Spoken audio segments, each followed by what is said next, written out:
But if you do decide to take a dip... Warning flags are flying for a reason. Listen to the lifeguards. Stay out. Hey ladies, if you're an experienced swimmer and think you can safely handle the surf... Even the most experienced swimmers can get caught in a rip current and swept out to sea. Stay on the shoreline. If the waves are rough, be sure to take a flotation device, such as a raft or a bodyboard. Rafts and boards aren't designed to save your life. If the surf is rough, just play it safe and stay out. Well, there you have it.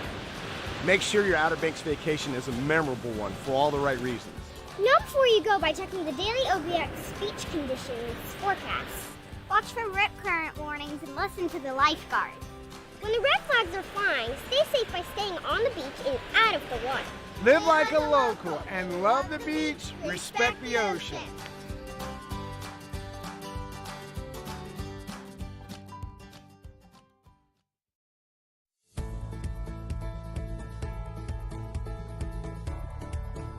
Every lifeguard stand, you'll find a rip current sign with some information. Every public access should have those rip current signs as well. Rip currents account for about 80% of our rescues, and we can see approximately 200 to 300 rescues due to rip currents every season. A rip current is a long, narrow, strong current of water flowing out to sea. So basically, as water comes in and waves come in, those waves are going to break on the shallow sandbars, and you're going to see them white cap and that water moving in. All that water and all that energy coming in has to make its way back out. So it's going to find these deep pockets, these breaks in the sandbar where all that water can collect and funnel back out. So you might see it's deeper, it's a darker discolor. You might see foam pulling back out, and it'll kind of look like a river flowing back out to sea when it's strong. A big thing we can say is talk to your lifeguard, ask them where the rip currents are that day, let them show you where they are, how you spot them, and then having flotation is one of the biggest things. Always kind of have something with you out when you're in the ocean that you can float on. A boogie board, a life vest, a surfboard, anything that could float you if you find yourself in trouble. Yeah, so if you find yourself in a rip current, biggest thing is don't panic. A lot of rescues become worse when people start to panic. They try to fight the current back in and they overexhaust themselves. So back to flotation, that's the biggest thing we try to harp on, having something you can float on, and you could sit out there as long as you need until we can come help you out of it. A lot of new studies are showing that rip currents often cycle people back in. So you might find yourself drift out of that rip and be able to catch a wave back in, or you might find it cycle you back to a shallow spot where you can walk on in. And then the other thing we've always used to say is swim parallel to shore. So if you swim laterally parallel along the shore, you can find yourself to one of those shallower sandbars where you can swim or walk in and you're not fighting that rip current.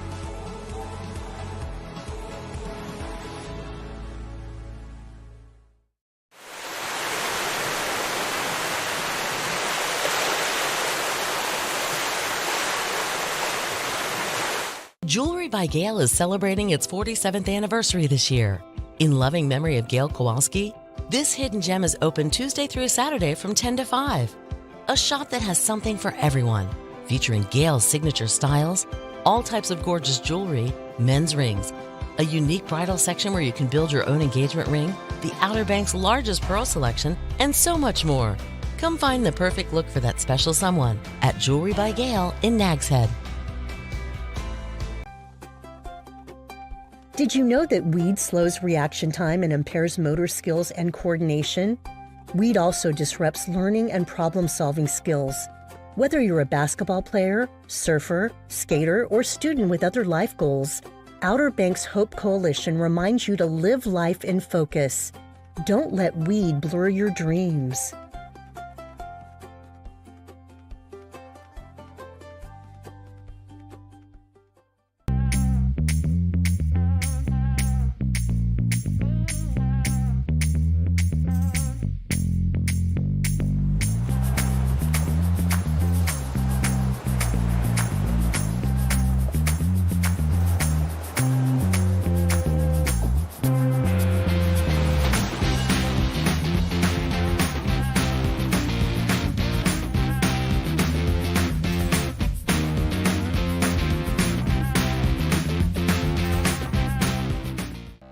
Jolly Roger is bigger and better.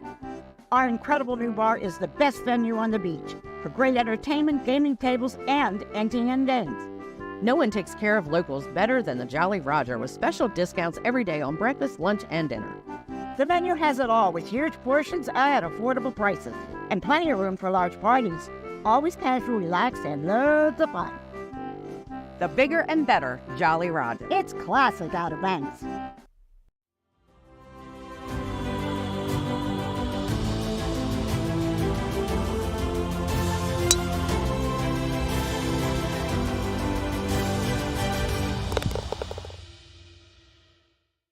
Just across the Wright Memorial Bridge, you'll find one-of-a-kind experiences await you. Don't let memories you'll treasure pass you by on the road to the Outer Banks. Take a day and find yourself on the Currituck mainland.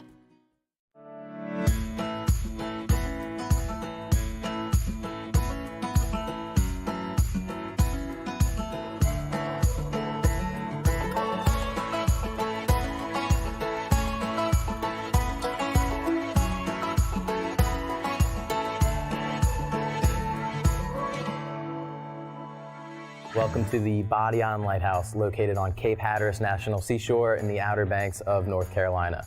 My name is Ranger Mark, and today I'm going to take you on a tour up to the top. A little bit of history before we get started. This is not the first or second Body-On Lighthouse that was built here in the Outer Banks, but it was actually the third. The first Body-On lighthouse was built on an unstable foundation, and it didn't take long for that lighthouse to slowly start sinking into the sand and becoming off-plumb. The lighthouse board decided they needed to completely deconstruct that first Body-On lighthouse and begin plans for a second one. The second Body-On lighthouse was built in 1859 and was set to be a long-lasting lighthouse if it weren't for the American Civil War. Confederate troops lost the Battle of Cape Hatteras in August of 1861, and as they retreated out of the Outer Banks, they decided they're going to pack that second Body-On lighthouse full of dynamite and blow it up. 6 years after the end of the Civil War, we bought this plot of land from a gentleman named John B. Etheridge in 1871 for $150 and started construction. This lighthouse was finished and first lit October 1st, 1872. The man tasked with igniting that first light was a gentleman by the name of William F. Hassel. So let's go in and walk those same steps that he did over 149 years ago.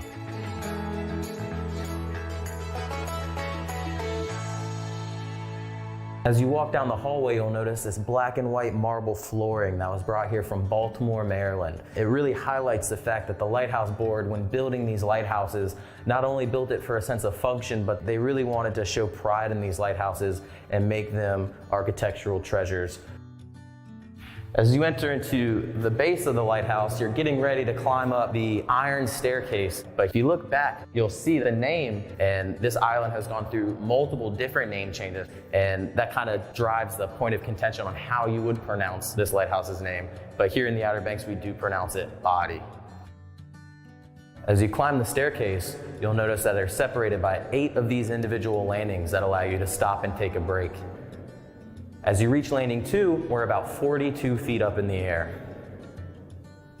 As you climb, you'll also notice markings on the support beams labeled Phoenix Iron Company. That is because all of the iron used came from Phoenix Iron Works out of Phoenixville, Pennsylvania. As you reach landing 5, we're about roughly at the halfway point of your climb. You can stop, take a look out of our window at the double keeper's quarters before you make the rest of your trip up.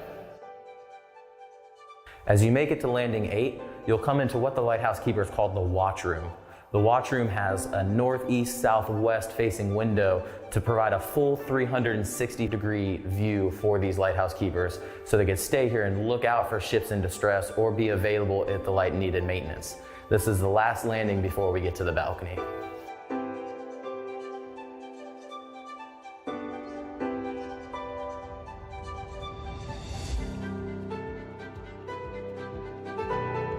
Welcome up, you made it. Feel free to walk all around the balcony, and as you walk around, really take in the sights and sounds of the Outer Banks. You'll not only get an amazing view of the Atlantic Ocean and the Pamlico Sound, you'll really get a good idea of what the Outer Banks looked like and what these lighthouse keepers saw over 150 years ago.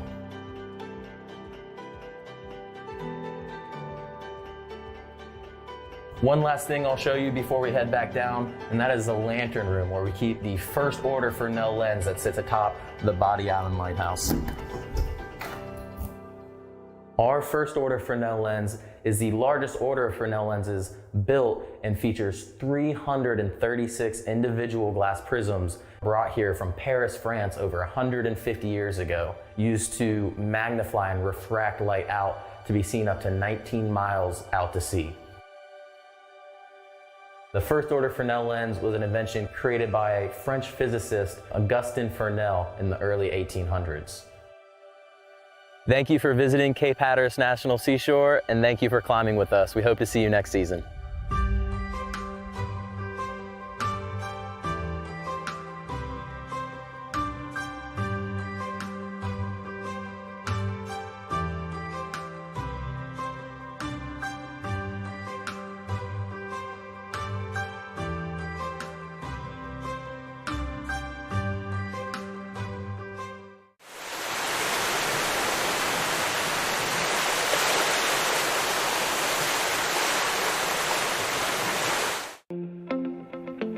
My name's David Elder. I've been a lifeguard in the Outer Banks since 1991. Before you head to the beach, know the weather conditions, make preparations, sunscreen, hydrate, find out where your local lifeguard is, swim near your lifeguard. If you find yourself caught in a rip, don't panic, float. Get the attention of the people on the beach, wait for help to arrive. If you are a strong swimmer, don't fight the rip currents. Swim parallel to the beach to break free of the current's hold. Then swim back to shore. Live like a local. Love the beach and respect the ocean. Text OBX Beach Conditions to 77295 to sign up for daily beach forecast and condition reports. For terms of service and privacy policy, visit obxalerts.com. Do we mark time by what comes before and after? Or is it this moment and what we do with it that truly matters?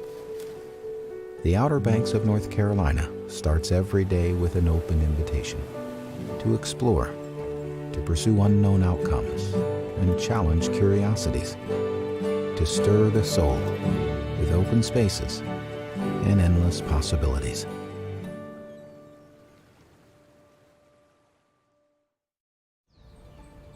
Chickamaucomico Life Saving Station was first built in 1874, and it was a way to help people who were distressed in the shipping lanes. Back then, that was the highway, and everything was done by the sea. We live up to our nickname, the Graveyard of the Atlantic. There was a long history of shipwrecks that resulted in a need of, yes, we need to get stations out there. The mission of the Life Saving Service was to save people from a land-based operation. This is the place where Chickamaucomico Life Saving Station was. It's where the rescues were performed. It's where the men lived. It pretty much was the beginning of a professional life-saving service in the United States. So this is the 1874 building. This is the first of the 7 original life-saving stations built on the coast of North Carolina. So this one is very special. It was replaced in 1911 by our 1911 station, which is much larger, had room for more of the surfmen to not so much be in a large bunk room, but maybe just have a couple of guys in each room. On site, there are 2 cookhouses, 1 per station. They use the cookhouses for various reasons. Obviously, cooking kept fire away from a wooden building. It provided warmth from the fire, so they used them also as shower houses. And then we have a house that was donated to us in 2006 by the Midget family, and it was the home of Captain Cornelius Midget, the older brother of our own Captain John Allen Midget Jr., and that little house we call the Midget House. We are the only station in the U.S. Life Saving Service history that is a complete site. In no other place in America can you go to and see the accurate history that you see here.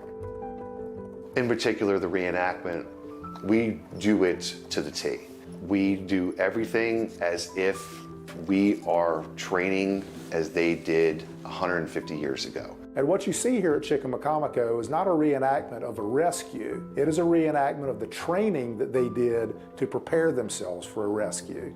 That's why it's called the beach apparatus drill. But just like they did, we do it on Thursday afternoons at 2 o'clock.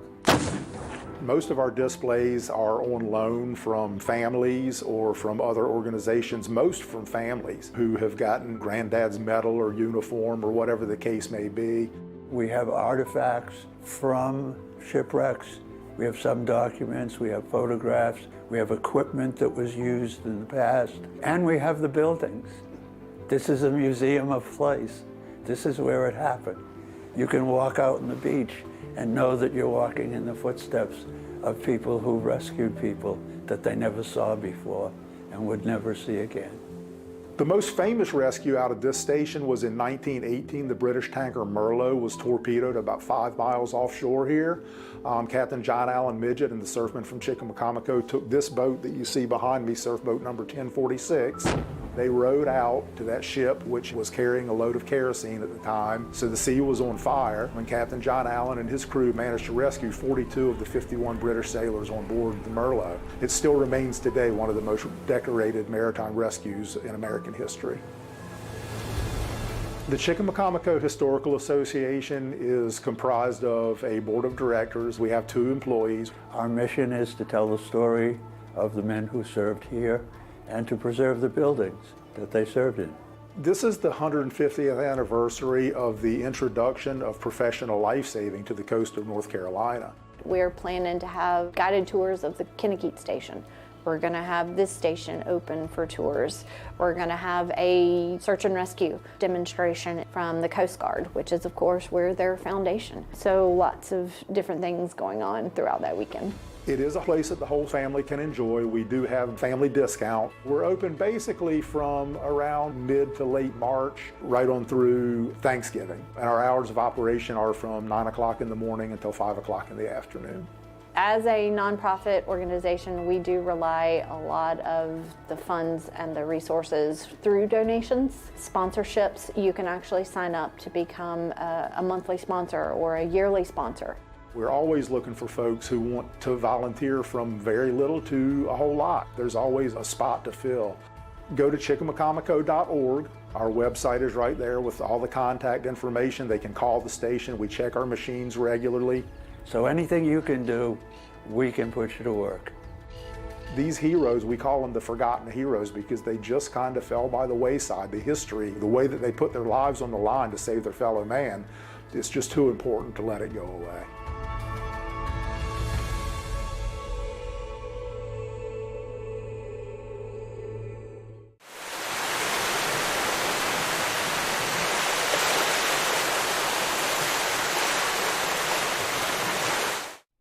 The water is what brought us here.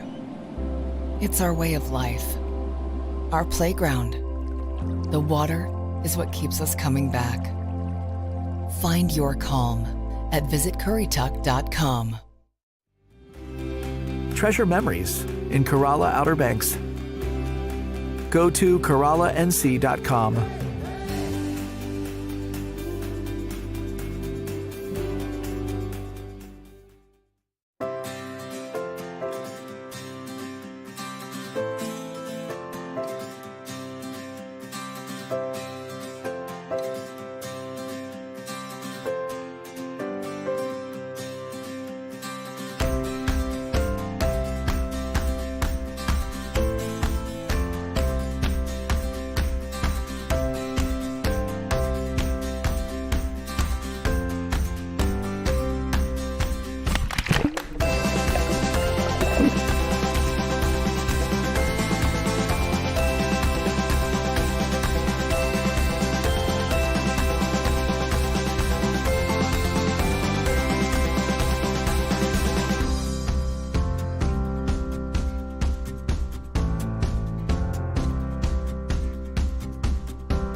Welcome to Currituck County, the gateway to the Outer Banks.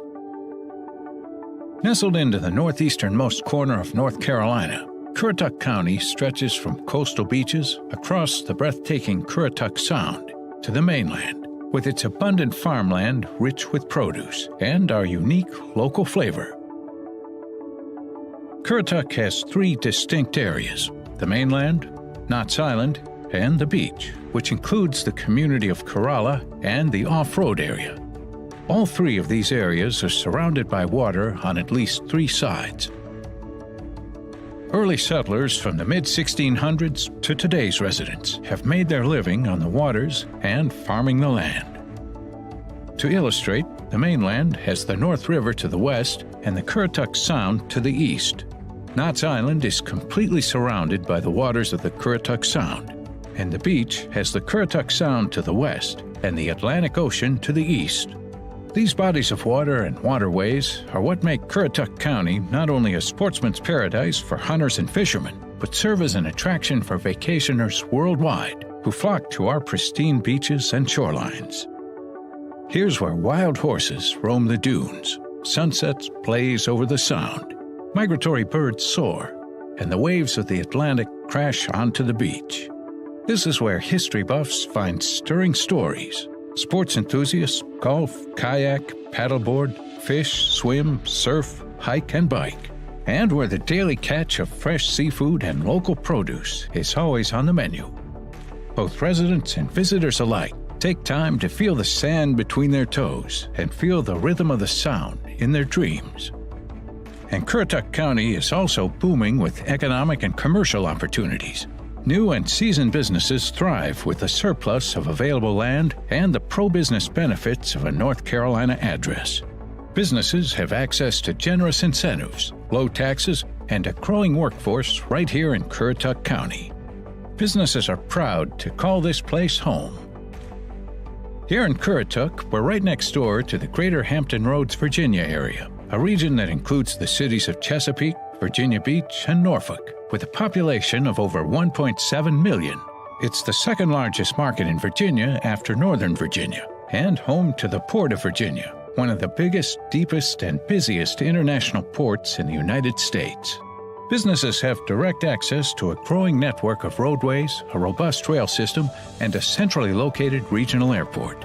And coming soon, a major interstate will connect the county to Raleigh and the Research Triangle, adding a direct route to North Carolina's famous hub of healthcare, technology, and higher education.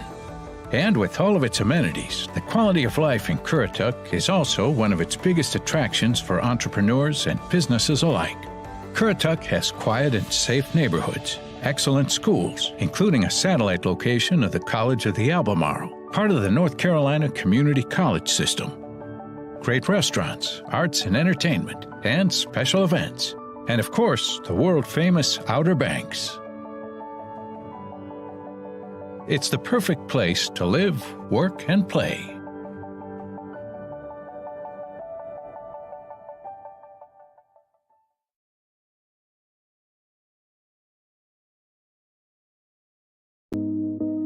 My name's Nathan Loudermilk. I'm a surfer and fisherman from the Outer Banks of North Carolina. I'm a lifeguard here for Kildare Hills Ocean Rescue. This is my 9th year.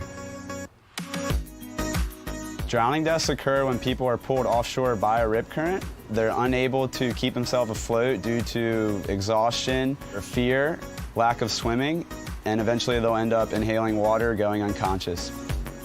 If you do find yourself in a rip current, first thing, you're going to want to remain calm, and you're going to want to swim parallel to shore until you are out of the current, and then make your way to the beach. If you do see somebody struggling in a rip current, please do not attempt to rescue them unless you are trained for it and you have a flotation device. Remember, many people drown trying to save someone else from a rip current. Be safe, be seen, and always swim near a lifeguard. Love the beach and respect the ocean.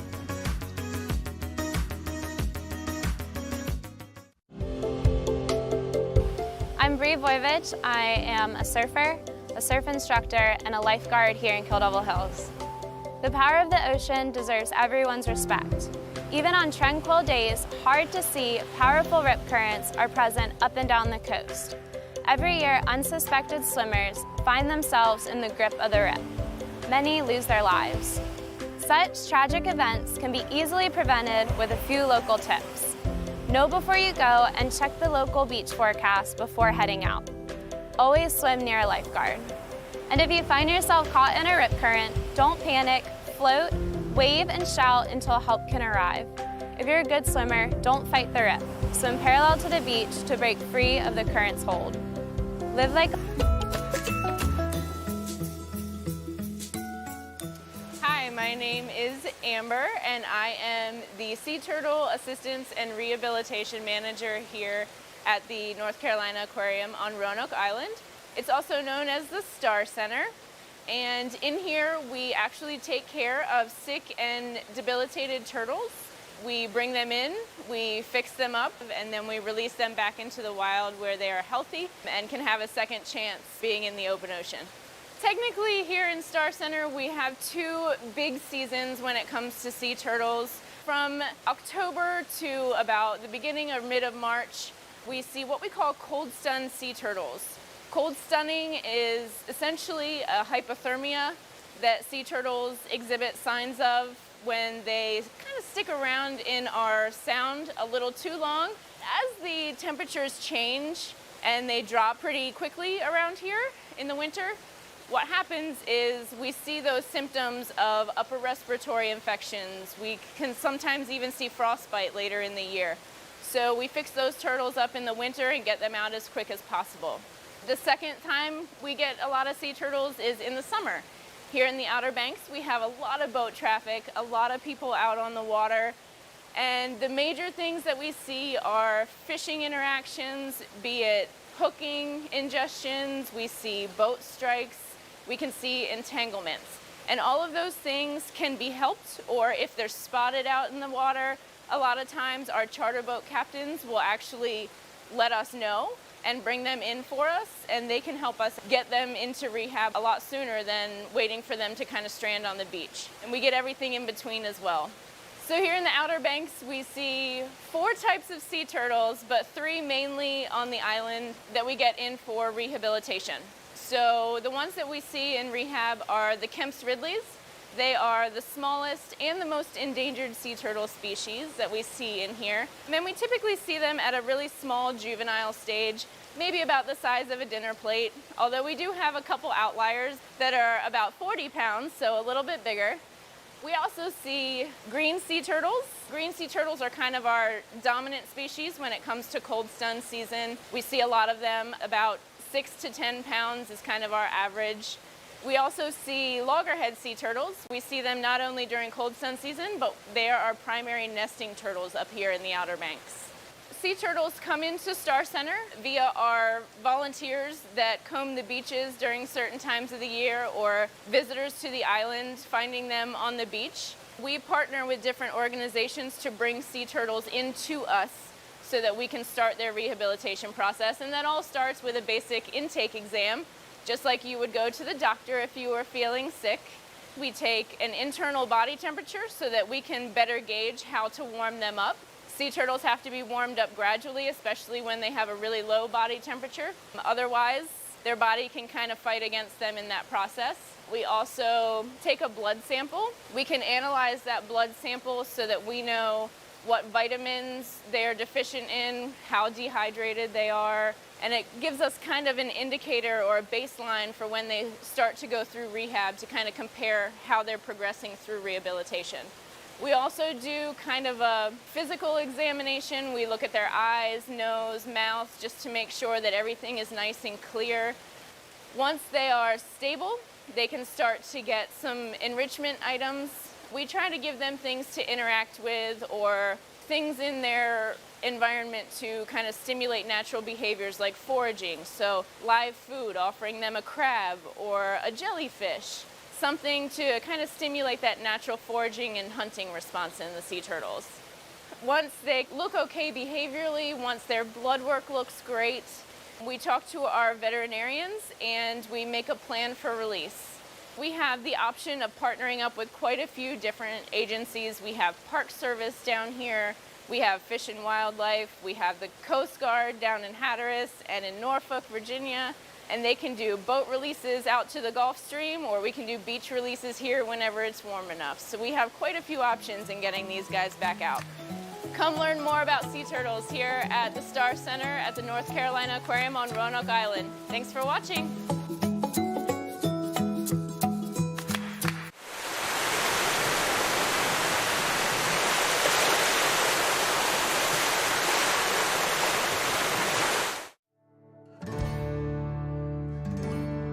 Surrounded by water, Currituck and the people of the Outer Banks have been shaped and defined by its rich coastal and maritime history.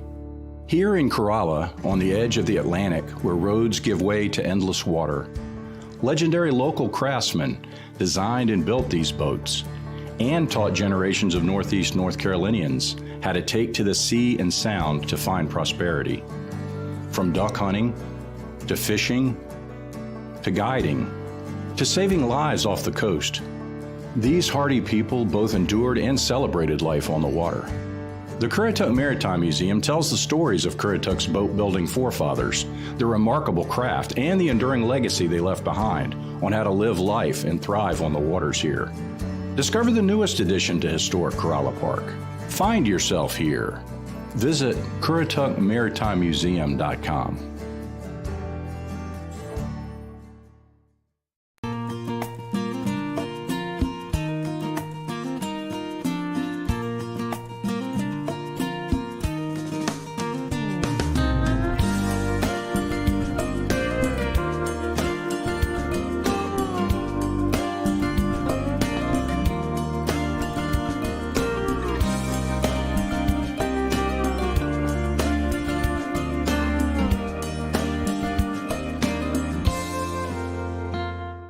Connected to mainland North Carolina, yet seemingly a world away, Edenton is known as the prettiest small town in the South. Time passes slowly in the state's first colonial capital. The lure of historic sites, outdoor adventure, and friendly people draws visitors from near and far. Whether by car or boat, let our lighthouse be your beacon to a relaxing getaway on the Albemarle Sound. Find your Eden in Edenton, North Carolina, the South's prettiest small town.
quality. Benchmade quality from American hardwoods and handcrafted in the USA. That's the Benchmade collection from Bassett, exclusively at Outer Banks Furniture. Each piece is meticulously crafted from Appalachian maple, cherry, or oak, and made to order one at a time by American artisans in Bassett, Virginia. From a live edge table to a sharp modern edge, Benchmade has your look. Find the Benchmade collection from Bassett exclusively at Outer Banks Furniture, Milepost 1 in Kitty Hawk.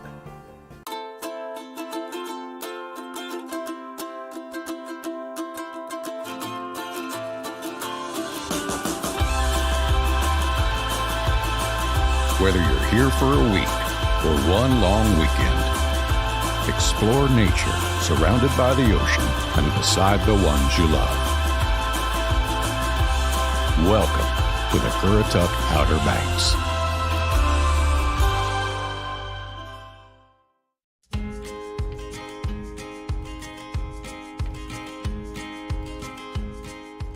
Flat tops were a Frank Stick design. It was a modernist design in its day.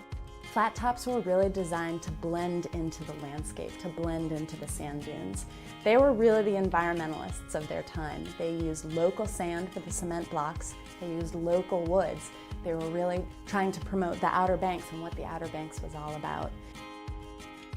Frank Stick, who was a wildlife artist and visionary, a developer, and really a Renaissance man, had the vision to develop the property here at Southern Shores in 1947. And as a part of that, discovered that the sale of the property would go much better if it had homes on them. So it was he who had the original idea to design the homes in the flat top that was somewhat reminiscent of architecture by Frank Lloyd Wright and also somewhat reminiscent of architecture in Florida. These homes originally were made of cement block from the gravel that they took from the beach right here, and they were actually manufactured right here on the Outer Banks. More than 300 of these homes were built from the late 40s through the early 60s.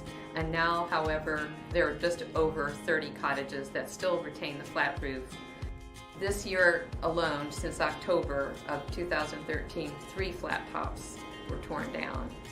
These houses were designed to have a main room for the family and then a wing for the children and the adults to live, and a guest or left side for the maid quarters. Our house was built in 1955 to 58.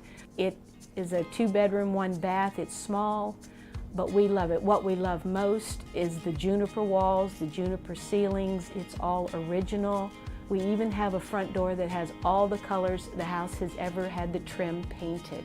There's just so much history here to share with your families, and that's why we love Southern Shores. So all of the proceeds from the tour go to that fund that will help us keep this building forever as a flat top, even as the Outer Banks changes. This cottage will always be here with its vertical shutters and the correct paint colors. The historic sink. We actually had a leak in the sink earlier this winter, and we got the historically correct faucets to replace the old one that had rusted through. So we're committed to keeping this as a flat top with all the right wood and all of the right fixtures. Last year we had over 300 people visiting the flat tops. We were absolutely astounded by the turnout. We had a line out the door all day. People were so enthusiastic about seeing the inside of these iconic cottages. The tickets are only $5. We think that's a great bargain to see the inside of 14 gorgeous cottages. And all of the proceeds benefit the Flat Top Preservation Fund, so it's going to a really good cause.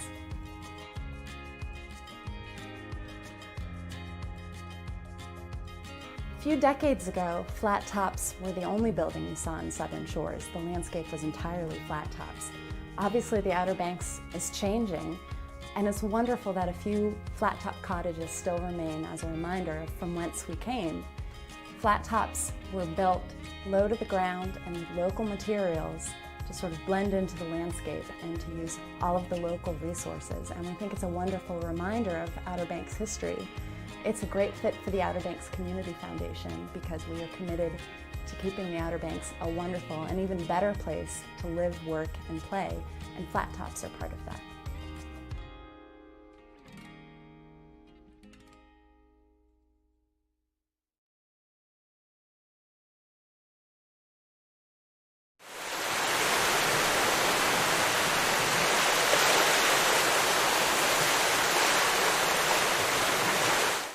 Oh, hello, Santa here at the Christmas shop and general store. Our elves have been busy again with all kinds of new rooms full of ornaments and gifts, like Whoville, the wondering world of Harry Potter, a new coastal room full of everything coastal like shells and glass ball ornaments, and a new room dedicated to everything Outer Banks, so you can take some of our magic back home with you. You have to come see it for yourself. 25,000 square feet of Christmas magic.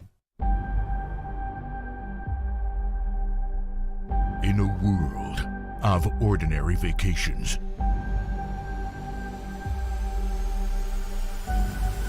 live the extraordinary.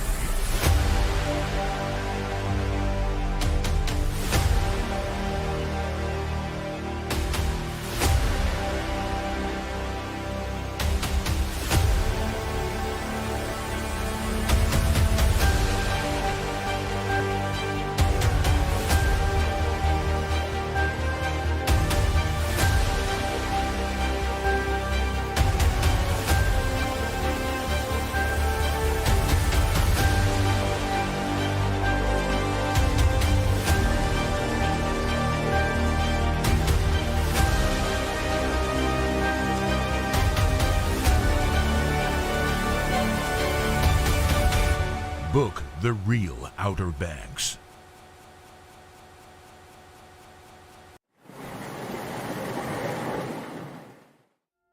Welcome to the Currituck Outer Banks. On your way to the beach and need to make a stop for some sweets?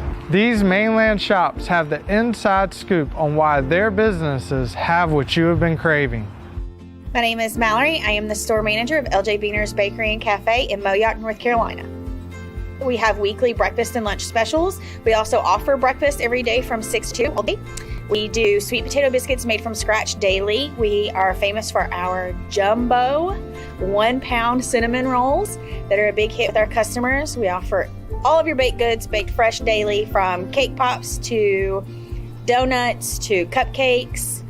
People should stop at LJ Beaner's because of not only the amazing goods that we offer, but also the atmosphere. It's very community here, and we take pride in our community outreach.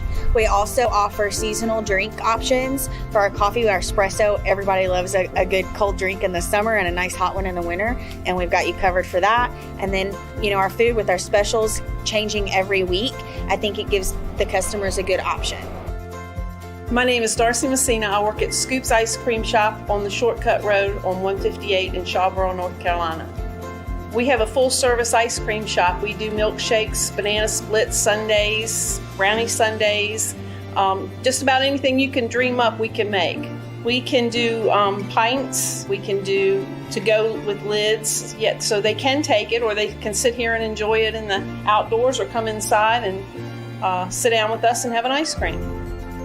It's not store-bought ice cream. Our ice cream is made for us from a little ice cream creamery in Virginia Beach, and you can only get it at their stores and ours. It's handmade ice cream, all natural ingredients. It's the best. As you get farther into Currituck and closer to the beach, you will find Outback Candy and the Sweet Sunflower in the heart of Grandy, North Carolina. These two family-owned shops are in the same store, so all your sweets can be found in one location.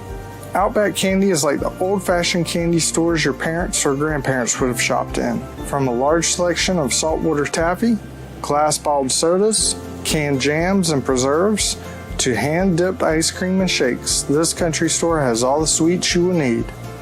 Need a cake, pie, cookies, or cupcakes for the road or for the beach house? The Sweet Sunflower has a large selection of baked goods as well as custom orders that can be filled before you get to the beach. Just call ahead and let the Sweet Sunflower bake that cake you need to feed the whole family or for that special occasion. You can find more delicious sweets throughout the Currituck Outer Banks, whether on the mainland or in Corolla, at visitcurrituck.com.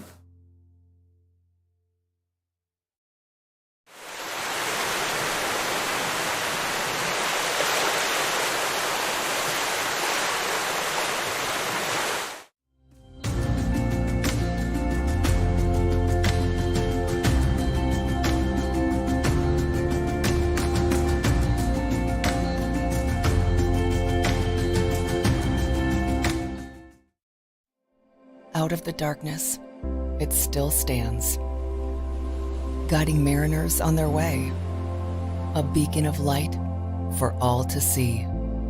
Find your light at visitcurrituck.com. Kitty Hawk is one of the oldest towns on the Outer Banks. Long before the Wright brothers shared Addie and Bill Tate's home on Moorshore Road, there was a small but thriving community spread around the shores of Kitty Hawk Bay. Very few people know Kitty Hawk as well as Cliff Perry. I'm Clifton Perry. I was born and raised in Kitty Hawk, born in 1936, and I have been the mayor and town council for 26 years in Kitty Hawk. Up Road and Down Road is what used to be Otilla in the up the road, and Kitty Hawk was down the road, had two post offices. It was divided in two different towns, and sometime when the schoolhouse was built, or sometime it was incorporated and became Kitty Hawk. When I was a kid, this was sort of the hub of Kitty Hawk. To your right over here, there was a country store, and in that store was also a post office, the Kitty Hawk post office. The same way they got supplies at the end of Kitty Hawk Road, they had a long pier right there, and tugboat from Elizabeth City came and brought supplies and mail and delivered it to Otilla Post Office. And then they came around through Kitty Hawk Bay, and there was a long pier at the end of Lodgebaum Road, and that's where the tugboat tied up. They had to be way out there because there's a high shoal. And then in 1944, there came a bad storm and tore up the pier at the end of Lodgebaum Road. My daddy had a fish house down there, and he had his fishing supplies, but he used to take the Wright brothers in a skiff sometime down to where they went ashore to fly the airplane, and he poled them down there and back at different times. Other people did also. And the day that they flew, they asked him, "Don't you want to go with us?" He said, "No, I'm going fishing." My daddy never owned a car. In a horse and cart, my mother used to deliver the milk while he was fishing. We milked cows. In the stores, it was just a few canned goods, and it was no loaf bread or anything like that in those days. And it was flour and salt pork and meat you could buy from the store. Some of it was locally stuff that was killed and sold here. And my daddy also had a lot of beef. I think he had 81 head of cattle at one time, and the cattle were allowed to run loose until they put the bridge across, and then they passed a no fence law. You had to fence up your cattle. And that was kind of the life of Kitty Hawk. It was fish and wildlife that you killed, squirrels and raccoons and ducks and geese, and that was Kitty Hawk. I mean, we didn't buy much stuff. Beginning in 1942, the Outer Banks was on the front line of World War II as German U-boats prowled offshore, taking a horrific toll on Allied shipping. Okay, now we're approaching on the top of the hill at what we call Army Camp Hill. Yep. And on both sides there was barracks for the men to live in, and on the left side was a big tower with a big scope that looked for submarines offshore. One thing about World War II was that you had to have your blinds dark so that at night no light would shine out. And so Edgar Perry, who was the game warden at the time, he also had a deal with Army that he would go around through the neighborhood and check lights at night. If he saw a light through your windows, he'd come knock on the door and tell you had to secure your lights. Behind me is the Kitty Hawk United Methodist Church. It's been here for years. And I remember when it was just a wooden church and high steps in the front. And at that time, I got married in 1954, and that's where I was married. I have a picture, my wife and I standing on the steps. So our last stop today is the Kitty Hawk School, which was incorporated with the Up the Road School and the Down the Road School and became what is known as the Kitty Hawk School. That's where I went to school, and also for the kids all the way from Cavers Inlet to down to Nag's Head came to this school. This is about the location somewhere in this area where Otilla was to my right and Kitty Hawk was to my left, and somewhere in this area is where that division was. Cliff Perry graduated from Kitty Hawk School in 1955. well after the Otilla Post Office closed up shop and the village became stuff of legend. By the 1950s, roads were improving and people were discovering life by the sea. Change was coming to the village of Kitty Hawk, but some things have never changed. The sense of community, family, and history that was so much a part of Kitty Hawk life when Cliff was growing up is still what makes the town a special place.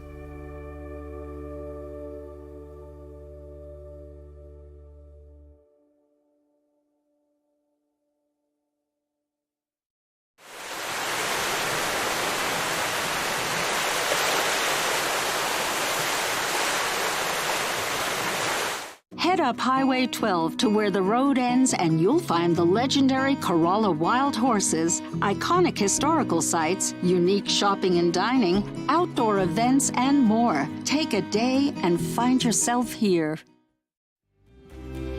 Treasure memories in Corolla Outer Banks.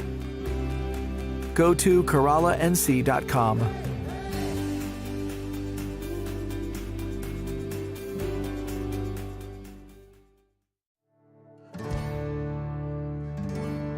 Surrounded by water, Currituck and the people of the Outer Banks have been shaped and defined by its rich coastal and maritime history.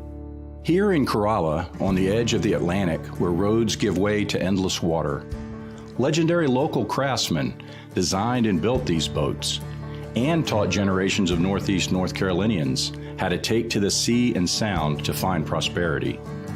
From duck hunting, to fishing, to guiding, to saving lives off the coast. These hardy people both endured and celebrated life on the water. The Currituck Maritime Museum tells the stories of Currituck's boat-building forefathers, their remarkable craft, and the enduring legacy they left behind on how to live life and thrive on the waters here. Discover the newest addition to historic Corolla Park. Find yourself here. Visit CurrituckMaritimeMuseum.com.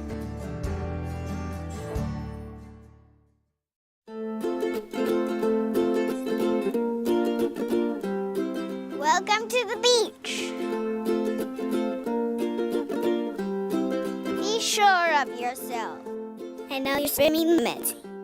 Don't go out too far without your mommy and daddy. Do what floats your boat. Always use a float when you go in the ocean. Come out of your shell and talk to a lifeguard. They can help you. Life's beauty. Watch out for animals in the ocean. Don't get tied down. And watch for shorebirds. They can knock you down. Love the beach. Respect the ocean.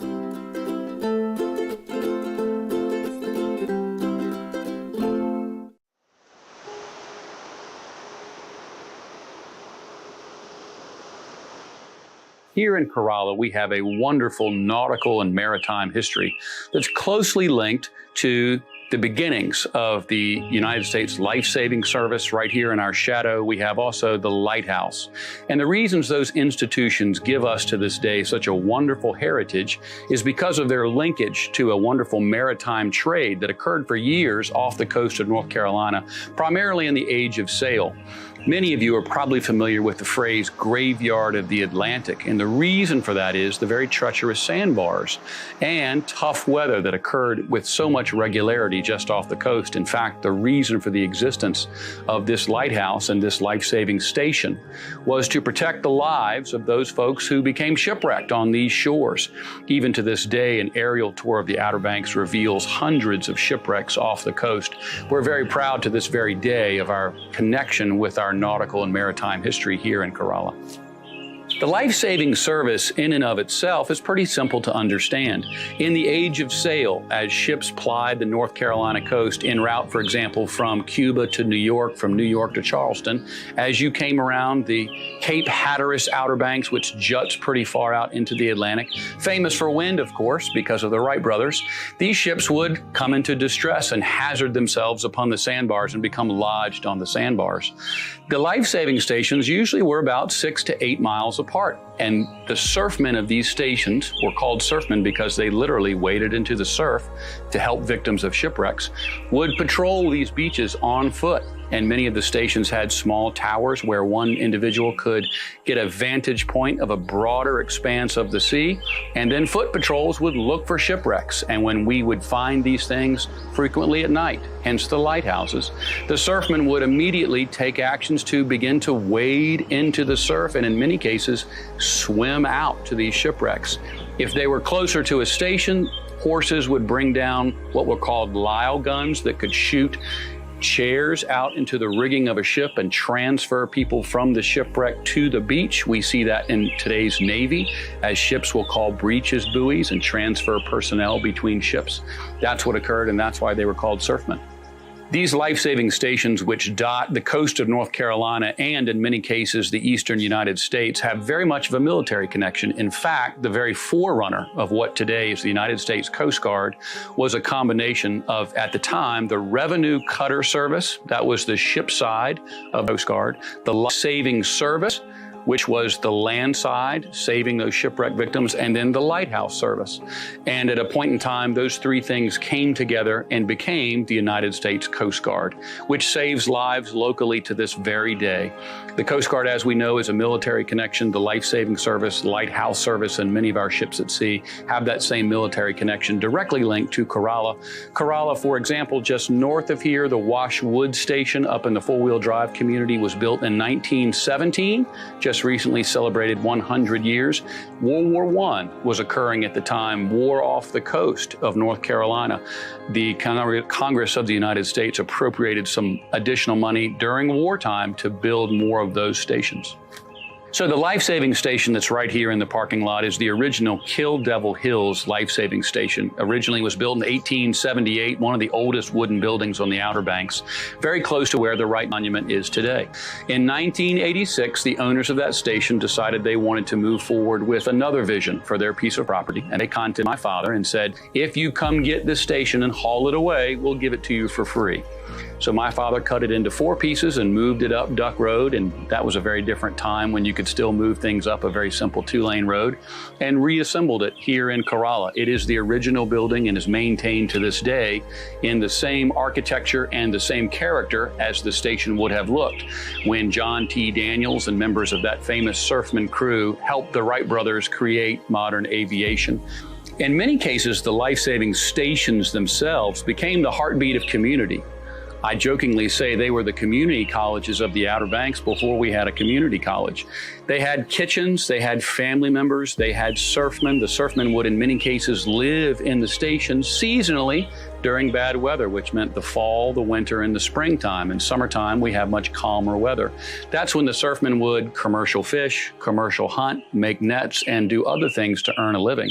But the stations themselves were very much the educational system and the social center of the community. In fact, as you look up and down the Outer Banks to this day, many of our towns directly trace their beginnings to a life-saving station. So it's a remarkable maritime heritage up and down the Outer Banks.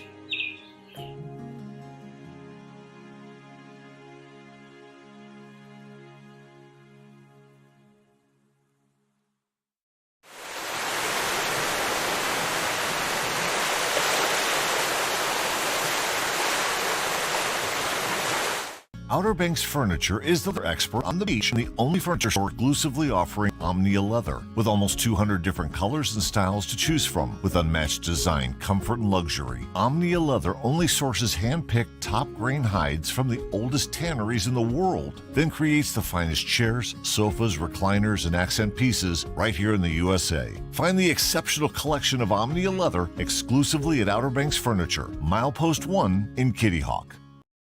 Around the corner from the Albemarle Sound, Edenton Bay provides a scenic backdrop to its namesake town. Once a port for North Carolina's first colonial capital, today the waters attract travelers looking for calm, not commerce.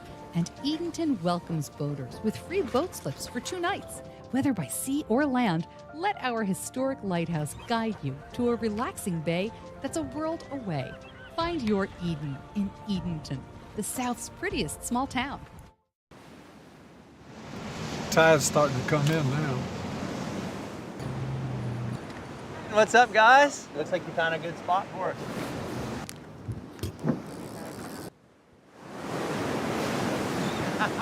Yeah!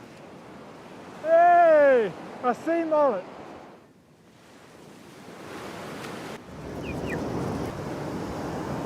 There's more to the story at rawobx.com. Capacity to explore a passion while learning from the greatest to ever do it. Reliability to make those who are far away feel like they never left. Speeds for fueling moments of discovery while sparking curiosity. It's not just internet, it's a gateway to opportunities you never even knew existed.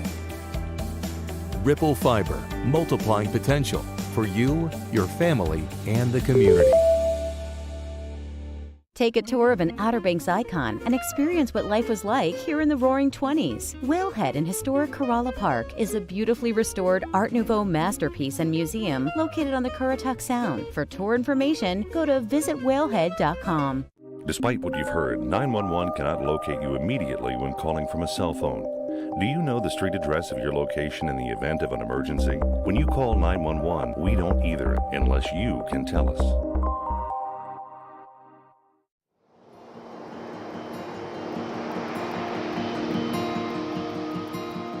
My name is Terry Kirby Hathaway. I'm the Marine Education Specialist for North Carolina Sea Grant.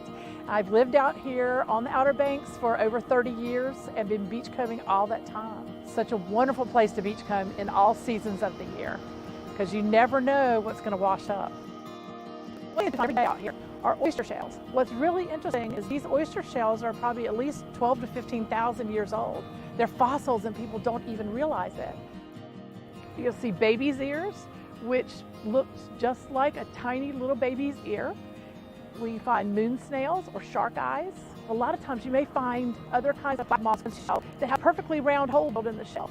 It was drilled, it is a drilled hole, and it was drilled by a moon snail because they are voracious predators. They drill with their tongue, which is covered with teeth. It's called a radula, and they can drill through the shell and get in and eat the animal. You can also find whelks. A lot of people refer to them as conchs, but conch is a Greek word for shell. We do not have true conchs in North Carolina. That's further south, down in Florida and the Caribbean. We have whelks, and we have 3 different species up here on the Outer Banks. We have a left-handed whelk, we have 2 right-handed whelks. So it coils to the right or coils to the left. 2 different animals, both whelks, but the one that curves to the left is called a lightning whelk. The one that opens on the right, this one, is a knobbed whelk. And you can see the knobs on it. Then we have another one that opens on the right. Both of these, but if you look at the top, this one has knobs, the knobbed whelk. This one has a channel around the top. So that's the channeled whelk. But one of the favorites that is very rare to find here, and it's a real treasure if you find one, is a Scotch bonnet, which is North Carolina's state seashell.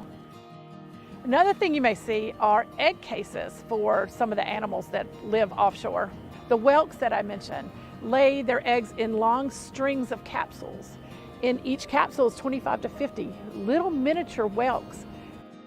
We also find skate egg cases, which are also called devil's pocketbooks or mermaid's purses, the little black pouches. The best place to find all these shells is right at the water's edge. The time to go for shelling or beachcombing, looking for beach class, anything, is about 2 hours before and after low tide.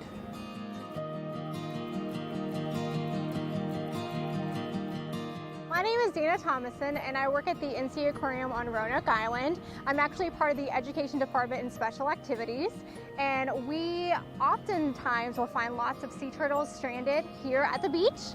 It is cold sun season, so we're going to have turtles that are what we'd like to call hypothermic. Their body temperatures have gone below a certain point. When beachcombers come, they might see sea turtles stranded. They actually want to contact NEST. So NEST is actually a Network for Endangered Sea Turtles nonprofit organization that we actually work very closely with our Star Center. So that's where we have a really cool area at the aquarium, and they are volunteers that are trained through the Wildlife Resource Commission, and they'll actually contact Star Center and get things ready for an intake. We'll often find other larger animals, particularly marine mammals such as dolphins, whales, occasionally seals. You would actually contact the Marine Mammal Stranding Network. So that's another number that they would need to call. Another species you might find here in the Outer Banks, we have other types of birds that are here on our shores. They're resting, this is their natural behavior.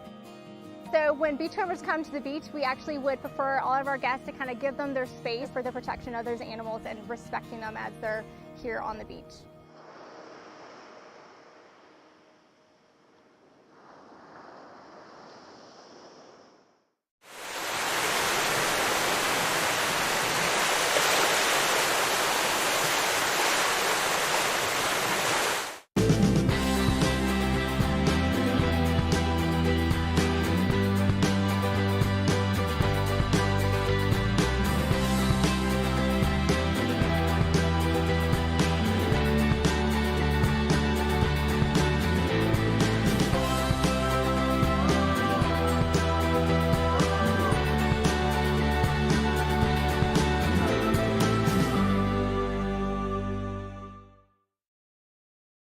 Hi, this is Joey the Wine Guy, located in the general store of the Christmas Shop at General Store, located in Manteo, North Carolina, right here on historic Roanoke Island. Join me daily from 11 to 5 for free wine tastings here at the General Store, where you can try it before you buy it. Be sure and try our featured German Christmas wine, just the thing to get you in the Christmas spirit all year long. And don't forget to ask me about special pricing on 6 and 12 bottle cases. Whether you're looking for a Chardonnay, a Cabernet, or your favorite Merlot, we've got it here at the Christmas Shop at General Store. Oh, Santa here. Do you know that the Christmas Shop at General Store has the largest display of Christmas gifts and ornaments in the Outer Banks? Nutcrackers, collectible Santas, snow and Christmas trees, personalized ornaments, and so much more. A room full of gifts that remind you of your pets, a nativity display that'll blow you away. It's surely a destination that brings joy to so many. We can't wait to see you at the Christmas Shop at General Store. Yo, what's up?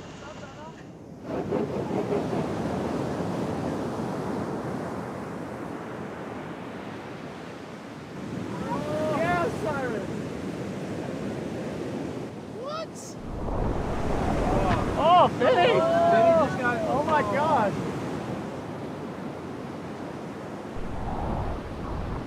There's more to the story at rawobx.com.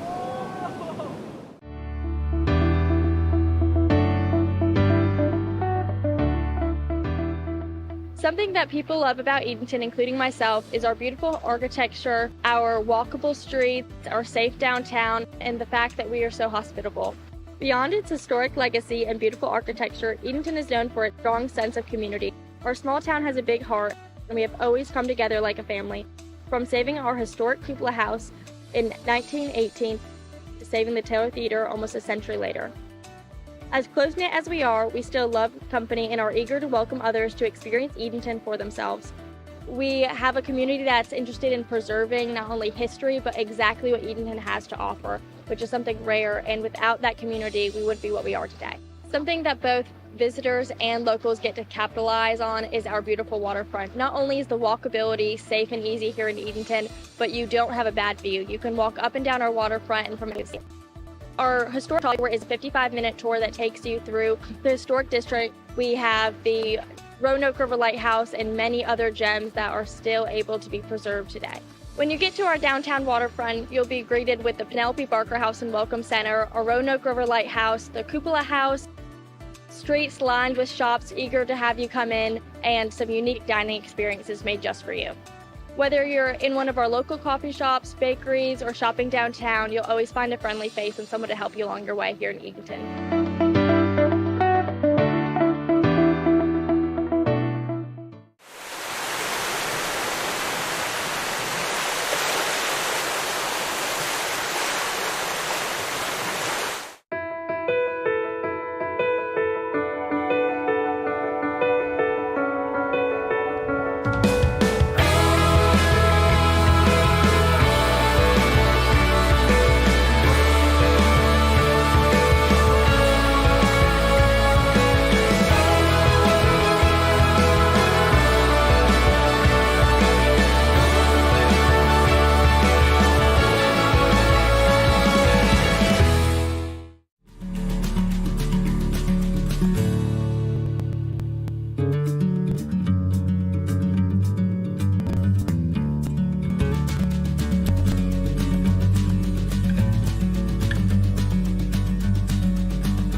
Santa here again for the Christmas Shop and General Store.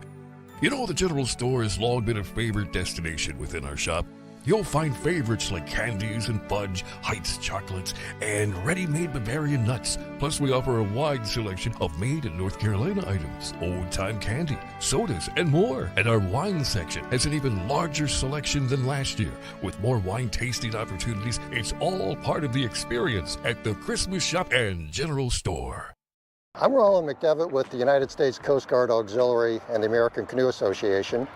And I'm Jules from Kitty Hawk. We'd like to welcome you to the Outer Banks of North Carolina, truly a boater's paradise.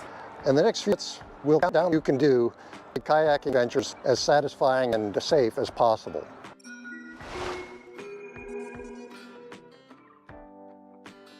Number 1, wear your life jacket.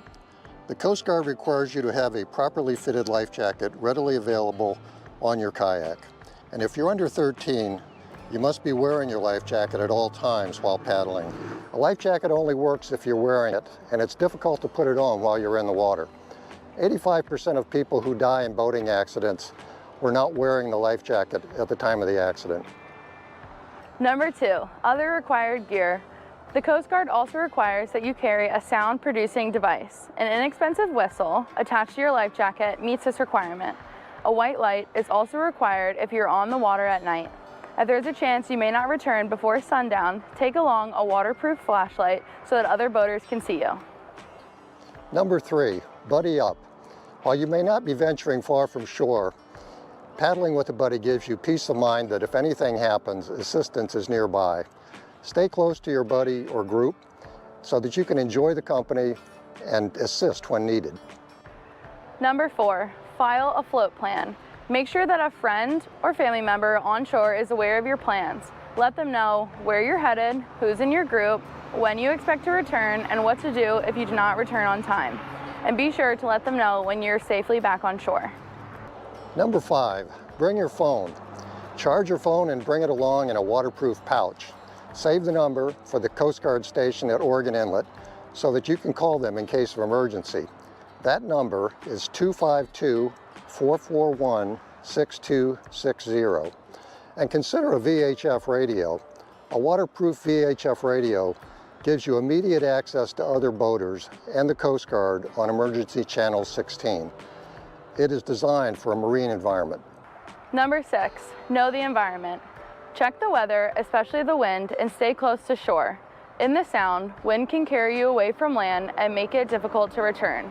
It is always best to paddle into the wind and return with the wind at your back. In the ocean, surf can quickly capsize a kayak and rip currents can carry you out. A sit-on-top kayak is much easier to re-enter if you do capsize. Assess the conditions when you arrive and look for another place to paddle if you're not confident that your skills are a match for the conditions. Number 7, dress for the environment. Hot weather calls for clothing and gear that can protect you from sun exposure.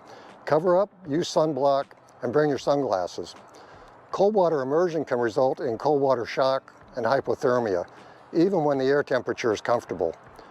Wool and synthetics provide the best insulation when wet. Neoprene or a dry suit are the best protection from cold water immersion. It's particularly important that you stay close to shore when the water is cold.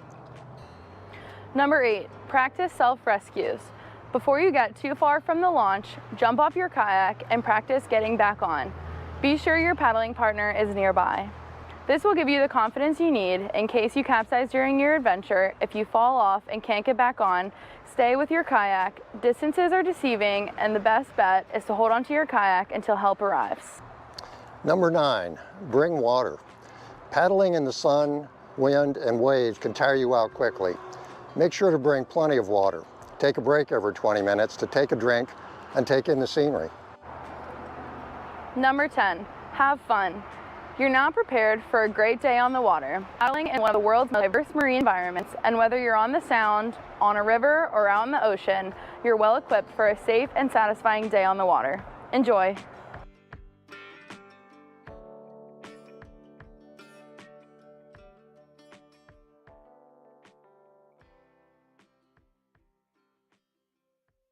PlayOBXGolf.com is your gateway to a great golf vacation on the Outer Banks of North Carolina. Stretched between the Sound and the Atlantic Ocean, the Outer Banks offers a one-of-a-kind coastal golf experience. 5 award-winning courses and well-appointed golf accommodations in a picturesque setting make the Outer Banks the perfect choice for your next golf getaway. And fall is the perfect time to experience the best weather and the best course conditions of the year. Your golf trip to North Carolina's Outer Banks is just a click away at playobxgolf.com.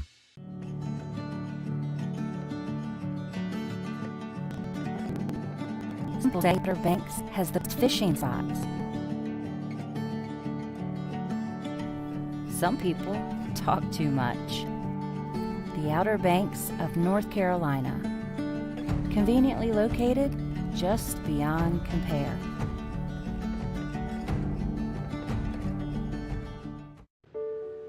We have a basic human need to feel connected to nature, to the idea of something bigger, to one another. The Outer Banks of North Carolina, a chain of barrier islands shaped by wind and water, connected by the elements, just open spaces and endless possibilities.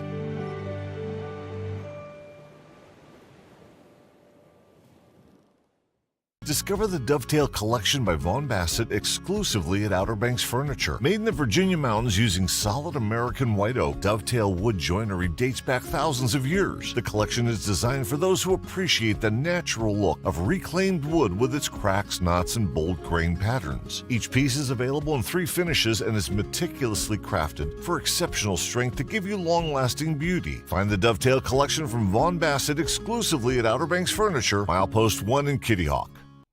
The water is what brought us here. It's our way of life, our playground. The water is what keeps us coming back. Find your calm at visitcurrituck.com.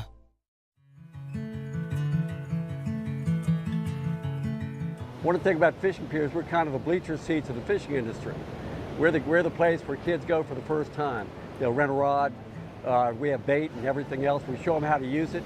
And a lot of times they'll catch their first fish. And that's a real thrill, going out there watching a kid yelling and screaming, caught his first fish, and we take pictures of it. But it's really neat. My name's Gary Oliver. I own the Outer Banks Pier. I've been here for 50 years now, which is hard to believe. Piers in North Carolina have played an important role along the coast in all the towns. They've been kind of the focal point. There used to be 30 piers along the coast. Now we're down to less than 20. And part of that is due to erosion and storms, and it's tough to maintain a pier, but I've been lucky. We've been, with 50 years I've been here, we've had a number of storms. Hurricane Isabel we lost the most, but we've been able to repair it and keep it going, and it's been a joy. One of the great things about fishing piers is that they create their own ecosystem, their own habitat. They actually attract the things that the fishermen are interested in. So barnacles grow on the pilings. The fish that eat those barnacles hover around the pilings, and the fish that eat those fish, the large game fish, move in, and that's what encourages fishermen to want to fish from fishing piers. Our goal is to encourage more people to care about and respect nature by putting them in touch with it on a daily basis. Here at Jeanette's Pier, we do that through fishing, education, and research. We promote ethical angling, catch and release, and taking only what you're going to eat that day, so that you can come back tomorrow and do it all over again. We also encourage an appreciation of other wildlife that we see on a daily basis here, our sea turtles, shorebirds, and marine mammals. My name is Brian Kearns. I'm the general manager at Nags Head Fishing Pier. We have a great diversity of fish on this pier, which is kind of all throughout the year. Starts off in about May. We usually get a lot of speckled trout, some sea mullets, and stuff like that. Later in the year, our big fish show up with our, cobias, king mackerel, which do pin rigging on the end of the pier. Later in the year, it goes into drum fishing, which is in October. It's one of the big draws. The Outer Banks is one of the drum capitals of the world. It's one of the few places you can come down and catch, 40, 50 pound giant class bull redfish. You can come out, you can catch what you want, have a good time, make some memories with your family. Back in the 70s, we had a lot of farmers, and we had just a lot of people, they needed to catch fish to put in their freezer. Now it's more activity. It's not what they do to feed themselves. So there's been a big change, and I've had a congressman out there fishing next to a guy who was homeless. We get people from all walks of life. One of our favorite things about fishing piers is that they originally were cultural and social centers of the community. The North Carolina Aquariums felt it was important to preserve this place here at Jeanette's Pier because we didn't want to lose that cultural and social center. Obviously, it's important to maintain access to the recreational fishery. The advantage of fishing piers is that we do that at an affordable price, so an entire family can enjoy a day on the water.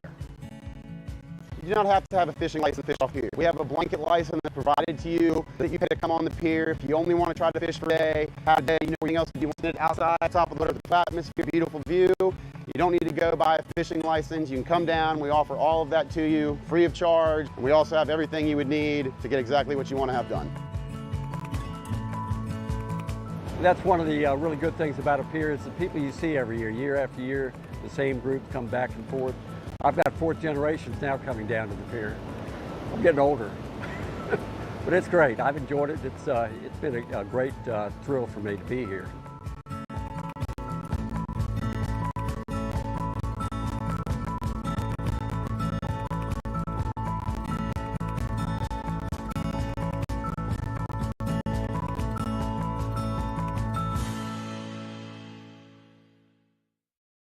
Most golf courses try to take their design from their surroundings. Seascape Golf Links is no exception.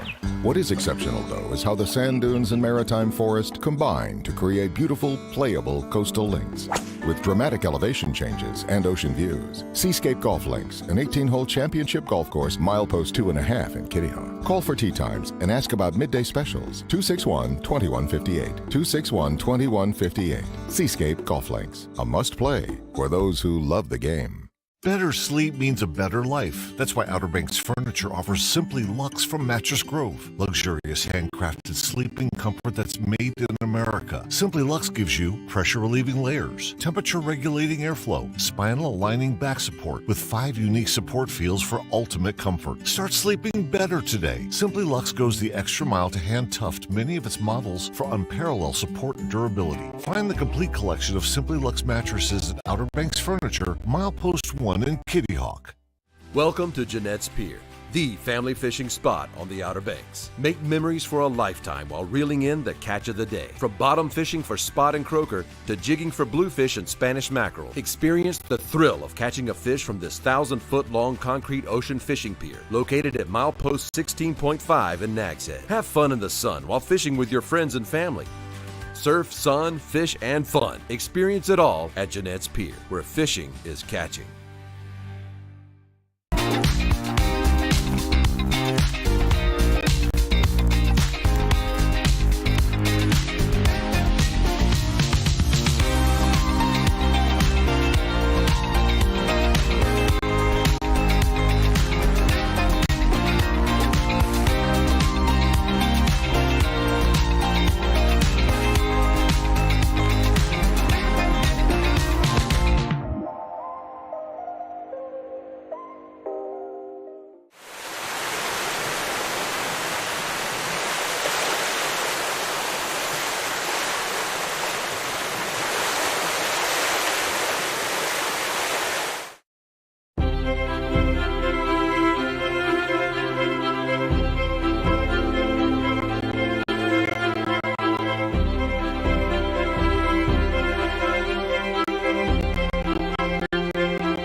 What lies beneath the surface?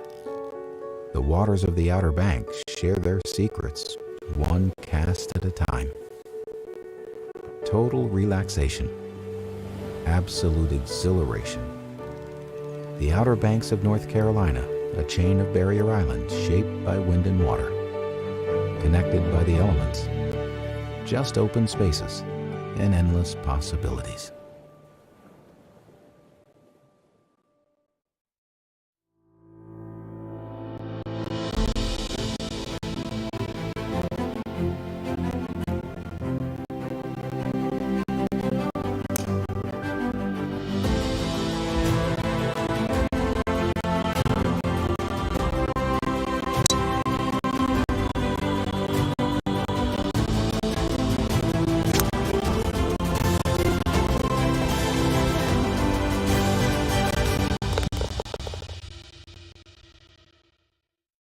For over 40 years, I've dreamed of building a bigger and better Jolly Roger. And now your dream is a reality. Yay! Pearland has transformed the Jolly Roger into the hottest new restaurant and bar that is the best venue on the beach for great entertainment, gaming tables, and NTN games. My dream has come true, and I can't wait to share our new restaurant and bar with you. Come see us at the new Jolly Roger. It's classic Outer Banks. The Jolly Roger Restaurant. 1, 2, 3. I think the Outer Banks is unique. When we come down here, we can just relax. When we were kids, we'd spend as much of the summer here as we could. It's a lot of fun and cool things to do. Yeah, I just like the area a lot. Always have. We've been here in the spring, we've been down here at Thanksgiving, we've been down here at Christmas. I have been coming here ever since I was a baby. Yep, and every year I love the Outer Banks. I mean, this is more home to me than where I grew up. The Outer Banks of North Carolina. Stir the soul.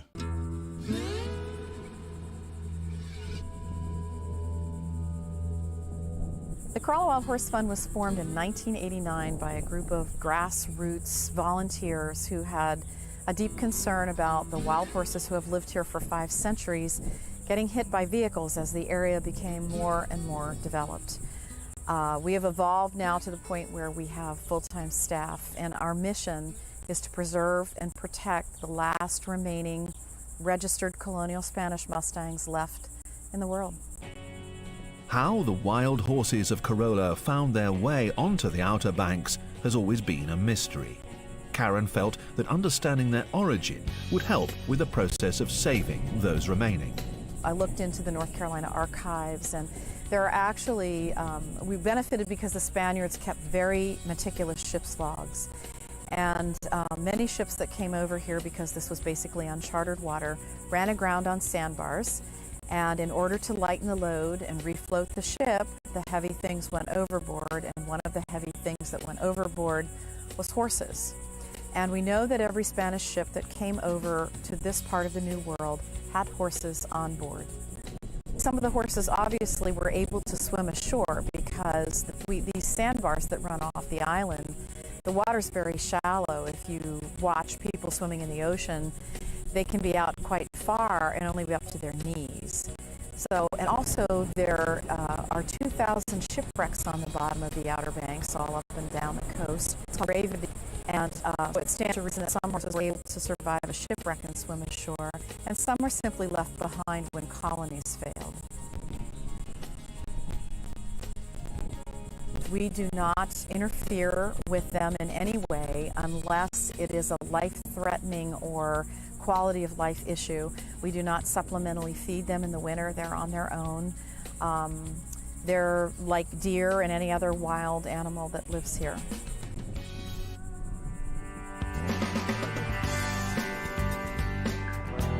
I'm the herd manager, so it's my job to actually go out, monitor, assess, count, maintain a healthy herd of wild horses.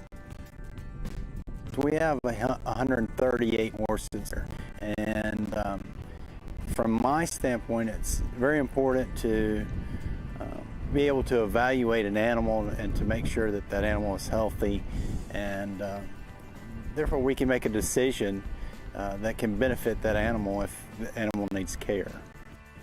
I think what's unique is the environment in which they live in. They're still horses. but how they get their daily and nutritional needs met is completely different than a domestic horse. So it's not necessarily understanding horses by themselves. It's being able to understand natural resources and the horses and the ecology between the two. People enjoy horses, hands down, and it's a beautiful sight to see them on the beach, especially if you were to look here and you were to see them adjacent to the water and the ocean. I mean, that's a beautiful sight, and I think everybody would be fortunate to see that. This herd of horses, they're living in an environment that we as people like to enjoy, especially in the summertime. So because of that, people have decided to make some of this their vacation spot or home. And they have acquired the land that the horses reside on. And that's a challenge, because when you construct or develop a home, those horses lose resources that they need. The area at Corolla, where the horses have traditionally thrived, has become a very popular holiday destination. The beach itself is designated as a highway, with hundreds of holidaymakers as well as locals using it as a thoroughfare. The land adjoining the beach is increasingly being built upon, and as the Outer Banks are separated from the mainland by a wide stretch of lagoon, the wild horses have learned to live amongst the trappings of a modern society. There is a lot of interaction. And you know, for the most part, I think it goes back to education. People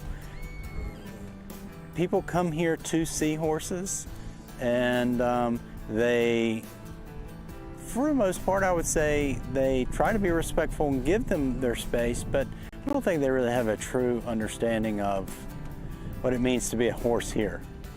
And so if we could only talk to those horses, we would know a little bit more. I've come to appreciate all breeds of horses versus just one breed of horse. I came from a traditional quarter horse background, but since I've been here, I've been exposed to a unique horse that is definitely hardy. I think what's special about these horses is the environment in which they live in and how they have adapted to that environment. This can be a harsh place to live. In the wintertime, it's very cold. In the summertime, it's brutally hot. We have a lot of insects and biting flies, and I can only imagine if you were to compare these horses to a domestic horse, these horses, they're not cared for like a domestic horse. So it could be a challenge living in this environment. How they've adapted to it is amazing. And then how they've adapted to the people also.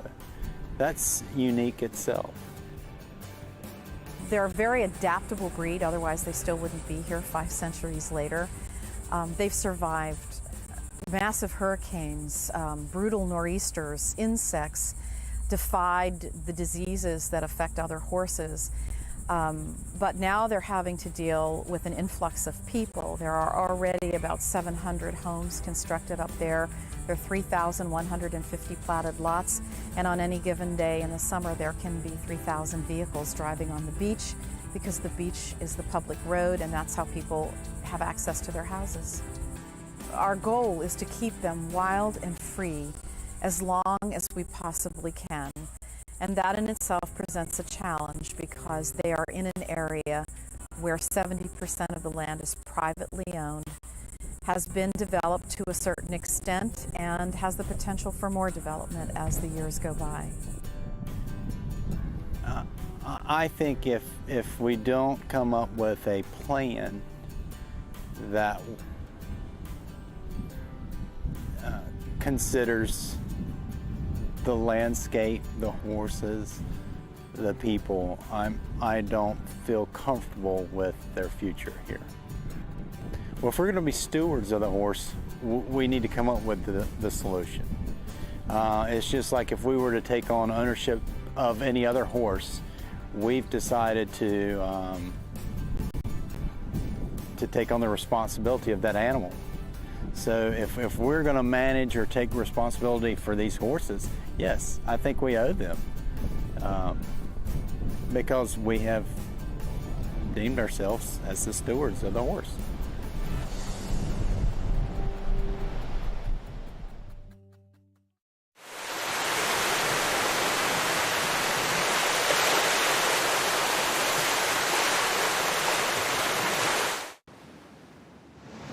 Tide's starting to come in now. What's up, guys? Looks like you found a good spot for us.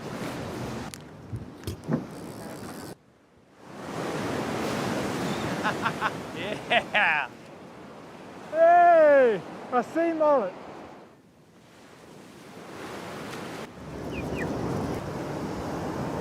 There's more to the story at rawobx.com. Discover the Dovetail Collection by Vaughn Bassett exclusively at Outer Banks for Virginia Mountains using solid American white oak. Dovetail wood joinery dates back thousands of years. The collection is designed for those who appreciate the natural look of reclaimed wood with its cracks, knots, and bold grain patterns. Each piece is available in 3 finishes and is meticulously crafted for exceptional strength to give you long-lasting beauty. Find the Dovetail Collection from Vaughn Bassett exclusively at Outer Banks Furniture, Milepost 1 in Kitty Hawk. Do we mark time by what comes before and after? Or is it this moment and what we do with it that truly matters? The Outer Banks of North Carolina starts every day with an open invitation to explore, to pursue unknown outcomes, and challenge curiosities, to stir the soul with open spaces and endless possibilities.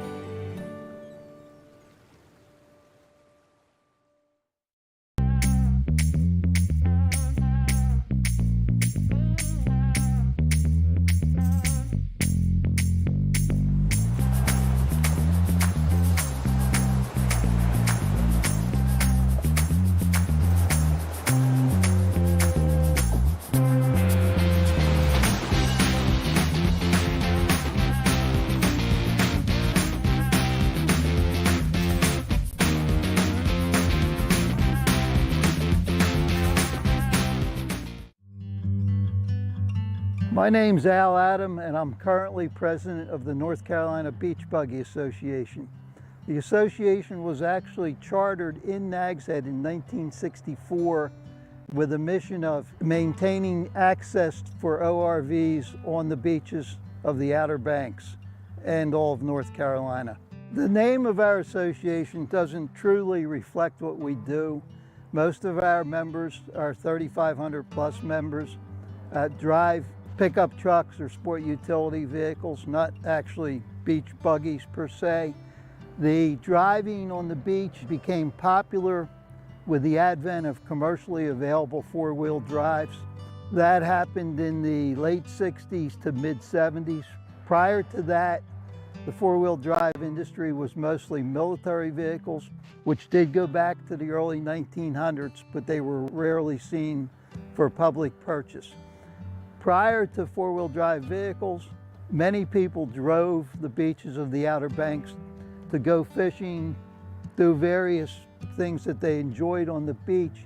They did it with two-wheel drive vehicles, and they did it by running very low air pressure, maintaining a footprint on the sand, much like putting a snowshoe on in snow, something to reduce the PSI pressure on the sand to give you a flotation. The Hatters didn't have a paved road the length of the island until 1953 or 54. So if you wanted to travel up and down the island to the ferry at Oregon Inlet, you used the beach. And that was done primarily with two-wheel drive vehicles, including a bus service that regularly ran from Hatteras Village all the way up to Oregon Inlet to the ferry. Before the advent of four-wheel drive, if a fisherman wanted to get to his favorite remote spot that wasn't readily accessible by hiking, they would use a two-wheel drive vehicle. It was recommended to bring friends along with you because you were going to get stuck and you need somebody to help push. Four-wheel drive vehicles changed that game. So it's a privilege we like to maintain. We want to do that by promoting good beach driving ethics and by following the rules of the individual agencies that govern different parts of the beaches. It may be county, it may be municipality like Nags Head, it may be the National Park Service like Hatteras Island. The rules that they have are focused on safety and preserving the resource. No driving on the dunes. From a safety aspect, we want to be careful of pedestrians and other vehicles. The speed limit is 15 miles per hour. The single most important factor, air down. Low air will allow you to remain on top of the sand instead of burying in the sand. Please air down before you go on the ramp. We frequently see people stuck on the ramp. That doesn't help anybody. Air down prior to going on the beach. You'll do yourself, your vehicle, and other drivers a favor. Slow and easy wins the day on the beach. When you turn, you want to make as gradual a turn as possible. No sharp turns. Turning your wheel sideways in the sand, you start to plow, and that slows you down and can lead to getting stuck. The only other thing that's always a good policy, unless you're the first guy on the beach for the day, it's fairly safe to follow somebody else's tracks. If somebody else has gone there, they've driven over it, and they're not stuck in the middle of those tracks, there's a good possibility that's a safe place to go. And other than that, slow and steady, low air pressure, you'll have a good day on the beach.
This isn't the everyday.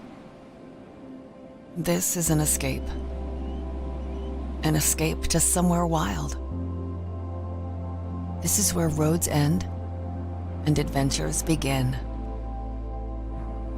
Here, you put down the heaviness of life and dream, play, reflect, and spend time with the ones that matter most.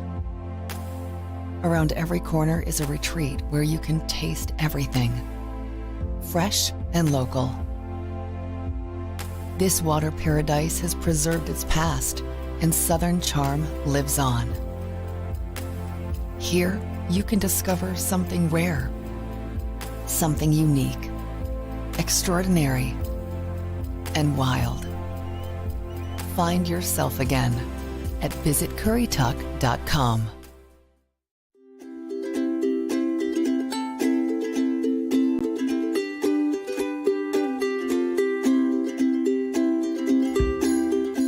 My name is Karen Spruill, and I'm the chef here at the Time and Tide Cafe. And today we are going to be making a North Carolina style pimento cheese.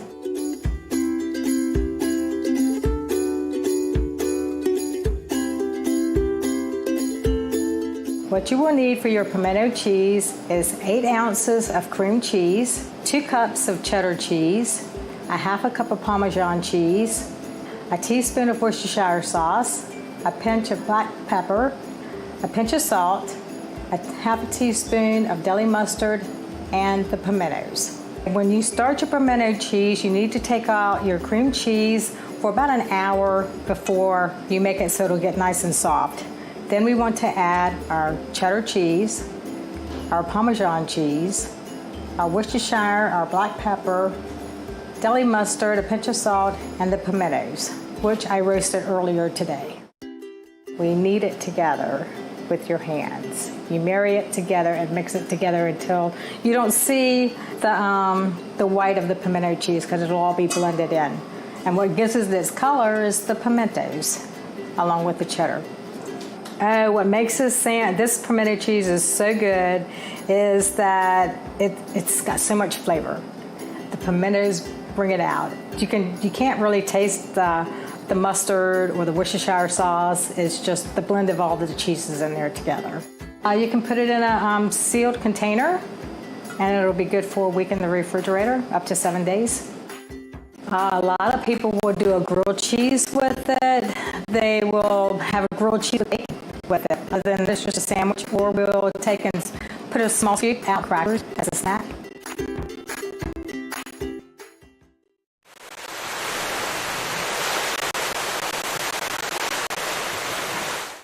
Capacity to explore pen while learning from the greatest to ever do it. Reliability to make those who are far away feel like they never left. Speeds for fueling moments of discovery while sparking curiosity. It's not just internet, it's a gateway to opportunities you never even knew existed. Ripple Fiber, multiplying potential for you, your family, and the community.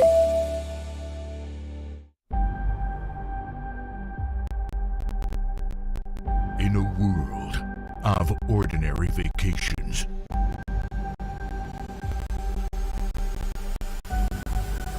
live the extraordinary.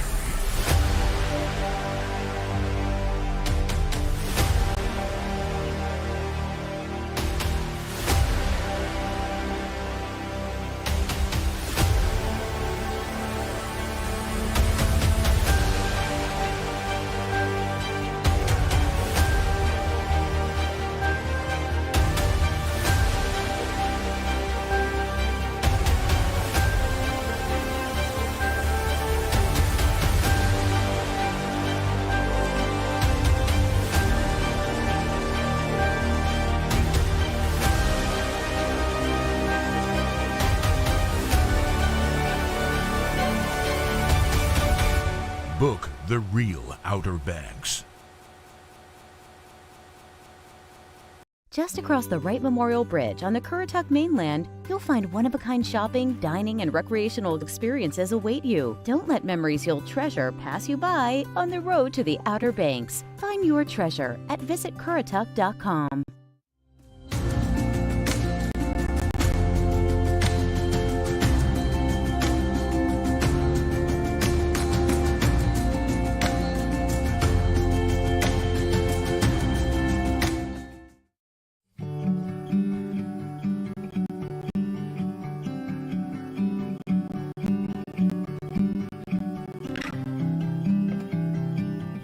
Welcome to Cape Hatteras Lighthouse.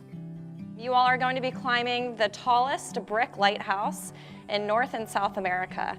So we're going to be going up 257 stairs, and it's the equivalent of climbing a 12-story building. So I hope you did your stretches for this morning. Let's go ahead and get started. So this is the fuel storage tank, and this is where they would store all of the kerosene fuel to light the Fresnel lens that was lit up at the top. So the lighthouse keepers, they would have had to carry two 40-pound fuel canisters up the lighthouse with them. So there's 8 landings in the lighthouse, and those were designed for the lighthouse keepers to stop, set their oil tanks down, and take breaks, which is what we're going to do today. So these stairs were all replaced in 2008. They used the original molding, so it looks very similar to the original, but it's the new cast iron. There are alternate landings all the way up throughout the lighthouse, And on each landing, there's a window. There's a north-facing view and a south-facing view. So they provided these windows for us because obviously there was no electricity, so it provided a lot of light for the lighthouse keepers, and also to get some nice airflow circulation throughout the lighthouse. The windows during the summer when the lighthouse opens in the third Friday of every April, the maintenance crew will open the windows and they'll stay open all summer long unless we have a big hurricane coming, then they'll come and close the windows. The next landing that we're going to be getting to is the halfway mark. So after this landing, we have 124 more stairs to climb. And you'll notice this piece of railing that is going through the center of the lighthouse. Now it's wired for electricity, but in the olden days we had a Fresnel lens that lit the light. And so there would have been 150-pound weights that would slowly descend through the middle of the lighthouse, and this railing would guide those weights down. So the momentum of those weights falling through the center would cause the Fresnel lens to spin, so it kind of worked as a grandfather clock. We actually had one of the last lighthouse keeper's daughters who grew up here, and she was telling us stories of how her and her sisters would swing from the weights side by side to play inside of the lighthouse, which was really neat. As they were building the lighthouse board wanted this lighthouse to be the most imposing and substantial lighthouse on the continent, if not the world. And so that's why they used only the finest materials to build the lighthouse. So when we get up to this landing, you'll notice the black slate and the white marble. That is on all of the landings. And so if you look really closely, you can see actually some fossils in the black slate. And then the base of the lighthouse was mined from a quarry in Vermont, and it's all granite on the base. The lighthouse keepers had many jobs in the lighthouse, and one of them was giving tours to local residents. When the lighthouse was electrified in 1934, everybody wanted to come and see the electric light in the lighthouse. And so our last lighthouse keeper we had, Mr. Unaka Jeanette, he wrote in his journal that he gave 17 tours to locals throughout the day. So can you imagine climbing up and down the lighthouse 17 times in one day? You can see that the paint is chipping along the walls here. Typically every 5 years the lighthouse gets painted, and it was last painted in 2014. They used 450 gallons of paint to do that.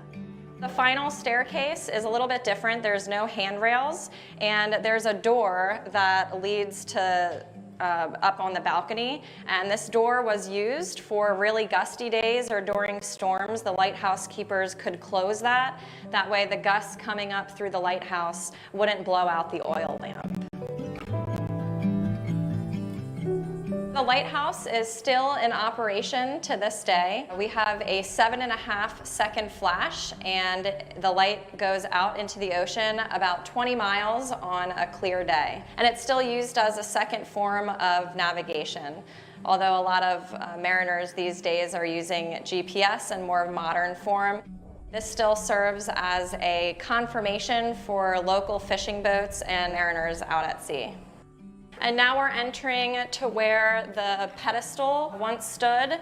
So the Fresnel lens would have been 12 feet high by 6 feet wide, and the base of it would have been right here where this table was. And this is closed to the public. Only the Coast Guard is allowed up there to change the bulbs twice a year. The bulb that is in the lighthouse now is 800,000 candle power. It's a 1,000-watt halogen bulb, and one bulb costs $240 to replace. We have now made it to the top, so welcome.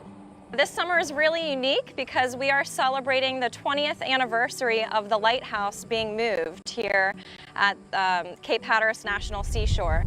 And when you're up on top of the balcony, you can actually see where the lighthouse used to sit in its original location and the moving path that the lighthouse took to get here. So the lighthouse used to sit, if you can see that brown structure going into the ocean over there, that's the groin. There were a series of 3 of those built to help restore the beaches. And the lighthouse sat right in front of that first groin, right behind that grassy sand dune. You can kind of see a big sandy area. And this clear cut through the trees right here is the moving path that it took to get from all the way over there to right here where we are today. It was a 23-day long journey to move it 2,900 feet, so just over a half of a mile. 20 years ago, everything was moved, not just the lighthouse. So if you look down, you can see the 2 homes where the lighthouse keepers once lived. All of those buildings were moved as well, along with the sidewalk. So everything's in proportion to how it was set up in the old location. In the new location, it was put about 1,500 feet away from the ocean. And back in 1870, when this lighthouse was built in the old location, it was about 1,500 feet from the ocean then. And now you can see just how close the ocean is. So it's possible with barrier island migration and how these islands move, that in the next 80 to 100 years, we may be facing the same situation we did 20 years ago. You get a really great shot of Cape Point over here, and this was pretty much the main reason why we needed such a tall lighthouse in the area. We have 2 really major currents that are basically meeting right over there at the point. We have the Labrador Current that's flowing north to south with the really cold water, and then of course we have the Gulf Stream that is flowing south to north with that really warm water. And with those currents, they push a lot of sand and sediment, which builds underwater sand mountains basically. And some of these sand mountains can be about 250 feet high under the water. So mariners would be in really deep water, and then all of a sudden the bottoms of their boats would hit these big shoals under the water. And so this area out here is called the graveyard of the Atlantic because so many ships wrecked out along the shore here of the Outer Banks. We really hope to see you in person here on the grounds. The lighthouse is open for climbing daily until Columbus Day, October 14th.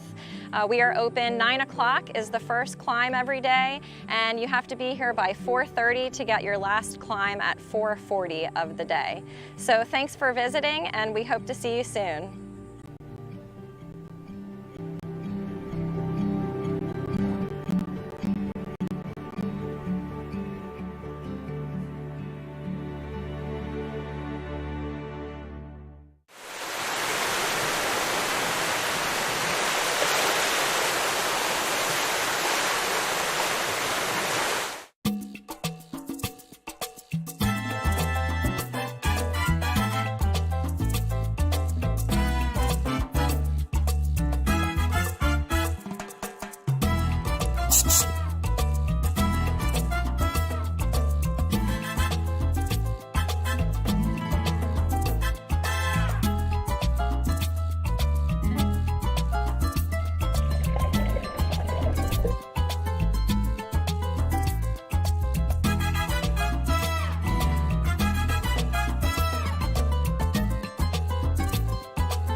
What lies beneath the surface? The waters of the Outer Banks share their secrets, one cast at a time. Total relaxation, absolute exhilaration.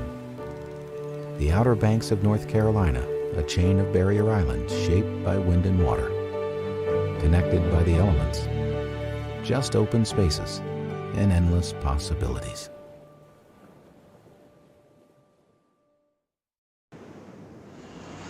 Yo, what's up?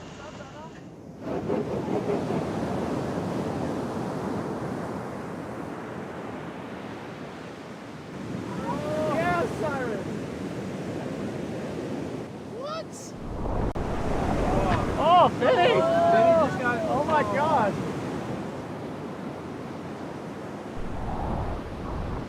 There's more to the story at rawobx.com.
I'm Barry Price for the town of Nags Head.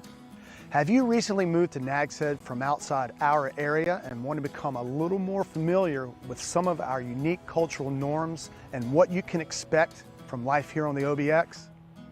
Well, you're in luck. I'm here to show you how you can be as unique as the rest of us here. Here on the Outer Banks, we don't have a lot of streets, but we do have a lot of names for them. For example, I'm here at Nags Head's Dowdy Park at 3005 South Croatan Highway, AKA US 158, AKA the bypass. Well, what does the bypass, you ask?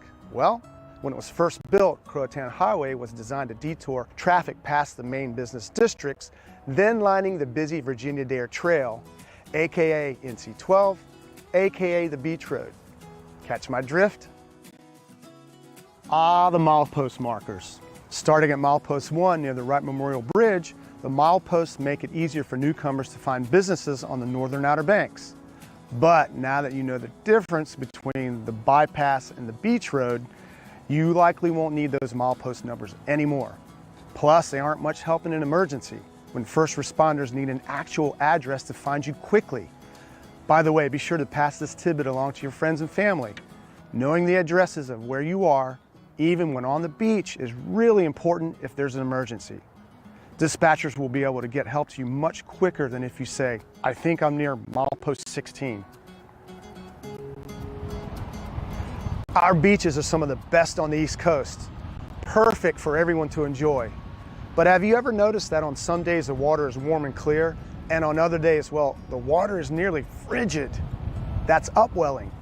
On the Outer Banks, upwelling happens when a strong offshore wind, like the southwest breezes we have here during the summer, pushes the warm surface water out to sea, allowing deeper, colder water to well up from below. Now that you're a Nags Head local, you can impress others with this kind of information. Speaking of the ocean, as an Outer Banker, you need to know how to spot and survive a rip current. And don't forget to share this information with friends and family. Remember, when red flags are flying, swimming in the ocean is prohibited. Check out lovethebeachrespecttheocean.com for more information on rip currents, or ask one of our lifeguards before heading in for a dip. If you see smoke plumes rising into the sky in late winter or early spring, chances are the smoke's coming from a prescribed burn on undeveloped public land nearby. These burns are used to keep the land's ecosystems healthy and our area's homes, businesses, infrastructure safe. Hurricanes are a fact of life here on the Outer Banks.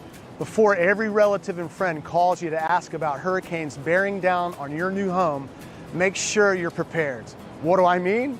Well, get your information from trusted official news sources, not John's weather forecasting or social media pages that just want to get you riled up.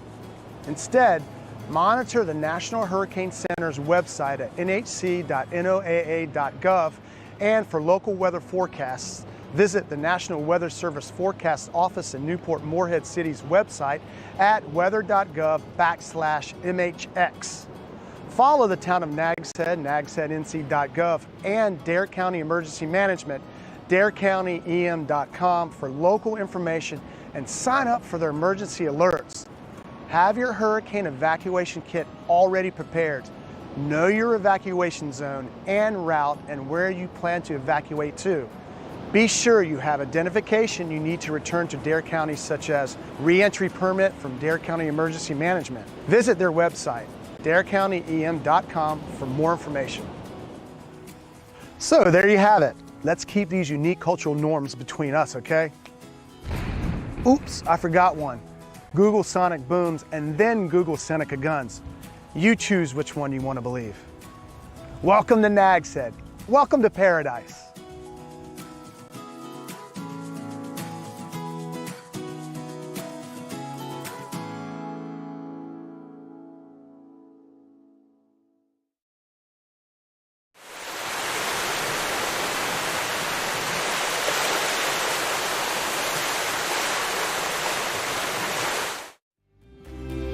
Treasure memories in Corolla Outer Banks. Go to CorollaNC.com.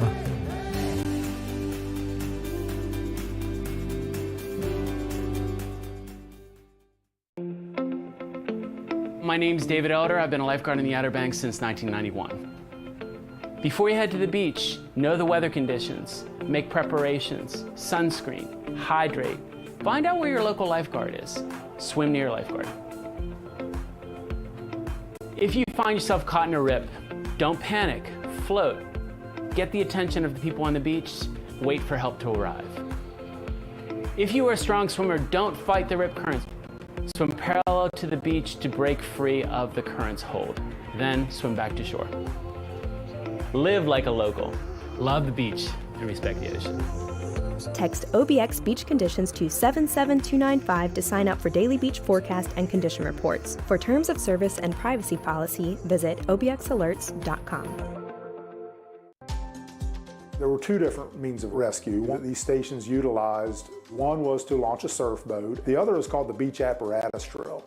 What the beach apparatus drill consists of, a beach cart with a lot of lines, all this equipment, which is pulled out to the beach.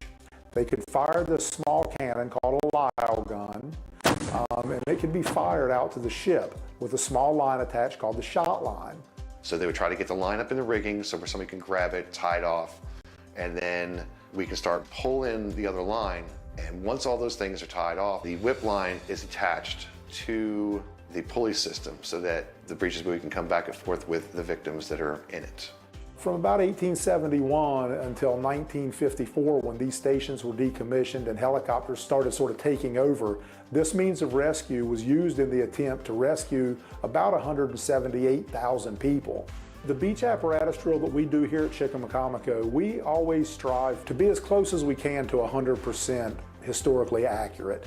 It is a reenactment of the training that they did to prepare themselves for a rescue.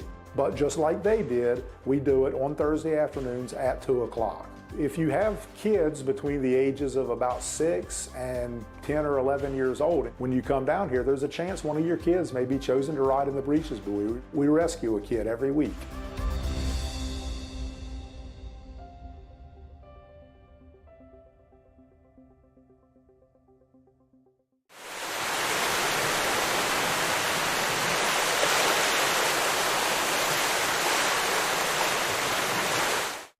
Oh, Santa here.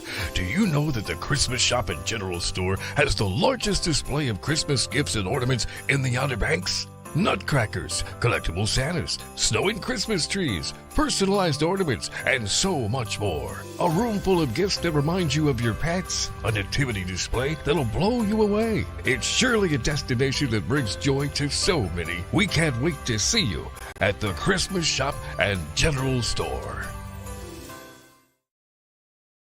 PlayOBXGolf.com is your gateway to a great golf vacation on the Outer Banks of North Carolina. Stretched between the Sound and the Atlantic Ocean, the Outer Banks offers a one-of-a-kind coastal golf experience. 5 award-winning courses and well-appointed golf accommodations in a picturesque setting make the Outer Banks the perfect choice for your next golf getaway. And fall is the perfect time to experience the best weather and the best course conditions of the year. Your golf trip to North Carolina's Outer Banks is just a click away at playobxgolf.com.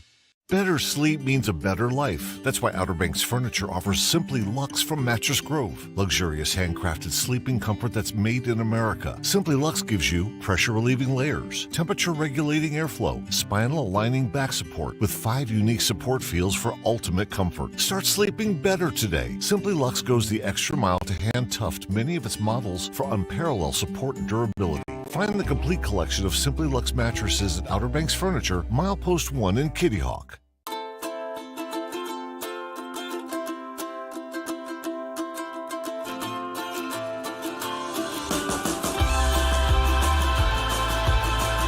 Whether you're here for a week or one long weekend, explore nature surrounded by the ocean and beside the ones you love. Welcome to the Currituck Outer Banks. Just across the Wright Memorial Bridge, you'll find one-of-a-kind experiences await you. Don't let memories you'll treasure pass you by on the road to the Outer Banks. Take a day and find yourself on the Currituck mainland.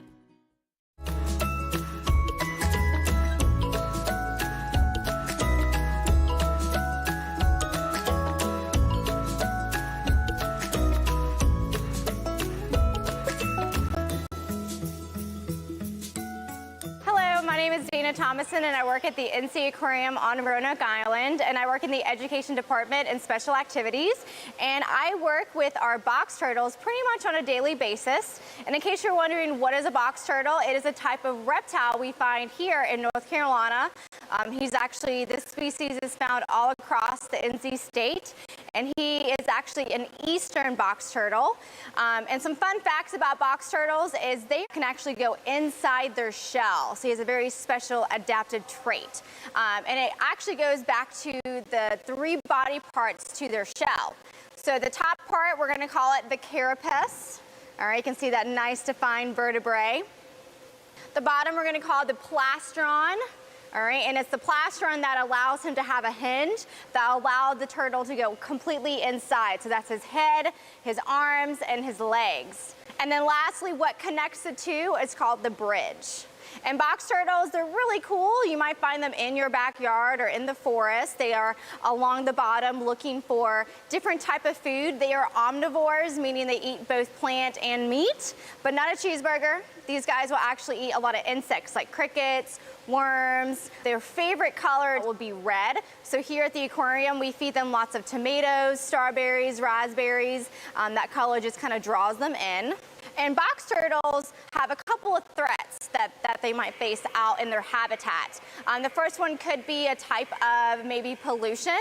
So pollution could be trash pollution, could be also their habitat loss. They no longer have their habitat to kind of go about and find food and have space and make lots of babies. And the last thing could be road mortality. So as the females, 'tis the spring season, they're out of their bromation period. They're gonna come up and they're gonna be wanting to lay their eggs on any type of land.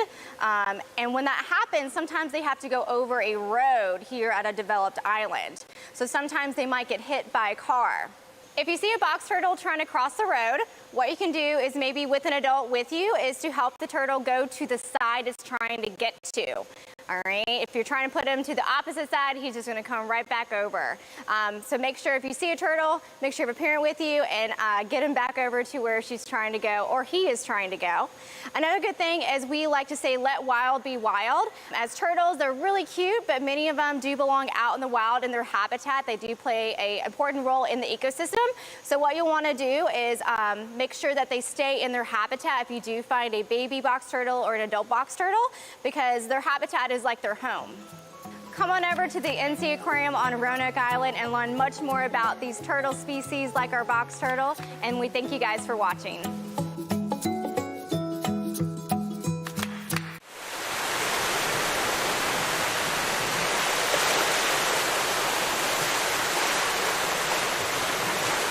Outer Banks Furniture is the leather expert on the beach and the only furniture store exclusively offering Omnia leather, with almost 200 different colors and styles to choose from. With unmatched design, comfort, and luxury, Omnia leather only sources hand-picked top-grain hides from the oldest tanneries in the world, then creates the finest chairs, sofas, recliners, and accent pieces right here in the USA. Find the exceptional collection of Omnia leather exclusively at Outer Banks Furniture, Milepost 1 in Kitty Hawk. Welcome to Jeanette's Pier, the family fishing spot on the Outer Banks. Make memories for a lifetime while reeling in the catch of the day. From bottom fishing for spot and croaker to jigging for bluefish and Spanish mackerel, experience the thrill of catching a fish from this 1,000-foot-long concrete ocean fishing pier located at milepost 16.5 in Nags Head. Have fun in the sun while fishing with your friends and family. Surf, sun, fish, and fun. Experience it all at Jeanette's Pier, where fishing is catching. Oh, Santa here again for the Christmas shop and general store. You know, the general store has long been a favorite destination within our shop. You'll find favorites like candies and fudge, Heights chocolates, and ready-made Bavarian nuts. Plus, we offer a wide selection of made in North Carolina items, old-time candy, sodas, and more. And our wine section has an even larger selection than last year. With more wine tasting opportunities, it's all part of the experience at the Christmas shop and general store. Let's talk quality. Benchmade quality from American hardwoods and handcrafted in the USA. That's the Benchmade collection from Bassett, exclusively at Outer Banks Furniture. Each piece is meticulously crafted from Appalachian maple, cherry, or oak, and made to order one at a time by American artisans in Bassett, Virginia. From a live edge table to a sharp modern edge, Benchmade has your look. Find the Benchmade collection from Bassett exclusively at Outer Banks Furniture, Milepost 1 in Kitty Hawk. Hi everyone, I'm Claire and welcome to Wright Brothers National Memorial. This is Fort Raleigh National Historic Site. And Cape Hatteras National Seashore. And welcome to the national parks of the Outer Banks of North Carolina. There's so much to do and see here, so let's check it out. Here at Wright Brothers National Memorial, we explore the story of Wilbur and Orville Wright, two brothers from Dayton, Ohio, who, through experimentation, hard work, dedication, perseverance, a little bit of failure, and a lot of learning, managed to fly the first ever controlled, powered, manned, heavier than air plane. Wilbur and Orville made the arduous journey here from Dayton, Ohio between 1900 and 1903. For the first 2 years, they were living in a tent. In the second 2 years, they were in a shack, and they actually had a kitchen to cook on. For the first 3 years that they were here, they weren't even doing any flying experiments. They were just gliding, trying to manage the control in the air. So they would jump off of Big Kill Devil Hill right behind me and try to get as far as they could. And finally in 1903, they decided that they had mastered control and they were going to move on to powering this thing. So they built an engine, they created propellers and put it onto their flyer. And it was finally on December 17th, 1903 that they made that successful first flight. Aviation technology took off in leaps and bounds after this first flight in 1903. Soon we were crossing the English Channel and then crossing oceans. Then we were flying around the world. And then we're into space. We go to the moon. Now we're on other planets. The Wright brothers' dream of getting into the air and pushing the limits on what was possible has inspired millions of people. Neil Armstrong, when he was on the moon, had in his pocket a piece of the original 1903 Wright brothers flyer, and now we have it in the museum today. And in fact, there's so much to do here. We have the museum, which explores the full story of the Wright brothers. We have the flight room with the reproduction of the 1903 original flyer. We also have the reconstructed camp building, so you can see what it would have been like to live and work here in the fall on the sand dune. We have the first flight boulder that marks the exact spot that Orville took off from the very first time. We have the monument at the top of Big Kill Devil Hill, the Art Deco style granite monument, on the same hill where they did their gliding experiments from. On the other side of the hill, we have the first flight sculpture, which was put in for the centennial of the first flight. And this is life-size, and you can walk among the people that were there that day, and it really captures the emotions well. There's so much to do and learn here, so hopefully I'll see you soon. Here at Fort Raleigh, this is the site of the first English settlements in North America. If you've heard of Jamestown, if you've heard of the Pilgrims, this is the beginning of the story here. This is also the place where Algonquin people had lived for 800 years before they met and interacted with the English immigrants. This is a site during the Civil War where over 3,500 African Americans made their way to Roanoke Island and built what we call a freedmen's colony as they made their journey on the Underground Railroad. This is a place where you can step back in time and try to imagine what life was like. Can you imagine being an English colonist and stepping on board a wooden vessel, a small wooden vessel, and sailing for 3 months across an ocean to an unknown land? Can you imagine having lived here your whole life as an Algonquian, all of a sudden seeing these newcomers arriving and interacting with these different people from a different place? Can you imagine what it would be like for one of the Freedmen's Colony members to set foot on Roanoke Island and gain their freedom for the very first time? Fort Raleigh has a lot of different activities that you can enjoy. There's trails that you can walk. There are 2 soundside beaches that you can enjoy. There's a visitor center that has artifacts dating over 400 years old that have been found here in the park. There's ranger programs. You can join us and try to learn a little bit more about the lost colony and see if you can uncover that mystery for yourself. There's also picnic grounds and an outdoor theater called the Lost Colony Outdoor Drama. So if you're visiting in the summertime, you can come see Broadway outside. Here at the seashore, we have 70 miles of beaches. And so most people who come to the seashore like to engage in beach activities, whether that's swimming, shell collecting, or just sunning themselves on the beach. But there's so much more to do here on the seashore than just what you typically would think of. Here at Hatteras National Seashore, there's so much cultural history that people don't realize, whether that be lighthouses and the light keepers themselves and their amazing history, life-saving stations, some of the war activity that's taken place from Civil War to World War I, World War II, all the way down to Blackbeard, the pirate. Is kind of Ocracoke Island was kind of a little home area for him, and that's actually where he perished. So there's plenty of things to learn about, but it's also not just history. There's a lot of nature and natural stuff to be able to do, whether that be sound side or ocean side. We have a lot of nesting shorebirds, and so people will come and check out those birds. But maybe even more popular is in the summertime the sea turtles, mostly loggerhead turtles, but there's a couple others. They come and nest here, and whenever those baby turtles kind of come out, and we call it a boil because there's so much activity. It's almost like a pot of water boiling, but to be able to see those little sea turtles race towards the beach is something spectacular. There's so much to do and learn here. Whether you like to learn about history or science, like to get out and explore, like fishing or swimming, or just like to sit and relax, there's sure to be something exciting for you to do here in the national parks of the Outer Banks of North Carolina.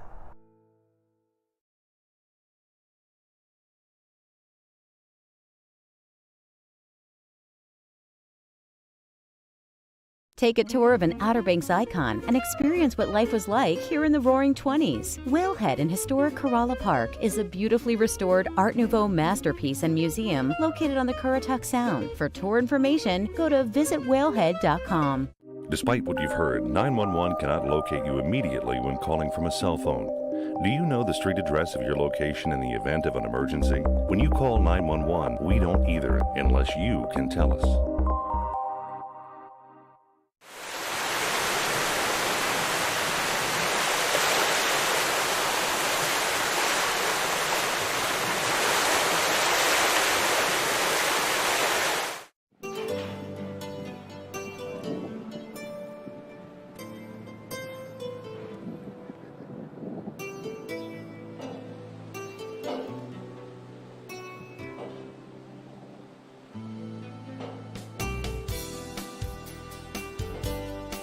There are few things as refreshing or more relaxing than a ride across the Sound or the river on a North Carolina ferry.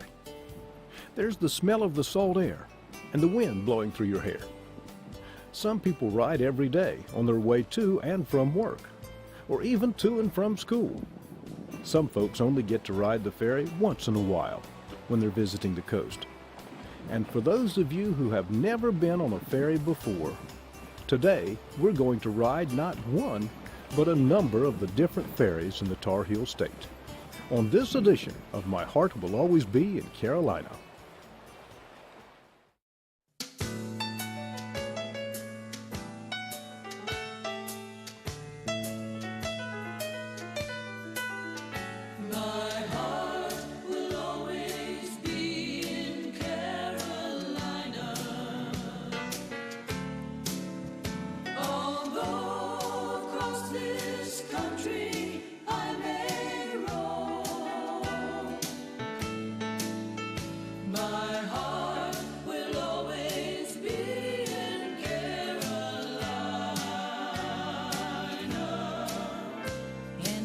Sunny seaside, Carolina home.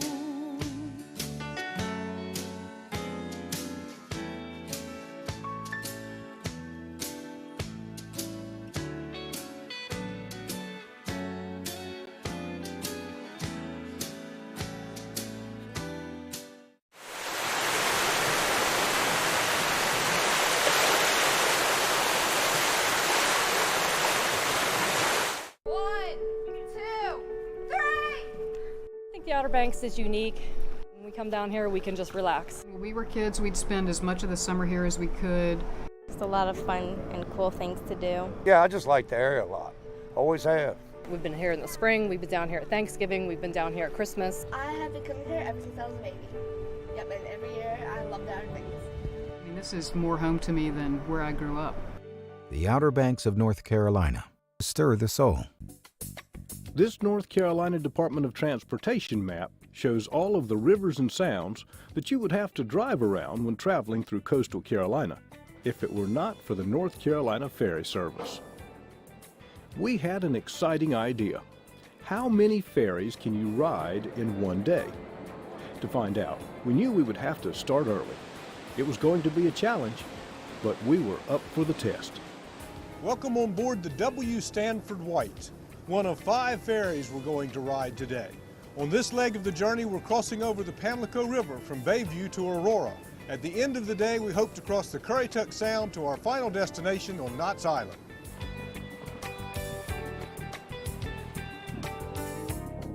The Pamlico River Ferry is one of the most important ferries in the system. As we will learn, many people who work on the other side of the river ride the ferry every day from Bayview to the mining operation on the other side.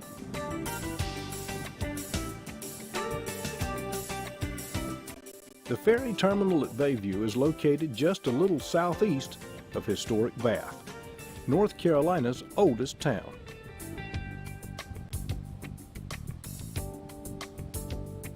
And at one time, the pirate Edward Teach, better known as Blackbeard, called Bath his home. Bath was incorporated in 1705.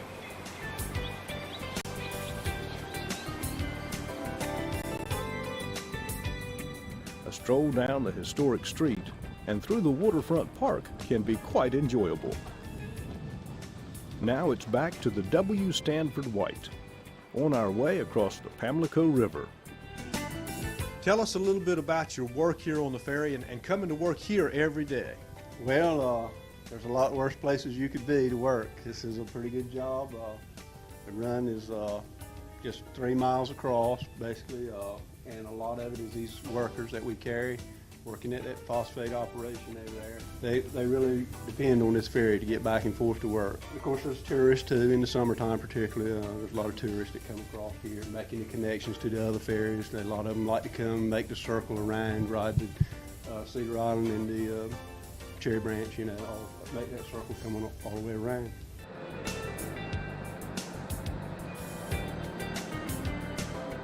I live over in Bath and I work over at PCS Phosphate in Aurora. So you ride the ferry every day and tell me about that and how important that is to your life and your work. Okay, I ride the ferry most every day. The commute around from Bath is about an hour commute. The ferry ride's only 25-minute ferry ride, and I'm only about 10-12 minutes from my house. Fuel consumption, the way it is today, it's very positive for us to be able to ride the ferry, and with fuel prices, it saves us a lot of money. This link in the North Carolina Ferry Service to connect NC Highway 306 across the Pamlico River began in 1966.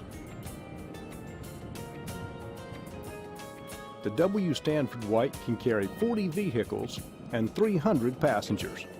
She is 180 feet long.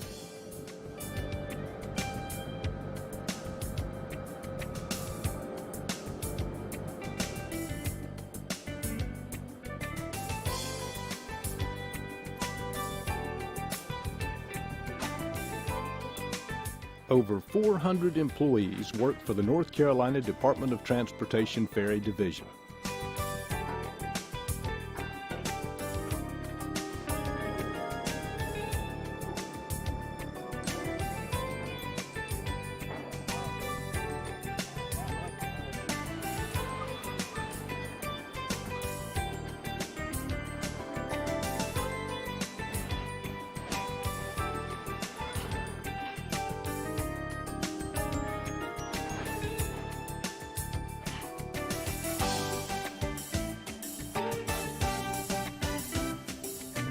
We're headed now to the ferry at Minnesota Beach. As we have heard, many of the daily passengers on the Pamlico River Ferry work at the phosphate mine in Aurora. Phosphorus is found in deposits containing ancient sea fossils. At one time, this area was under hundreds of feet of water. The first ferries in North Carolina began in the mid-1920s and were operated by private individuals. In the 1930s, the North Carolina Highway Commission began subsidizing these businesses to help keep toll costs down.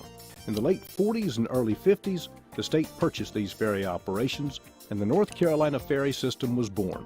The first official route of the North Carolina ferry system was from Roanoke Island to Mans Harbor, across the Croatan Sound back in 1947. There is no ferry service there today. 2 bridges now span the sound to connect the island to the mainland.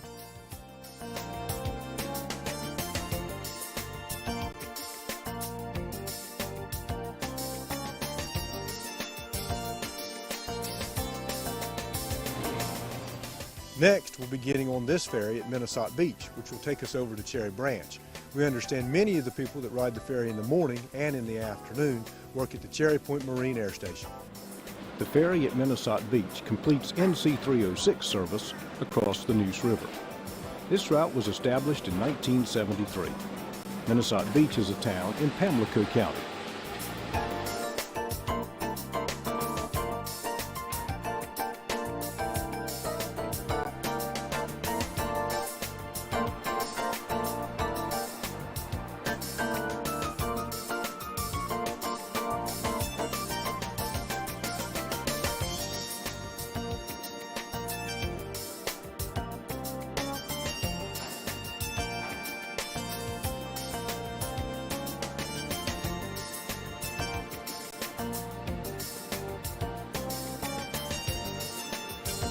One of the interesting things about this ferry is that it can sail in either direction.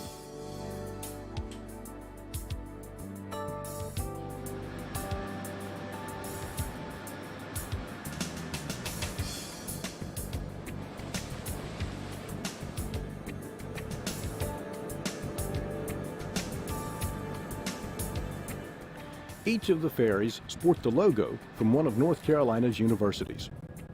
I'm looking for ECU.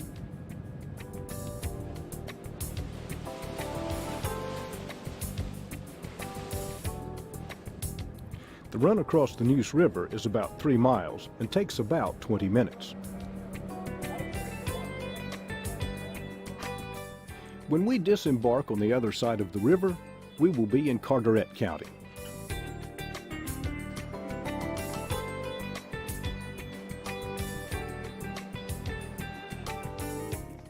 The North Carolina Department of Transportation's Ferry Division has 7 regular routes and over 20 ferries. At best, we think we'll be able to ride 5 today.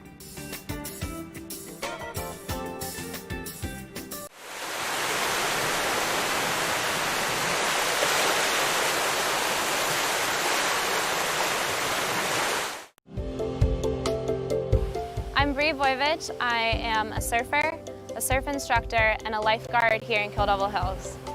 The power of the ocean deserves everyone's respect. Even on tranquil days, hard to see, powerful rip currents are present up and down the coast. Every year, unsuspected swimmers find themselves in the grip of the rip. Many lose their lives. Such tragic events can be easily prevented with a few local tips. Know before you go and check the local beach forecast before heading out. Always swim near a lifeguard. And if you find yourself caught in a rip current, don't panic, float, wave, and shout until help can arrive. If you're a good swimmer, don't fight the rip. Swim parallel to the beach to break free of the current's hold. Live like a local, love the beach, respect the ocean.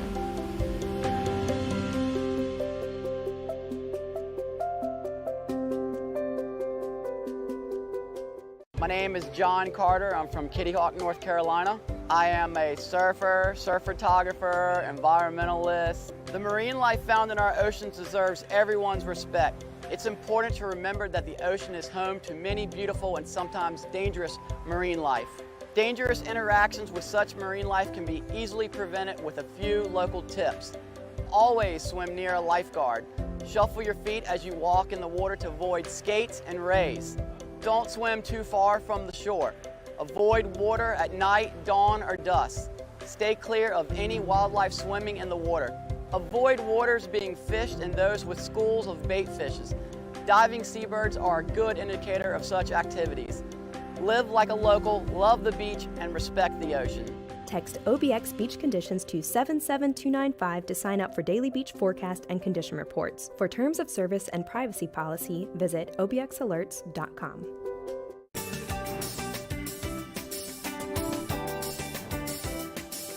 Let's go to Cedar Island.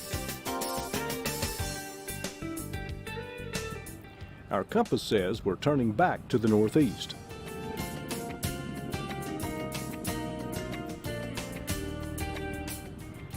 Part of our trip is through the Croatan National Forest in Carteret County. The forest features coastal and inland swamp habitats.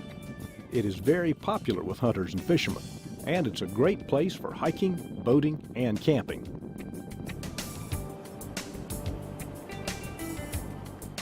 Cedar Island is an unincorporated community that some believe has a connection to the lost colony from Roanoke Island. The ferry from Cedar Island crosses the southeastern edge of the Pamlico Sound to Ocracoke Island. Unlike the other ferries we've ridden so far today, you will need a reservation to ride the Cedar Island Ferry. You can make your reservations online or call 1-800-BY-FERRY. That's 1-800-293-3779.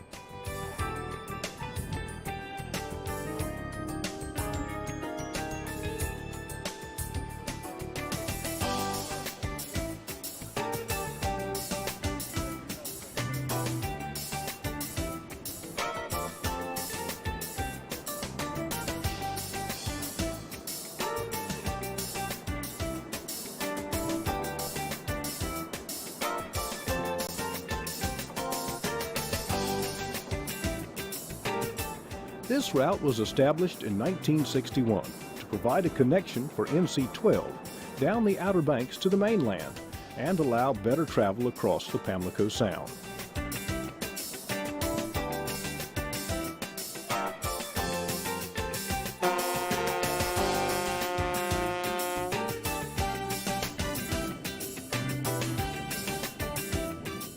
Now we're on the Pamlico. It's a big ferry and was built to handle the large and sometimes turbulent waters of the open sounds.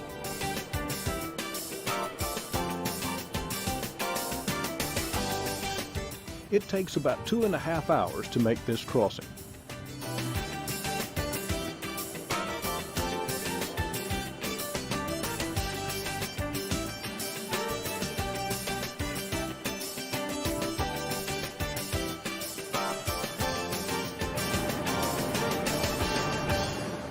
I want to introduce you to Captain Jackie Willis. We're on the motor vessel Pamlico, crossing the Pamlico Sound from Cedar Island over to Ocracoke. This is quite a trip. Yes, sir. About 23 miles. How long does it take? 2 hours, 10 minutes. Tell us a little bit about the motor vessel. How many cars does she hold? How big is she? How much water does she draw? Well, the boat's about 220 foot long, draws about 6 foot, and we can get somewhere around 48 to 52 cars, according to the size. And she's full right now? Yes, sir. Do you stay full all year long? Pretty much so. And I guess this is not just an opportunity for them to travel from one place to another, but just this kind of a ride is a real experience for the passengers. Yeah, a lot of people take the coast out here to see something different, and they catch a ferry. How many crew members on board? We have 7 crew members aboard. We have a captain, a mate, 3 deckhands, chief engineer, and oiler. Wow. And I see another ferry coming this way from Ocracoke, maybe 2 more headed back and forth, possibly Swan Quarter. So is there a point where you guys all cross out here? Yes, we're about to meet the halfway point now, and that'll be meeting the other boat going to Cedar Island, and there's also another boat coming from Swan Quarter on the way to Ocracoke. Chief engineer on the Pamlico, Gary Gillikin, told us the ferry is powered by 2 3508 diesel Caterpillar engines. There are also 2 generators in the engine room, and a 3rd emergency generator is located on top in case there is ever a power failure.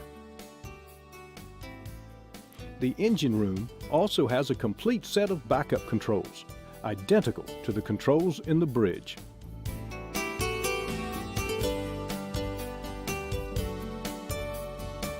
We're visiting with Terry Bird, and we're still on the ferry Pamlico as we're just about to arrive at Ocracoke. And Terry, what brings you out here? Well, I grew up in North Carolina and left when I was 17 years old. Spent my career in other places, came back and retired in 2005, and just want to experience North Carolina. Never been to the Outer Banks, and that's what we're doing in our retirement, trying to experience things we haven't had time to do. How do you like the ferry ride? It's great.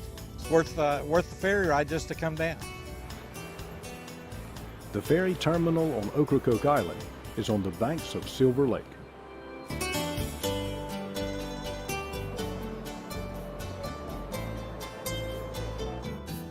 Blackbeard the pirate found safe harbor in these same calm waters for his pirate ship, the Queen Anne's Revenge.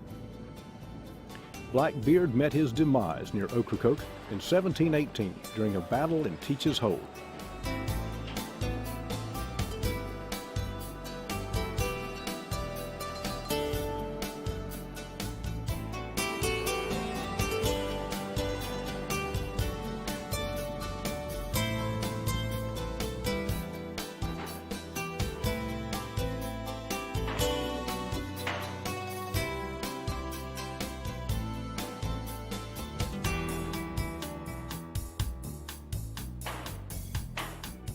We're talking with Danny Styron. Danny, you're the operations manager for this part of the ferry service, which is on the south end of Ocracoke Island? Yes, sir. Yes, sir. We have ferries going to Swan Quarter and from Swan Quarter daily, and we have ferries going to and from Cedar Island. So we're really working 2 different operations at the same time, and there were better than 75,000 vehicles went through our area last year, and they'll average about 4 people to a vehicle. And that doesn't include in the spring of the year. We have a lot of buses that transit North Carolina, school children coming to the coast, going up and down the beach. And we've had as high as 5 and 6 of them on a ferry at the time.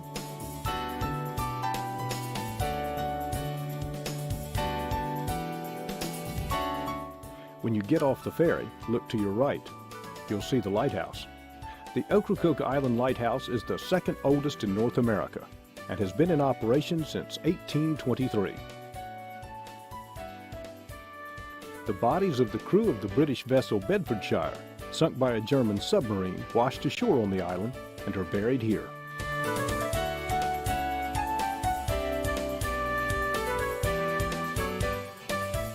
The corrals along the road are home to the wild ponies of Ocracoke, and the island's beaches are known as some of the most beautiful in the world.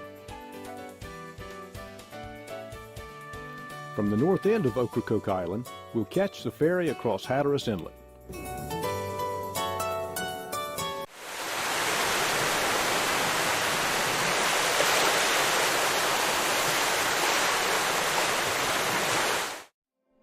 out of the darkness, it still stands, guiding mariners on their way, a beacon of light for all to see.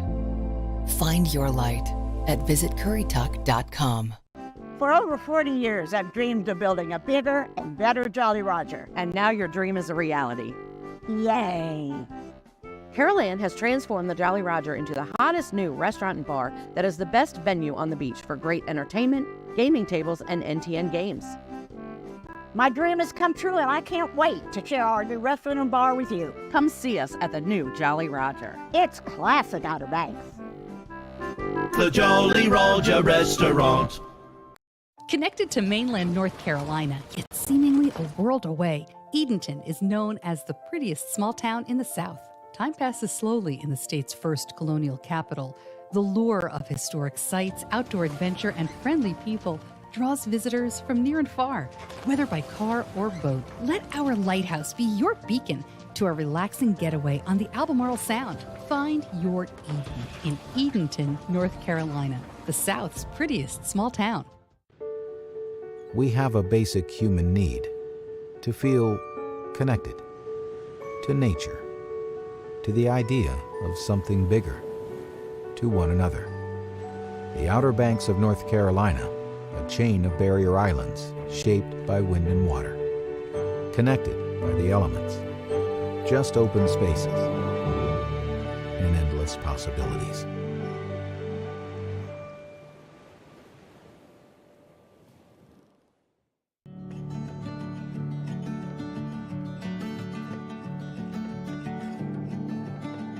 Some people say the Outer Banks has the best fishing spots. Some people talk too much. The Outer Banks of North Carolina, conveniently located just beyond compare.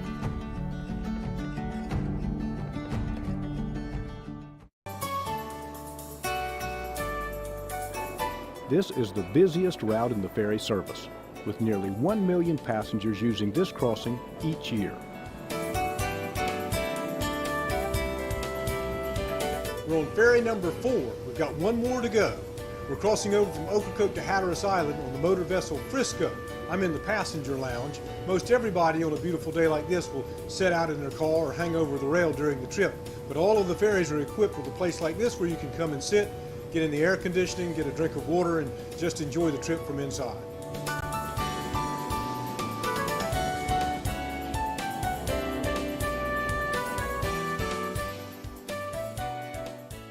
You move a lot of people, don't you, through the course of the year. Have you any idea how many folks use the North Carolina ferry system in a year?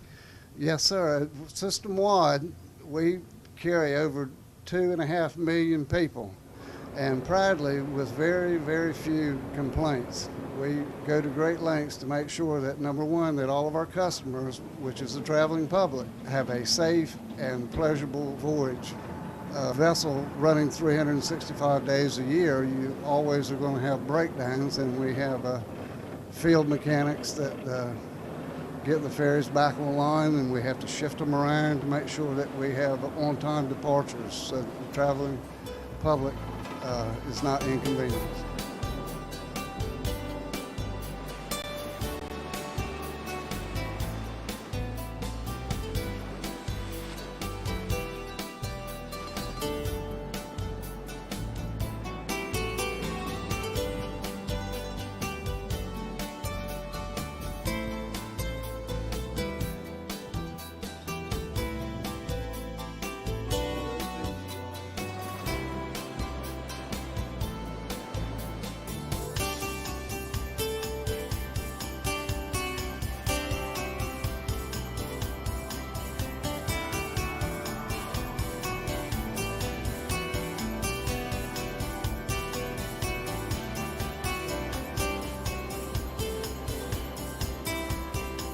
The ferry terminal on Hatteras Island is located adjacent to the U.S. Coast Guard Station in the village of Hatteras on the south end of the island.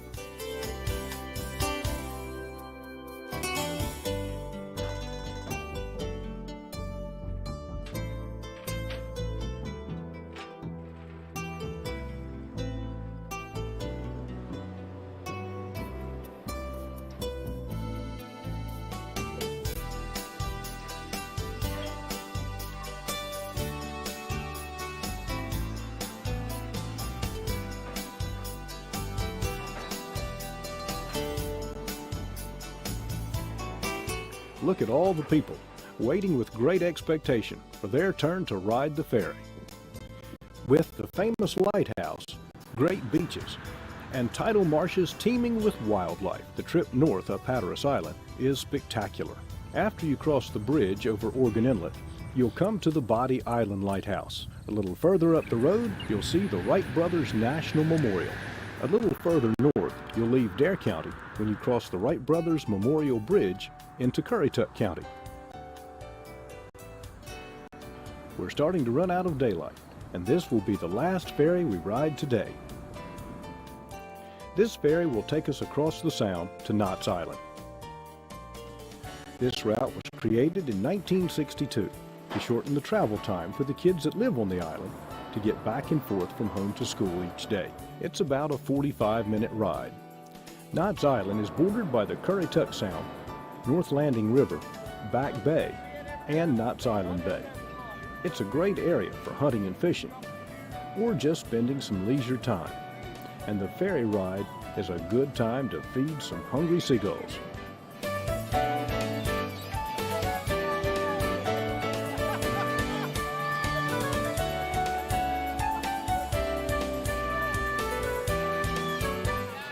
The ferry we're riding across the Currituck Sound today is the Chickamaucomico.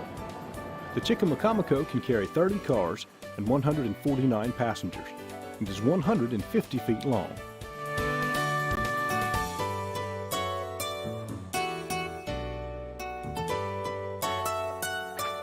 Well, we finally made it. What a day.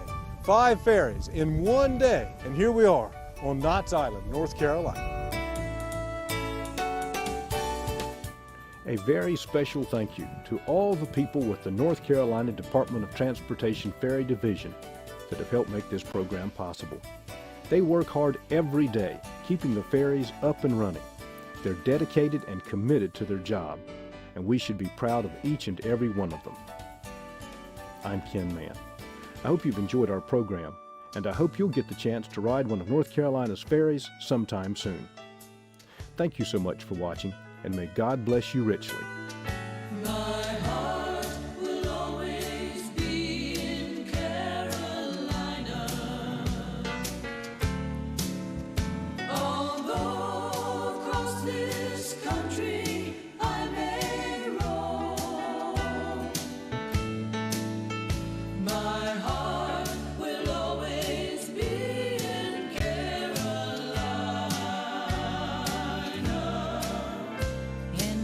Sunny seaside, Carolina home.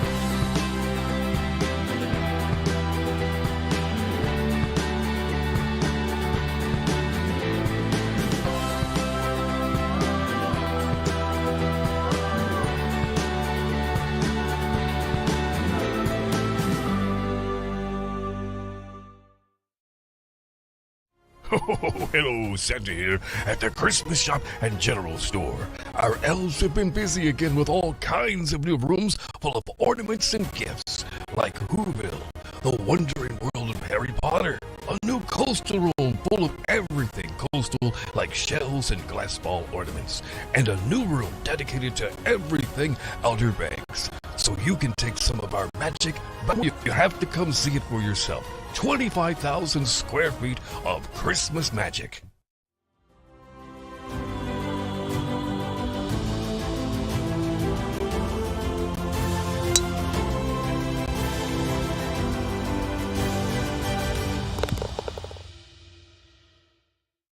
That's a good one. Oh yeah, really good one. This is what we came out here for. Sheep's head Dang, ceviche. babe. What's happening, everybody? What's going on, guys? You guys, Christy and I, we have an amazing video coming at y'all. And today's video, you guys, is gonna be featuring Sheep's Head in the Outer Banks, and this video is gonna be brought to you by our official tourism partners, the Outer Banks Visitors Bureau. Go to outerbanks.org and you guys can totally look at all the cool stuff the Outer Banks offers.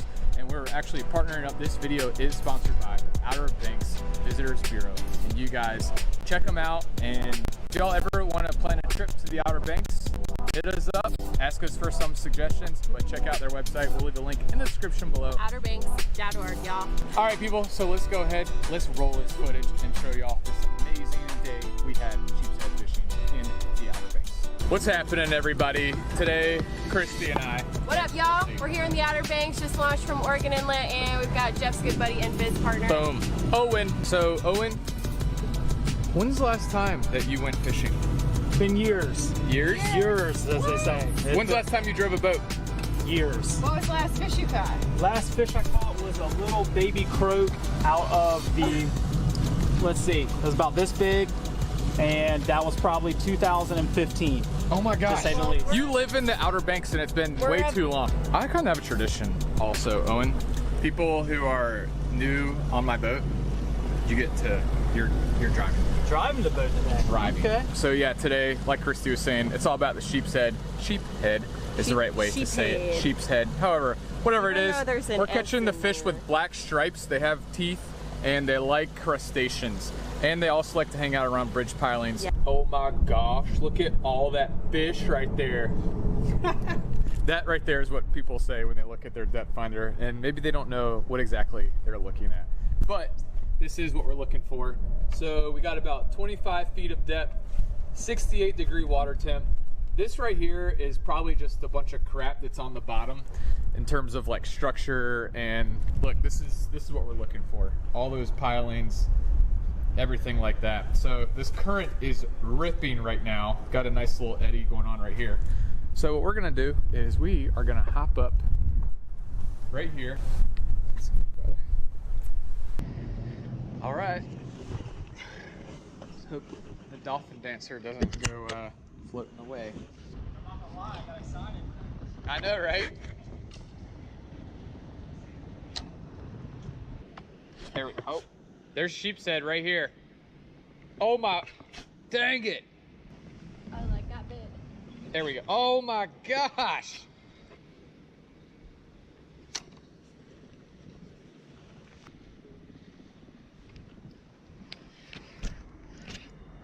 There we go. Fish on. That's a sheep's head. Ooh. Yeah. You're just smashing with your fish. Target species. Ooh, that's a nice one. All right, y'all, we're on a little bridge action. Sheep's head fishing. Oh, nice yeah. Flip him onto. Yeah, people. All right, y'all. This is our target species, getting on some sheephead. On the sand, please. Woo woo.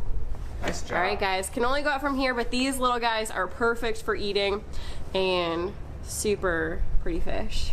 Love these fish. Yep. Hooked up? Yeah, you are. Woo woo. Here. Nice. Nice. You reeled them all the way up to the tip. Way too far. I ain't been fishing in years, looks like. Yeah. All good. We got them.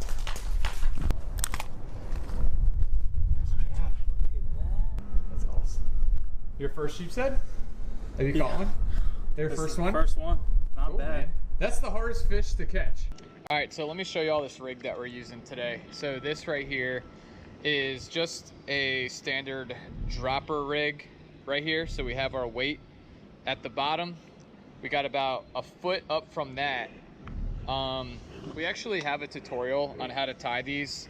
It's pretty much a high-low rig or a bottom rig without the high rig, just one part of it. So it's called a dropper rig. We use these for tog fishing, and these work perfect for bridge fishing. Using, right now the current's kind of slacked out, so we're just using 1 ounce weights. We'll probably switch to like a 3/8 ounce weight even, just to go with the lightest that we can, because these sheep's head have such subtle bites. So these make the perfect bait right here for sheep's head. In the perfect world, if we had fiddler crabs or like quarter chunks of blue crab, that would be awesome. Just dropping it counting back from like 5 seconds. And I don't know, the sheep's head, typically sea bass are gonna be at the very bottom. So if you're catching a lot of sea bass, then maybe come up a few cranks. Okay. Nice. All right, y'all, time to go piling hopping. That's what we like to do. If you guys are hopping on some pilings, not getting bites right away, it's usually a good sign to switch it up a little bit. Well, we've been getting bites. But we have been getting. We're going for the big one. Yes, we have been getting bites, been getting on this piling, but I figured that we'd switch it up. See if there's bigger quality, more quality fish on some other ones. All right, guys, all moored up. We got all of our tackle, and we're gonna hit piling number 2, see if we can pull off some bigger sheep's head. Dang, he bit me off. That was big. Wow, I just got whacked. That was huge. There we go. That's a good one. That's a good one. Oh yeah, really good one. That's hard. That's a really good one, people. Really good one. We're gonna net this guy from the boat. Here. Ooh, it's a good one. Oh. Sweet. All right, people. That right there was a blast on light action. Christy was a little upset because you had one. Babe, there's probably like 40 of them right there. No. Anyways, you guys, that is such a blast on light action. Oh man. There it is. Nice size sheep's head. Oh yes. Come on.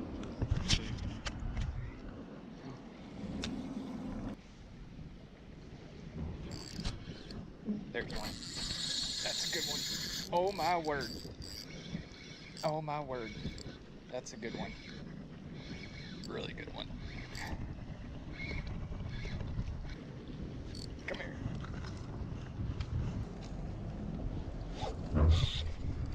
Oh yeah. Yep. Oh my word. Y'all, these we're all on. Yeah. That's what we're talking about. Tripled up. Oh yeah. Nice job, dude. Oh, that's a good one. Yes, flip them up. Good job. Nice catch, dude. All right, let the bail open. Nice job, dude. That is a nice one. All right, so when y'all are sheep's head fishing, what we're doing is we are right up on this structure. That's what y'all want to do. This works out perfect for us to be standing on the structure. These sheep said what they're doing is they are literally swimming like up and down the pilings and literally like right on the pilings too. So all we're doing is we're starting at the bottom, and then you want to use your rod. Like, so what we're doing is we're pointing our rod tip down, and then when we feel that bite, that subtle bite, you just come tight, just like that. You just kind of set the hook like that. You do need to set the hook on sheep's head. That's all you really want to do when you're sheep's head fishing, is you're pretty much, oh, there's bites. There we go. Oh, dang. There we go. Joe's on. Fish on. So, like we were talking about, y'all. Dang. Oh, look at that. That's a good one, babe. Okay, that's a really good one. We might need to get the net. Let's get the net. Where's the net? That's a good one. That's a really good one. Really? Yeah. Can you get in the boat? You ready? Ooh, babe. Really good one. You got it? Yeah. Ready?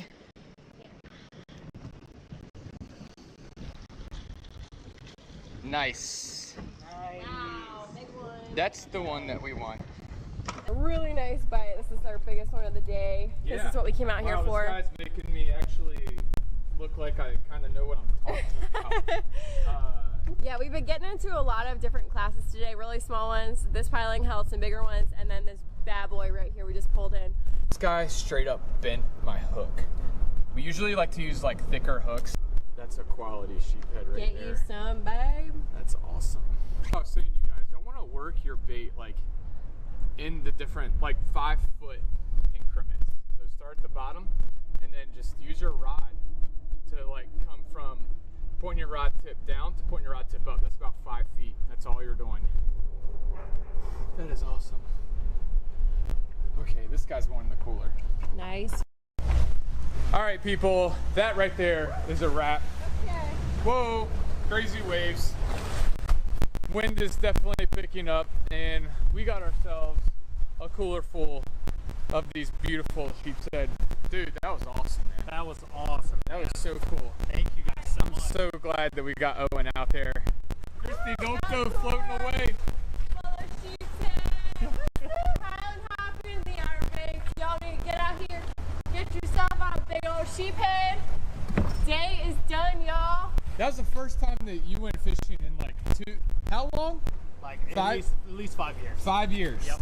5 years. That's the last time Owen has been fishing, and you caught one of the hardest fish in the ocean to catch today. But we got to get out of here because it's getting crazy.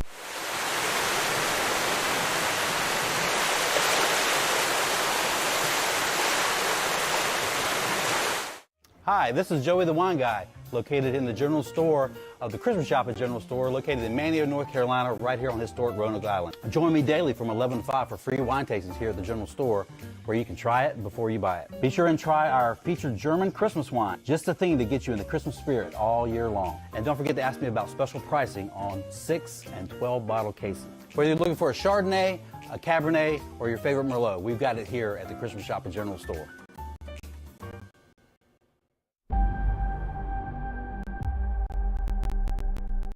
In a world of ordinary vacations,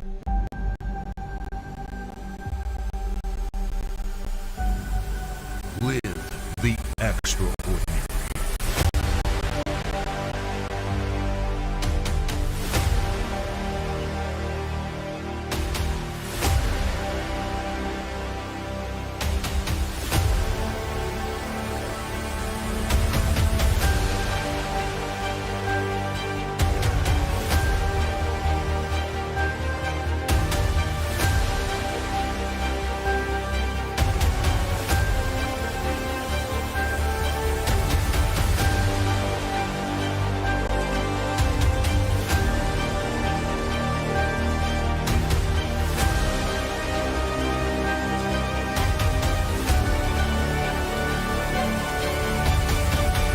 Book the real Outer Banks. Head up Highway 12 to where the road ends and you'll find the legendary Corolla Wild Horses, iconic historical sites, unique shopping and dining, outdoor events, and more. Take a day and find yourself here. Here we are, back in the kitchen.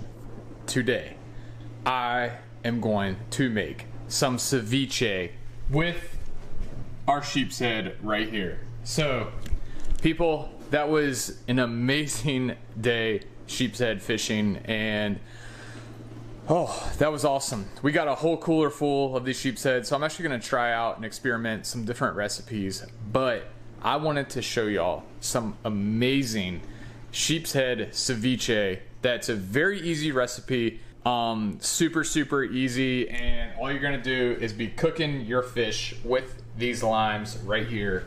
So anyways, let's get right to it. Like, amazing ceviche.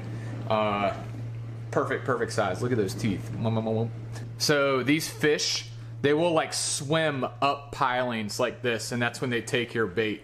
You know, they'll sometimes take it going down, but that's all they're doing is they're just like circling around pilings. All right, so this is our first cut. Then all we're gonna do, turn the fish around. So all we're doing is just working our knife right down the fillet. From here, we're just gonna just work our blade down the fillet. And all right, here's a little pro tip that I pretty much do in all my videos. So all you're gonna do is just take your knife, cut a hole, and then you can stick your finger through it just like this. Yeah, so this hole right here in the back of the fillet just helps you to like pull it off of the, should just come out pretty clean just like that. All right, here we go.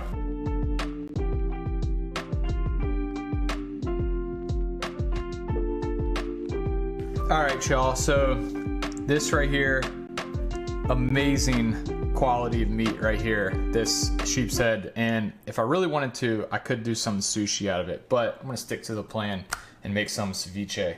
So all I'm gonna do right now is we're just going to cut it up into some kind of like small bite-sized pieces.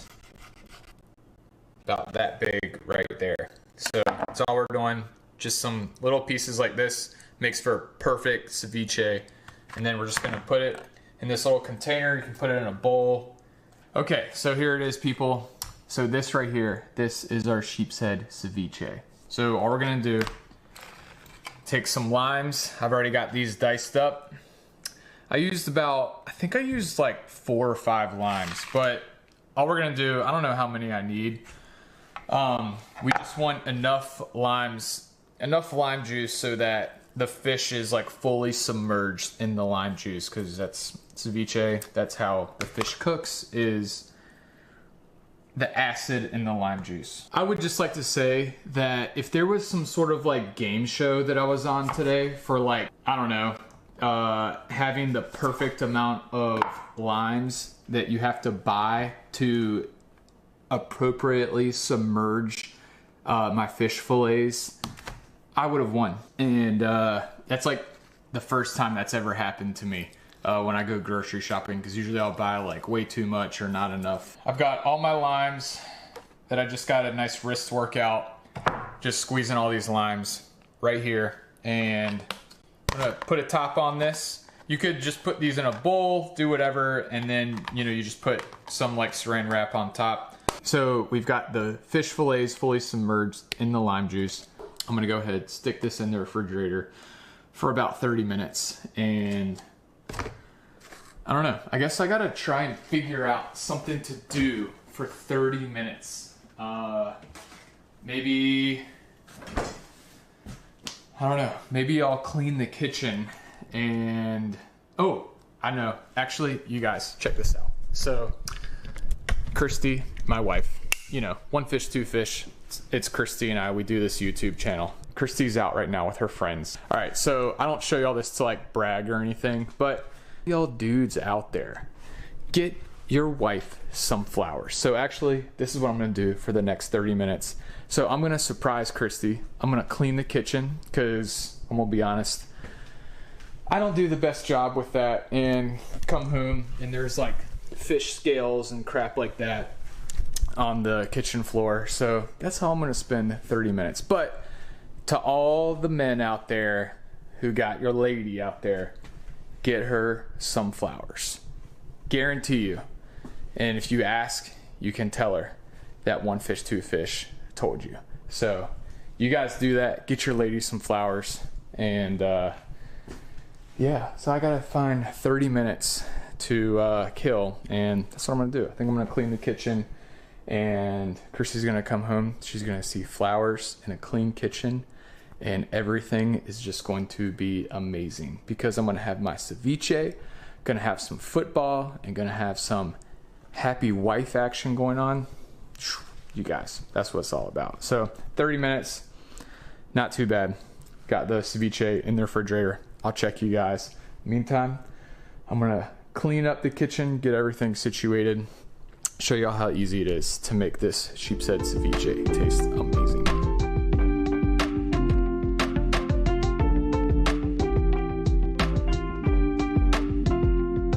Woo!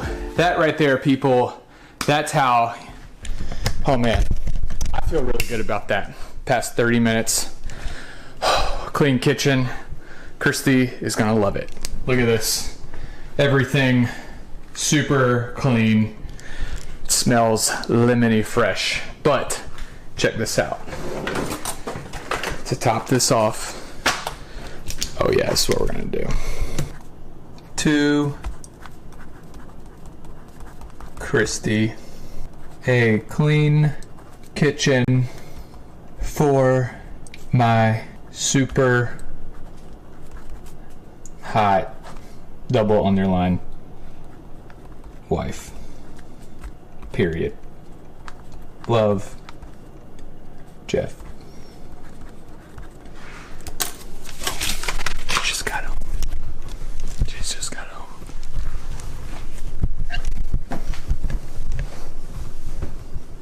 Christy, Hi. look what I did. What'd you do? Seriously? Oh, you cleaned the whole kitchen. I know. It looks so good. Doesn't it? Are you getting me on video? Maybe. Babe, this is so sweet. Is this for me for lunch? No, that's my ceviche. Oh. But you can have some of it. What's I that? got really excited. I was like, you made me tacos? Well, you can have some of my That's what I ceviche. thought this was all about, the tacos. You put it on top of the tortillas. And I saw chips. You don't even need chips. Well, it's for the ceviche. This looks so good. Doesn't it? I know. I've never seen it so clean. Uh-huh. Thank you. My hot husband. Y'all, ladies, get yourself a man who can clean up a kitchen. That's right. 30 minutes later, that plan was executed to perfection. So here it is. This is our fish. As you can see, it's a little bit more white. It's only been in here for 30 minutes because I am super starving. So this is the ceviche. Okay, here it is. So we have diced cucumbers, diced tomatoes, onions, and avocado. So this is so easy. All we're gonna do is put our mix-ins right here in this bowl. So cucumbers, tomatoes, put some onions in there. Let's do some avocado. Love ceviche, super tasty and very healthy as well. So, all right, avocado, solid base. All right, then put the fish. Oh my God. Put some salt in here, a little bit of pepper. That's it, people. There it is. That is ultimate sheep's head Hot ceviche. dang, babe. That smells amazing. So, all right, if you want to add a little bit of variety to it, here's another thing that you can do. Add some salsa to it. Y'all, this is like amazing. So check this out. Ooh. Put some salsa in here. Take some chips. Oh my gosh, I'm so starving, and I know this is gonna taste amazing. Okay, here we go. Make sure we get some fish up in there. Tostito ceviche. That's right. There it is. Ceviche, baby. That good, huh? So good. So good. So, Here. that's what you can do to add a little pizzazz to it. Christy and I are actually in the process of moving. So, what I would normally do is you can take like a wine glass or take like, I don't know, something that looks nice. Put this in that. And that is amazing. But here it is, people. This is the sheep's head. Is that dank? Ceviche. It's dope. So this is the without the salsa. But as you can see, the fish has been cooked in the lime juice, nice and white, and just the acid has cooked it. And you guys, it's so good. Ceviche tacos. Are you kidding me? So you can do chips, or you can just do tacos, or you can just eat it. Watching you eat lunch. That's so good. All right, people. Thanks for watching. Go ahead and give us a little subscribe and hit that notification bell and thumbs up. And hopefully you guys enjoyed our little catch and cook video for you guys. A little Outer Banks action. Just got in from a beach walk with some girlfriends and came into my amazing husband cleaning my kitchen, making lunch. What can get any better than that? That's right. And we got football. Come on. Heck to the yeah. All right, awesome. people. Get up off your butt. Go catch some fish. Peace out. Peace out.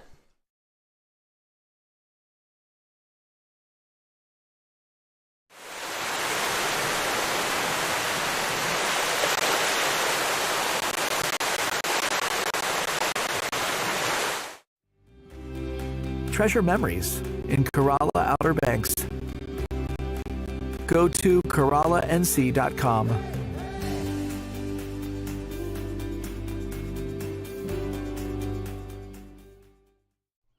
Every place has a story.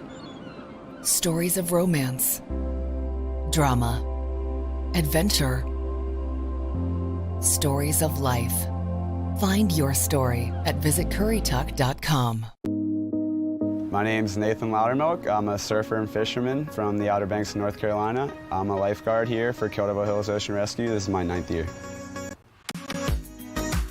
Drowning deaths occur when people are pulled offshore by a rip current. They're unable to keep themselves afloat due to exhaustion or fear, lack of swimming, and eventually they'll end up inhaling water, going unconscious. If you do find yourself in a rip current, first thing, you're going to want to remain calm, and you're going to want to swim parallel to shore until you are out of the current, and then make your way to the beach. If you do see somebody struggling in a rip current, please do not attempt to rescue them unless you are trained for it and you have a flotation device. Remember, many people drown trying to save someone else from a rip current. Be safe, be seen, and always swim near a lifeguard.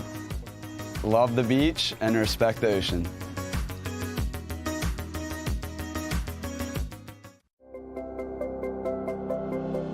I'm Bo Rayner. I'm a professional surfer, and I've been doing it since I was about 2 years old, and I live in Nags Head, North Carolina. The power of the ocean deserves everyone's respect. Even on calm days, hard to see powerful rip currents are present up and down our coast. Every year, unsuspecting swimmers find themselves in the grip of a rip. Many lose their lives. Such tragic events can be easily prevented with a few local tips. Know before you go and check local beach forecasts before you head out. Always swim near a lifeguard. And if you find yourself caught in a rip current, don't panic. Float, wave, and shout until help can arrive. If you're a good swimmer, don't fight the rip. Swim parallel to the beach to break free of the current's hold. Live like a local, love the beach, respect the ocean. Text OBX Beach Conditions to 77295 to sign up for daily beach forecast and condition reports. For terms of service and privacy policy, visit obxalerts.com.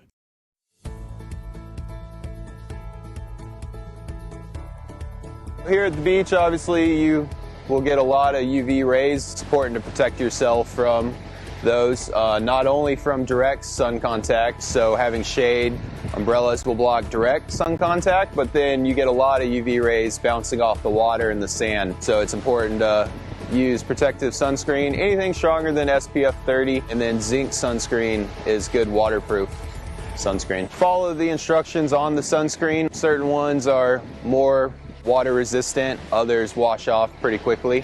But generally, especially if you have fair skin, reapply about every hour. It's real important, kind of take breaks. If you're planning to be at the beach all day long, you know, go inside for lunch, get an AC, get out of the sun, get some water, some food in you. Just take a break from the heat.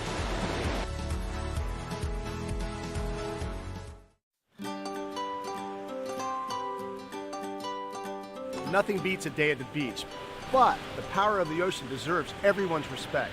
So if you plan on going for a swim when the surf is rough, why risk it? When in doubt, just stay out. But if you do decide to take a dip, warning flags are flying for a reason. Listen to the lifeguards. Stay out. Hey ladies, if you're an experienced swimmer and think you can safely handle the surf, even the most experienced swimmers can get caught in a rip current and swept out to sea. Stay on the shoreline. if the waves are rough, be sure to take a flotation device, such as a raft or a bodyboard. Rafts and boards aren't designed to save your life. If the surf is rough, just play it safe and stay out. Well, there you have it. Make sure your Outer Banks vacation is a memorable one for all the right reasons. Know before you go by checking the daily OBX beach conditions forecasts. Watch for rip current warnings and listen to the lifeguard.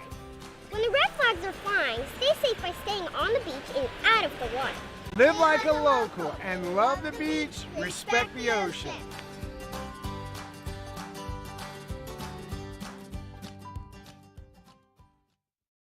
Despite what you've heard, 911 cannot locate you immediately when calling from a cell phone. Do you know the street address of your location in the event of an emergency? When you call 911, we don't either, unless you can tell us.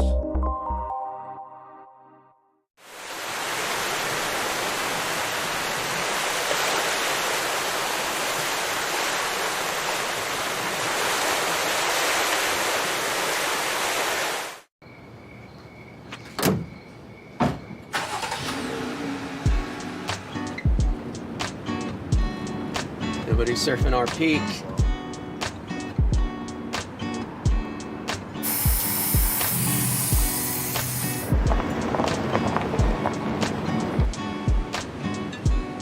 Yo, what's up?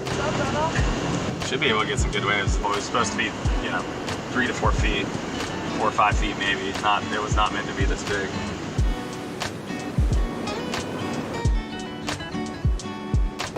The surf looks like it looks fun. Oh my God! What? Oh. The right and the left. Wow. Well, I'm ready to change. Yep.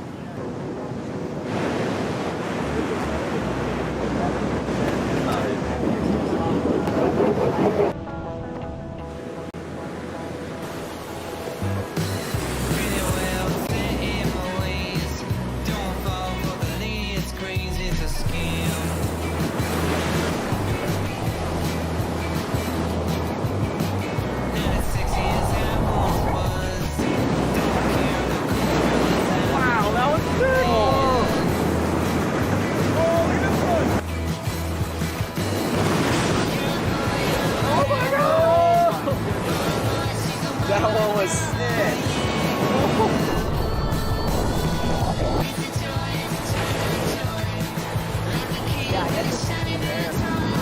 Yeah, Siren. Oh, look at this. Whoa! Look at that guy. Oh my God.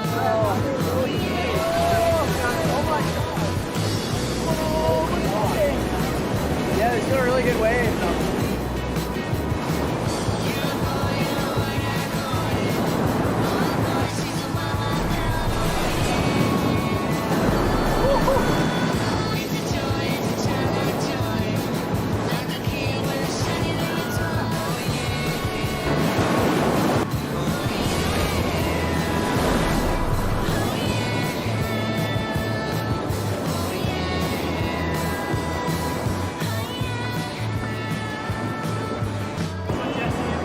That was fun.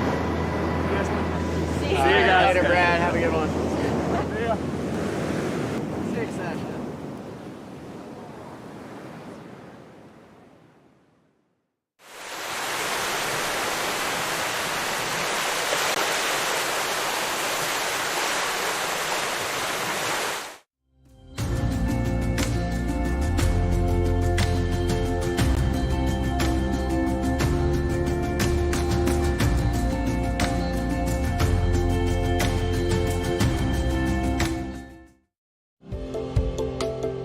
My name is Quentin Turco and I live in Kitty Hawk, North Carolina. And I do everything from surfing to fishing to spearfishing to paddleboarding. I mean, pretty much anything that involves the ocean. The power of the ocean deserves everyone's respect. The force of shore break waves can catch unsuspecting swimmers off guard, driving them into the sand, causing neck and back injuries, and in some cases, even drowning. Such incidents can easily be prevented with a few local tips. Know before you go and check local beach forecasts before you head out. Always swim near a lifeguard. Always be mindful of incoming waves even when near the water's edge. When in the water, play the over-under game. Little waves we go over, larger waves we go under. Live like a local, love the beach, respect the ocean.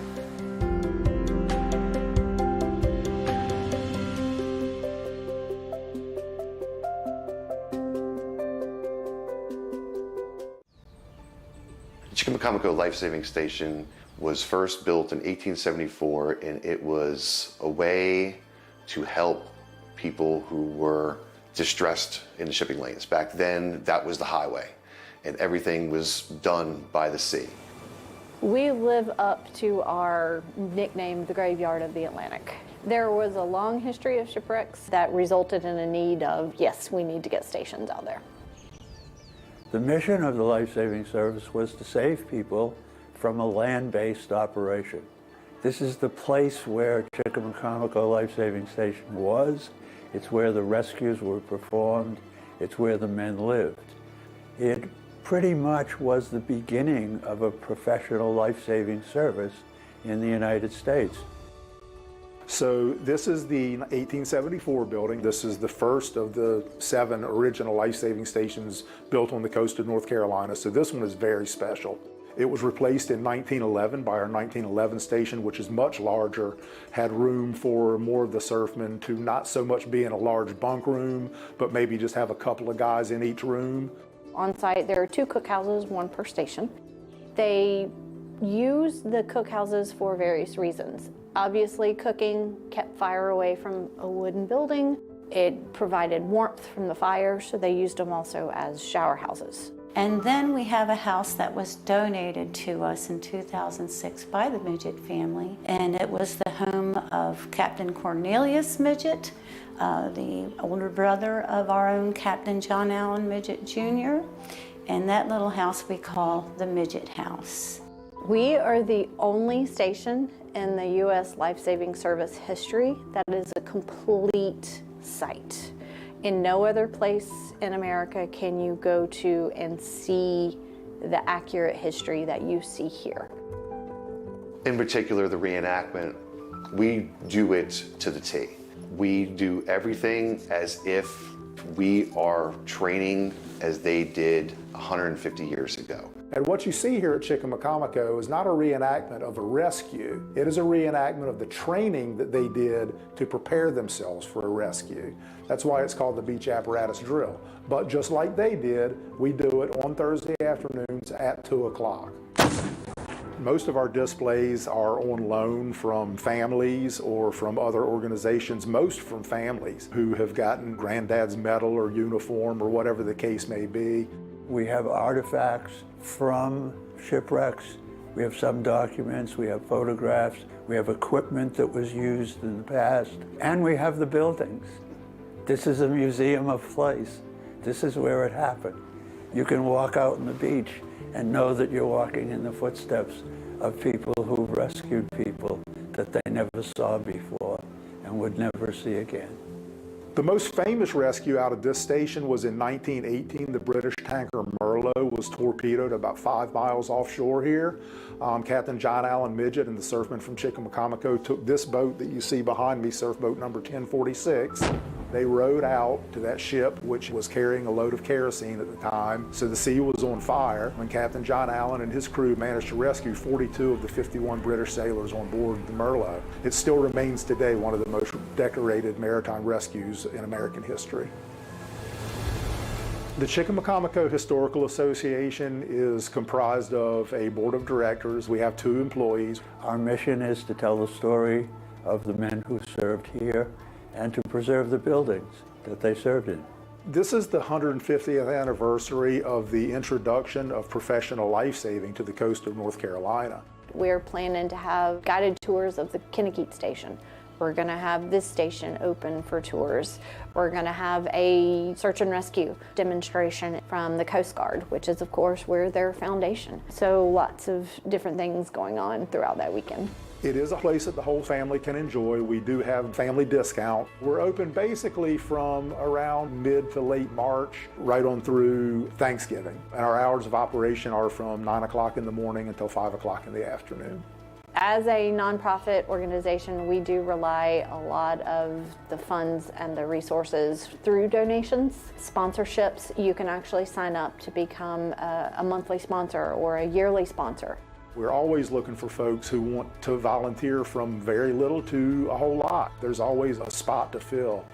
Go to chickamaucomico.org. Our website is right there with all the contact information. They can call the station. We check our machines regularly.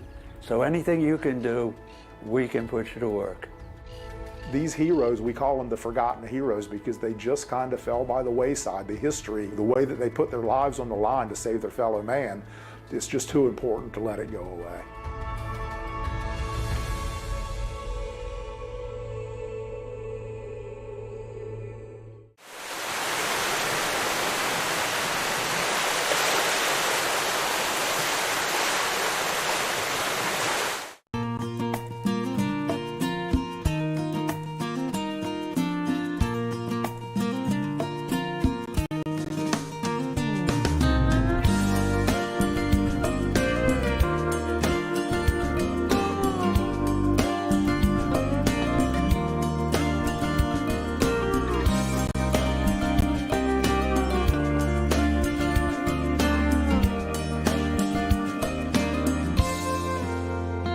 Jewelry by Gail is celebrating its 47th anniversary this year.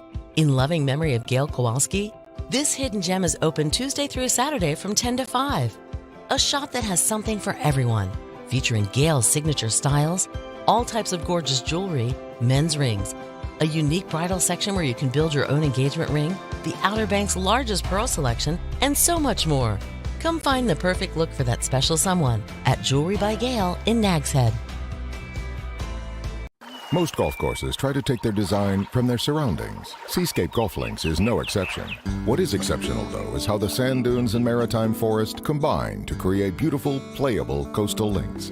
With dramatic elevation changes and ocean views, Seascape Golf Links, an 18-hole championship golf course, milepost 2.5 in Kitty Hawk. Call for tee times and ask about midday specials. 261-2158. 261-2158. Seascape Golf Links, a must-play for those who love the game.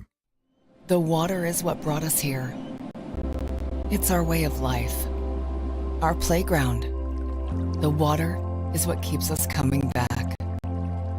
Find your calm at visitcurrituck.com. My name is Rick Romano. I'm an artist on the Currituck Outer Banks. A lot of people consider me a surf artist. You know, I'm a beach artist, anything to do with the ocean. You know, I love drawing waves and painting waves, and not so much surfers, but just surfing scenes. Beaches on the Outer Banks, you know, big giant waves breaking against the pier. You know, things like that inspire me. Anything that has to do with the ocean, it just inspires me to paint. My studio today is located in Corova Beach, North Carolina, and I have a shop here in my backyard. A showroom and studio, and I work right out of my yard here. Sometimes I go on location, but mostly I'm painting on pieces of driftwood that I find on the beach. I just kind of want to do originals, small originals on driftwood. You know, pieces of repurposed wood. That's what I really enjoy doing. I like creating the substrates to paint on out of repurposed materials. I did the art show circuit in Virginia Beach for many years and had a gallery, a warehouse there. I did all my custom framing, and I just kind of wanted to come to a quieter place, and I just fell in love with Corova Beach back when I was in high school, and I bought my house 15 years ago and relocated down here 5 years ago, and I've never looked back.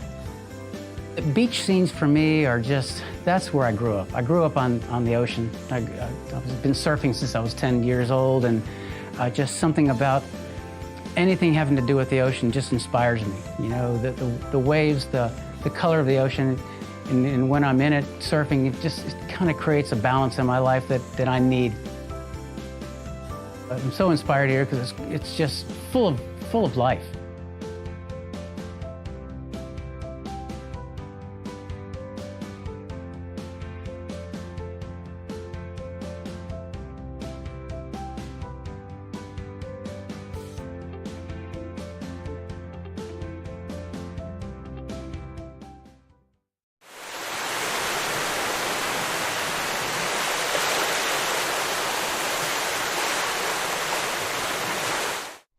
Every place has a story. Stories of romance, drama, adventure, stories of life. Find your story at visitcurrituck.com. Around the corner from the Albemarle Sound, Edenton Bay provides a scenic backdrop to its namesake town. Once a port for North Carolina's first colonial capital, today the waters attract travelers looking for calm, not commerce. And Edenton welcomes boaters with free boat slips for 2 nights. Whether by sea or land, let our historic lighthouse guide you to a relaxing bay that's a world away. Find your Eden in Edenton, the South's prettiest small town. The Jolly Roger is bigger and better. Our incredible new bar is the best venue on the beach for great entertainment, gaming tables, and emptying and games. No one takes care of locals better than the Jolly Roger, with special discounts every day on breakfast, lunch, and dinner. The menu has it all with huge portions at affordable prices and plenty of room for large parties. Always casual, relaxed, and loads of fun. The bigger and better Jolly Roger. It's classic Outer Banks.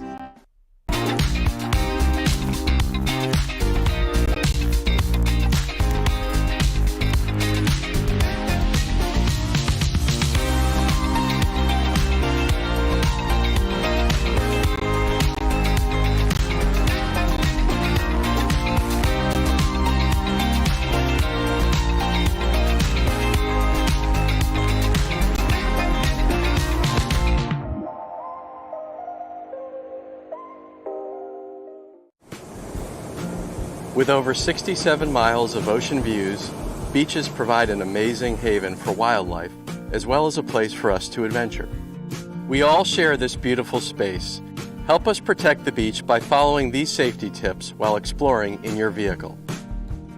Remember, before you can drive on the beach, you are required to have an off-road vehicle permit. To learn more and obtain a permit, please visit our website at go.nps.gov/OBXbeachdriving. Vehicles equipped with high clearance and four-wheel drive are best suited for off-road driving. Be sure to have all required equipment as noted on your ORV permit. In the event you get stuck, this equipment will assist in getting yourself free. Airing down your tires provides more surface area on the sand, giving your vehicle more traction. Using an air gauge, deflate your tires to 15 to 20 psi. Overinflated tires are very hard on your vehicle and will cause you to bounce and get stuck. Tires that have been aired down handle better in deep sand and make the ride smoother. Obey speed limits and stick to packed routes where possible. Use common courtesy when passing other drivers. Pick your route in advance and know your planned exit. Pay attention to the tides by checking for local tide information each day. At high tide, many areas are reduced to one lane or become entirely impassable. Be aware of your location and be sure you can safely exit the beach as tides and conditions change throughout the day. Every year, millions of people visit our beaches and enjoy the sand, surf, and sun. Remember, use caution when driving on the beach near pedestrians by lowering your speed to 5 miles an hour. Watch for children dashing out from between parked vehicles. Pedestrians always have the right of way. The beaches provide an ideal habitat for birds and turtles to build their nests and hatch their young. Park staff actively monitor breeding activity, nests, and foraging grounds and mark them with signs to alert beachgoers of these critical resource protection areas. Stay well clear of these areas to protect the next generation of birds and turtles.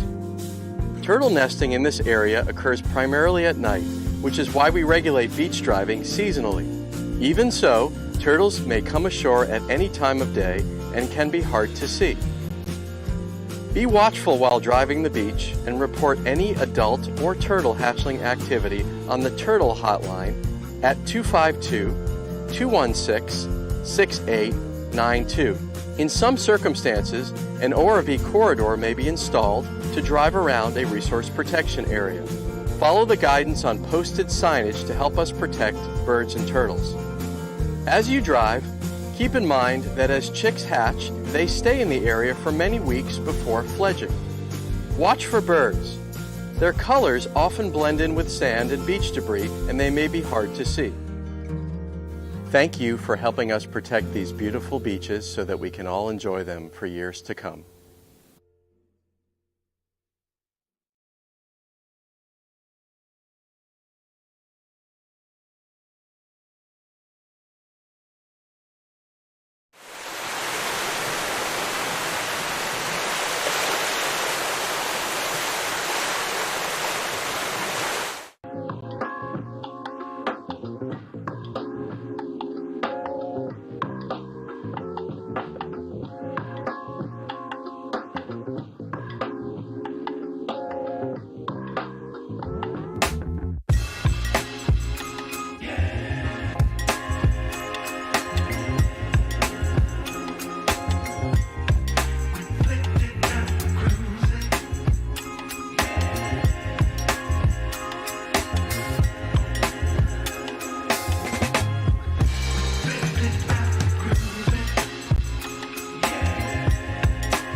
Snyder, former professional surfer. Now I run a gym and been swimming in the ocean my whole life. The power of the ocean deserves everyone's respect. Even on those calm days, it's hard to see the powerful rip currents that are present up and down our East Coast. Every year, unsuspected swimmers find themselves in the grip of a rip, and many of them lose their lives. Such tragic events can easily be prevented with a few local tips. Know before you go, check your local beach forecast before you head out, and always swim near a lifeguard. And if you find yourself caught in a rip current, don't panic, float, wave, shout till help arrives. If you're a good swimmer, don't fight the rip, swim parallel to the beach until you get free of the current's hold. Live like a local, love the beach, and respect the ocean. Just across the Wright Memorial Bridge, you'll find one-of-a-kind experiences await you. Don't let memories you'll treasure pass you by on the road to the Outer Banks. Take a day and find yourself on the Currituck mainland.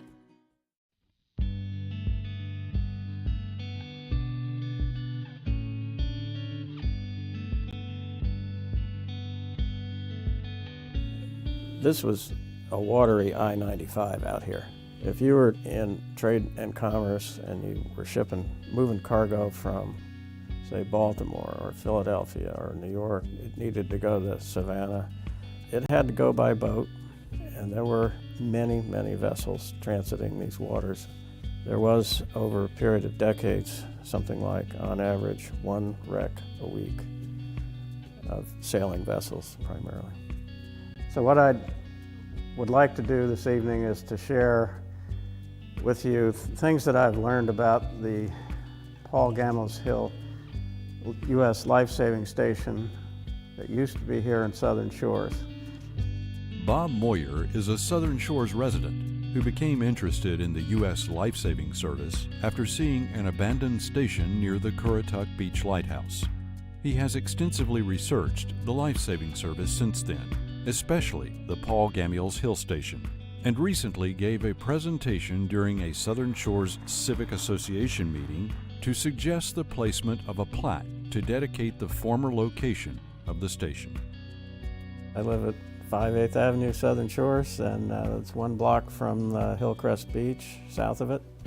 And come to find out, during the height of the life-saving service time, which ran roughly from the mid-1870s up to 1915, there were 29 life-saving stations built on the Outer Banks in North Carolina. The more I've read about it, I learned that there were approximately 5 to 6 miles between stations. So at one point I'm scratching my head, and I thought, well, if you go 5 miles south from Caffey's Inlet Station, which is up where Sanderling Hotel is now, 5 or so miles, you're right into Southern Shores. Now, where is this? Where was the old life-saving station? Had to be one here. And I did finally find an old Army map from 1943 that showed the Paul Gambles Hills Station right smack dab in the middle of Southern Shores. Come to find out, that station was, when it was in existence, it wasn't there now, obviously, but it was right smack dab at the public beach, Hillcrest. I had a sense that from an old National Geographic map that I had that there were wrecks right off of here.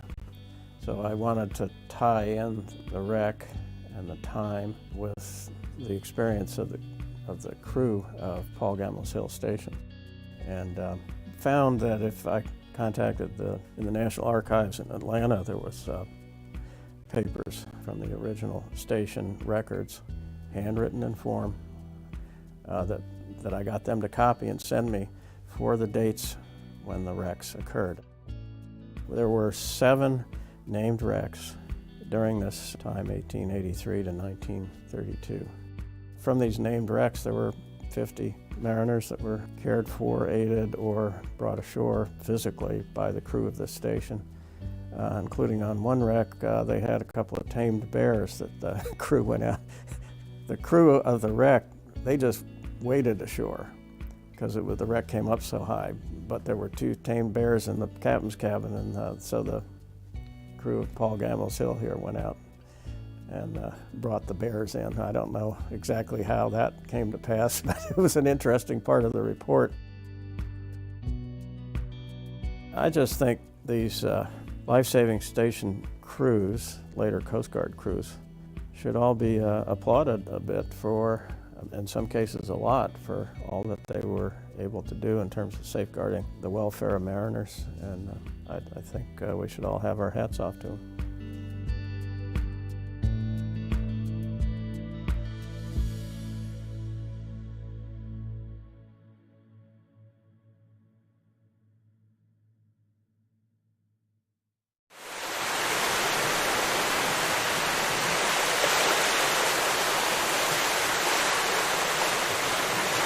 Take a tour of an Outer Banks icon and experience what life was like here in the Roaring 20s. Whalehead in historic Corolla Park is a beautifully restored Art Nouveau masterpiece and museum located on the Currituck Sound. For tour information, go to visitwhalehead.com. The Jolly Roger is bigger and better. Our incredible new bar is the best venue on the beach for great entertainment, gaming tables, and emptying and games. No one takes care of locals better than the Jolly Roger, with special discounts every day on breakfast, lunch, and dinner. The menu has it all with huge portions at affordable prices and plenty of room for large parties. Always casual, relaxed, and loads of fun. The bigger and better Jolly Roger. It's classic Outer Banks. Most golf courses try to take their design from their surroundings. Seascape Golf Links is no exception. What is exceptional, though, is how the sand dunes and maritime forest combine to create beautiful, playable coastal links. With dramatic elevation changes and ocean views. Seascape Golf Links, an 18-hole championship golf course, milepost 2.5 in Kitty Hawk. Call for tee times and ask about midday specials. 261-2158. 261-2158. Seascape Golf Links, a must-play for those who love the game. Let's talk quality. Bench-made quality from American hardwoods and handcrafted in the USA. That's the Bench-made collection from Bassett, exclusively at Outer Banks Furniture. Each piece is meticulously crafted from Appalachian maple, cherry, or oak, and made to order one at a time by American artisans in Bassett, Virginia. From a live edge table to a sharp modern edge, Benchmade has your look. Find the Benchmade collection from Bassett exclusively at Outer Banks Furniture, milepost 1 in Kitty Hawk.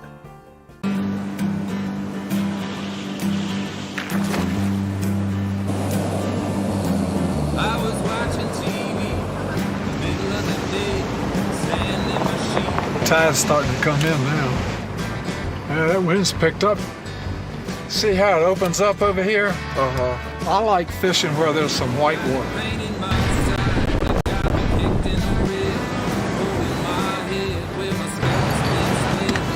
Ben, what's up, guys? It looks like you found a good spot for us. Thank you. I like this washing machine look that we've got there.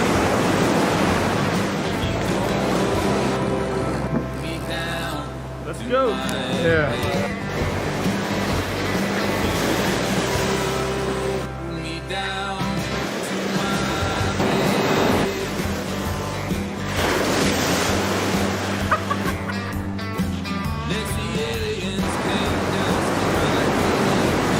That's not what I came here for.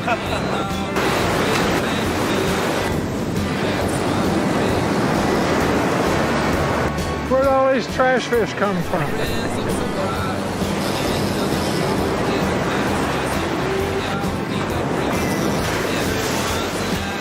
I see mullet.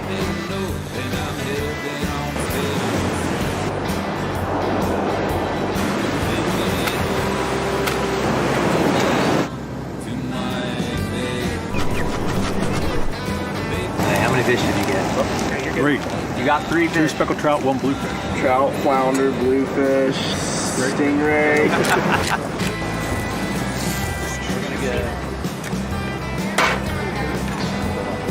That smells good.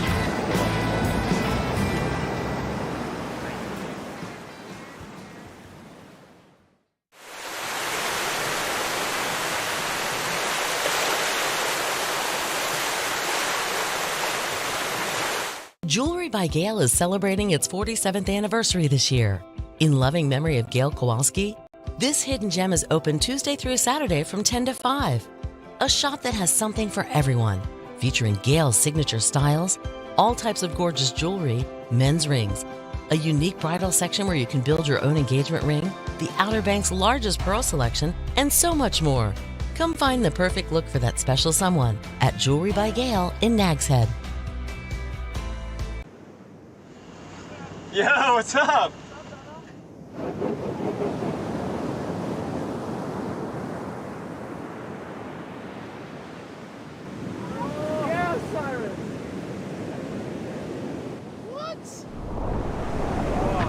Vinny just got, oh my God.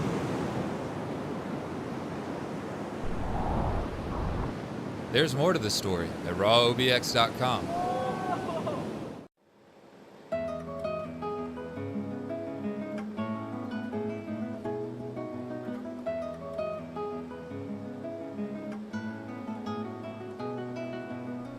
Sometimes when you're passing through a town or village, you might not realize how much fascinating history is all around you. This is especially true on Hatteras Island. The fragile Outer Banks Island has been inhabited for hundreds of years, beginning with the Native Americans. If you stop and visit with the local people, you can often hear stories and legends that have been passed down for generations. Today, we'll spend some time on a tour with a couple of the local Hatteras Island storytellers on this edition of My Heart Will Always Be in Carolina.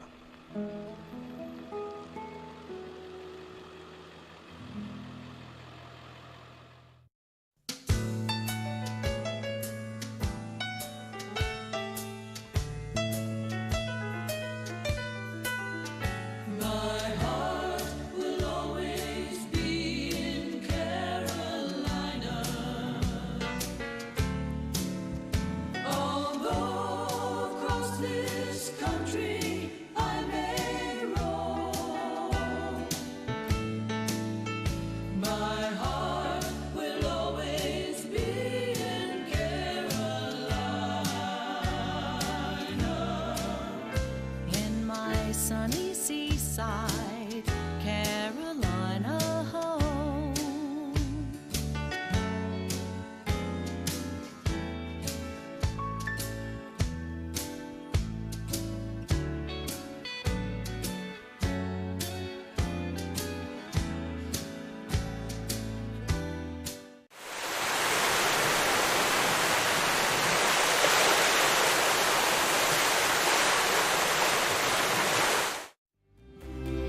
Treasure memories in Corolla Outer Banks. Go to CorollaNC.com.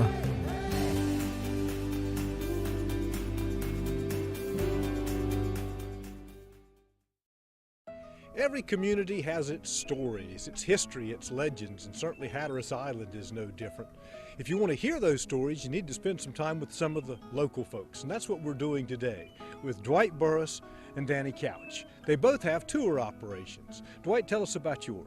Well, our south trip, we take off in this airplane here and go down around Portsmouth and the abandoned village of Oak Creek Oak, and then our Cape trip around the Cape Hatteras Lighthouse, or our north trip goes up around the north end of the island and back around the Diamond Shoals. And Danny, you take folks around the island on a bus. Ken, yes I do. Here on the bus we explore some of the stories that the old timers have left with us, look at some of the sites, talk about some of our geologic processes, and there's a lot more to do here than just going to the beach. And today on our program we're going to take the bus tour and the airplane tour and combine them and give you an inside look at Hatteras Island.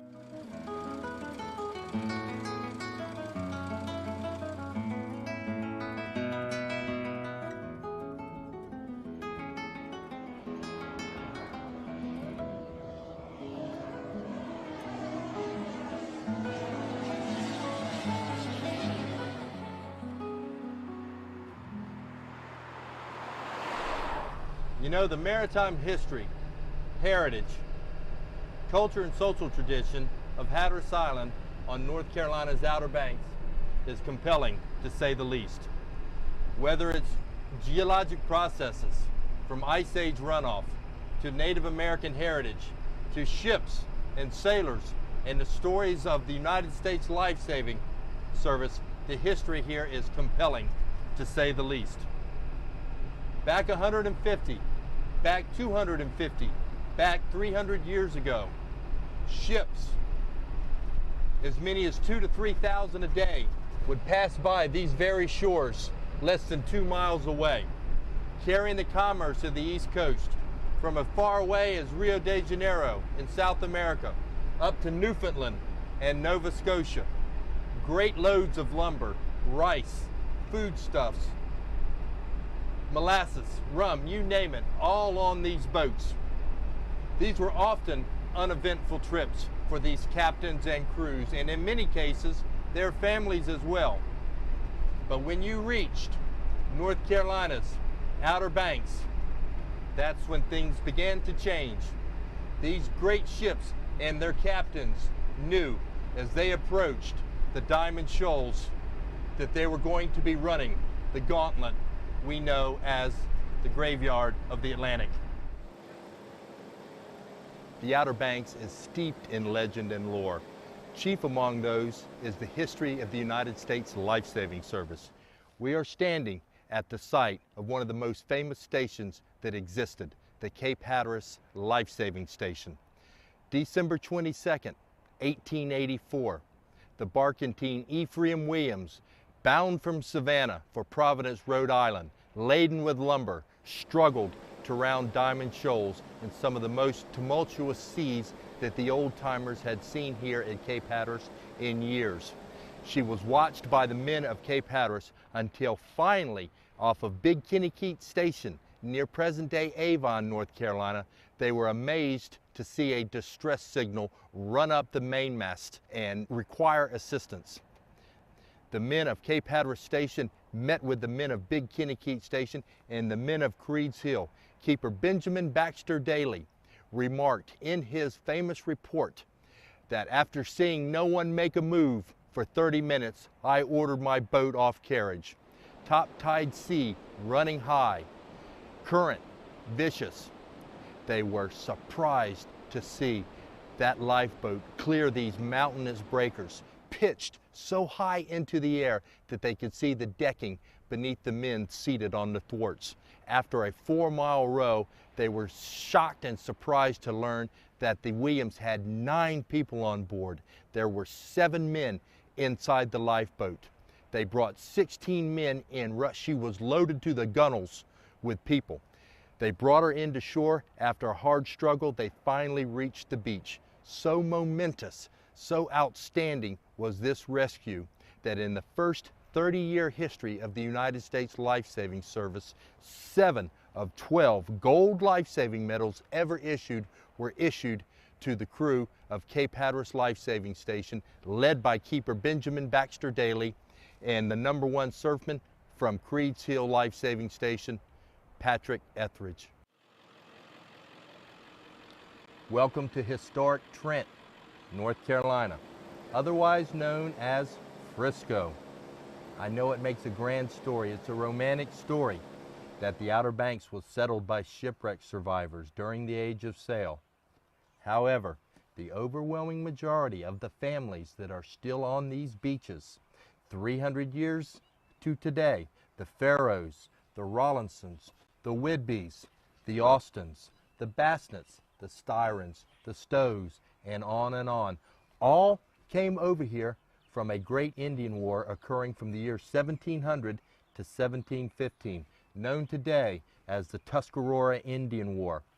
22 different Indian tribes, the Coree, the Machipungo, the Tuscarora, and on, all banded together, putting aside their petty clannish political differences and resolved as one entity. 25,000 Indians on the warpath ran the European settlers off of the Carolina mainland over to these very sandbanks.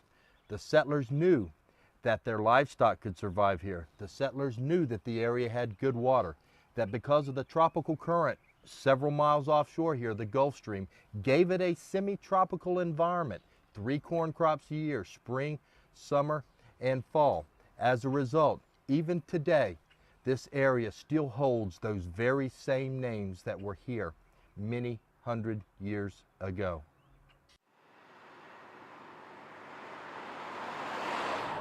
One of the most popular water sports recreational destinations right here at Canadian Hole near Avon on Hatteras Island. Windsurfing, kiteboarding, swimming, all very popular here. But before it ever became known as Canadian Hole, it was known as the Haulover. We have 326 miles of coastline in North Carolina. We are at one of the very thinnest points along the Carolina coast. If you have a good baseball arm, you can throw a baseball from one body of water to the next, from the Atlantic to the Pamlico. Now, back during the days of sail, the Scarborough clan, who didn't just sail to America on the Mayflower, they probably built her. They were the leading shipwright family in Devon, England. Edward Scarborough, patriarch of the Scarborough clan that is on the Outer Banks today and throughout North Carolina, had here, his descendants had here a device to haul ships, schooners, small fishing vessels from Pamlico Sound to the Atlantic Ocean. They did this because from approximately 1728 to 1846, Hatteras and Ocracoke were connected.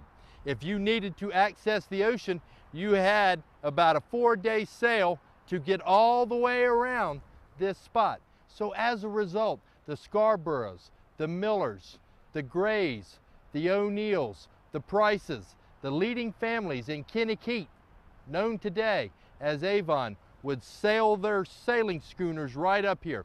Some loaded with fish, some loaded with lumber, many loaded with naval stores, which were just simply products out of pine trees used in shipbuilding.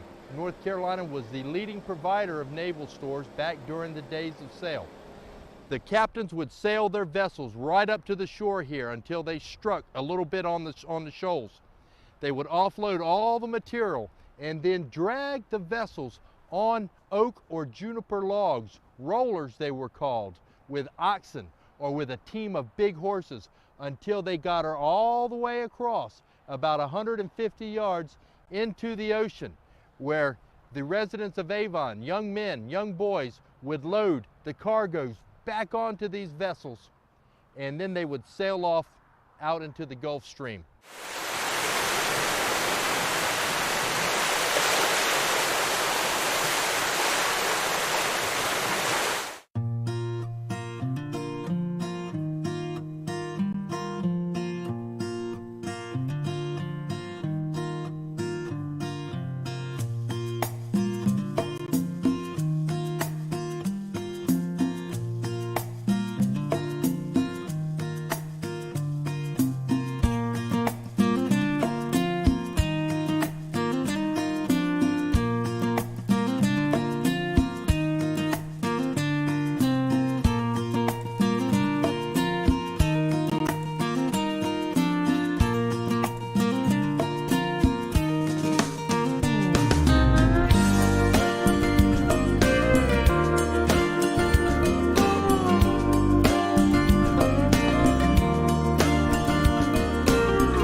We had 11 windmills on the Hatteras Island coastline at the onset of the Civil War.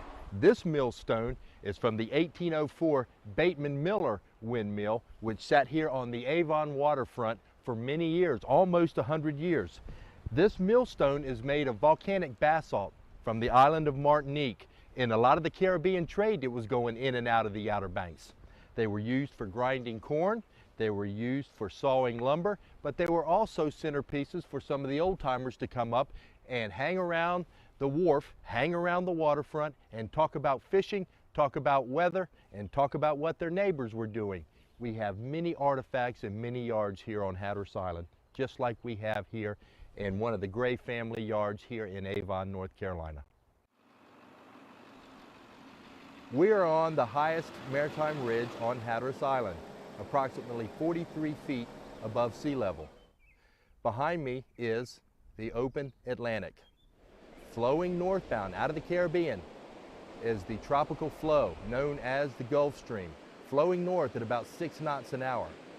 Coming southbound out of the Canadian Maritimes is the Labrador Current.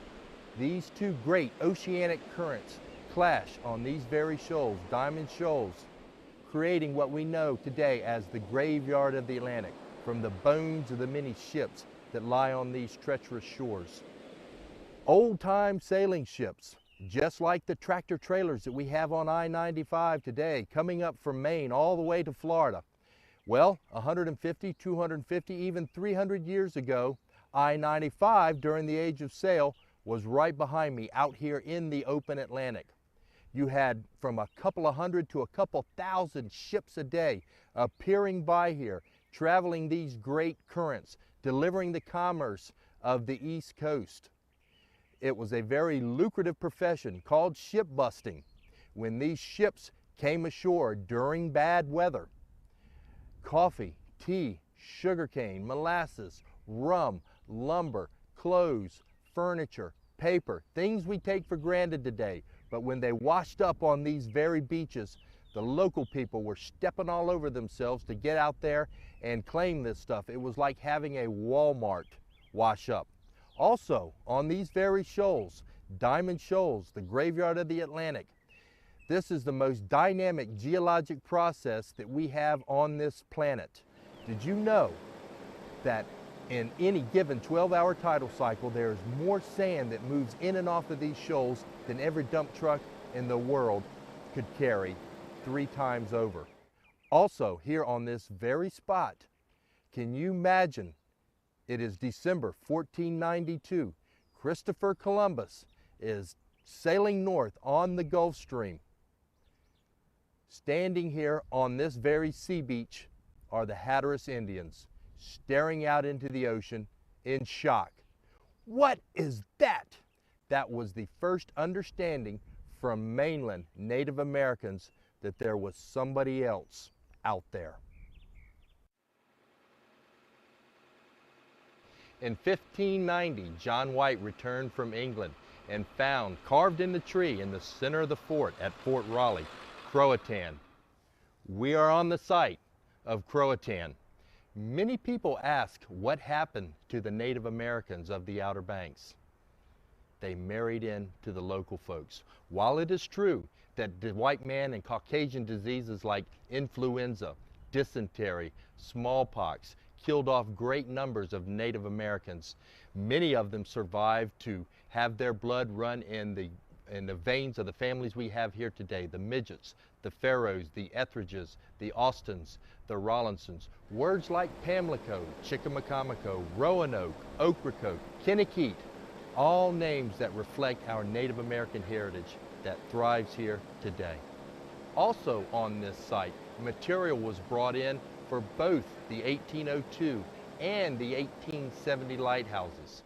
We're talking about bricks from Williamsburg. We're talking about New Hampshire granite from the Merrimack River region, brought in here, laden with ships offshore that would anchor in Cape Channel about 5 miles out.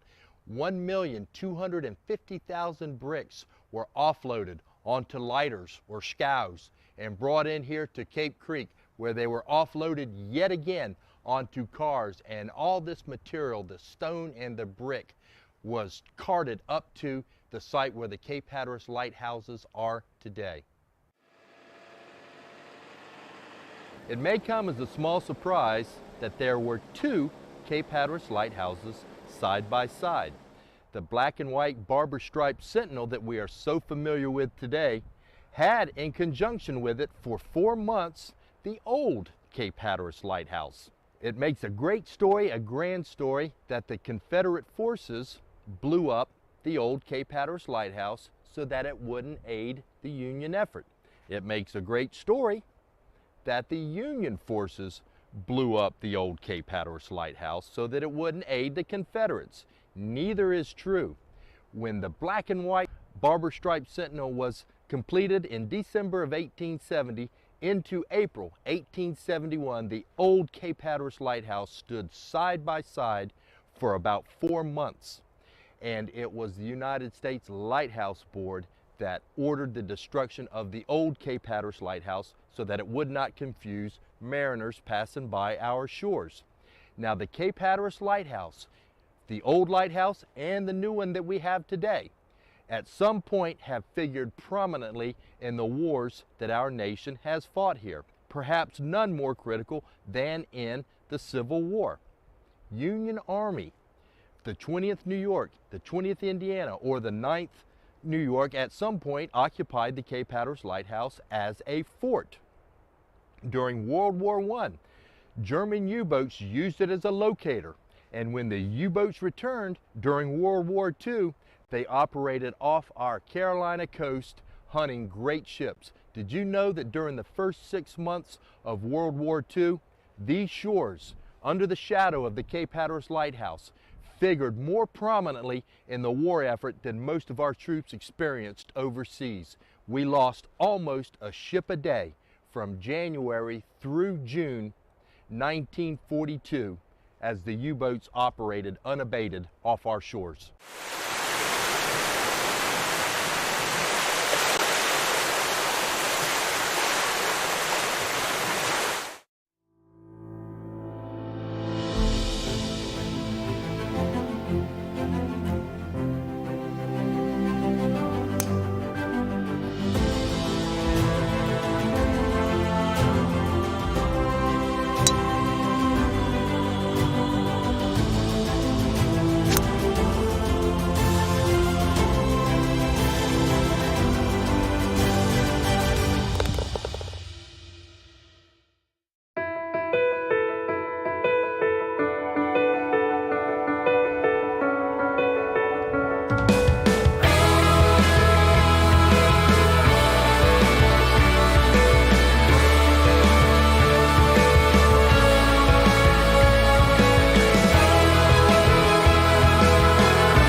Do we mark time by what comes before and after?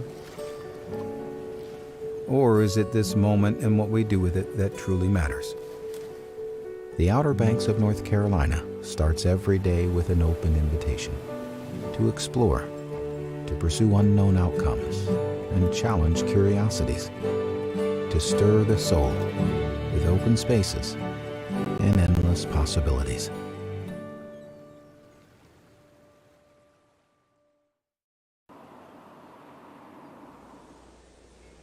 This 550-year-old tree stands at Kings Point, representing the area that John Lawson, the English explorer, in April 1701 landed at this site. The significance of John Lawson is that he was the first person to put forth the theory that at least some of the lost colonists settled in with Manteo's people, the Hatteras Indians, down near Kings Point. Lawson referred to the Hatteras Indians as having light complexions and gray eyes 114 years after the 1584 expedition of Sir Walter Raleigh and the Virginia Company. This tree also represents the shipbuilding that went on in here for years, with great oaks, great cedars, and great pines supplying the ships that plied the waters of the Gulf Stream from the East Coast all the way into New England. Hatteras Weather Station, constructed in 1901, one of the most significant weather stations that we have in the United States today. The work done here actually was the beginning of weather forecasting as we know it today. Case in point, 1901, a man named Sam Dozier, he was an attorney from Southport, North Carolina, down on the Cape Fear, was married to a Hatteras woman named Cora Gaskins. The distinction of Mr. Dozier was that he helped evolve the understanding of northeasters that we have today, and it is simply this: as these cold fronts, Alberta clippers, coming out of the Arctic, however you want to refer to them, they would come into the Carolinas. When they hit the hot water of the Gulf Stream, barely 6 miles offshore here, 82-degree current year-round. That cold air would mesh with the hot water of the Gulf Stream. The intensity of these two weather forces colliding would form what became known as the Hatteras Low. These evolved into the nor'easter we know today and call the New England nor'easter, which get their beginnings off Hatteras coast, known today as the Hatteras Low. Very significant weather event. Knowledge of understanding of meteorology today occurred at this very station. Also in Hatteras, you'll find a number of Civil War monuments, including this one behind me, detailing some important Civil War events that occurred here on Hatteras soil. On August 29, 1861, to the utter dismay of the residents of Hatteras Village, appearing offshore was the Federal fleet of the Union Navy, determined to capture the nest of privateers operating in and out of Hatteras Inlet, causing great destruction and great anxiety for insurance and shippers of northern materials. There were a number of Civil War events that occurred here, a number of Civil War firsts that occurred here in the village of Hatteras. This was the first Union victory of the Civil War. This was the first amphibious assault of the Civil War, where naval and army forces combined. This was the first freedmen's colony, when free African Americans bolted across Pamlico Sound in their schooners to establish a base here under the protection of the Federal flag. Also, the first action seen by African Americans in the Civil War occurred on these very shores. We are talking about the forward gun crew of the flagship of the Federal fleet, the USS Minnesota. These gentlemen, these American heroes, had the honor of firing on Fort Hatteras to take out the nest of privateers operating under this secessionist government. Did you learn anything about the history of Hatteras Island that you'd not heard before? The next time you're on the island, why not take the tours for yourself with Dwight and Danny? I'm sure you'll enjoy it. Thank you so much for being with us. I hope you'll join us again next time. I'm Ken Mann. May God bless you richly. We have three maritime symbols in this country: the Statue of Liberty, the Golden Gate Bridge, and in North Carolina, the granddaddy of American lighthouses, the Cape Hatteras Lighthouse. Now, I know the half-mile move in 1999 was technologically fascinating, but I want to tell you about some more fascinating technology, and it's how they paint it. You've seen the Chinook helicopters that they use overseas in Afghanistan. Well, how they paint this lighthouse is this. Listen closely. They station one of those Chinook helicopters on top of the lighthouse. They run 10 8-inch cables around the circumference. And when the foreman gives a wave of his hand, they lift the lighthouse up 6 feet. They give one guy a white paintbrush, the other a black paintbrush, and they give it a spin. I sense some skepticism. In my sunny seaside, Carolina home. 1, 2, 3. I think the Outer Banks is unique. When we come down here, we can just relax. When we were kids, we'd spend as much of the summer here as we could. It's a lot of fun and cool things to do. Yeah, I just like the area a lot. Always have. We've been here in the spring, we've been down here at Thanksgiving, we've been down here at Christmas. I have been coming here ever since I was a baby. Yep, and every year I love the Outer Banks. I mean, this is more home to me than where I grew up. The Outer Banks of North Carolina stir the soul. Oh, Santa here. Do you know that the Christmas Shop and General Store has the largest display of Christmas gifts and ornaments in the Outer Banks? Nutcrackers, collectible Santas, snow and Christmas trees, personalized ornaments, and so much more. A room full of gifts that remind you of your pets, a nativity display that'll blow you away. It's surely a destination that brings joy to so many. We can't wait to see you at the Christmas Shop and General Store.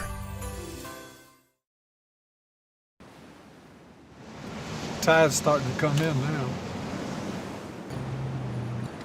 What's up, guys? Looks like you found a good spot for it.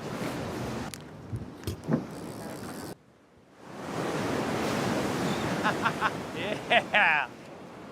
Hey! I seen on it.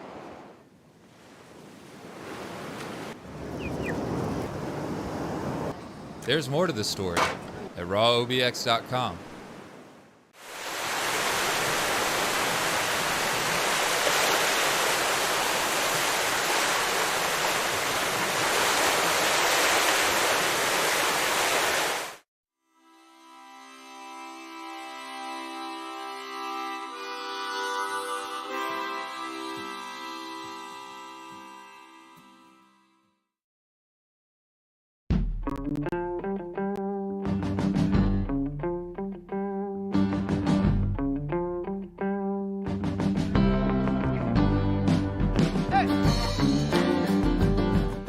Aycock Brown was amazing. He was a photographer and publicist, primarily, if you get to the heart of who he was, that came to the Outer Banks during the 1950s, 60s in particular, and really was one of the primary people that put this place on the map. He was like a poor boy from the mountains of North Carolina, and he put himself through journalism school, and he pretty much has credit for promoting the Outer Banks to the tourist industry that it is now. The local people took him in, and I guess it just took off from there. Aycock Brown became the director of the Dare County Tourist Bureau in the early 1950s. He knew that this was not a well-known area, and that if he was going to get the word out, that he was going to have to literally get the word out. He pestered the magazines and newspapers all over, everywhere, and to the point of aggravating them, but they would run his stories just to get him to get off their back, you know? It's kind of comical how it is. The amazing part of it was just the volume of it, and that's one of the things people say is he just wasn't so much of anything else but that he got it in the mail. And that was what made him so good as the first director, because the original tourist bureaus and chambers of commerce here were kind of in competition with each other. And it was finally decided that if the area was going to be promoted, that it had to be one voice. And he was that voice. This is a picture of the Wright Memorial, the monument, when man first stepped on the moon. And Granddad, he went and sat at the bottom of the hill, and he listened to his radio, and he said, "One small step for man," and he took a picture of the monument with the moon in the background. Anyone could find Aycock Brown. He would wear a uniform. Always wore a straw hat, dress pants, Hawaiian shirt, straw hat. Always had 3 or 4 cameras hanging around his neck, smoked cigarettes. It was that banana boat hat that was really his signature. I think Aycock Brown created the aura, the image, the idea of the Outer Banks. And I think that he created that idea of this was an amazing, unique place that you couldn't find anywhere else. And he had the stories to prove it. And so I think that his impact on getting people to come here is immeasurable. If Aycock Brown hadn't existed, I think the Outer Banks would have developed, but not the way that it did. And I certainly wouldn't have developed as quickly. His interest in the Outer Banks was someplace magical and special and unique, in that it wasn't a high life excitement, but that it was family oriented and nature oriented and fun. Without him, I'm afraid we'd be someplace that we're not. I think it would have still developed, but nowhere near as well. What do you think it was about the Outer Banks? I guess it was a good story. I mean, I guess it was just the perfect story.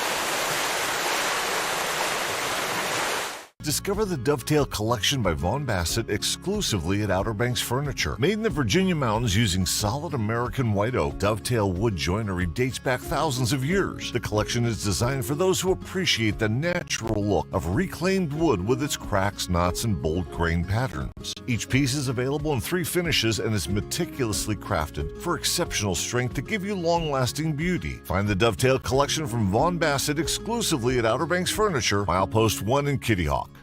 Hi, this is Joey the Wine Guy. located in the general store of the Christmas Shop at General Store, located in Manteo, North Carolina, right here on historic Roanoke Island. Join me daily from 11 to 5 for free wine tastings here at the General Store, where you can try it before you buy it. Be sure and try our featured German Christmas wine, just the thing to get you in the Christmas spirit all year long. And don't forget to ask me about special pricing on 6 and 12 bottle casing. Whether you're looking for a Chardonnay, a Cabernet, or your favorite Merlot, we've got it here at the Christmas Shop at General Store. Y'all, I'm on a nice trout right now. We do not have a trout.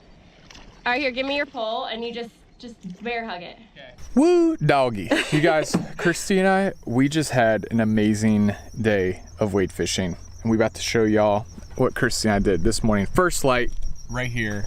Yep, had the whole flats to ourselves, y'all. We are about to roll some footage, show you guys these amazing flats out here in the Outer Banks, and today's video is actually brought to you by our official tourism partners, the Outer Banks Visitors Bureau. That's right, y'all. So go ahead, book your next trip down here to the OBX Outer Banks and get on a bite like we did today. Yep, outerbanks.org, you guys. That's right, people. All right, let's go ahead, roll some footage, show you guys this epic wade fishing.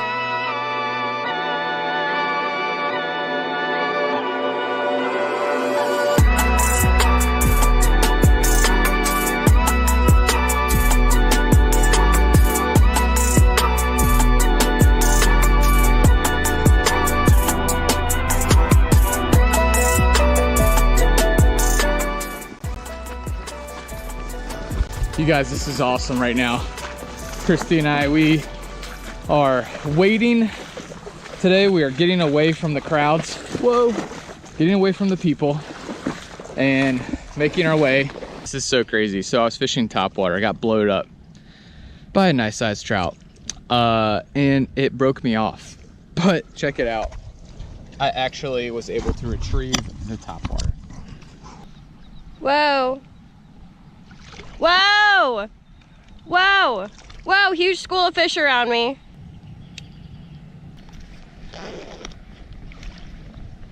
Oh, that's a red fish. Oh, that's a nice fish. All right, that'll wake you up. That a big trout? I don't know what it is. Ooh! Wow, first of the morning, like 5th cast. Trout. Oh yeah. Big trout. Or nice trout. Rolling. Really? Yep. All right, first of the morning, and got on a beautiful speckled lips out here in the Outer Banks for y'all. Nice one. Y'all, beautiful morning out here. The wind really laid down for us, and it is like pristine conditions out here for fishing. Boom. Epic sunrise. Yes.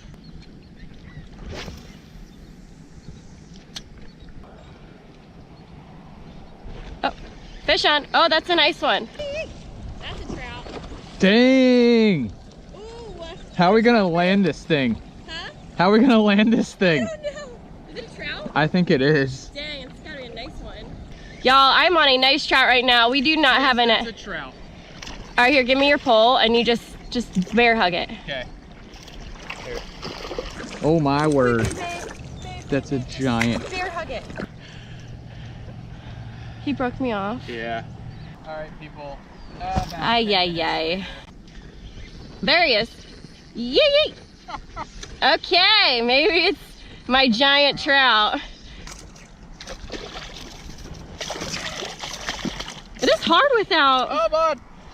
You are? I was. Oh, yeah. There it is. Sunrise redfish. Yep.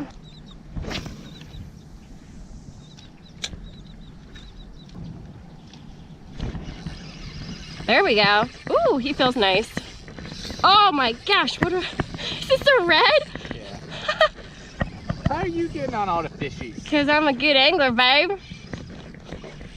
This is what happens when I brave coming out with all these yellow banana spider infestations. How do I want to land it? I don't know. With my bare hands. Bear hug it.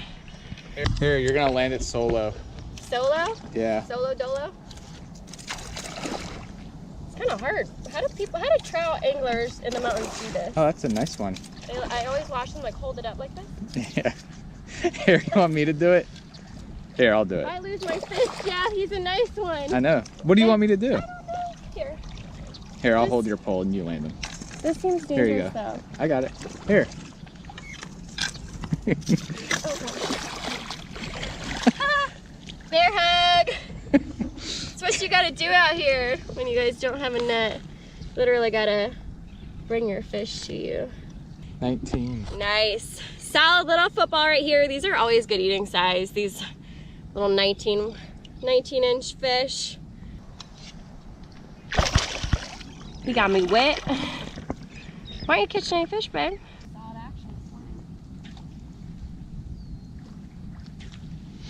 Let's go catch some drag scream. Whoa, there's a fish. I was just gonna say, let's go catch some drag screamers.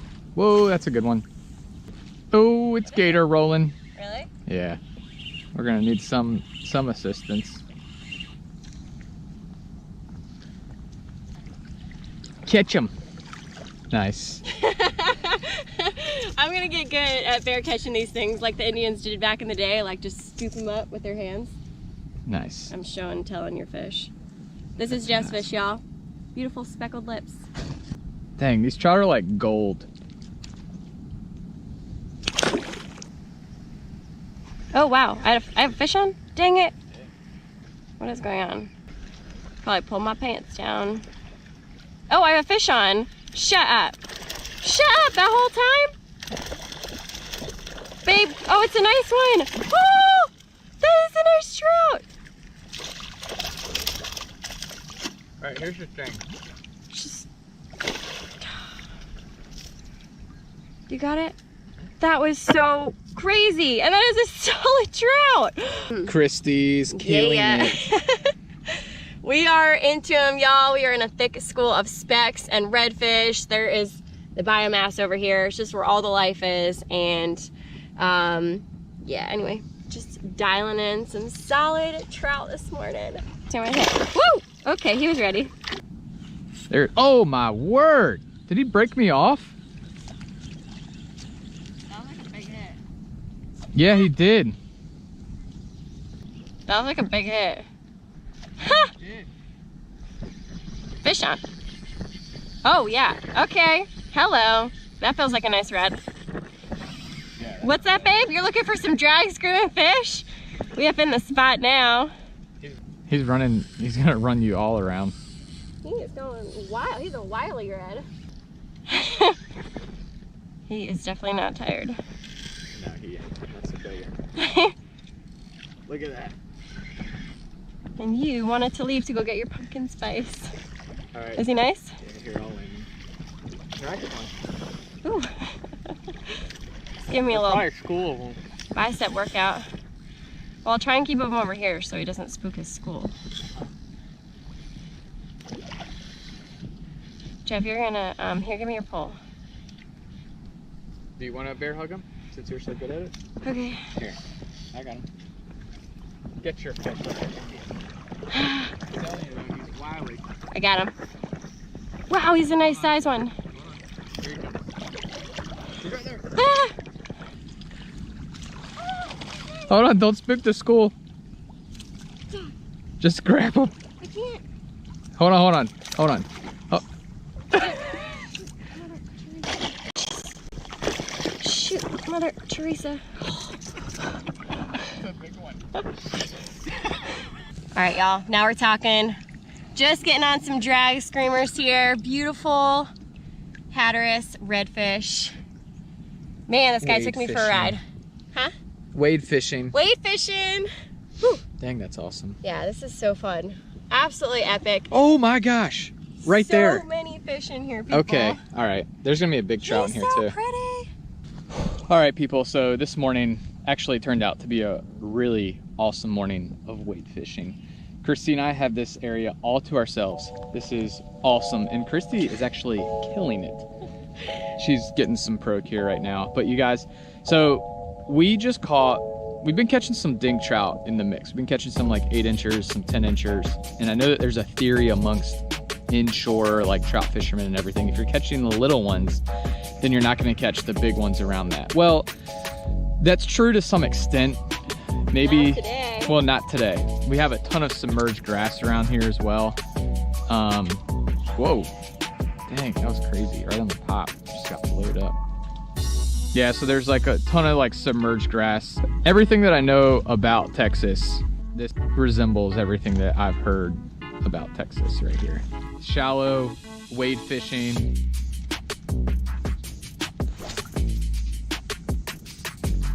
Look at that bird. Oh, wow. There's a good one. Yeah? Yeah, you could see the drum out of the water. You could see their backs out. I think that's a big trout. It is? Yeah, I think so. Okay, you let me know how you want to land it.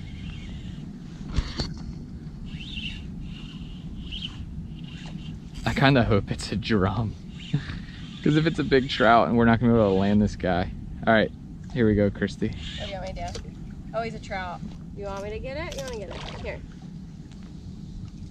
He's on my shoe. Nice one, dude. Mm-hmm.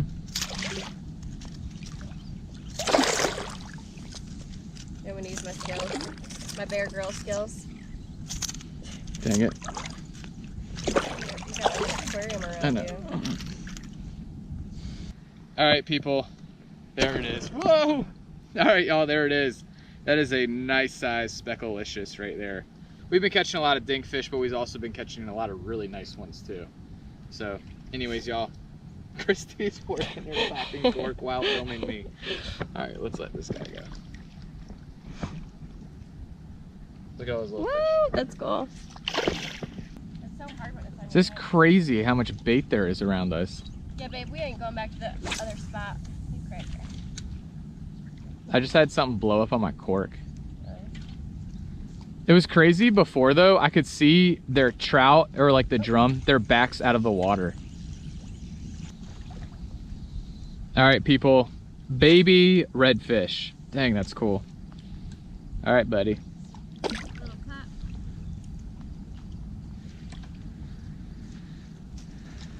Every time I cast, I get pulled.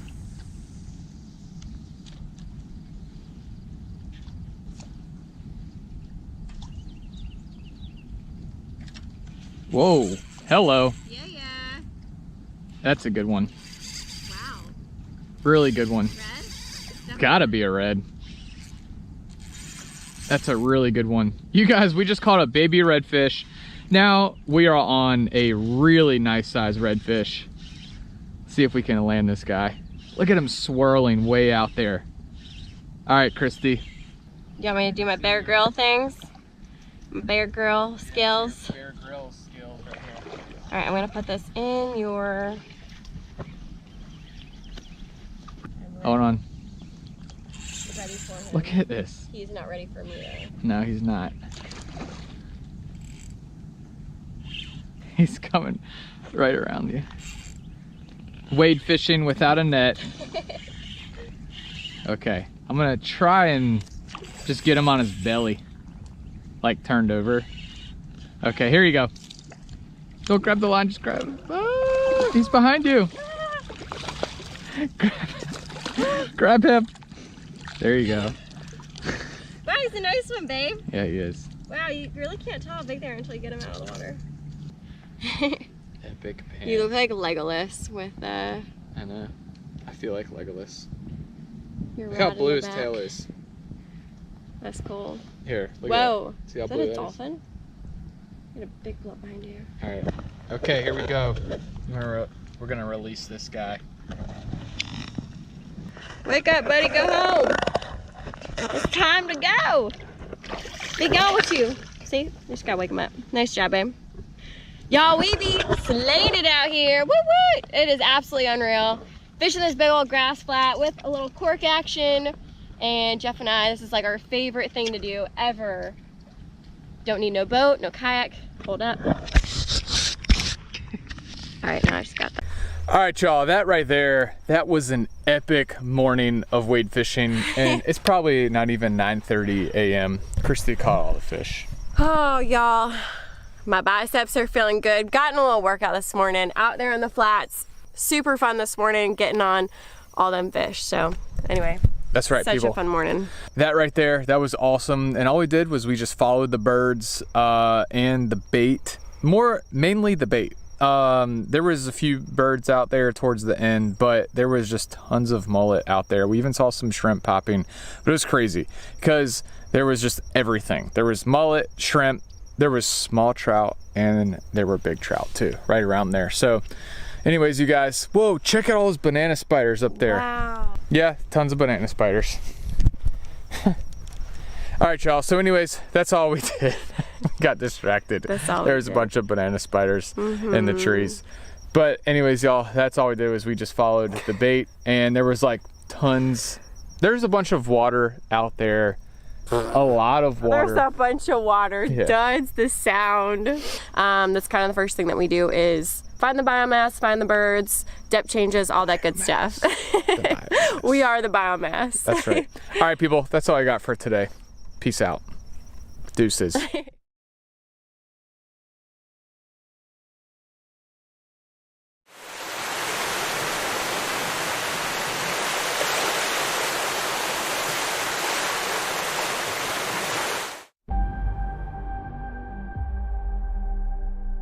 In a world of ordinary vacations,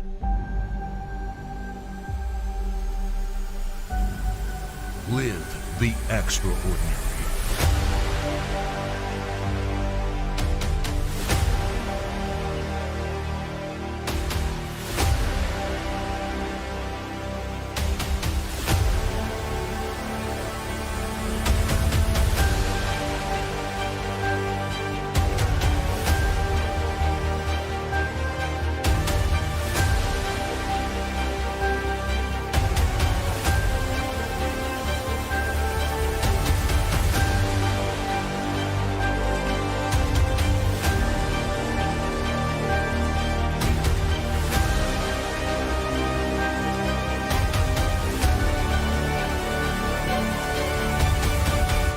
Book the real Outer Banks.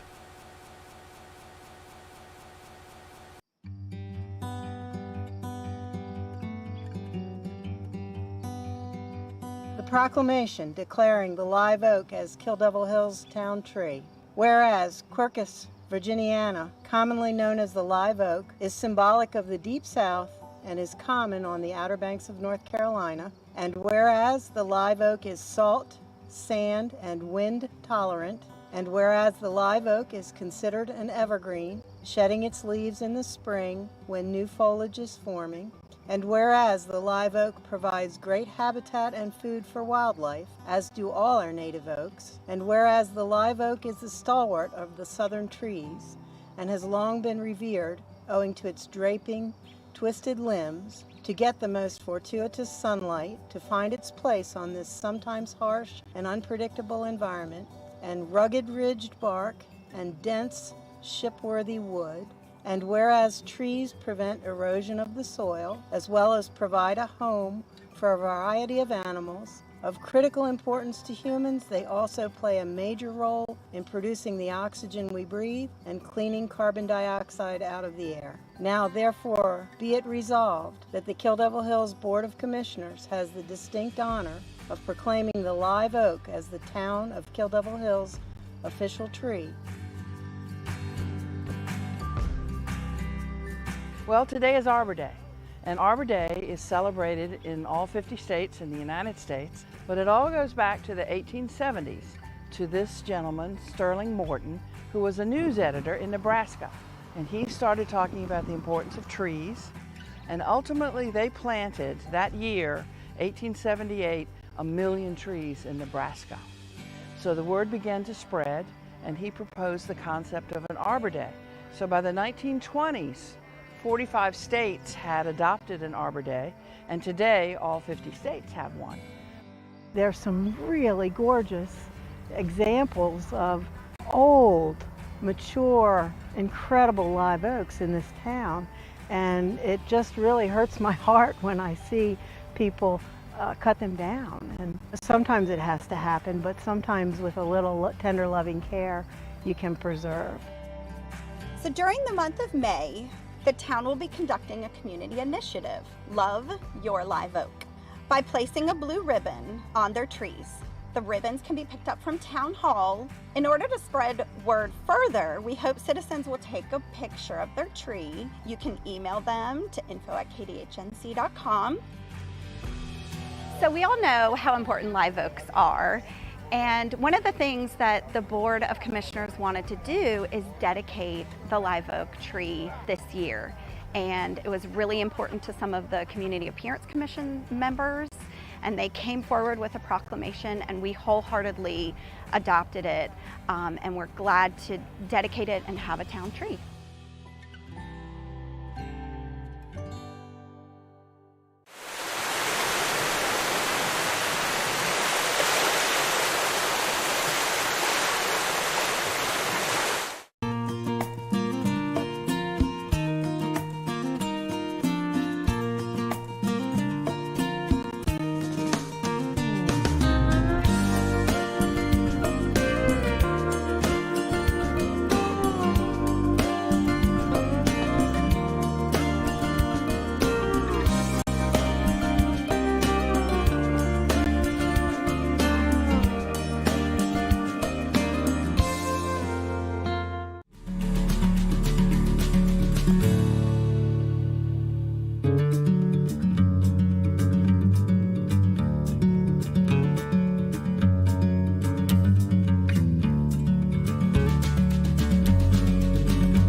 We have a basic human need to feel connected to nature, to the idea of something bigger, to one another.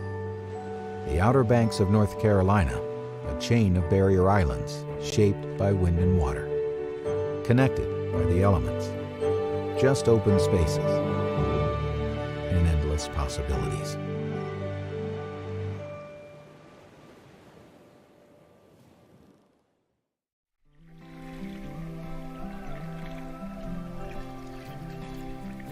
Here in Currituck County, with the sound and the river on both sides of us, there's all sorts of paddling opportunities for anyone interested. Well, our nearest boat ramp is the Shingle Landing boat ramp, which is a wildlife resources ramp. And from that ramp, roughly 2 miles to the camping platform by paddle. What would make a camping trip here unique, and the reason why someone would want to spend the night or stay overnight, is we're in close proximity to Chesapeake and Virginia Beach, Virginia. This offers a paddler a chance to leave Hampton Roads area by paddle trail, by canoe or kayak, paddle southward into North Carolina, camp and stay, and they could either return or they can continue southward. One of the best attractive features about kayaking or canoeing is this: everything is so quiet. You get back into these peaceful waters, everything's calm, quiet, there's nothing going on except you and nature. You get a chance to get away, relieve your stress of the everyday life, and just get in contact with Mother Nature and see the sights that there to behold. Currituck's known for for being the sportsman's paradise, a waterfowling capital of eastern North Carolina. You have your bear, your deer, your squirrels, everything that goes along with swamp environments, and everything that of course goes along with marsh environments.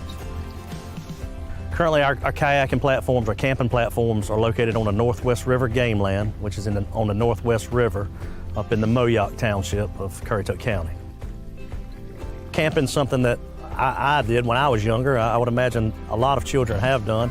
And so if you do have a family and you want to get them out in nature, all you need is either a kayak, canoes, or a small boat.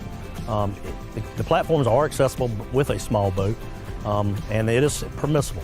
But sure, you could have your whole family out there, your spouse, your children, and it would just be a fun time. Well, what makes our platforms unique is it's a cluster of 3, so we can have a large group, 20 to 30 people, and they can come set up tents and camp together. There's a privy enclosure, which allows privacy for restroom use. Each camping platform has a bench as well as a cooking table, so that if you bring a grill, a propane small camping grill, you can set up and have you some facilities to cook on. Well, what we'd like to see, for anyone interested in staying on the camping platforms, of course, take what you brought. So if you bring anything that creates trash or garbage, please take it with you. We do not allow open fires on the platforms. They are constructed of wood, and for obvious reasons, we do not want open fire on them. But yeah, just be courteous, take care of the environment, If you brought it, take it back with you.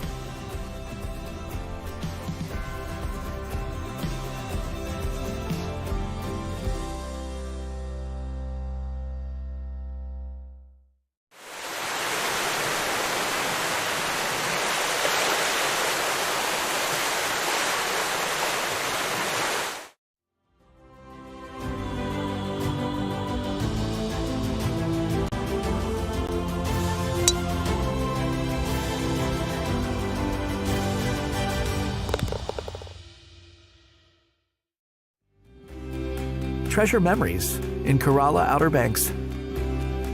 Go to CorollaNC.com.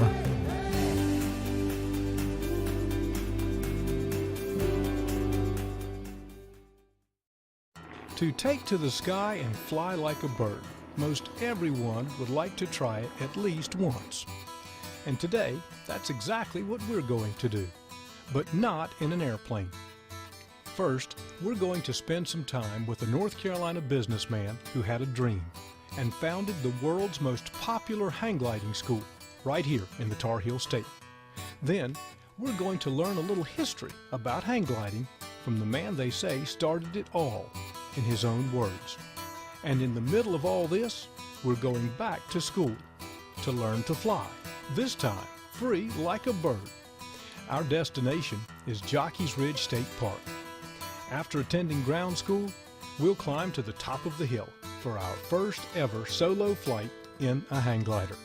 Now you may be surprised to find out that you can teach an old dog a new trick.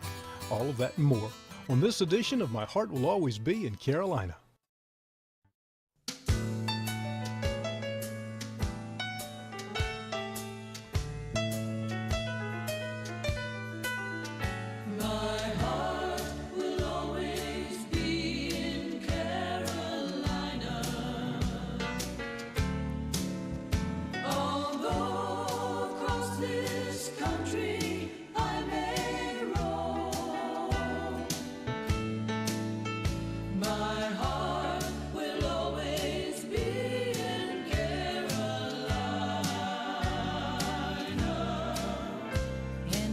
Sunny seaside, Carolina home.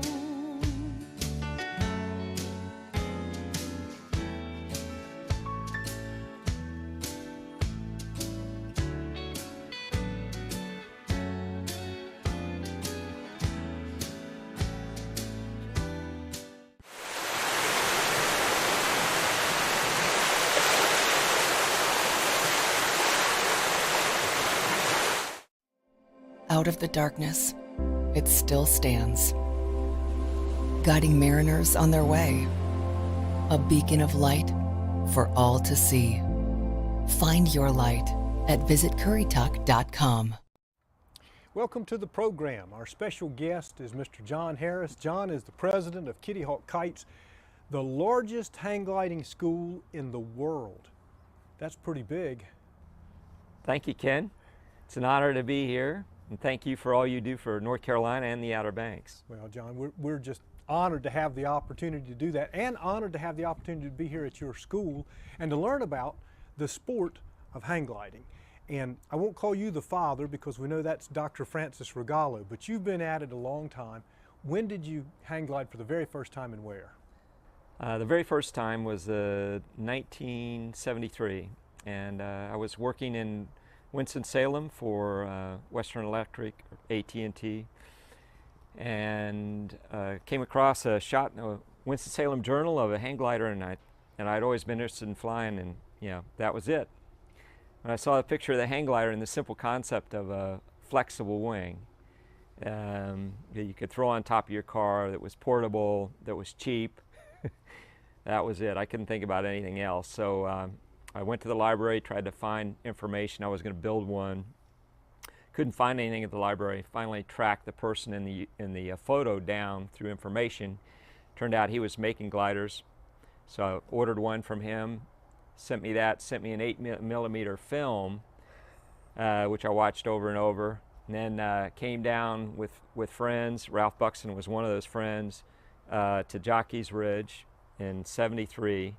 And we ran up and down the sand dunes on a hot day until we figured out how to fly the thing. Like the Wright brothers. Like the Wright brothers, that's right. We kept running down the hill with it until we figured out how to launch it and get it into the air and how to land it. Do you think that what brought you to Jockey's Ridge is the same thing that brought the Wright brothers here? Is that what makes this place special? It certainly is. Jockey's Ridge is the best learning site, training site in the United States now. And for exactly the same reason the Wright brothers came here at the turn of the century, you know. Great winds, great consistent winds off the Atlantic and off the Sound, and the sand dunes are high. They make a nice gliding slope, and if you make a mistake, the sand gives. When you hit the sand, it gives and absorbs the energy gradually. So it makes it very well, relatively safe compared to flying anywhere else. Sand dunes are the ideal place to fly, to learn to fly, and the Wright brothers recognized that, and that was one of the main reasons they came here too. And they were able to, you know, over 1,000 gliding flights, and they had very minor injuries when they were learning to fly here. Now, North Carolina also has mountains, and a few years back I saw you flying from the mountains of North Carolina. So are there other places in the state that you can hang glide? There are a number of other places in the state to hang glide, and Grandfather Mountain is one of my favorites because I had the good fortune of being the first to fly Grandfather Mountain years ago. Well, that was in 1974. When I saw this picture in the paper of a hang glider, you know, and I started getting into it, my first dreams were flying Jockey's Ridge because I'd been here, and the second one was flying Grandfather Mountain. Wow. So as soon as I felt I had enough skill, I started trying to work that out. I met Mr. Morton, who owned Grandfather Mountain, and he was a wonderful person, and got permission to fly. We flew during the Highland Games in 1974, and of course he was at that time probably the #1 photographer in the state and the #1 promoter in the state. And he circulated photos of that first flight around the world. We got clippings from Iceland, Greenland, Japan, everywhere. It was amazing. So the flight at Grandfather Mountain was very exciting for me. The first flight off, I chose a lower, easier launch, and that flight went beautifully. I had a beautiful gliding flight down to the golf course. I flew in, and there were these 3 golfers on the green. So I didn't want to scare them when I landed, so I yelled down at them as I was coming in over, because they were getting ready to putt, and they looked up in disbelief, you know, and I flew right over them and landed in front of them. But it was so funny because they could not believe. They said, "Where did you come from?" And I pointed up to the peak, you know, and they couldn't believe that I flew from there. They probably thought this giant bird had a man. Yeah, they'd never seen a hang glider before, so that was an exciting time. And another fun time, which was actually a few weeks before that, I was trying to make sure I had the skill to fly Grandfather Mountain because it is a cliff launch and it's pretty scary. And so we found this meadow on the top of Hump Mountain near Boone, North Carolina.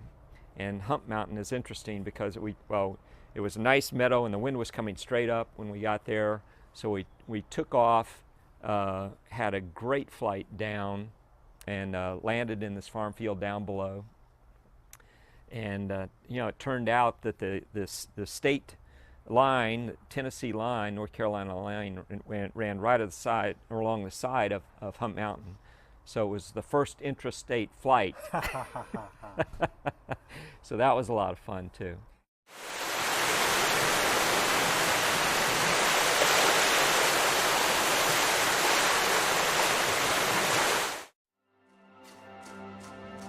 Nothing beats a day at the beach, but the power of the ocean deserves everyone's respect, no matter how experienced you may be. My name is Merrick Dabrowski, one of the chief lifeguards for Dare County's beaches. The force of the surf can catch unsuspecting swimmers off guard, and strong rip currents can sweep even the strongest swimmers far away from the safety of the shoreline. Even if you're an experienced swimmer, remember that you're still no match for Mother Nature. Rip currents account for roughly 80% of ocean rescues, but you can prevent yourself from being caught in one by following a few local tips. Know before you go by checking the daily OBX Beach Conditions National Weather Service forecast. 2, always swim near a lifeguard. 3, never swim alone. And 4, watch for red flags and rip current warnings. And if you see another swimmer in distress, notify a lifeguard and call 911. And if you ever feel compelled to assist a family member in distress, be sure to have a flotation device with you. Make sure your Outer Banks vacation is a memorable one for all the right reasons. We want you, your family, and friends to go home safely. Live like a local. Love the beach, respect the ocean.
The word is out, and people are coming from all over the world to fly at Jockey's Ridge State Park. Some, like myself, for the first time, but others are true professional athletes in this popular growing sport. And all seem to like testing their skills against the hill and each other. The ever-changing weather patterns on the coast of North Carolina help make flying at the hill even more challenging. Jockey's Ridge State Park is home to the annual Masters of Hang Gliding competition. It is the oldest continuously running hang gliding competition in the world. We do bullseye competition where a pilot flies down and tries to land in the center of a bullseye, and he gets points for how close to the bullseye he is. We do a slalom competition where there are cones along the ridge, and the glider has to fly down, and for every cone that he rounds, he gets points. We do like a heat competition, and they have a start line and a finish line, and the heat that finishes the fastest, that can take off and land, take off and land, take off and land in the shortest amount of time wins the competition. So that's a lot of fun to watch too. I was going to say, probably great for the pilots, but also a lot of fun for spectators. Yes. Yeah. We have the best for spectator hang gliding. Yeah, because here you can see it. The mountain competitions these days, everybody, in general, they fly away from the mountain, and they may be gone for hours, and they go cross country. They may fly a 100-mile triangle in a cross country event, and then come back. And so from a spectator standpoint, you don't get to watch that. But here you get to watch everybody's launch and how they maneuver down the slope and their landing, and it's really a lot of fun to watch. I actually hold a private pilot's license and have many hours of flying time, but none in a hang glider. I could hardly wait to get started. This is something that I've wanted to do for a long, long time. Sure looks easy enough. I signed up for ground school, and there I found out it really isn't too difficult, and most anyone can learn to hang glide. There were future pilots in my class from all over, Georgia, Maryland, Virginia, and North Carolina. Matt was our lead instructor, and I paid careful attention, not wanting to miss anything, like how to land on 2 feet.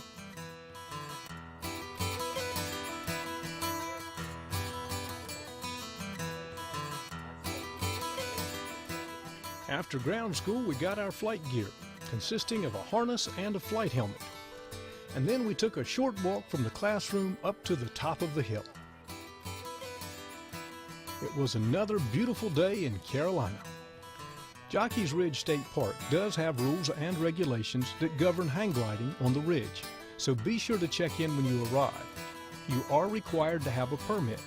The staff at the school can help you with that.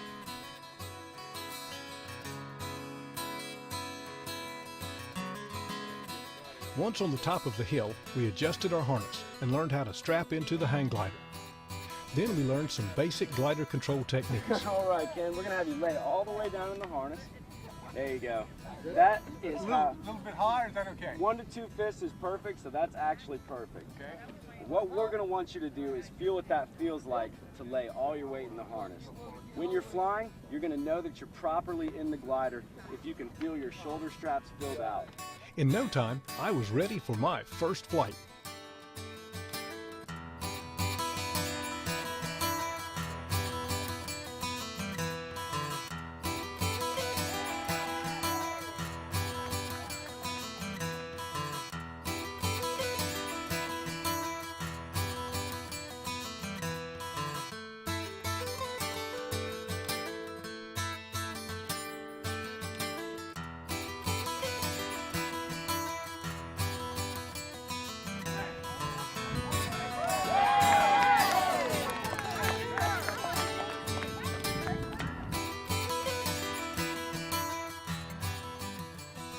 Well, what did you think about that?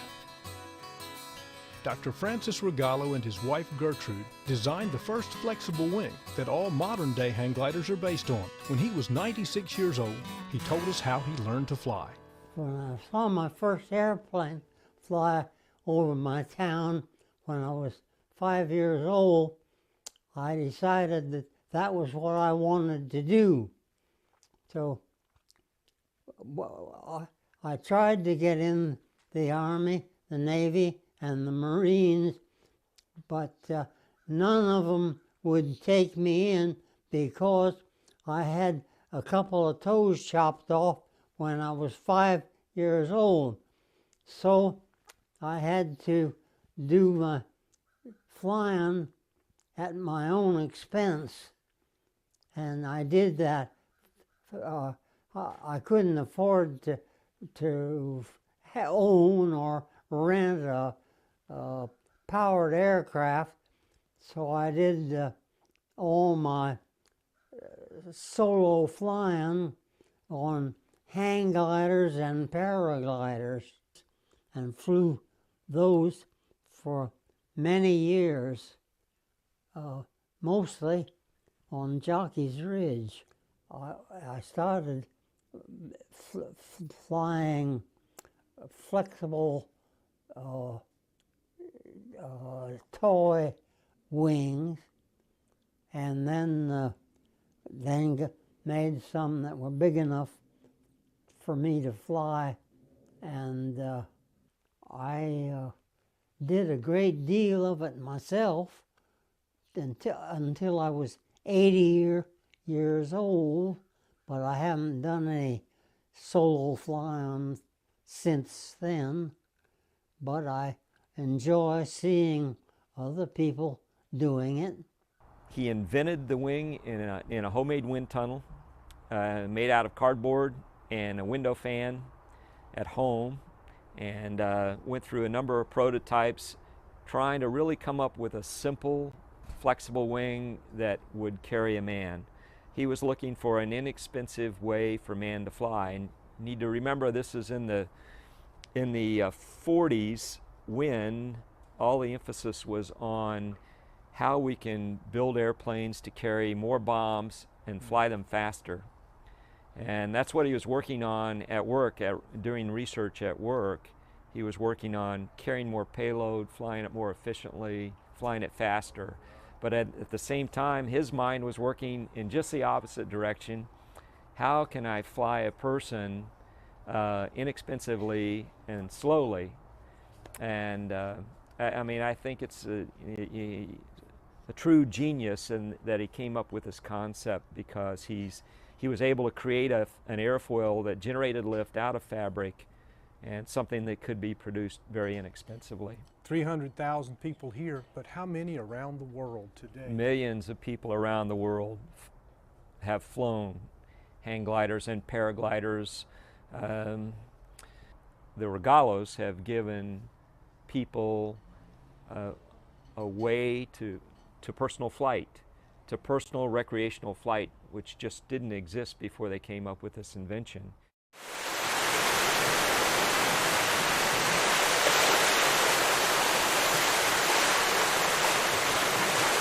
Head up Highway 12 to where the road ends and you'll find the legendary Corolla Wild Horses, iconic historical sites, unique shopping and dining, outdoor events, and more. Take a day and find yourself here. Better sleep means a better life. That's why Outer Banks Furniture offers Simply Luxe from Mattress Grove. Luxurious handcrafted sleeping comfort that's made in America. Simply Luxe gives you pressure-relieving layers, temperature-regulating airflow, spinal-aligning back support with 5 unique support feels for ultimate comfort. Start sleeping better today. Simply Luxe goes the extra mile to hand-tuft many of its models for unparalleled support and durability. Find the complete collection of Simply Luxe mattresses at Outer Banks Furniture, Milepost 1 in Kitty Hawk. Did you know that weed slows reaction time and impairs motor skills and coordination? Weed also disrupts learning and problem-solving skills. Whether you're a basketball player, surfer, skater, or student with other life goals, Outer Banks Hope Coalition reminds you to live life in focus. Don't let weed blur your dreams.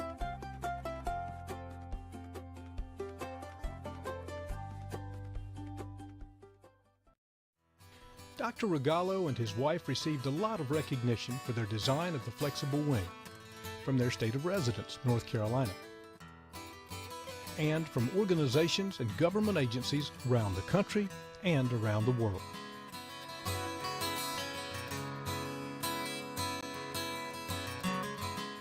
You might be interested in knowing the first prototype for the hang glider was made from the curtains that hung in his and Gertrude's kitchen.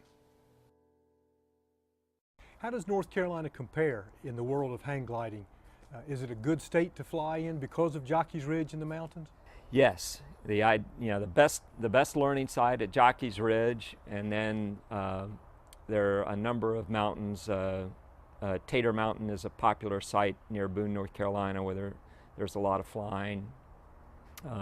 Whiteside's near the North Carolina-South Carolina border, near Cashiers, North Carolina. So a number of good mountain sites in North Carolina.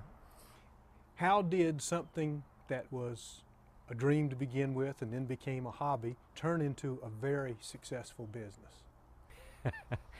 A lot of luck. And passion. And fortunately, it was truly a passion for me.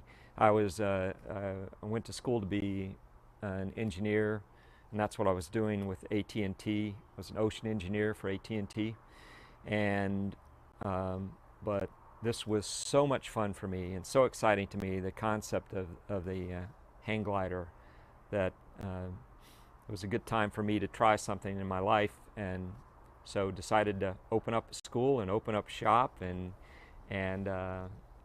try it out. And it was a struggle, but it was always fun.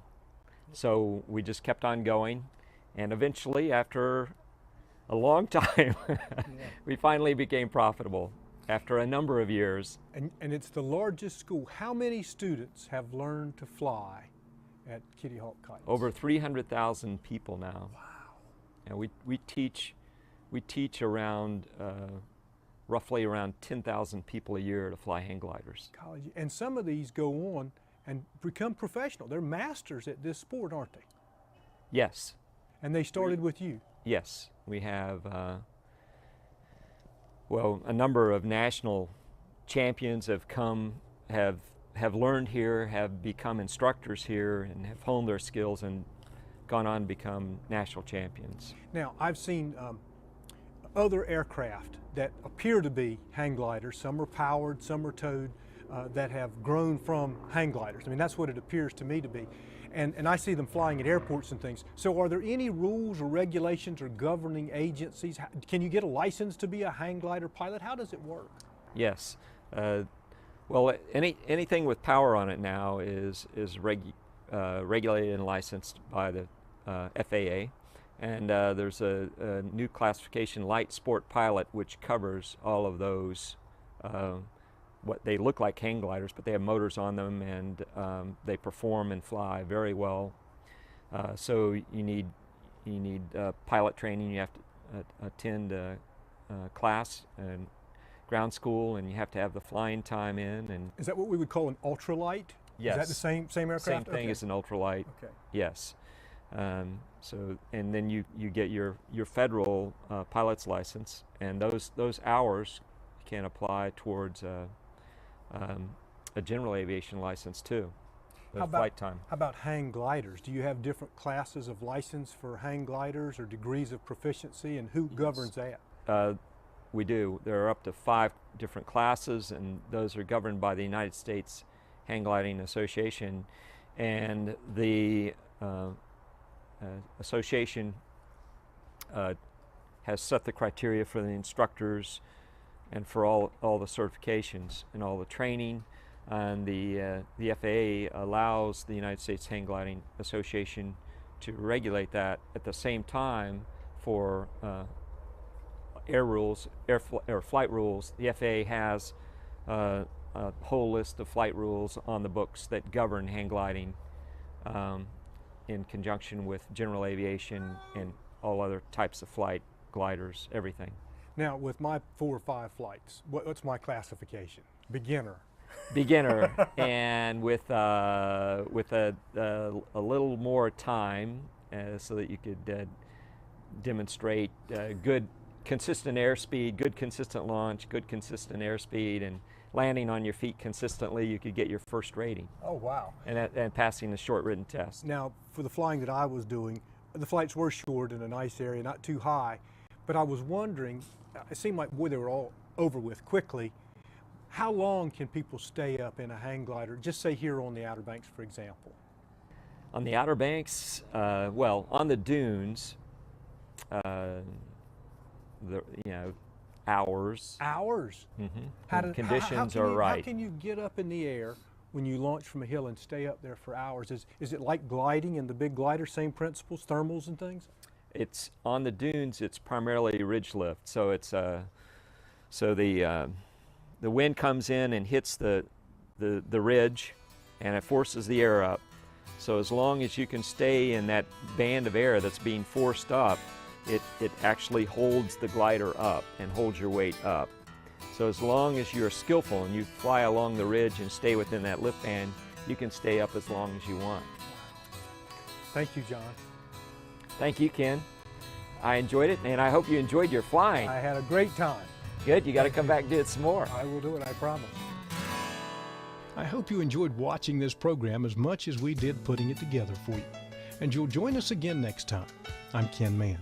Thank you for watching, and may God bless you richly. My heart will always be in Carolina.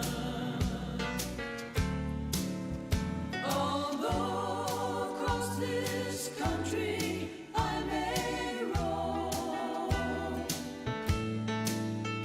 my heart will always be in Carolina. In my sunny seaside, Carolina home.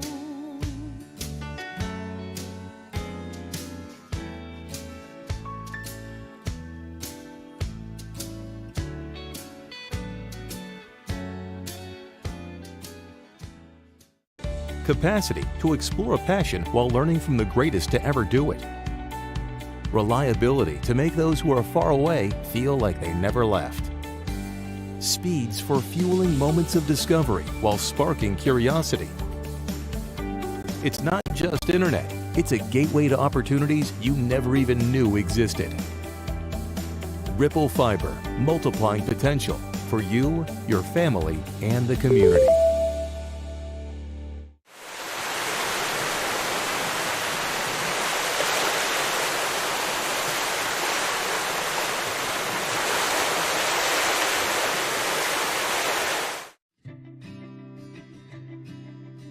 Welcome to the Ocracoke Light Station, part of Cape Hatteras National Seashore.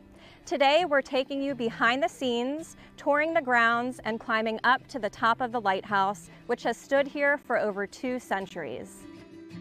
Over 200 years ago, in 1822, the federal government purchased this 2-acre plot for $50 from a man named Jacob Gaskill.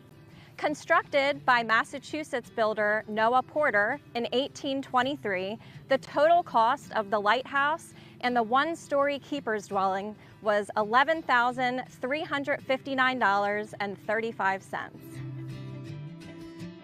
The keeper's quarters we're looking at today looks differently than it did back then. The original building was a 1-story brick dwelling with a small upper living level, which you can see from a picture taken in 1893. To provide more space for the keeper and his family, a 2nd story was added on top of the bottom dwelling in 1897. As duties at the light station increased, the Lighthouse Board added an assistant keeper position. To house the additional keeper and their family, another addition was built in 1929. There would have also been a storehouse and, of course, a privy built in 1823 as well. Throughout its entire history, the light station only had a total of 12 lighthouse keepers. When people got the job here, they stayed. It was a coveted position to have in the early days. Life for a keeper at this station wasn't as harsh as other locations along the Outer Banks. Although now Ocracoke is geographically more remote than Hatteras Island or Body Island, back in the early days, this light station would have been surrounded by a bustling small village and a port. The keepers and their families would have had a social life with other townspeople. They could shop and had quick access to food. There was a church they could attend, and their children had a school to go to. So, unlike the other Outer Banks lighthouses, they didn't suffer the loneliness and isolation that other keepers experienced at other stations. Ellis Howard was the longest-serving lighthouse keeper from 1862 to 1897, 35 years. You can see him standing in front of the dwelling from that 1893 picture. This is the original location of the storehouse. This, of course, is not the original, it's a replica, but some folks would have called it the pump house. In 1899, Keeper Smith logged in his notebook that the heat was so unbearable in their house, they actually used this building as a 2nd summer kitchen. And of course, in my background, you can see the privy. The following structures were added later. This behind me is a workshop or a carpentry shop where the lighthouse keepers would have stored their lawn equipment, their farming equipment, and their gardening equipment. The structure behind me would have been a chicken house, which is now a generator shed. This is the concrete oil house built in 1914 to house the kerosene. Now it is home to a backup generator. You'll notice many of the trees from that 1893 picture are still here today. The eastern red cedars and the live oaks are all part of the character-defining features of the cultural landscape here. A common question we're asked here is, why is this lighthouse so short? It's a great question, and the answer lies within the purpose of why it was built. Standing at 75 feet high, it is significantly smaller than its neighboring lighthouses. The Ocracoke Light is a channel lighthouse built to mark inlets, and they typically stand less than 100 feet tall. The Cape Lookout Light just south of us and Cape Hatteras Light just north of us are coastal lighthouses designed to warn of obstacles extending far out from shore, so they might reach upward of 150 feet or more.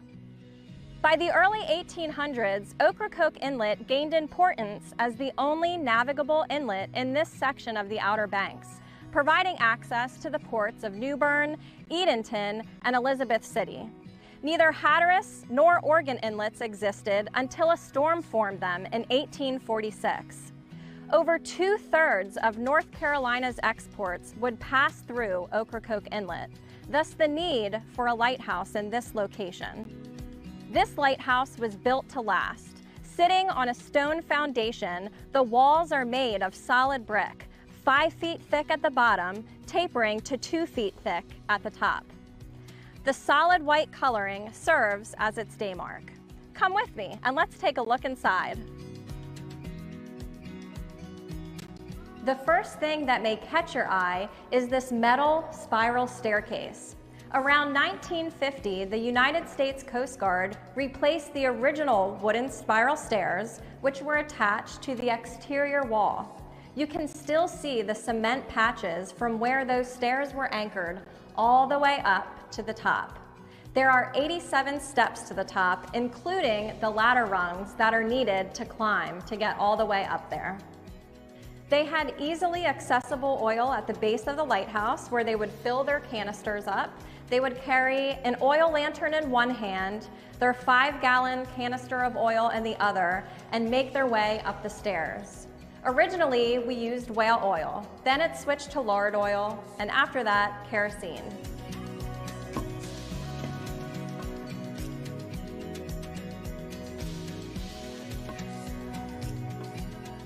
We're just about to get to the lantern room where you'll be able to see the 4th order Fresnel lens.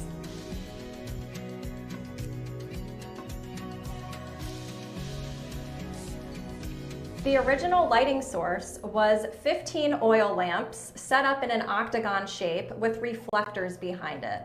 This was really hard for the lighthouse keepers to maintain because they had to make sure all of the wicks were trimmed at the exact same length, and this room got really, really hot, which was hard for them to manage. In 1899 was when this 4th order Fresnel lens was installed. It's made of 500 pounds of glass prisms, and it stands at about 3 feet tall. Now it is sitting on a pedestal. The light was electrified on October 29, 1929. In 1946, the United States Coast Guard automated the lighting process, which really decreased the need for an on-premise lighthouse keeper.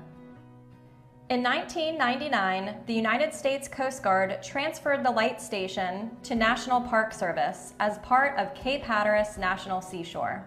The National Park Service maintains the lighthouse and structures on the grounds.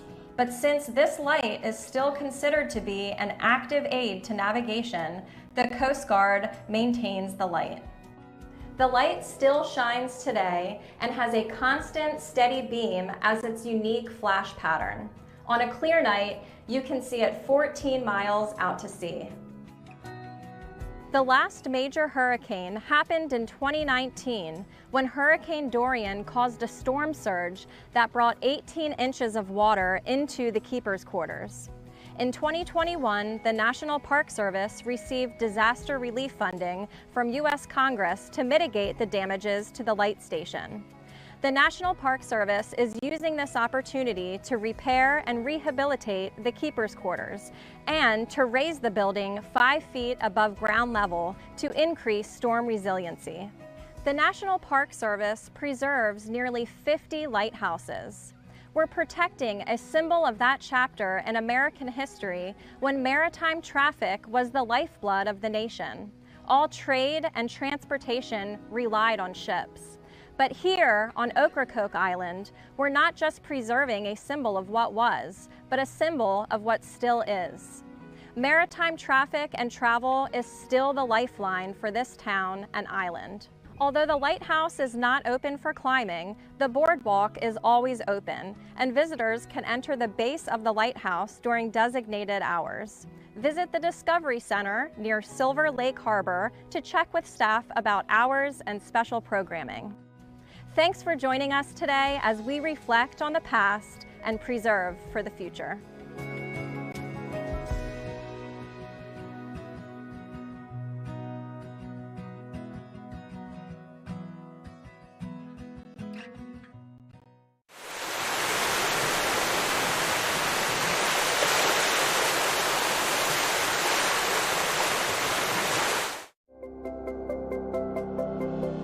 I'm Bo Rayner.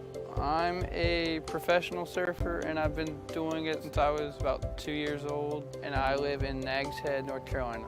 The The power of the ocean deserves everyone's respect. Even on calm days, hard to see powerful rip currents are present up and down our coast. Every year, unsuspecting swimmers find themselves in the grip of a rip. Many lose their lives. Such tragic events can be easily prevented with a few local tips. Know before you go and check local beach forecasts before you head out. Always swim near a lifeguard. And if you find yourself caught in a rip current, don't panic. Float, wave, and shout until help can arrive. If you're a good swimmer, don't fight the rip. Swim parallel to the beach to break free of the current's hold. Live like a local, love the beach, respect the ocean. Text OBX Beach Conditions to 77295 to sign up for daily beach forecast and condition reports. For terms of service and privacy policy, visit obxalerts.com. My name's Nathan Loudermilk. I'm a surfer and fisherman from the Outer Banks of North Carolina. I'm a lifeguard here for Kildevo Hills Ocean Rescue. This is my 9th year. Drowning deaths occur when people are pulled offshore by a rip current. They're unable to keep themselves afloat due to exhaustion or fear, lack of swimming, and eventually they'll end up inhaling water, going unconscious. If you do find yourself in a rip current, first thing, you're going to want to remain calm, and you're going to want to swim parallel to shore until you are out of the current, and then make your way to the beach. If you do see somebody struggling in a rip current, please do not attempt to rescue them unless you are trained for it and you have a flotation device. Remember, many people drown trying to save someone else from a rip current. Be safe, be seen, and always swim near a lifeguard. Love the beach and respect the ocean.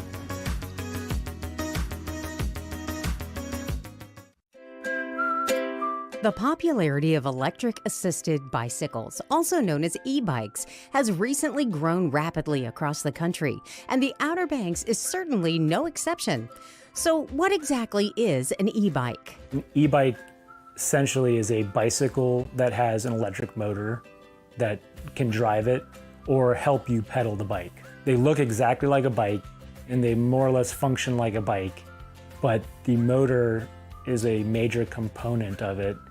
Unlike a bicycle that you can pedal indefinitely by yourself if you have the fitness, an e-bike does have a limit to how far it can go with the assist, with the battery power. Due to their ability to reach speeds of up to 28 miles per hour, e-bikes are a popular choice for people who are looking for a quick and easy way to commute to and from work, school, grocery stores, restaurants, shopping centers, and other locations all along the Outer Banks, while also avoiding the high cost of fuel and congestion that occurs on roadways during Dare County's peak visitor seasons. The usage of electronic bicycles on the Outer Banks is rising at a rapid rate. They're available at all different locations for purchases, and people are choosing to use that as a mode of transportation, especially during the congested travel months of the summer. Although e-bikes are incredibly convenient and offer a wide array of benefits for everyone, from children and teens to adults, seniors, and commuters, if you don't follow a few basic safety steps and adhere to the rules and regulations that apply to them, they can also be extremely dangerous, both for riders and everyone else around them, including pedestrians, motorists, and those who are riding a non-electric bicycle. The biggest issue with the e-bike safety is that they go really fast. 20 miles an hour with a throttle, and some go up to 28 miles per hour with a pedal assist. Most cyclists are used to going maybe 10 to 15 miles an hour, like on a good day on their beach cruiser or whatever, but 20 miles an hour starts to require skill in handling a bike going that fast, because it is a skill to handle a bike going 20 miles an hour, let alone 28 miles an hour. Reaction time, stopping the bike, is important, because if something happens and you're going very fast, you have to react properly. And like anything going very quickly, if you fall off it, you have to be able to brace yourself. The injuries can be worse because of that. Dare County ranks number 13 in the state of North Carolina out of 100 counties for serious injuries with bicycle crashes. With electric bicycles, like all bicycles, 41% of all crashes occur between 6 p.m. and midnight. 28% occur between noon and 6 p.m. The same rules of the road apply to both electric bicycles and human-powered bicycles. Driver's licenses are not needed or required to operate an electronic bicycle in the state of North Carolina. When riding an electronic bike, helmets are not required unless you're under the age of 16 years. 16 years and younger must wear a helmet on any bicycle, whether electric or pedal. Although we do recommend that anybody who operates or rides a bicycle or e-bike always wear their helmet. Although you can ride an electric bicycle on the bypass even under the age of 16, that is strongly discouraged. Electric cyclists should choose roadways that are less traveled by vehicular travel, should ride during the daylight. If you ride at night, make sure you have the required lighting, and always, I stress always, wear a helmet. At nighttime, you must have a white light on the front of your bicycle and a red light on the rear. When riding an electronic bicycle, always ride with traffic and follow all the rules of the road as you would if you were driving a motor vehicle. While riding a bicycle or electronic bicycle in Dare County, just remember that not everyone is here on vacation. Things are going on in their lives and on the roads, so just be cognizant of your surroundings. I think people should ride where they're comfortable. The sidewalk, the side of the road, they have to be very defensive, like looking out for cars, looking out for pedestrians and hazards. That's very important. It's all in your hands at that point, basically, especially at intersections where things can happen very quickly. You know, you just have to be an active rider. Electric bikes are a good way of reducing congestion on our roadways in the summer and visitors being able to get to where they want to go in a timely manner. Just always wear a helmet and be safe when riding. The benefits of an e-bike are, there's a lot of utility with an e-bike. If you wanted to have something that's useful in getting around, doing your chores, making your life a little bit more outdoors, I think it's a great use case for an e-bike.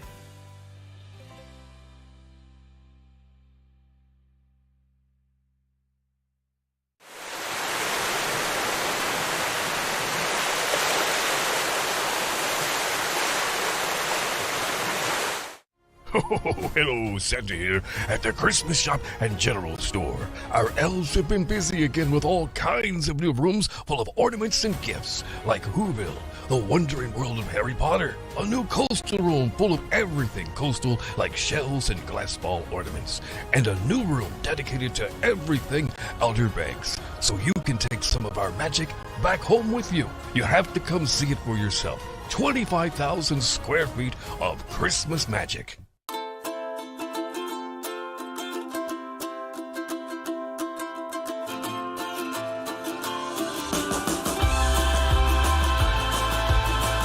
Whether you're here for a week or one long weekend, explore nature surrounded by the ocean and beside the ones you love. Welcome to the Currituck Outer Banks.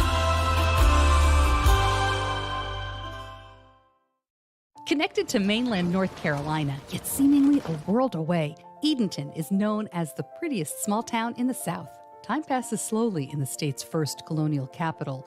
The lure of historic sites, outdoor adventure, and friendly people draws visitors from near and far. Whether by car or boat, let our lighthouse be your beacon to a relaxing getaway on the Albemarle Sound. Find your Eden in Edenton, North Carolina, the South's prettiest small town. Oh, Santa here again for the Christmas shop and general store. You know, the general store has long been a favorite destination within our shop. You'll find favorites like candies and fudge, Heights chocolates, and ready-made Bavarian nuts. Plus, we offer a wide selection of made in North Carolina items, old-time candy, sodas, and more. And our wine section has an even larger selection than last year. With more wine tasting opportunities, it's all part of the experience at the Christmas shop and general store.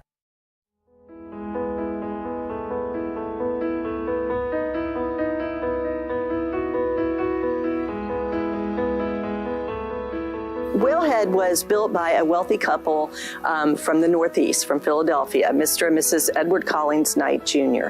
They were here basically because they wanted to hunt. Corolla had an incredible reputation for the amount of wildfowl that was here. During the Civil War, a number of Northern soldiers were down here and saw how many birds were here and the incredible hunting opportunities, and word spread. restaurants up in like New York and Philadelphia. So some of the things on the menus were Currituck duck. So it really got an incredible reputation for the hunting opportunities here.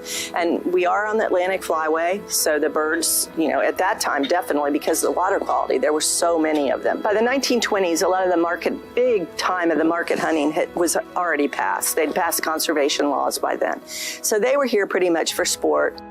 The northern Outer Banks were basically, at that time period, just hunt club after hunt club, interspersed with a few villages. Corolla was one of them. It was basically a kind of a government village in a way because there was government money there from the life-saving service and the lighthouse. There were a couple churches, there was a school. So it was just kind of a village. The landscape was very flat. The dunes were not built until later. So here at Whalehead, you would have been able to see the ocean and the sound. How did the houses end up getting here? There was no road here until 1984. So the area didn't really get developed till after that. So this gives you just much more of an idea of what this area was like, the old Outer Banks. The house is very elaborate. The building was incredibly an extensive build. It took 3 years. They didn't stint on anything.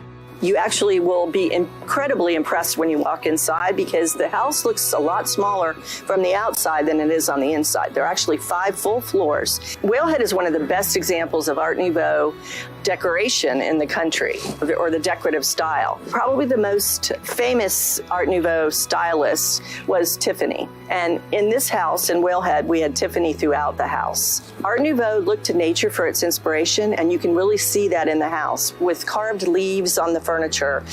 Our dining room, the water lilies are carved on the walls, into the furniture, into the Tiffany sconces. But it's just a very good example of that. We believe that Mrs. Knight just really liked Art Nouveau because it had gone out of style by the time they built this building. Mrs. Knight had a Steinway that was brought here. It was a custom-made Steinway for her, and it still is played, and that's one of the highlights in the house that you can see when you come into the library.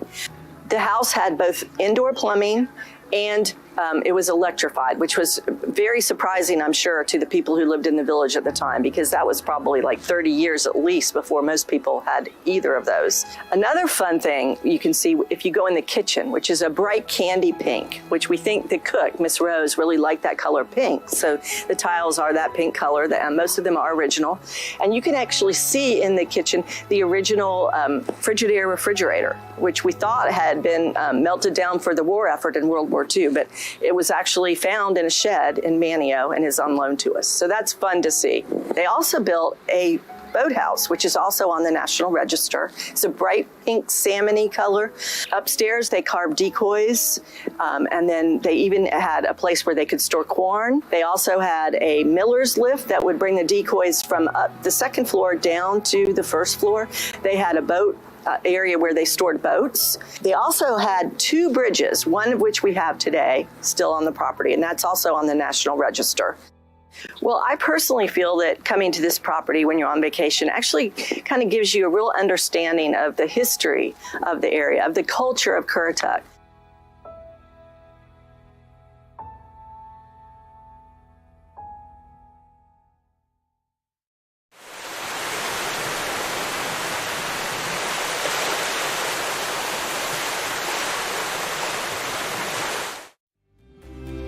Treasure memories in Corolla Outer Banks.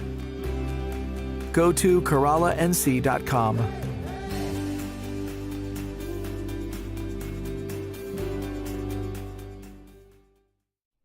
The water is what brought us here. It's our way of life, our playground. The water is what keeps us coming back. Find your calm at visitcurrituck.com. Welcome to Jeanette's Pier, the family fishing spot on the Outer Banks. Make memories for a lifetime while reeling in the catch of the day. From bottom fishing for spot and croaker to jigging for bluefish and Spanish mackerel, experience the thrill of catching a fish from this 1,000-foot-long concrete ocean fishing pier located at milepost 16.5 in Nags Head. Have fun in the sun while fishing with your friends and family. Surf, sun, fish, and fun. Experience it all at Jeanette's Pier, where fishing is catching.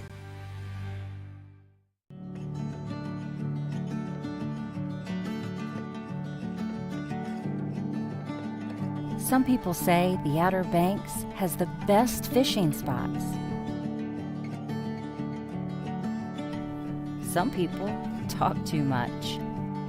The Outer Banks of North Carolina, conveniently located just beyond compare.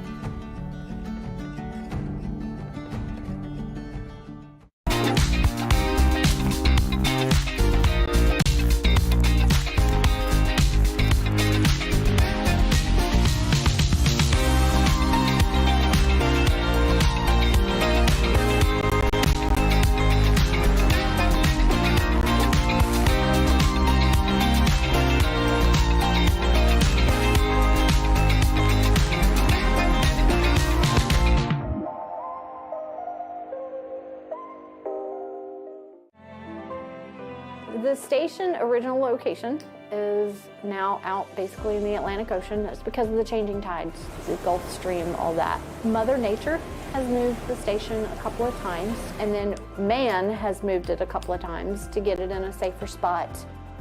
This down here was where they would store their equipment. And then upstairs was where the dormitory was. And then the tower has been removed for safety purposes, but the tower was above there too. So the surfmen on duty would be up in the watchtower. When the 1911 station was built, this became their boat shed. If you look around, there are notches up in the ceiling of the original station. Those notches that are in the ceiling are from the surf boat. The rudder handle was hitting the top of the ceiling.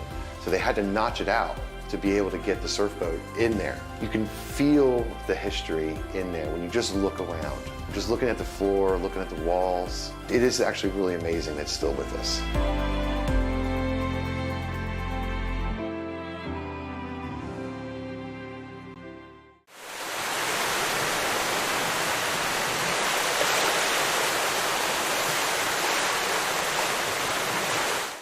For over 40 years, I've dreamed of building a bigger and better Jolly Roger. And now your dream is a reality. Yay! Carol Ann has transformed the Jolly Roger into the hottest new restaurant and bar that is the best venue on the beach for great entertainment, gaming tables, and NTN games. My dream has come true, and I can't wait to share our new restaurant and bar with you. Come see us at the new Jolly Roger. It's classic Outer Banks. The Jolly Roger Restaurant.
Surrounded by water, Currituck and the people of the Outer Banks have been shaped and defined by its rich coastal and maritime history. Here in Corolla, on the edge of the Atlantic, where roads give way to endless water, legendary local craftsmen designed and built these boats and taught generations of Northeast North Carolinians how to take to the sea and sound to find prosperity. From duck hunting, to fishing, to guiding, to saving lives off the coast, these hardy people both endured and celebrated life on the water. The Currituck Maritime Museum tells the stories of Currituck's boat-building forefathers, their remarkable craft, and the enduring legacy they left behind on how to live life and thrive on the waters here. Discover the newest addition to historic Corolla Park. Find yourself here. Visit CurrituckMaritimeMuseum.com.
Despite what you've heard, 911 cannot locate you immediately when calling from a cell phone.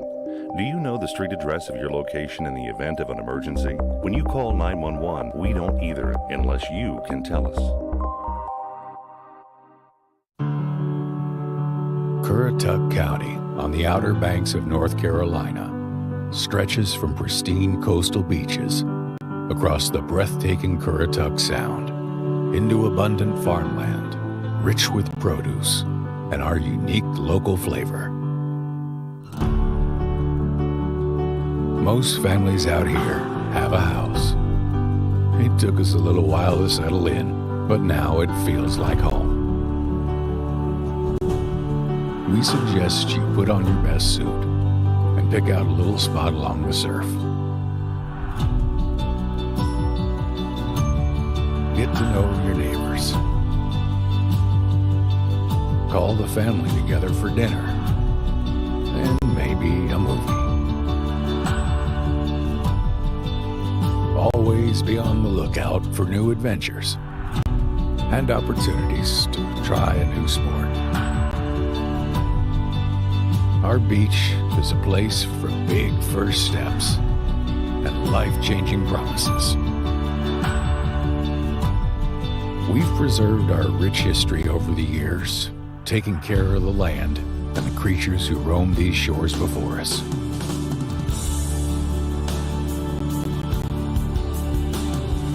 It's always been a good place to let loose and be a kid.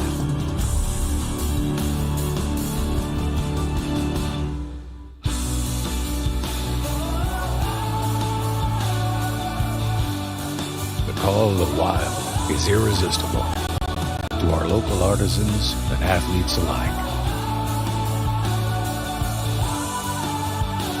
Every kitchen is full of tradition and flavor, with plenty to share. And if you get excited about our fresh seafood, just be careful of the steam.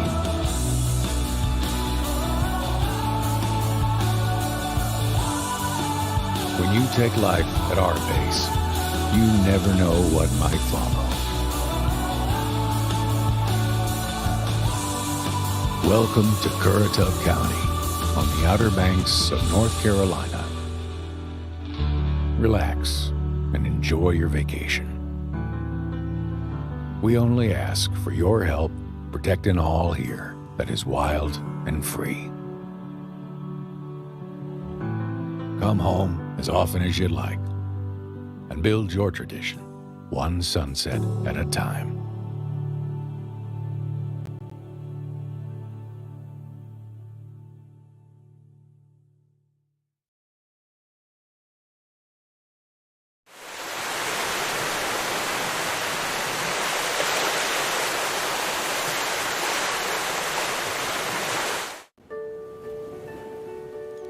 What lies beneath the surface? The waters of the Outer Banks share their secrets, one cast at a time.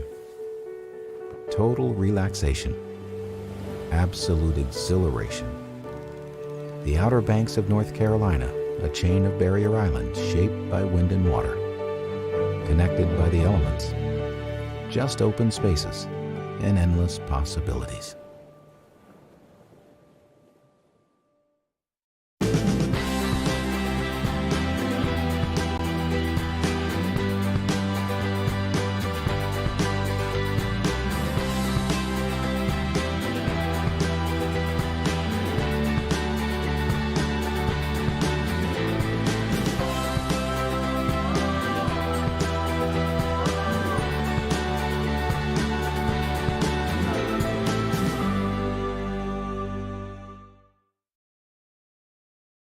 Around the corner from the Albemarle Sound, Edenton Bay provides a scenic backdrop to its namesake town. Once a port for North Carolina's first colonial capital, today the waters attract travelers looking for calm, not commerce. And Edenton welcomes boaters with free boat slips for 2 nights. Whether by sea or land, let our historic lighthouse guide you to a relaxing bay that's a world away. Find your Eden in Edenton, the South's prettiest small town. PlayOBXGolf.com is your gateway to a great golf vacation on the Outer Banks of North Carolina. Stretched between the Sound and the Atlantic Ocean, the Outer Banks offers a one-of-a-kind coastal golf experience. 5 award-winning courses and well-appointed golf accommodations in a picturesque setting make the Outer Banks the perfect choice for your next golf getaway. And fall is the perfect time to experience the best weather and the best course conditions of the year. Your golf trip to North Carolina's Outer Banks is just a click away at playobxgolf.com.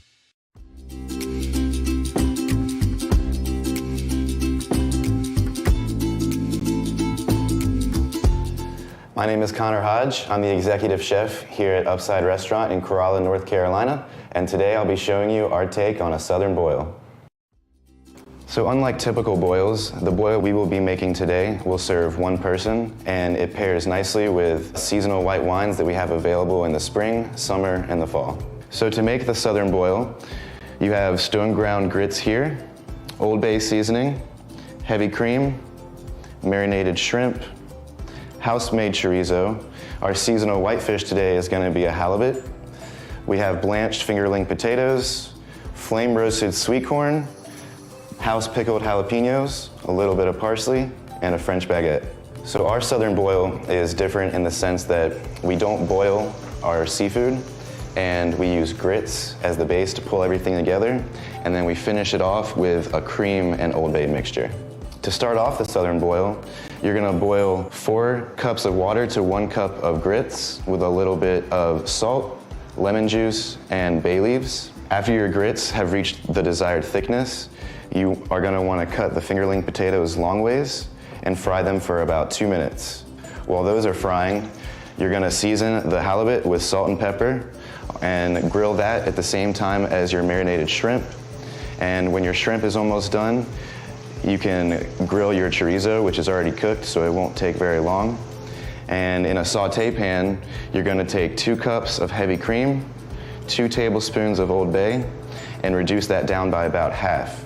As soon as it's reduced by half, you can add your corn, and then you spoon the grits onto a plate, and then add all your proteins, your potatoes, and then the finished cream. And then you're gonna take about a 2-inch piece of the baguette, finish it off with pickled jalapenos and parsley.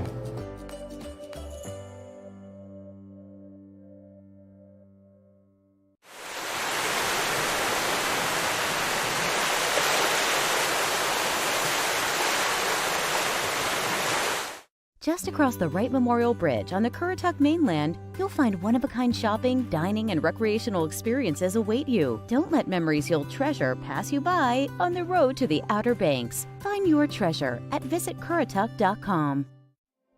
Out of the darkness, it still stands, guiding mariners on their way. A beacon of light for all to see.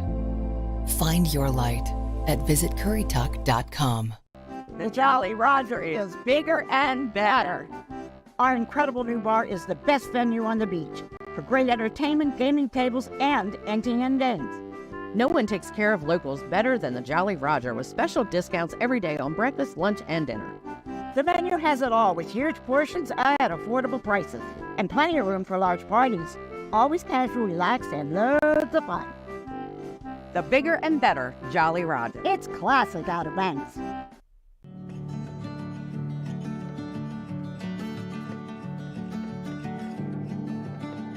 Some people say the Outer Banks has the best fishing spots. Some people talk too much. The Outer Banks of North Carolina, conveniently located just beyond compare.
Take a tour of an Outer Banks icon and experience what life was like here in the Roaring 20s. Whalehead in historic Corolla Park is a beautifully restored Art Nouveau masterpiece and museum located on the Currituck Sound. For tour information, go to visitwhalehead.com.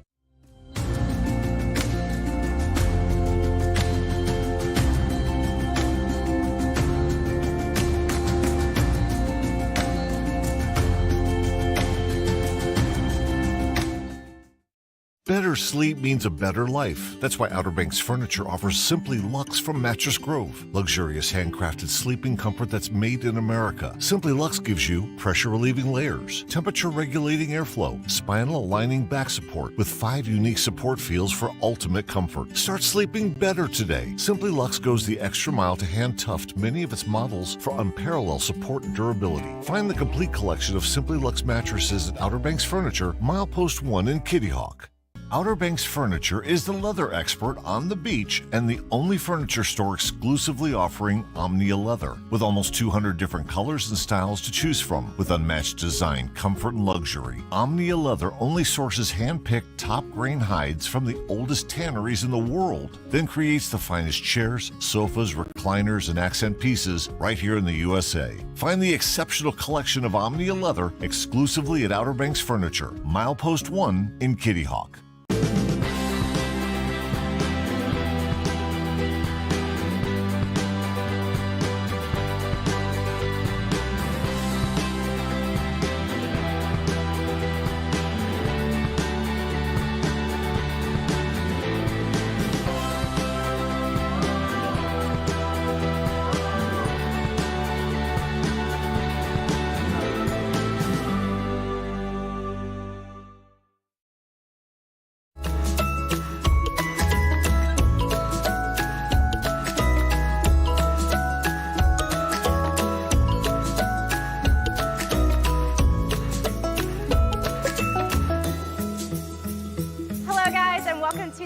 Aquarium on Roanoke Island. My name is Dana and I work in the education department here at this beautiful aquarium. And today I have a corn snake, one type of non-venomous snake we have here in North Carolina and on our exhibit. And this is our animal ambassador corn snake. And corn snakes are another type of reptile. And as a reptile, they have scales, they have a backbone, they also have fangs, and their ability to use their tongue to actually sense what's around them. Now, normally, snakes get a bad rap. Some people get a little bit scared of them, but snakes are very important to our ecosystem. They're kind of like a pest control. They allow them to go out to cornfields like a corn snake or anywhere else to get our mice and rodents to reduce the spread of any type of pest or anything diseases. And as a non-venomous snake, they're also known to be constrictors. So when they're going after their prey, they're actually going to strike them with their fangs, and then they're going to squeeze them really tight, all right, and then they are going to engulf them. And there's a myth that they can actually unhinge their jaws, but they actually have more of a flexible ligaments around that area that allows them to open to a degree where if we could do that, we could actually fit a beach ball in our mouth. But we can't, so don't do that at home, only for these snakes right here. In case you're wondering how to tell the difference between a venomous and non-venomous species of snake, what you're gonna do is you're always gonna give it some space, maybe get an expert to take a video or to take a photo. But if you're comfortable, what you'll do is if you find a snake skin, because they'll shed once every couple weeks, some snakes once every year. And when you shed, you're gonna be looking for the back end of their body, and that's their tail. And you're gonna find their cloaca. So that's the opening where they use the bathroom. Once you find that hole, you're going to find if it has a line that goes straight down the middle, that's going to be non-venomous. But if you see there's not really a line and it's only one column instead of two, then that's gonna be your venomous snake. Another way is to tell is their pupils, their eyes. If a snake has more of a rounded spherical eyes, that's gonna be non-venomous. But a venomous snake is gonna have more of a cat eye, more diamond shape. One of the reasons why we call this snake a corn snake is actually their patterns, their variations on their bellies. So their bellies look actually like Indian corn. If you guys have ever been around Thanksgiving and you like to decorate your house with all the yummy food, you might see some Indian corn. So that's another reason how they got their name of a corn snake. But like I said, most of our snakes, they're very important to our ecosystem, and we don't just want to get rid of them because they play a vital role with that pest control, that balance of prey versus predator. So we ask you guys just to kind of give them some space if you see them out in your habitat, in your kind of house. And we thank you guys for watching, and we hope you guys join us at the NC Aquarium on Roanoke Island to learn a lot more about the different species of snakes we have here.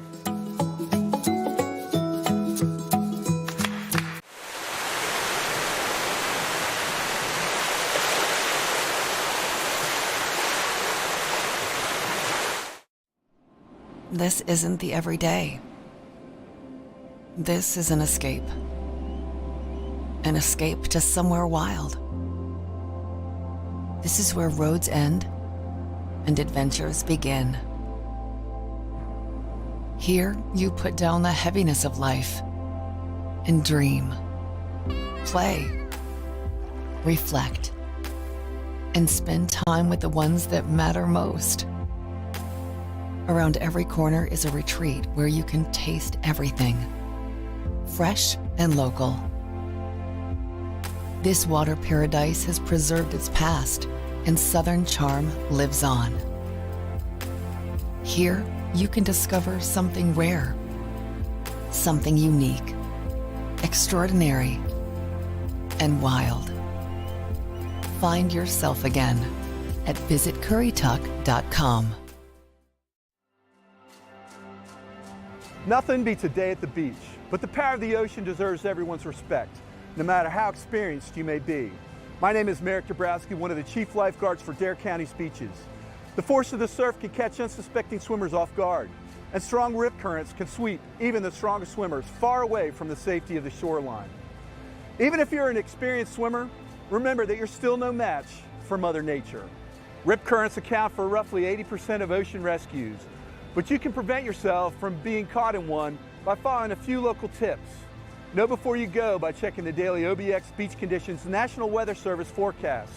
2, always swim near a lifeguard. 3, never swim alone. And 4, watch for red flags and rip current warnings. And if you see another swimmer in distress, notify a lifeguard and call 911. And if you ever feel compelled to assist a family member in distress, be sure to have a flotation device with you. Make sure your Outer Banks vacation is a memorable one for all the right reasons. We want you, your family, and friends to go home safely. Live like a local. Love the beach, respect the ocean.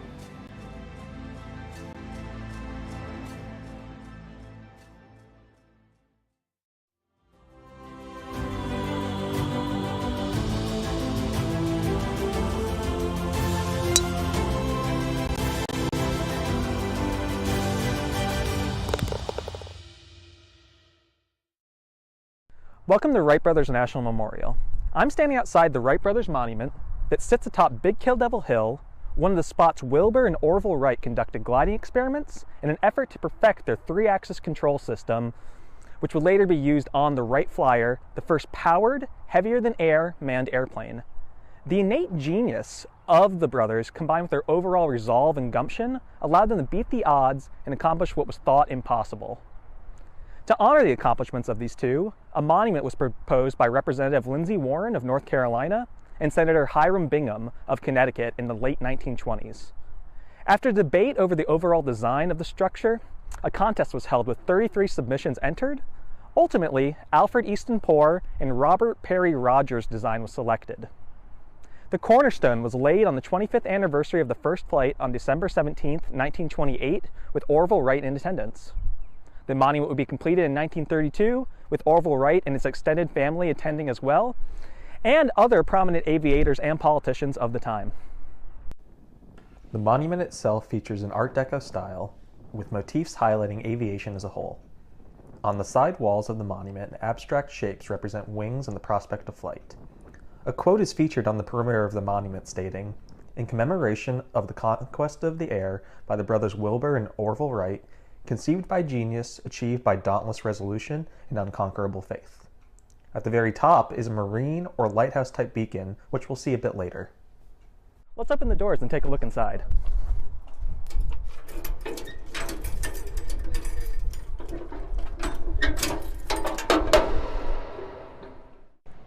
Here we are on the inside of the Wright Brothers Monument.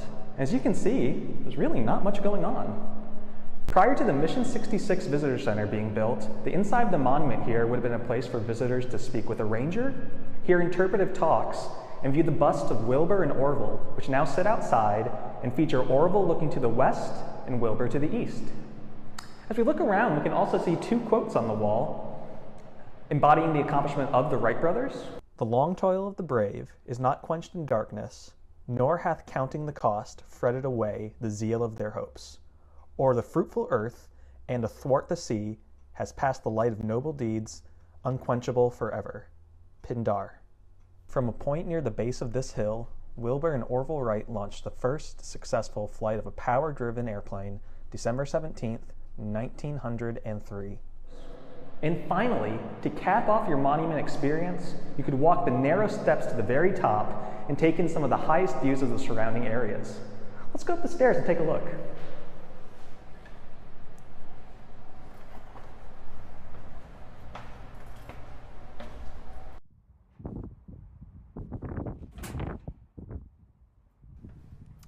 What a view! From here, about 150 feet above sea level, we can see the current visitor center, reconstructions of Wilbur and Orville's camp and hangar, and finally the site at which they conducted 4 flights on December 17, 1903. With the completion of the monument, greater access to the Outer Banks was an issue that would need to be addressed. Bridges were built in the 1930s connecting these areas to the mainland, and that led to a larger influx of people visiting the area and moving here. This was a stark contrast from the isolation the Wright brothers were looking for when experimenting. To this day, the monument standing tall behind me remains a testament to the Wright brothers' legacy. The symbol on top of Big Kill Devil Hill reminds us that 2 brothers from Dayton, Ohio, saw possibility where it seemed non-existent. Head up Highway 12 to where the road ends and you'll find the legendary Corolla wild horses, iconic historical sites, unique shopping and dining, outdoor events, and more. Take a day and find yourself here.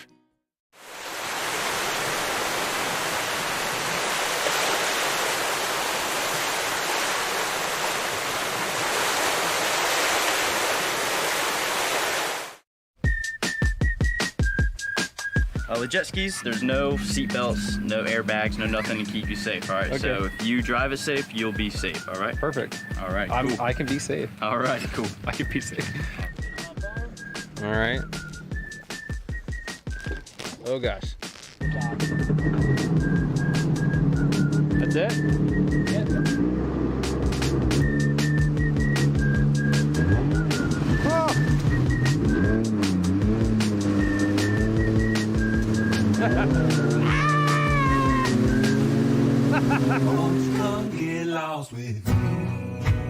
As a lifelong adventurer, I've learned that amazing experiences can be found just about anywhere. Sometimes they're epic, sometimes they're humbling, and almost always they're about the people you meet along the way. Whether it's air, water, or land, join me as I explore new places and help you find your next adventure.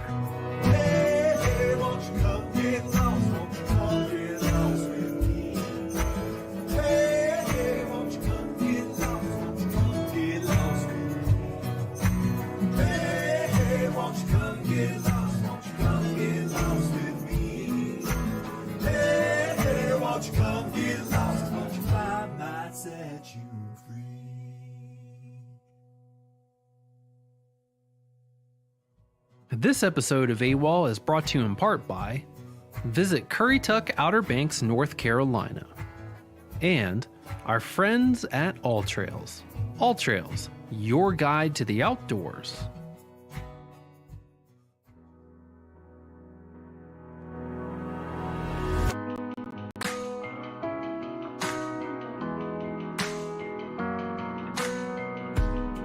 Along the northernmost coastal region of North Carolina, you'll find yourself in Currituck County.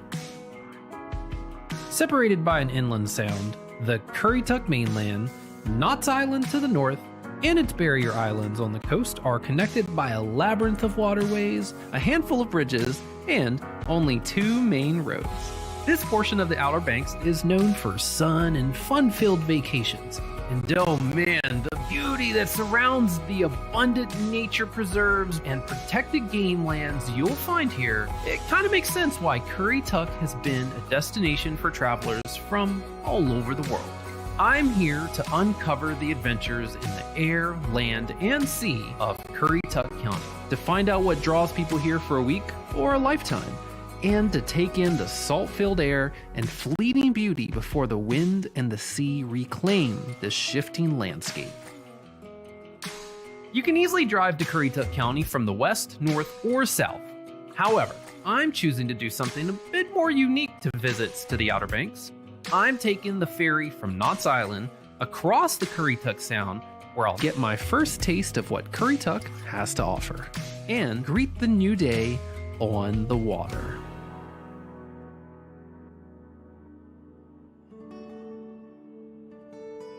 It's a good morning here. We're in Lower Currituck at the Currituck County Rural Center, and I'm meeting up with Ben and some of his friends. We're going to see the sunrise on the water on a kayak, on one of these guys, and it should be pretty.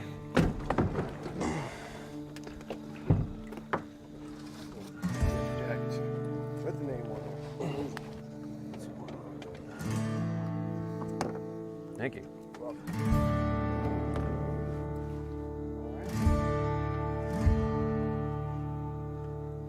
See you later, world. Good morning. Get that rhythm going.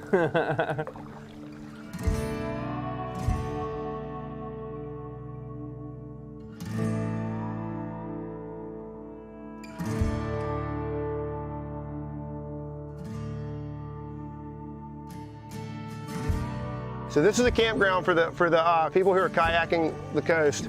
This is a designated point to camp along the way. I would have never thought to like paddle down the coast. You know, it's a thing, you know, just like hiking the Appalachian Trail, there's people that kayak the coast.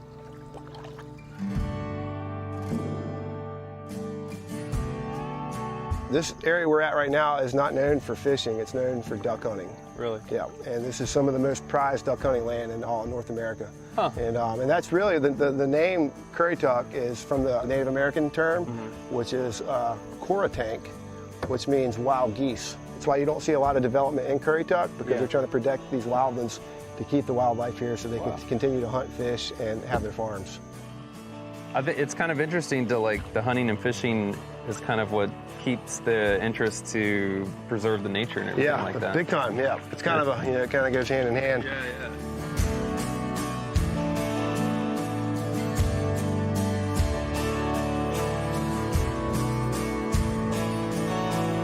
I do community outreach through the North Carolina Coastal Federation. Oh, that's awesome, yeah. We do. It's mostly more inland at-risk youth. It's called Youth Rise Up. And that's where I was getting, where I have kids that have never been in the water in their life, total phobia, can't swim, kids that like never been in boats, come from just shattered homes, you name it. But it's all basically kids, and I say kids are all the way up to 21 years old, that have had their backs against the wall from day one. I mean, I hate to like be super biased to like the outdoors, but like that can like change someone's life. Oh, absolutely. You know? So we're gonna cruise this way. We just go around the island, just kind of cruise, let the winds. Once we get around the bend, I think the wind's just gonna kind of put us in cruise control.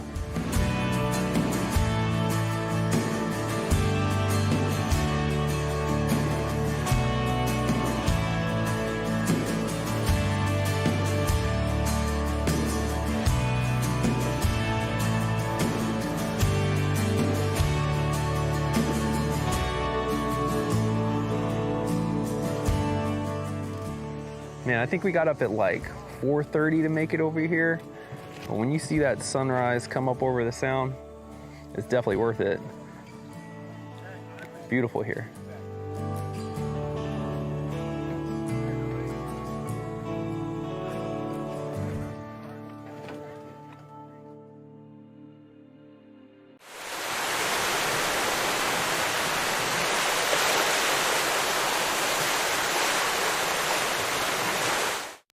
Connected to mainland North Carolina, yet seemingly a world away, Edenton is known as the prettiest small town in the South. Time passes slowly in the state's first colonial capital.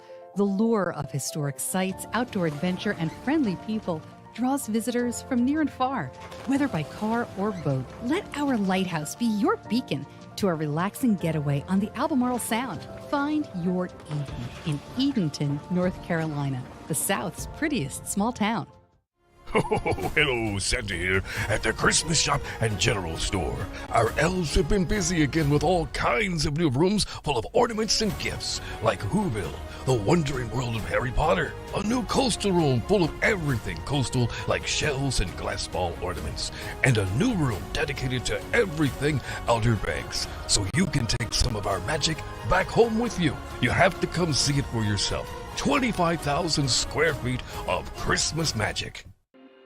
The waterways that connect Currituck County bend and twist their ways through the landscape, but it's a bit hard to get a true appreciation for their number and scale from the ground. To get a bird's eye view and finally experience the air in AWOL for the first time, I'm stopping at an open field along Route 158 to meet up with Andy Thompson, a professional hang glider with Kitty Hawk Kites. I started flying hang gliders in 2010, so it's about 9 years I've been flying now. Okay. Pretty much full time. What on earth made you decide to start flying around in this thing? Just a little sense of adventure, I think. Just an escape from the real world to get up in the sky and see things from the bird's eye view. Yeah. So here we're in the flatlands, so we're not running off any mountains. Okay. We do have this ultralight here. It's called a Dragonfly. It's specifically built to tow hang gliders up. And then my job as piloting the hang glider is just to stay behind the airplane. Stretch out and flop right on top of Andy.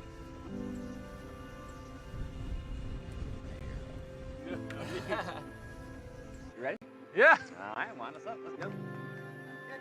All right. Short roll across the ground. You can get some speed going. Ooh, weird. Oh, and we're out of here. Oh, this is this is weird. Doesn't take too long to leave the ground behind, does it? All right, up and over the clouds. Sweet. Oh yeah, beautiful up here. Oh, that's so rad. Oh man. Awesome view down the beach though. That's yeah, beautiful. it is. Really cool. 3, 2, and 1. Ooh. Watch out. Oh my gosh, these. Oh, oh, that's nutty. He won't stop for a while. So let's see, why don't you put your hands right up here on these bars where mine are. Pulling in, moving weight forward, trying that. Don't be so gentle, a little more. There you go. Slowly relax the pressure, move weight back.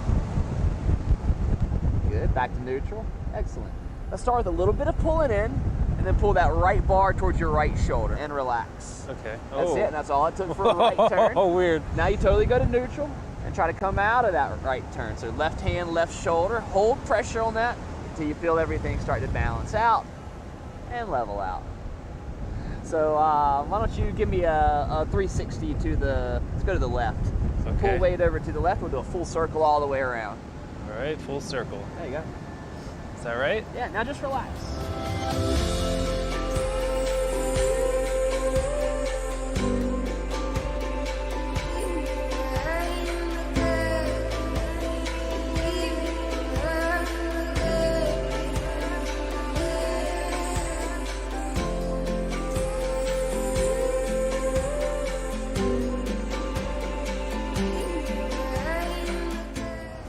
All right, you ready for a little adventure? Let's go for it. Woo! Oh, God. Woo!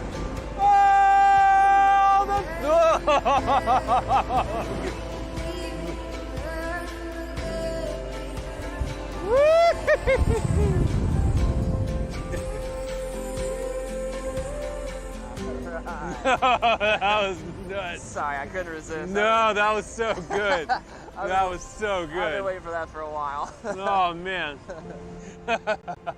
I wasn't sure what was happening.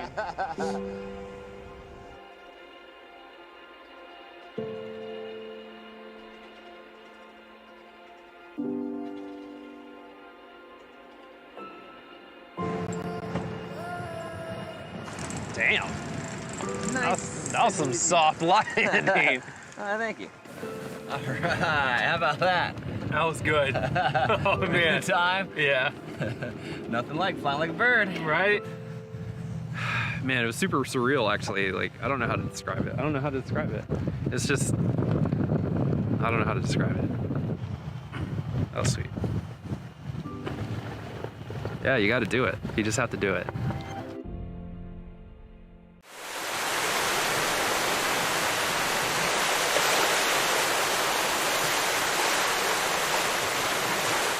Oh, Santa here again for the Christmas shop and general store. You know, the general store has long been a favorite destination within our shop.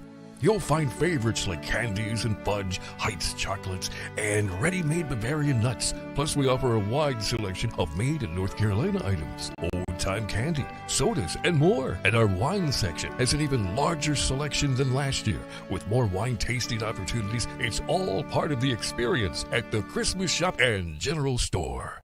Discover the Dovetail Collection by Vaughn Bassett exclusively at Outer Banks Furniture. Made in the Virginia mountains using solid American white oak, Dovetail wood joinery dates back thousands of years. The collection is designed for those who appreciate the natural look of reclaimed wood with its cracks, knots, and bold grain patterns. Each piece is available in 3 finishes and is meticulously crafted for exceptional strength to give you long-lasting beauty. Find the Dovetail Collection from Vaughn Bassett exclusively at Outer Banks Furniture, Milepost 1 in Kitty Hawk.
Good morning, world.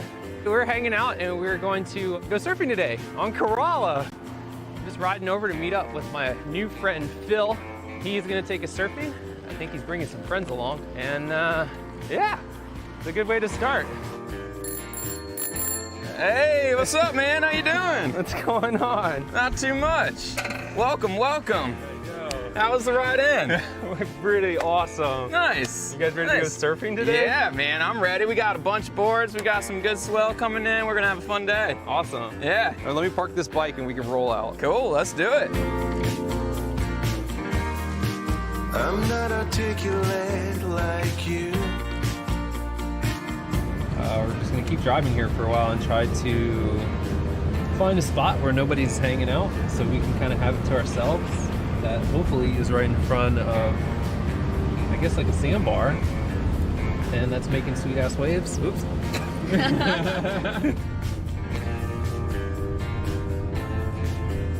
This actually used to be where the sound was. So this was all marshland. No way. Yeah, and because of like the Outer Banks is like shifting a barrier island, this is now the ocean. I'm not articulate like you. I swear I know how you value these words, but I cannot make poetry out of feelings like you do.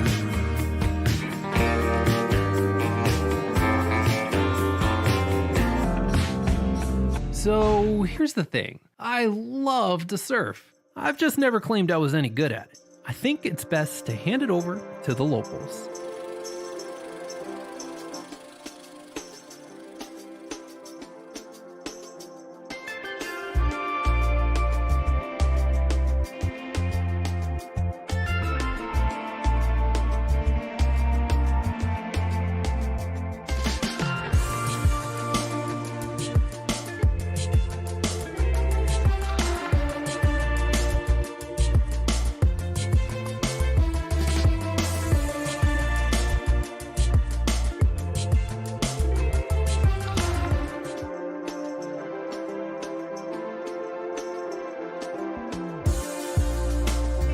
It seems like all the people you guys are hanging out with, they're like transplants too. They came down here and found paradise. They actually call us the Island of Misfit Toys. Everybody in Corolla?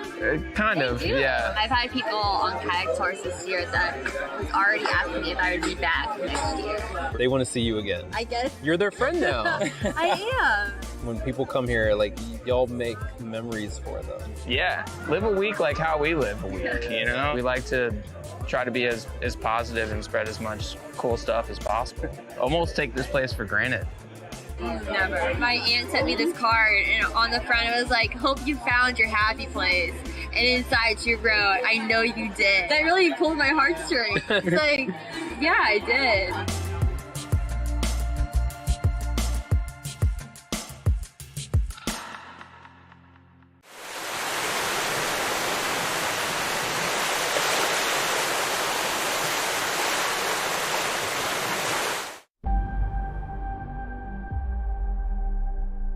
In a world of ordinary vacations,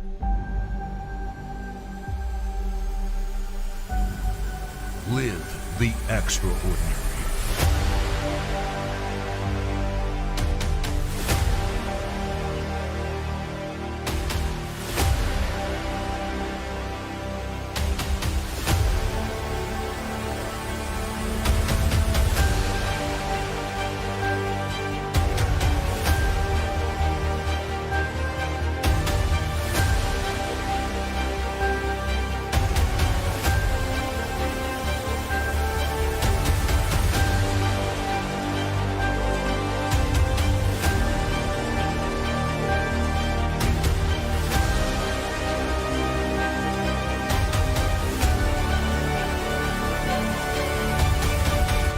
Book the real Outer Banks. Do we mark time by what comes before and after? Or is it this moment and what we do with it that truly matters? The Outer Banks of North Carolina starts every day with an open invitation to explore, to pursue unknown outcomes, and challenge curiosities, to stir the soul with open spaces and endless possibilities.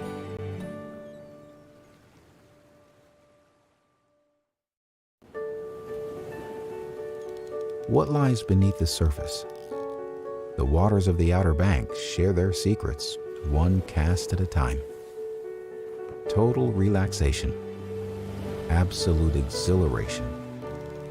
The Outer Banks of North Carolina, a chain of barrier islands shaped by wind and water, connected by the elements, just open spaces and endless possibilities.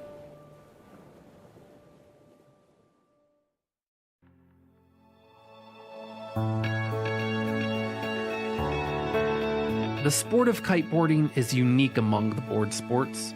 It harnesses the wind to fuel the need for adventure in a complex symphony of gear and nature that takes years to master. I'd be lying if I said I wasn't enthusiastically terrified to try it out, which is why I'm trusting the small cadre at Corolla Kiteboarding, Steven, Matt, and Pat to show me the ropes.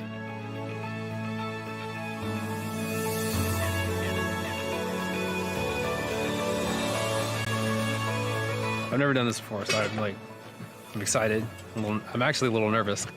I'm curious of how many times it's going to take me to try before I can actually stand up and go. I'm going to get three tries, maybe 4. No more than 4.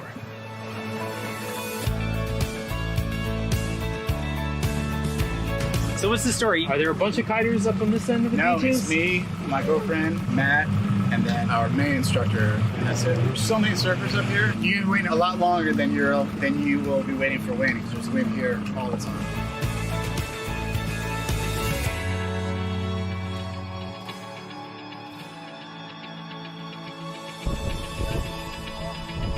I'm actually really nervous still.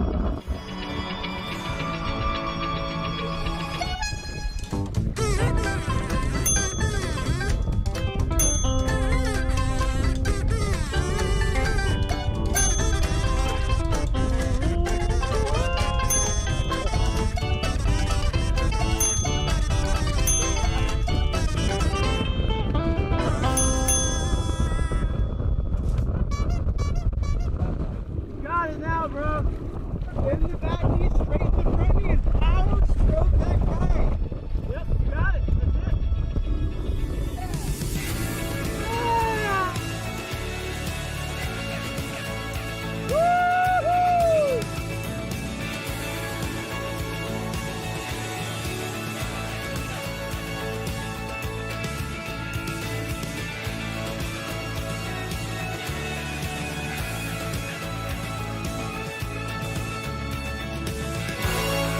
That was the hardest thing I've ever done.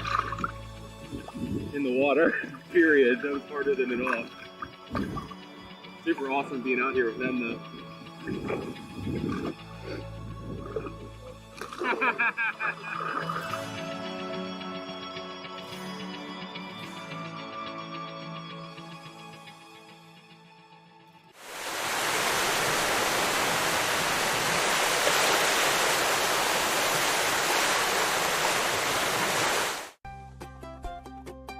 Did you know that weed slows reaction time and impairs motor skills and coordination?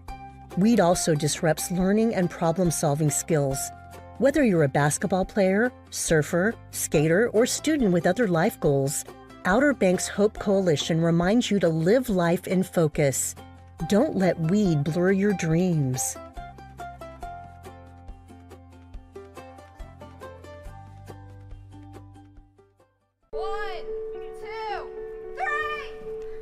The Outer Banks is unique. When we come down here, we can just relax. When we were kids, we'd spend as much of the summer here as we could. It's a lot of fun and cool things to do. Yeah, I just like the area a lot. Always have.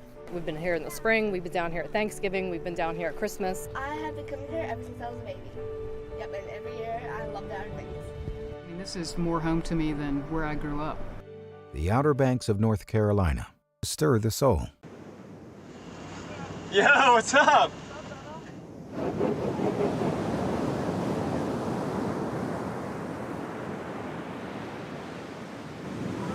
Yeah, Cyrus. What? Oh, Benny! Benny just got, oh my God.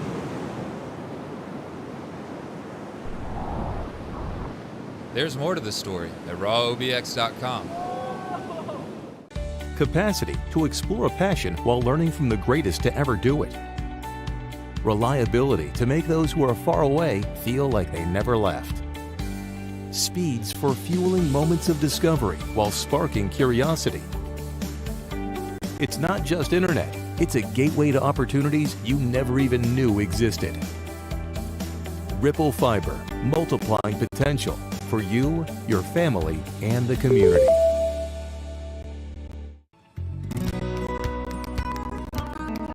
My time in Tuck isn't over just yet, but to make a filling end to my journey, I've planned a gathering with some of the new friends I've made.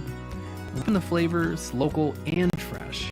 From the fresh crabs, local craft beer, as well as fresh baked goods and other produce, it should make for a tasty thank you to toast the end of my adventure on the coast.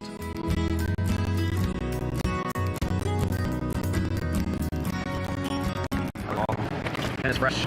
It's still warm.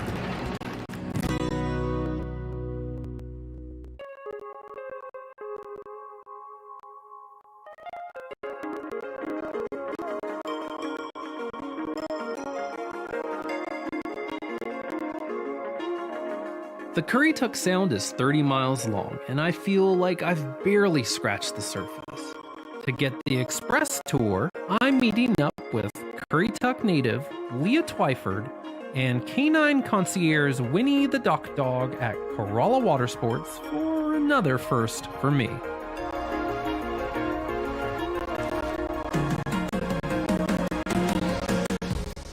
Cool. We sorted?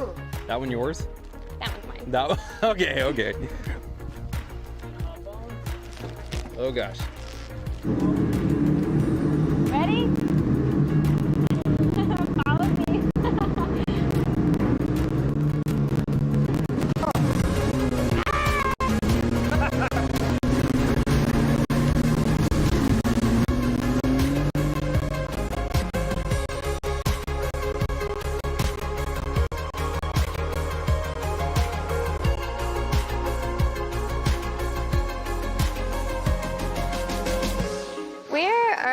Currituck County, you're at the Whalehead Club and the Lighthouse. Basically what the Whalehead Club is a historical house. A man built it for his wife when she wasn't allowed into one of the hunt clubs. And stories have been told that it's haunted. I myself I haven't witnessed anything. You haven't seen any of the ghosts? No, I've heard about them, that's about it. Yeah, and the lighthouse, 214 steps. Climbed it when I was in 4th grade. Went there on a field trip. But it's pretty blessed for a place that's for sure. Working it? You want to Monkey Island. Monkey Island.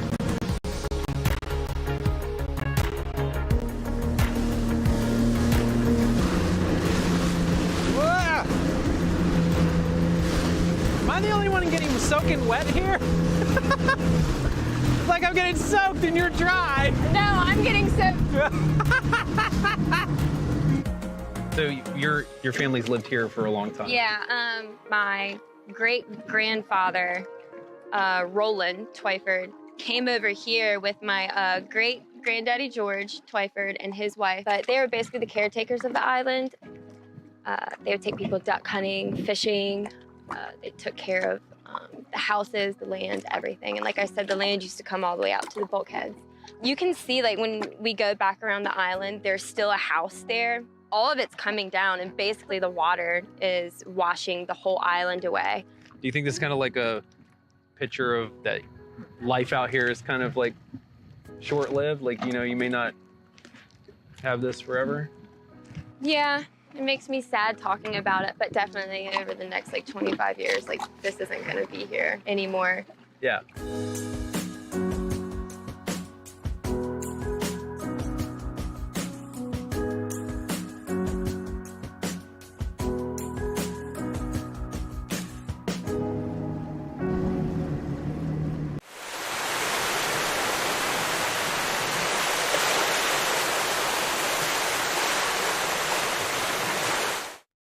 Around the corner from the Albemarle Sound, Edenton Bay provides a scenic backdrop to its namesake town. Once a port for North Carolina's first colonial capital, today the waters attract travelers looking for calm, not commerce. And Edenton welcomes boaters with free boat slips for 2 nights. Whether by sea or land, let our historic lighthouse guide you to a relaxing bay that's a world away. Find your Eden in Edenton, the South's prettiest small town.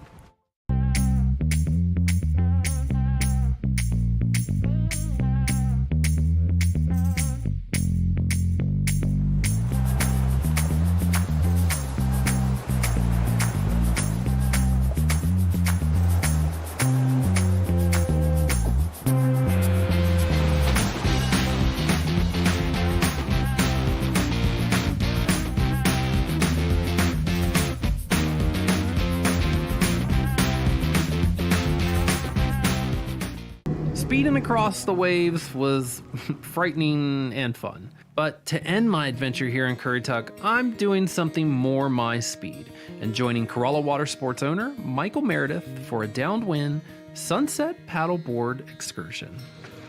We're going to go see sunset on paddleboards. We're going to downwind it. We're going to go upwind. Come on back. Goodbye.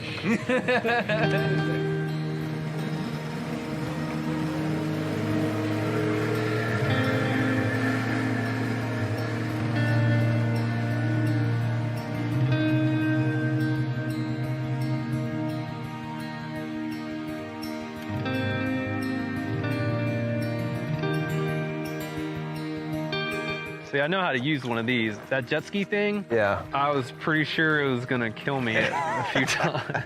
Did good though. So your dad started a water sports company out here? Yeah, well, we started one at Sandbridge when I was 6 years old, and then we came down here in the late 80s. I think it was 89. And that just kind of turned into Corolla Water Sports? Yep, that's it, yep. My family pioneered it. I was lucky enough to be a part of it. Right.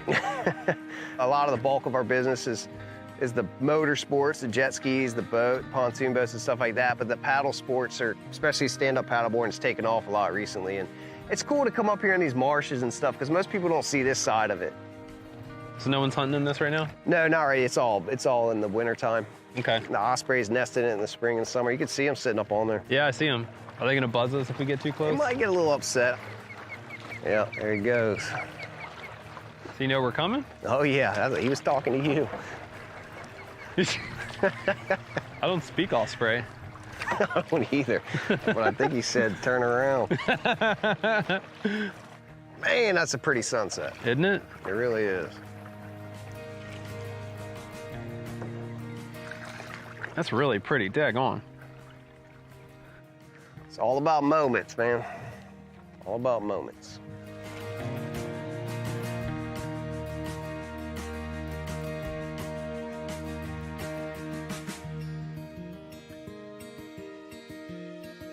Currituck County, North Carolina is split in two by an inland sound. And yeah, the mainland and its barrier islands are connected by a labyrinth of waterways, a handful of bridges, and 2 main highways. But it's more than that. It's a gathering place. It's a place where people connect. Maybe you drifted south across the state line and never looked back. Maybe you were born amongst Currituck's abundance of nature and could never imagine living anywhere else. Or maybe the serene ocean breeze drew you in and you just call it home for now, until the winds of life blow you on to your next journey. It's the moments you share from sunrise over the Atlantic to sundown over the Sound.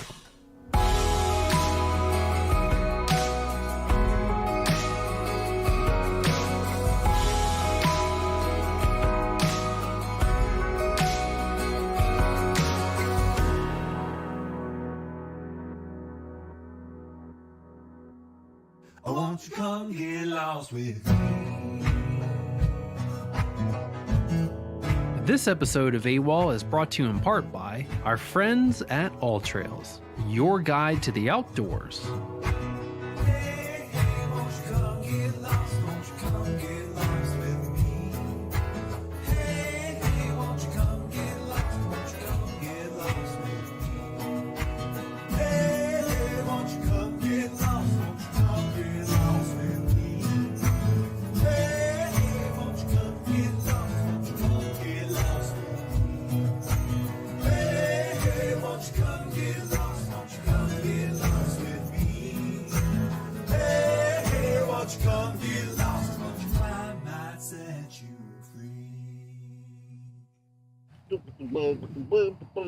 Hey, hey, won't you come get lost? Won't you come get lost with me?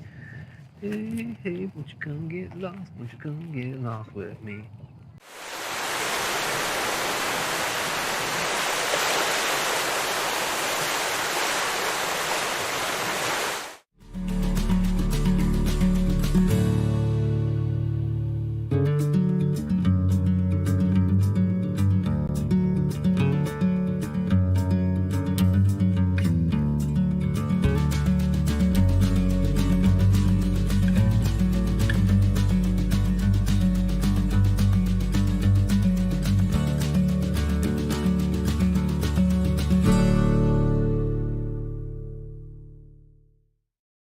Oh, Santa here. Do you know that the Christmas Shop and General Store has the largest display of Christmas gifts and ornaments in the Outer Banks? Nutcrackers, collectible Santas, snow and Christmas trees, personalized ornaments, and so much more. A room full of gifts that remind you of your pets, a nativity display that'll blow you away. It's surely a destination that brings joy to so many. We can't wait to see you at the Christmas Shop and General Store. Welcome to Jeanette's Pier, the family fishing spot on the Outer Banks. Make memories for a lifetime while reeling in the catch of the day. From bottom fishing for spot and croaker to jigging for bluefish and Spanish mackerel, experience the thrill of catching a fish from this 1,000-foot-long concrete ocean fishing pier located at milepost 16.5 in Nags Head. Have fun in the sun while fishing with your friends and family.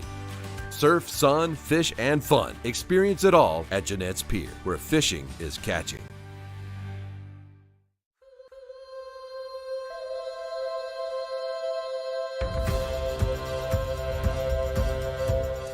Officially known as the Land of Beginnings, Dare County, North Carolina has become home to many firsts over the course of the past several centuries. Virginia Dare, the county's namesake, became the first English child to be born in America when she was welcomed to the world on Roanoke Island in August 1587. In December 1903, Dare County became forever famous for being first in flight when the Wright brothers achieved the first successful powered flight from high atop a sand dune in Kitty Hawk.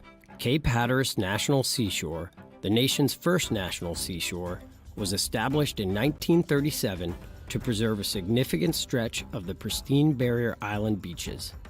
And in 1986, Dare County made history once again when the Land of Beginnings became the site of the very first microbrewery in the state of North Carolina, the Weeping Radish Brewery, which was established by a Bavarian trailblazer by the name of Uli Benowitz.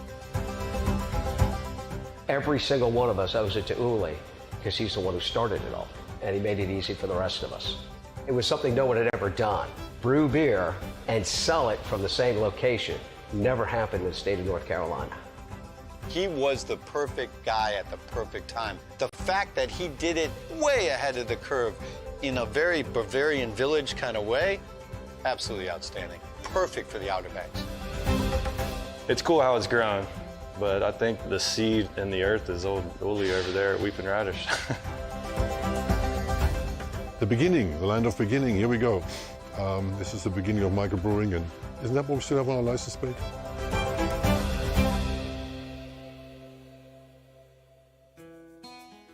I came to America in 1980, came from Germany. In 1985, my brother called me one day and said, a friend of mine has a brewery, I can sell it to you cheap, and you can make real beer in America. I actually got up with Eddie Green from the Christmas shop. I met with ABC in Raleigh, and they were very nice and listened to what we wanted to do down here. And they said, wow, this is a great idea, never heard of it, but we hate to tell you this, but it's illegal.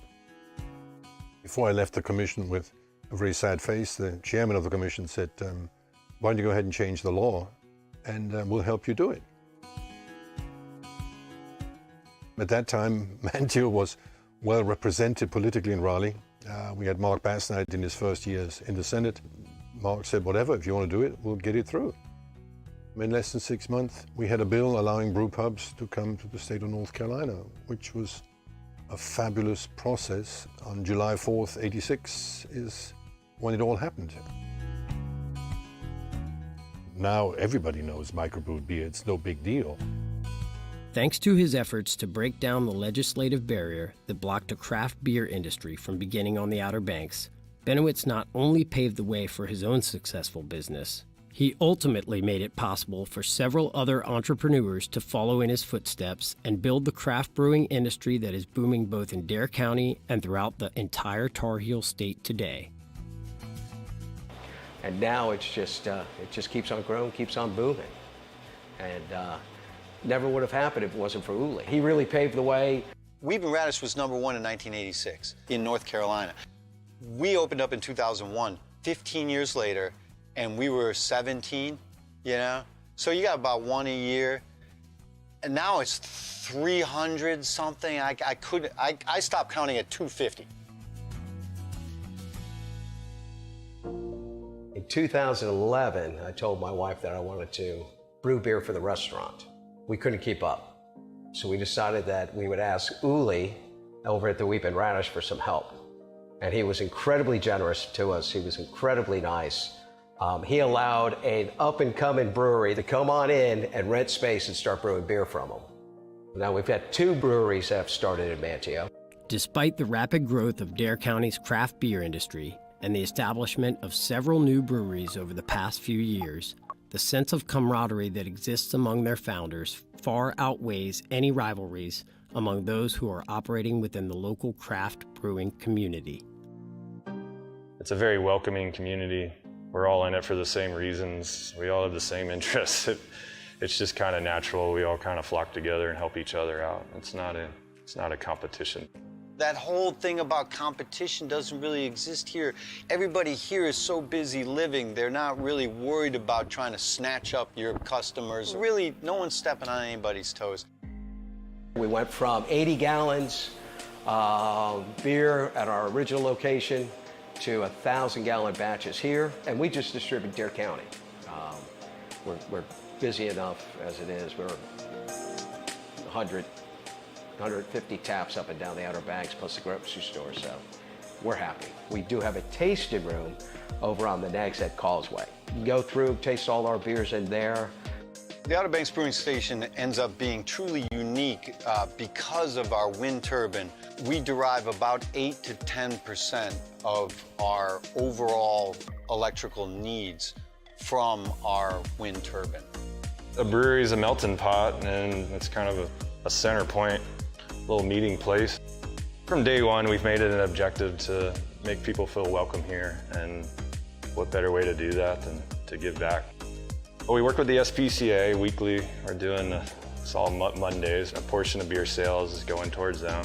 And then we've joined 1% for the planet. Basically 1% of our total sales go towards Outer Banks Forever, which works with the national parks in the area. Local beer has become the thing. So we need to appreciate how the change has evolved. It did start right here. We put it on the map in North Carolina. That's the real beginning of it.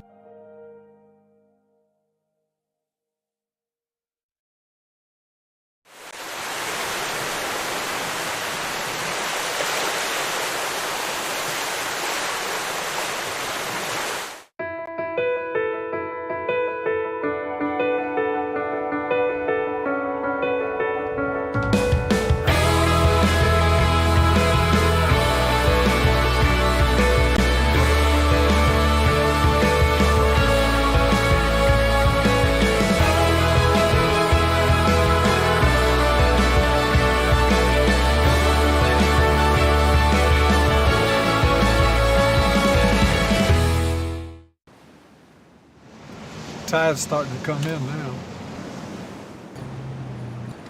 What's up, guys? Looks like you found a good spot for us.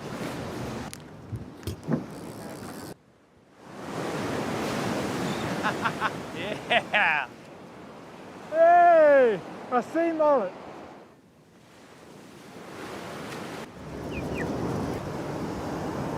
There's more to the story at rawobx.com.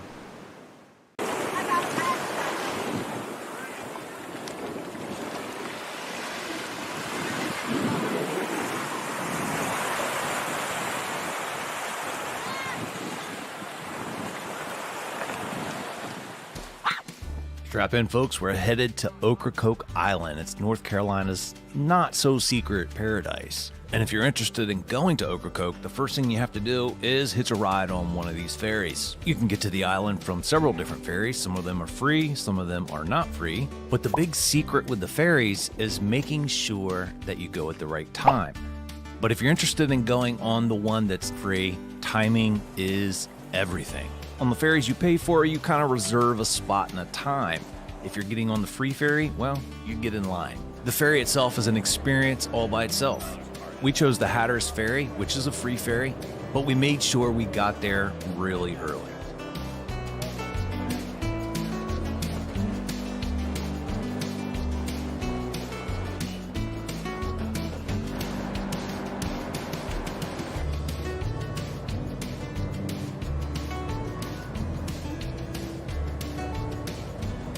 However, when we got off the ferry, it was a whole different story. You could see all the people that were lining up to get on the ferry and get off the island. It was just car after car after car. It was insane. So trust me, timing is everything when using the free ferry, whether it's going to the island or getting off the island.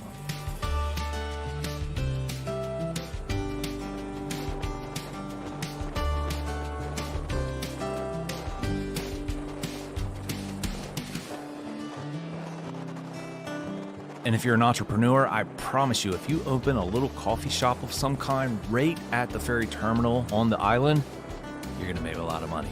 All these people are looking for a cup of coffee or a place to hang out. I think the main reason people go to Ocracoke is the sand and the shoreline and everything that comes with that. One of the great things I've experienced about Ocracoke is the beaches aren't crazy busy. They can be windy, but not crazy busy. I'm from Delaware, and when you go to a beach in Delaware, it is insane in the summertime. It's way too busy. In Ocracoke, it's a different ballgame because you got to work to get to the island. And so the masses don't really come, although it is getting more crowded. But the beach, it's just peaceful. Now, if you want to take your beach game up another level, well, rent a boat and then take your crew out to one of the isolated islands. It's an experience that I can't really describe with words. You truly have to experience it.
Of my trips to Ocracoke, I think some of the best moments were the days we rented a boat and we just went and explored. Had no real schedule, no set time, just go out into the ocean and see what you can find. Now, being from Delaware, I'm very fortunate in that we have our own ocean and our own bays and we have our own sandbars. And truth be told, that's one of the more popular things to do in the summertime, especially for locals in the Delaware area. But if I'm being very honest, when you get out of the water in Delaware, you kind of feel like you need to be rinsed off and get all the dirt and nastiness off of you. It's much different in the Outer Banks, and the waters are just clear and beautiful.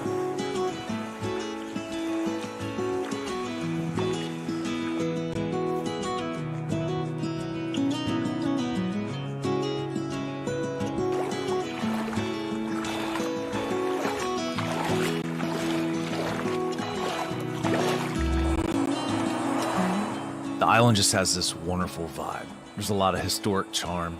It's a quaint area, and there's some pretty famous places that you have to go if you ever make it to Ocracoke, like Howard's Pub. If you're into books, there's books to be read.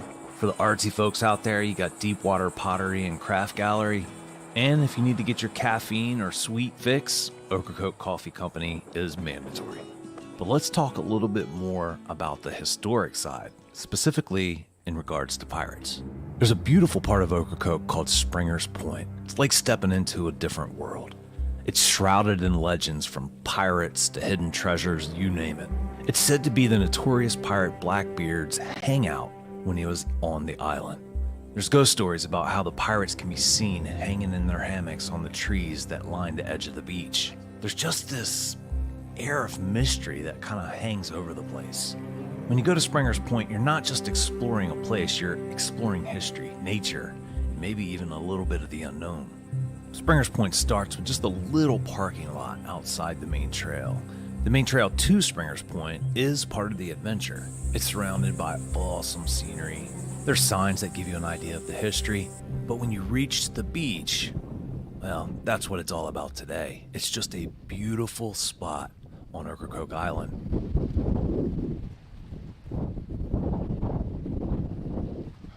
Subscribe to my YouTube channel. Thanks for 2 subscribers. If you visit Ocracoke in the summertime, there's going to be people parasailing. They say the view up there is amazing. Our kids this year wanted to verify, so we booked them a trip, and up they went.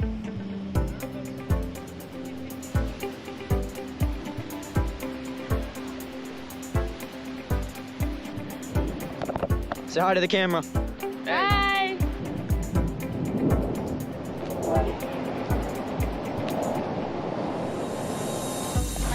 that. Oh my gosh. Woo! So many bug bites. All right, we're starting to descend. Ah. Oh! Oh! Let's go. It's actually really nice. We dropped so fast. Are they gonna pull us? There we go. Oh!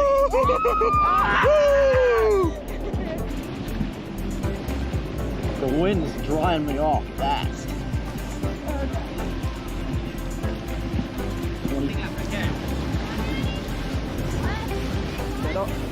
How was that?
If you're not into parasailing, you can hang out at Smackin' Alleys right on the water, have some amazing mimosas and a nice brunch. It's a perfect spot to wait for those that did go parasailing.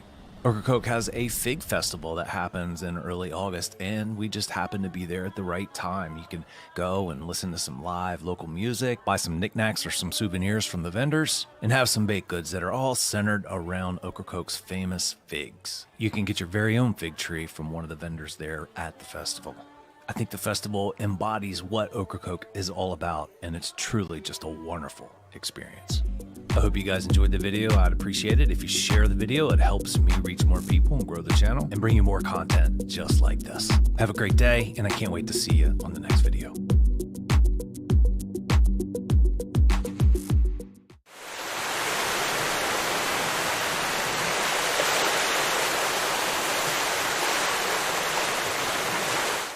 Hi, this is Joey the Wine Guy, located in the general store of the Christmas Shop at General Store, located in Manteo, North Carolina, right here on historic Roanoke Island. Join me daily from 11 to 5 for free wine tastings here at the general store, where you can try it before you buy it. Be sure and try our featured German Christmas wine, just the thing to get you in the Christmas spirit all year long. And don't forget to ask me about special pricing on 6 and 12 bottle cases. Whether you're looking for a Chardonnay, a Cabernet, or your favorite Merlot, we've got it here at the Christmas Shop at General Store.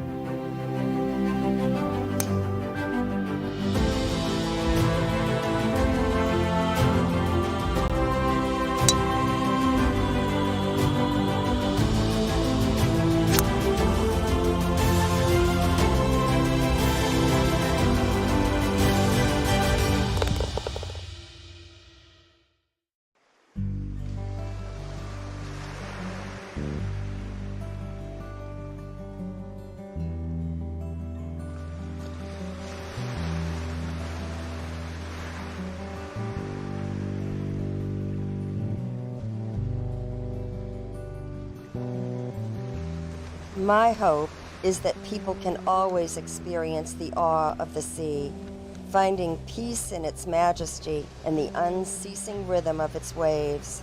It's a forever hope for a forever place.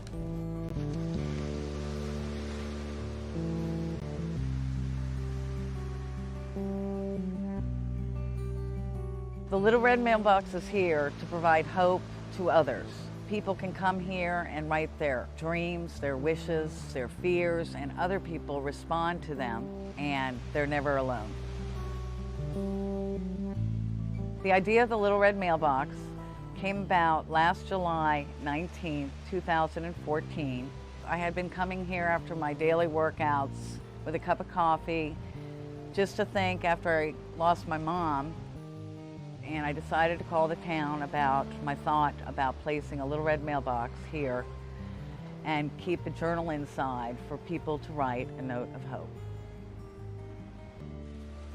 The sign artist actually drew a picture and made a card of the little red mailbox, and Sue asked us if we could have it transferred into a sign, and with the artist's permission, I had a local sign maker develop the sign for us.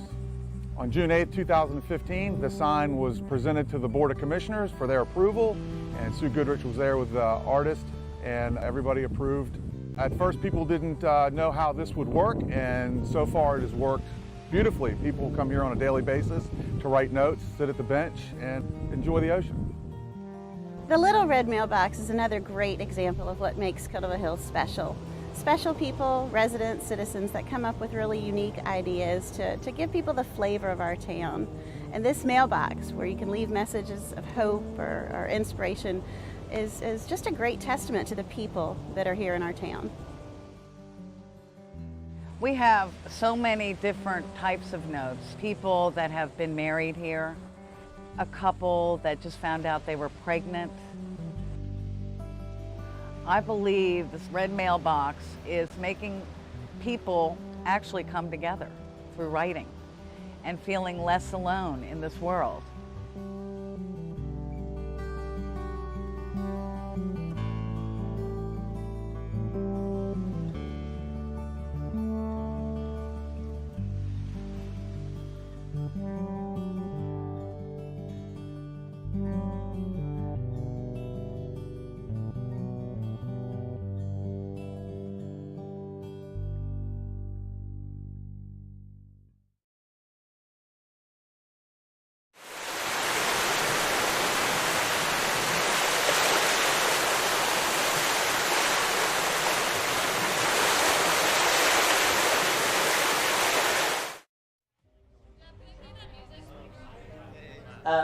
Can you do the top of the scene music, Mary?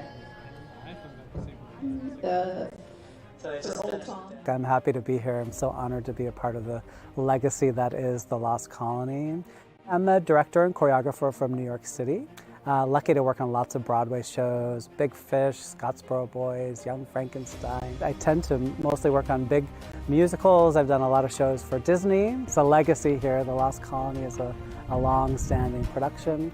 And yeah, we do have a lot of new fun things, planned changes for the production, which I think will be fun. The biggest thing I think is that we have enhanced what the show is known for, the largest outdoor symphonic drama. So we have brought in a wonderful composer, Mr. Sam Davis, who is a wonderful Broadway composer. You know his work from Beauty and the Beast, the film that was done last year. And the other thing is I've tried to blow up the visual aspect of the show. So many opportunities where, you know, big visual gestures can happen in this vast space.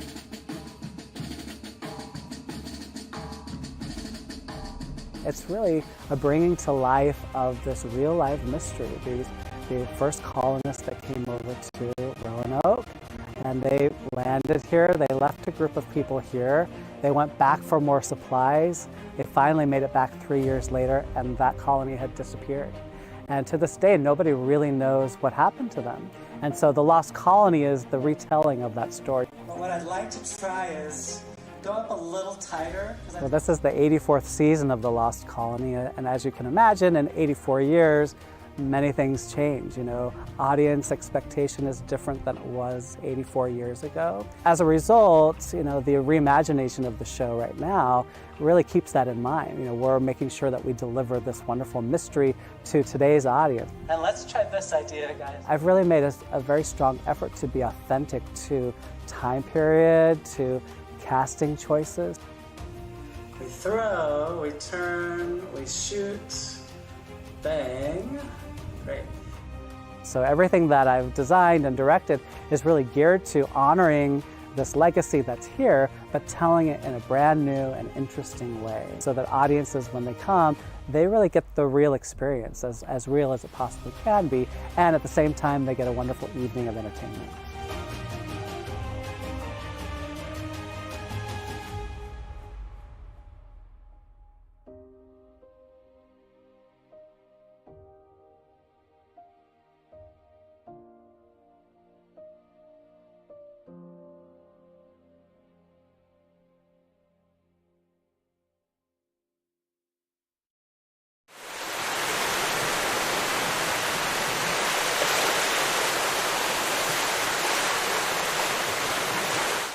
Let's talk quality.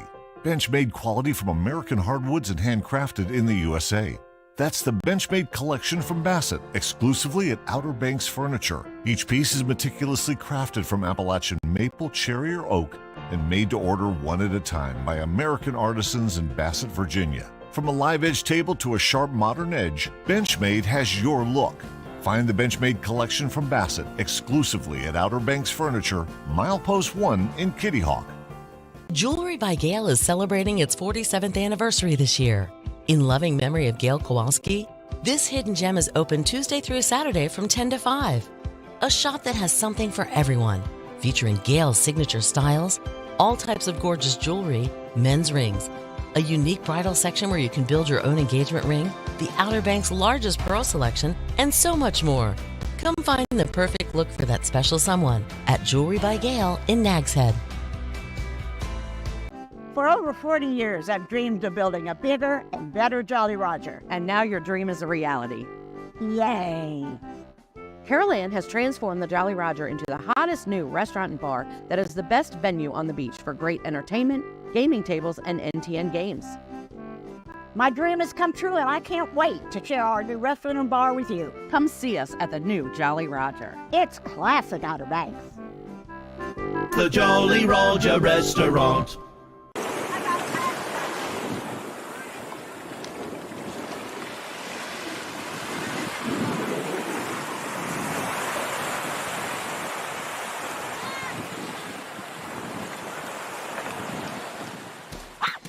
Strap in, folks. We're headed to Ocracoke Island. It's North Carolina's not-so-secret paradise. And if you're interested in going to Ocracoke, the first thing you have to do is hitch a ride on one of these ferries. You can get to the island from several different ferries. Some of them are free, some of them are not free. But the big secret with the ferries is making sure that you go at the right time. But if you're interested in going on the one that's free, timing is everything.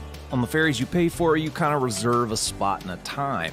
If you're getting on the free ferry, well, you get in line. The ferry itself is an experience all by itself. We chose the Hatteras Ferry, which is a free ferry, but we made sure we got there really early.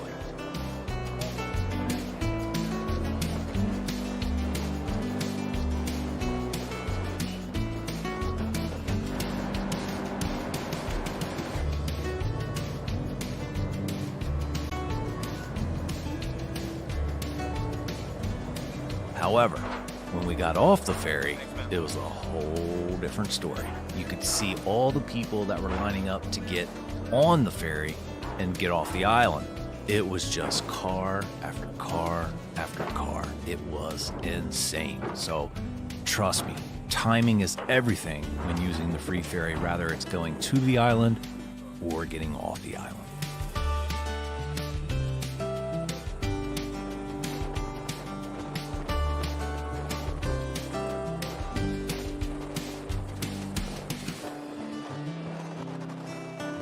And if you're an entrepreneur, I promise you, if you open a little coffee shop of some kind right at the ferry terminal on the island, you're gonna make a lot of money. All these people are looking for a cup of coffee or a place to hang out. I think the main reason people go to Ocracoke is the sand and the shoreline and everything that comes with that. One of the great things I've experienced about Ocracoke is the beaches aren't crazy busy. They can be windy, but not crazy busy. I'm from Delaware, and when you go to a beach in Delaware, it is insane in the summertime. It's way too busy. In Ocracoke, it's a different ball game because you got to work to get to the island. And so the masses don't really come, although it is getting more crowded. But the beach, it's just peaceful. Now, if you want to take your beach game up another level, well, rent a boat and then take your crew out to one of the isolated islands. It's an experience that I can't really describe with words. You truly have to experience it.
Of my trips to Ocracoke, I think some of the best moments were the days we rented a boat and we just went and explored. Had no real schedule, no set time, just go out into the ocean and see what you can find. Now, being from Delaware, I'm very fortunate in that we have our own ocean and our own bays, and we have our own sandbars. And truth be told, that's one of the more popular things to do in the summertime, especially for locals in the Delaware area. But if I'm being very honest, when you get out of the water in Delaware, you kind of feel like you need to be rinsed off and get all the dirt and nastiness off of you. It's much different in the Outer Banks, and the waters are just clear and beautiful.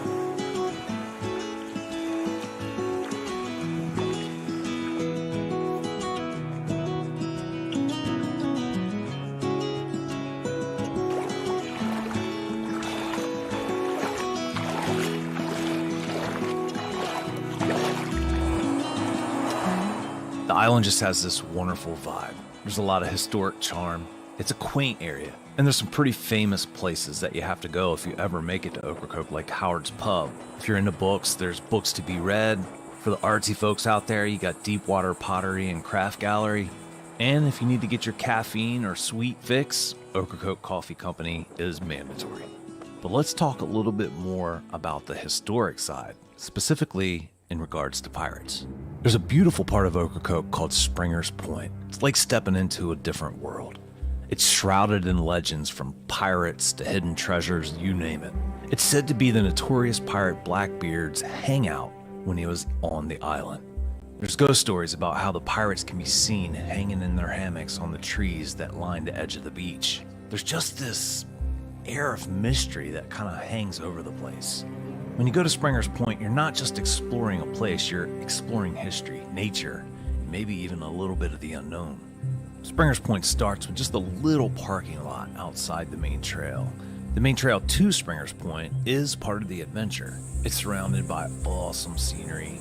There's signs that give you an idea of the history, but when you reach the beach, well, that's what it's all about today. It's just a beautiful spot on Ocracoke Island.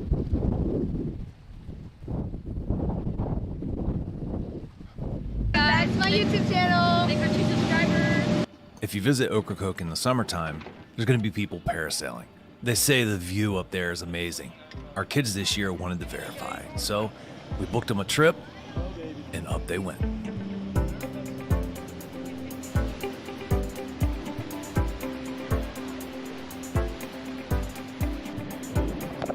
Say hi to the camera. Bye.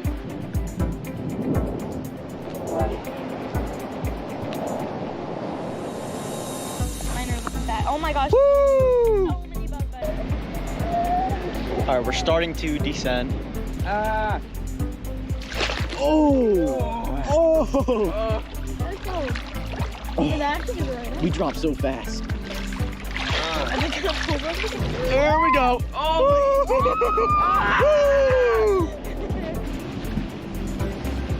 The wind is drying me off fast.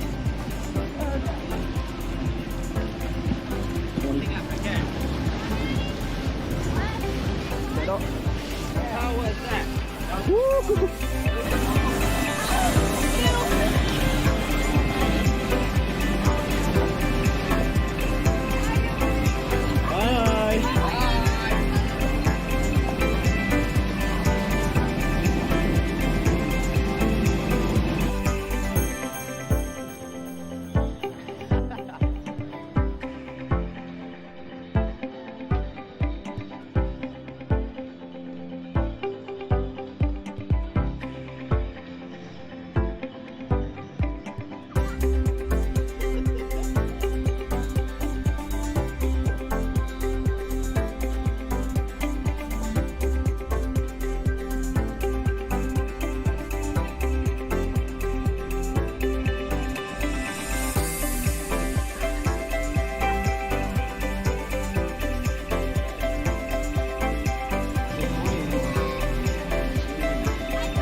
If you're not into parasailing, you can hang out at Smackin' Alleys right on the water, have some amazing mimosas and a nice brunch. It's a perfect spot to wait for those that did go parasailing.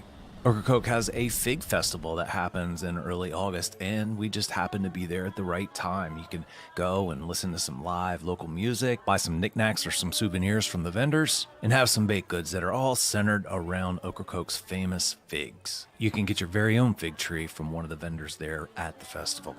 I think the festival embodies what Ocracoke is all about, and it's truly just a wonderful experience. I hope you guys enjoyed the video. I'd appreciate it if you share the video. It helps me reach more people and grow the channel and bring you more content just like this. Have a great day, and I can't wait to see you on the next video.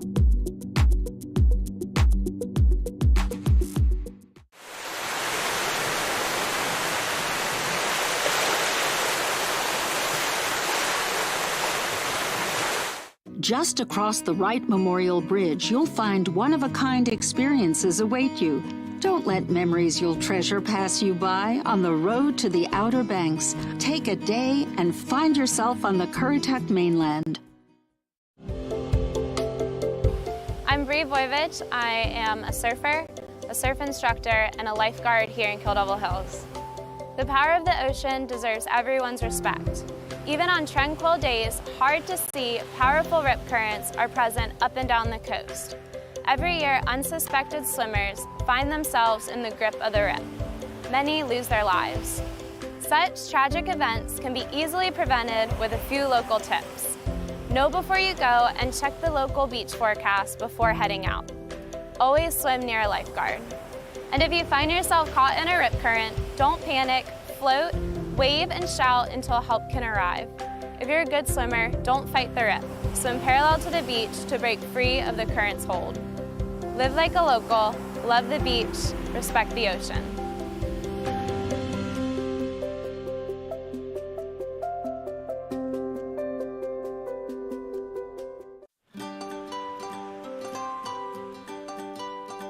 Nothing beats a day at the beach, but the power of the ocean deserves everyone's respect. So if you plan on going for a swim when the surf is rough, why risk it? When in doubt, just stay out. But if you do decide to take a dip, warning flags are flying for a reason. Listen to the lifeguards.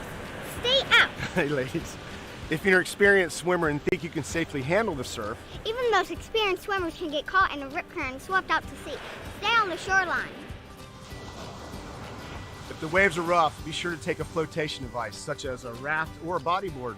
Rafting boards aren't designed to save your life. If the surf is rough, just play it safe and stay out. Well, there you have it. Make sure your Outer Banks vacation is a memorable one for all the right reasons. Know before you go by checking the daily OBX beach conditions forecasts. Watch for rip current warnings and listen to the lifeguard. When the red flags are flying, stay safe by staying on the beach and out of the water. Live like a local and love the beach, respect the ocean.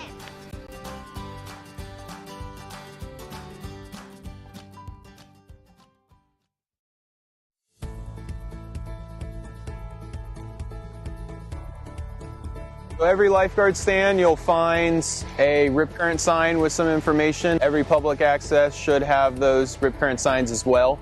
Rip currents account for about 80% of our rescues, and we can see approximately 200 to 300 rescues due to rip currents every season. A rip current is a long, narrow, strong current of water flowing out to sea. So basically, as water comes in and waves come in, those waves are going to break on the shallow sandbars, and you're going to see them white cap and that water moving in. All that water and all that energy coming in has to make its way back out. So it's going to find these deep pockets, these breaks in the sandbar where all that water can collect and funnel back out. So you might see it's deeper, it's a darker discolor. You might see foam pulling back out, and it'll kind of look like a river flowing back out to sea when it's strong.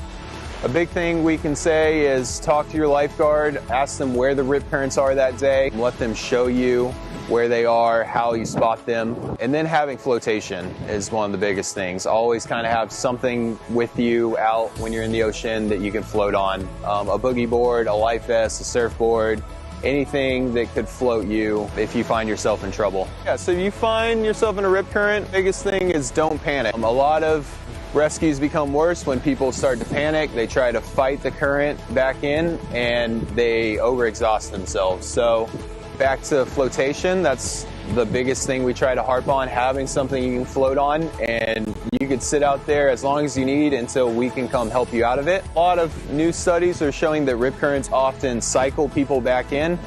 So you might find yourself drift out of that rip and be able to catch a wave back in, or you might find it cycle you back to a shallow spot where you can walk on in. And then the other thing we've always used to say is swim parallel to shore. So if you swim laterally parallel along the shore, you can find yourself to one of those shallower sandbars where you can swim or walk in and you're not fighting that rip current.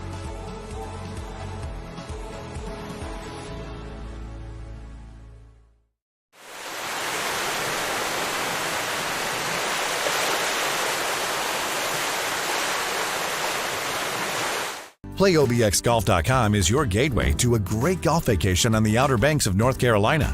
Stretched between the Sound and the Atlantic Ocean, the Outer Banks offers a one-of-a-kind coastal golf experience. 5 award-winning courses and well-appointed golf accommodations in a picturesque setting make the Outer Banks the perfect choice for your next golf getaway. And fall is the perfect time to experience the best weather and the best course conditions of the year. Your golf trip to North Carolina's Outer Banks is just a click away at PlayOBXGolf.com. We have a basic human need to feel connected to nature, to the idea of something bigger, to one another. The Outer Banks of North Carolina, a chain of barrier islands shaped by wind and water, connected by the elements, just open spaces and endless possibilities.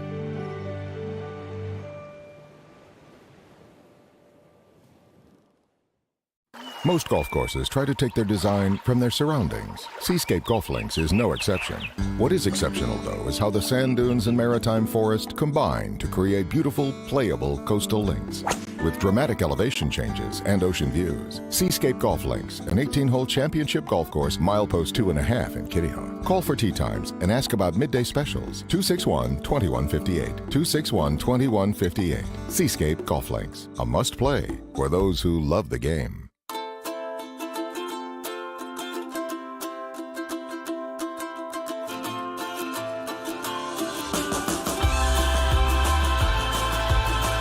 Whether you're here for a week or one long weekend, explore nature surrounded by the ocean and beside the ones you love. Welcome to the Currituck Outer Banks.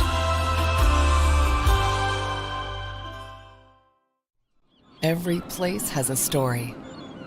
Stories of romance, drama, adventure, stories of life. Find your story at visitcurrituck.com. Treasure memories in Corolla Outer Banks. Go to CorollaNC.com.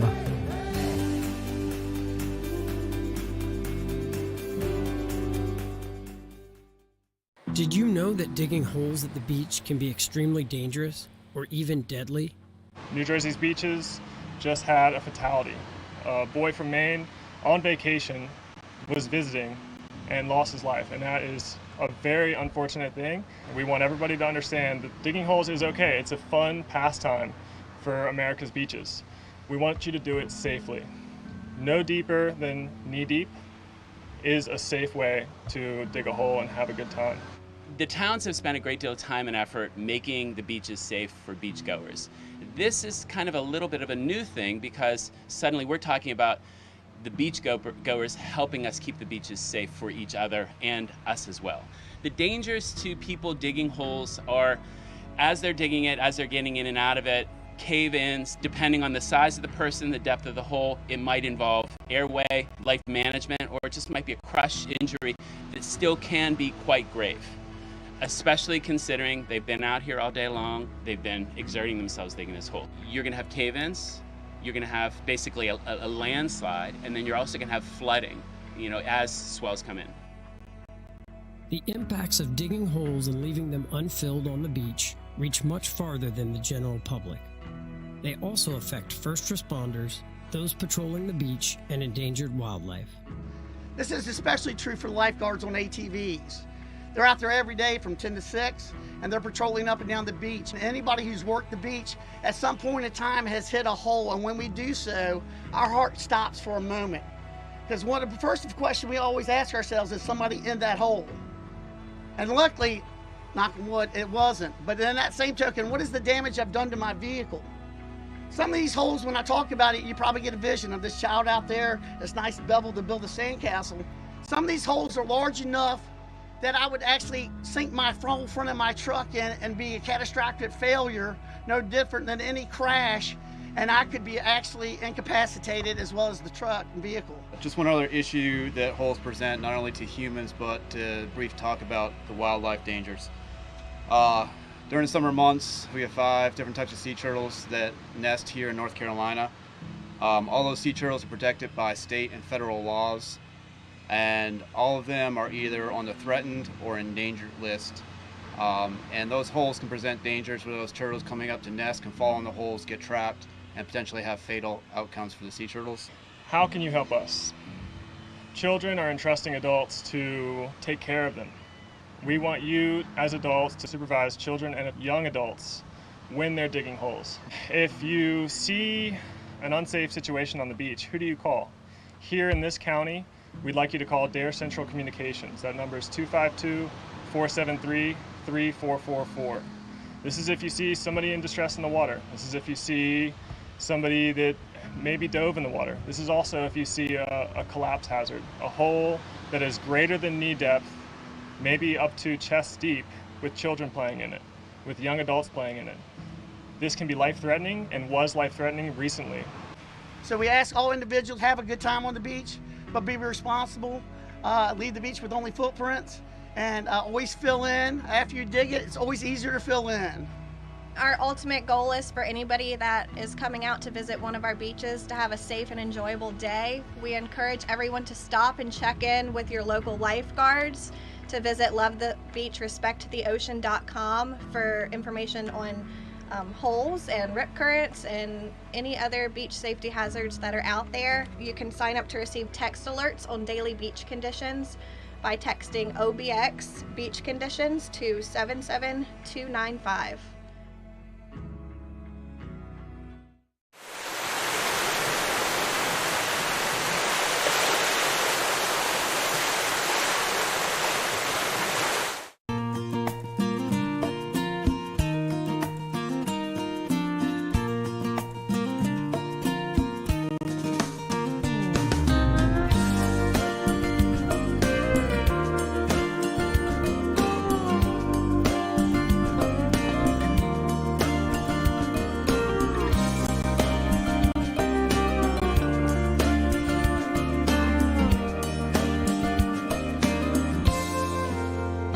Jewelry by Gail is celebrating its 47th anniversary this year.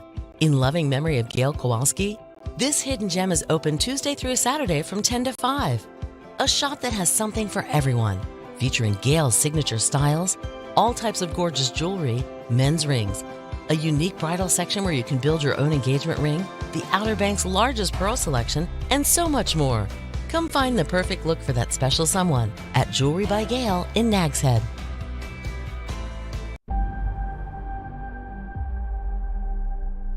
In a world of ordinary vacations,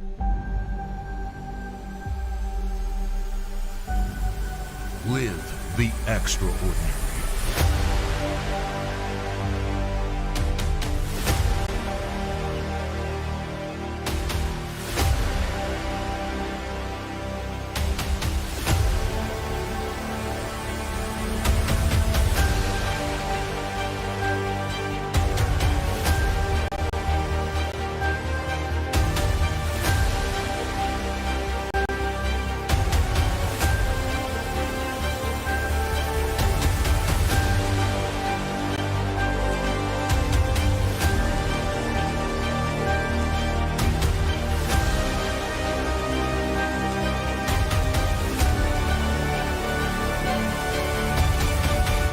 Book the real Outer Banks.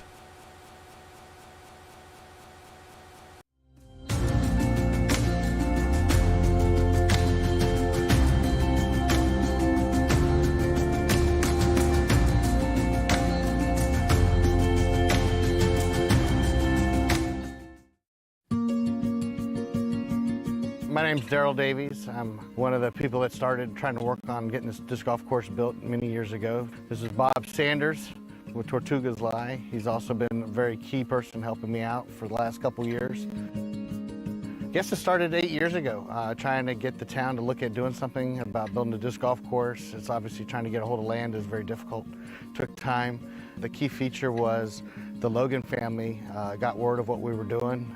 Their son enjoyed disc golf, and they were looking to do something in memory of their son. We had been looking for something to memorialize our son for some time, and when I read in the paper that the bomb track was being considered as a disc golf course, I showed up at the town meetings and got involved. Our son was like to think out of the box and do certain things that were maybe out of the ordinary a little bit, and disc golf appealed to him in his later teen years and early adult years. So something like this course is going to be a great memory for him. So we're glad the town was able to put it all together, and particularly Daryl Davies, who was basically responsible for most of the coordinating all the volunteer work, putting all these benches together, getting the signs made, and it looks like a great course, a great opportunity to romp through the woods here and enjoy, an hour's worth of fun. They stepped up and said, hey, we'd be interested in help get this kicked off, and with their donation, and that's when the ball really got rolling. From there, we got a committee started, and we had a bunch of ideas from the committee on what's the best use for this land that would be the most beneficial for the people of the town. This was one of the things that was on the list. I think one of the reasons this became successful and got through the list is because of the cost. We figured out a way to do this where it didn't cost necessarily the citizens of the town tax dollars to do it, and I went out and started raising money and finding sponsors, and the sponsors are what paid for the course. One of my sponsors, this gentleman, quickly jumped on board and helped us out. More than just sponsor, I mean, he's been out here he's been my right-hand man since day one. For the last 2 years, I've been coming out here and helping Daryl about every morning with a lot of sweat and a lot of hard work, but it's a labor of love. It's been a lot of fun. And the most exciting thing to me about this, besides being able to play disc golf in Kill Devil Hills, is just how many people are using this course and making new friends out here. So it's really been great. It's been a great experience. It's something that you can do with your friends, and like Daryl said, a lot of families come out here and play together, and people bring their dogs and stuff. So it's just, and it's bonding. People that play disc golf all kind of have similar interests and everything, so everybody gets along and everybody has a good time, and it's fun to just hook up with other people and play. Our son was a very generous person and had a great sense of humor, and he would be well known to be called the gentle giant. He was the big guy, but he loved to do things for his friends. And the really important thing about this disc golf course for me is it's free. It's free for everyone to come out and have a good time, for all different age groups. It's like he's treating this community to the game that he loved. My name is Ross Cipriano. I'm the ground supervisor for the town of Kill Devil Hills. I'm here on the Casey R. Logan disc golf course in Kill Devil Hills on the bomb track. The golf course has 18 baskets with a practice and pro tee. To get to the course, it's off of Veterans Drive behind the football stadium at the high school. At the main entrance to the football field, bear right onto a gravel road and follow it all the way around to the parking area for the disc golf course.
1746, during the battles of the Scottish Highlands, there was a drummer boy. His name was Donald MacDonald.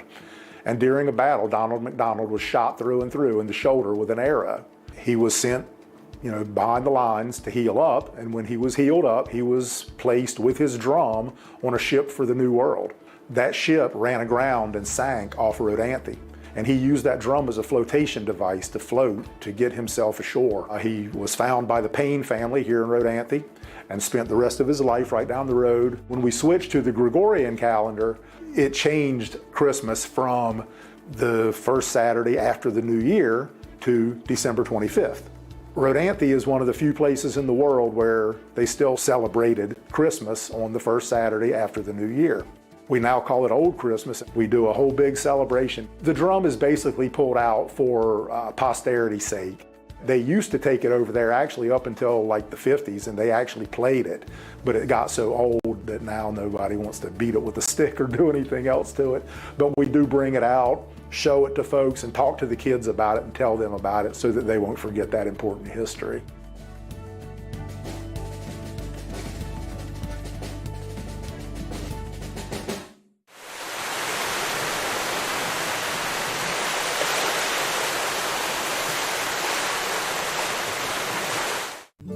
Do we mark time by what comes before and after?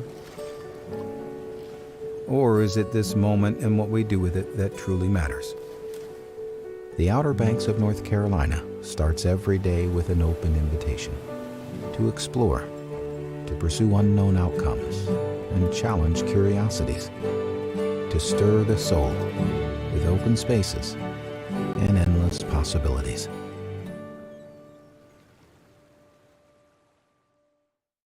Better sleep means a better life. That's why Outer Banks Furniture offers Simply Luxe from Mattress Grove. Luxurious handcrafted sleeping comfort that's made in America. Simply Luxe gives you pressure-relieving layers, temperature-regulating airflow, spinal-aligning back support with 5 unique support feels for ultimate comfort. Start sleeping better today. Simply Luxe goes the extra mile to hand-tuft many of its models for unparalleled support and durability. Find the complete collection of Simply Luxe mattresses at Outer Banks Furniture, Milepost 1 in Kitty Hawk.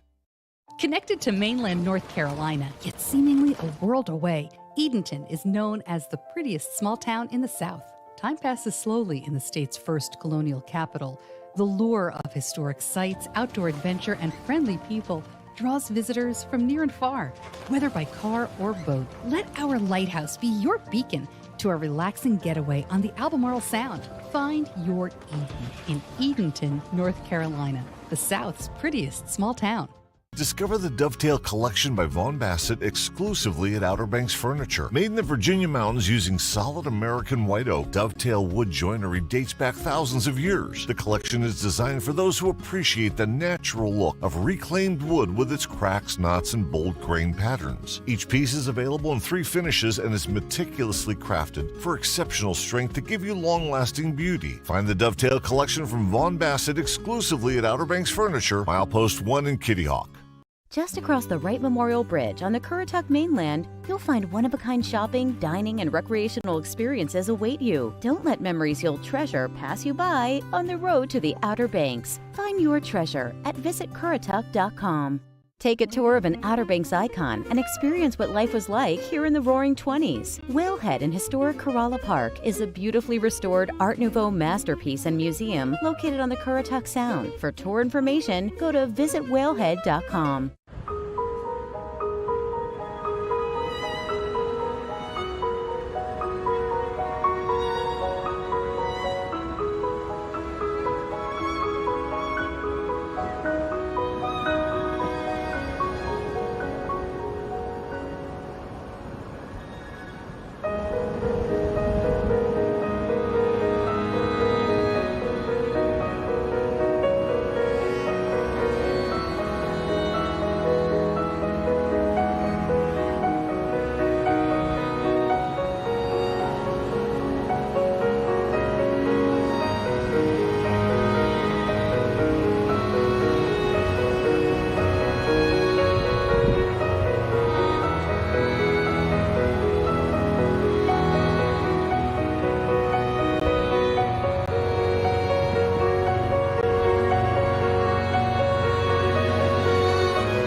Around the corner from the Albemarle Sound, Edenton Bay provides a scenic backdrop to its namesake town. Once a port for North Carolina's first colonial capital, today the waters attract travelers looking for calm, not commerce.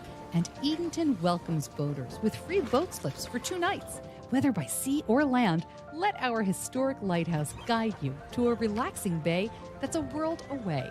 Find your Eden in Edenton, the South's prettiest small town.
Did you know that weed slows reaction time and impairs motor skills and coordination?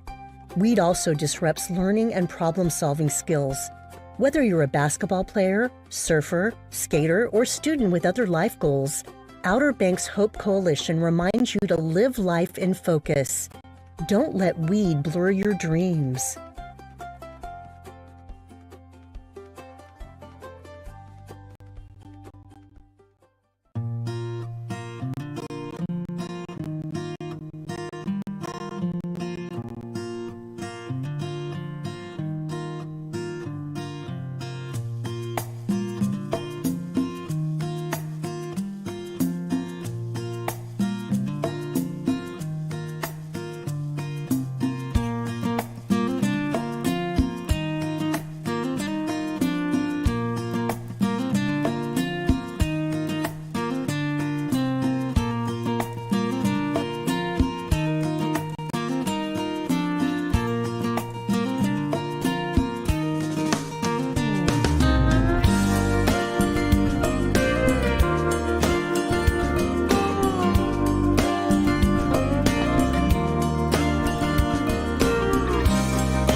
We're a local OBX friend group. We want to tell you about a unique local and tourist attraction called Jockey's Ridge. My favorite place on Jockey's Ridge is probably in the woods. It has a lot of fun places to be. You can play hide and seek with your friends. You can see a lot of different types of wildlife. You can climb trees. It's really fun. I like coming here to the woods at Jockey's Ridge when it gets kind of like windy and cold because the trees make a lot of block from the wind and some of the other weather.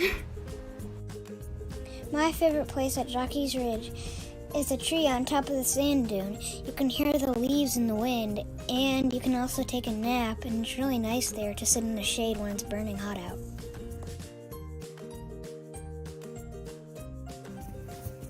can see the ocean and the sound at the top.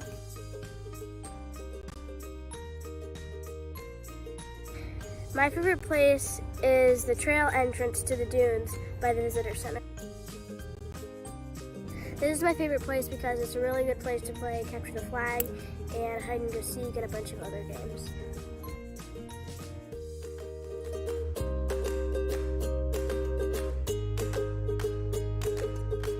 Favorite seasons to come is spring and fall, but any time is a really good time to come. My favorite place is the Sound Beach because I like to swim. One time, me and my friend were catching minnows and crabs. It was fun. I like coming here to play hide and seek, tag, capture the flag, any game you really want to, as long as I've got friends.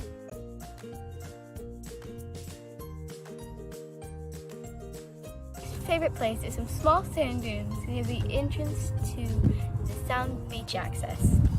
Did you know that a putt-putt course is beneath the sand dunes?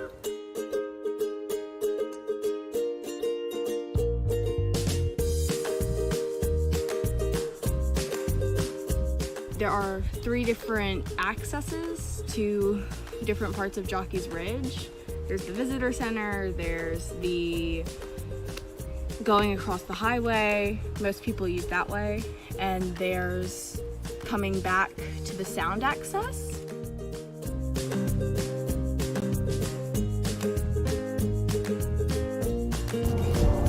As you can see here is a controlled burn that the park rangers have created because there was so much pine straw that if lightning struck, it would burn. It would catch on fire very fast, and they didn't want that.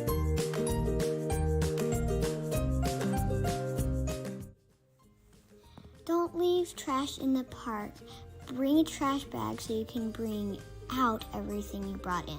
A lot of people just put like trash out on the beach or of the sound access and different places, and it kind of, it's bad for the animals.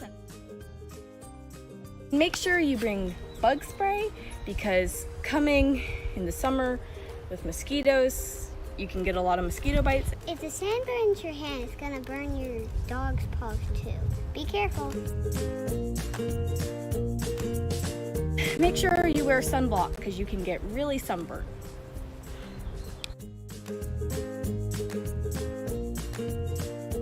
In the summer, you hydrate. Drink a lot of water or juice or Gatorade, but mostly water.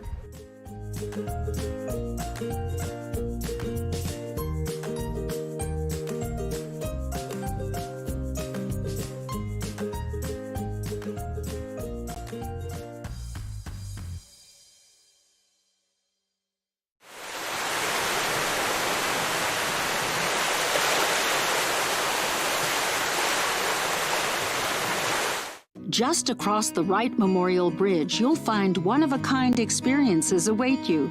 Don't let memories you'll treasure pass you by on the road to the Outer Banks. Take a day and find yourself on the Currituck mainland. Outer Banks Furniture is the leather expert on the beach and the only furniture store exclusively offering Omnia leather. With almost 200 different colors and styles to choose from, with unmatched design, comfort, and luxury, Omnia leather only sources hand-picked top-grain hides from the oldest tanneries in the world, then creates the finest chairs, sofas, recliners, and accent pieces right here in the USA. Find the exceptional collection of Omnia leather exclusively at Outer Banks Furniture, Milepost 1 in Kitty Hawk.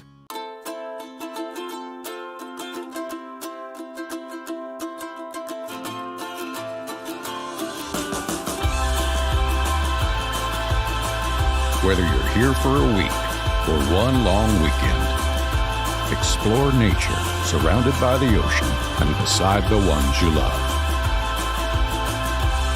Welcome to the Currituck Outer Banks. PlayOBXGolf.com is your gateway to a great golf vacation on the Outer Banks of North Carolina. Stretched between the Sound and the Atlantic Ocean, the Outer Banks offers a one-of-a-kind coastal golf experience. 5 award-winning courses and well-appointed golf accommodations in a picturesque setting make the Outer Banks the perfect choice for your next golf getaway. And fall is the perfect time to experience the best weather and the best course conditions of the year. Your golf trip to North Carolina's Outer Banks is just a click away at playobxgolf.com. When you hear the word monument, what do you think of? For many, it's the pylon in Washington, D.C. in honor of our first president, George Washington, or a skyscraper-like bust of Dr. Martin Luther King Jr., or a sculpture of 6 men raising a flag at Iwo Jima, Japan, in Arlington, Virginia.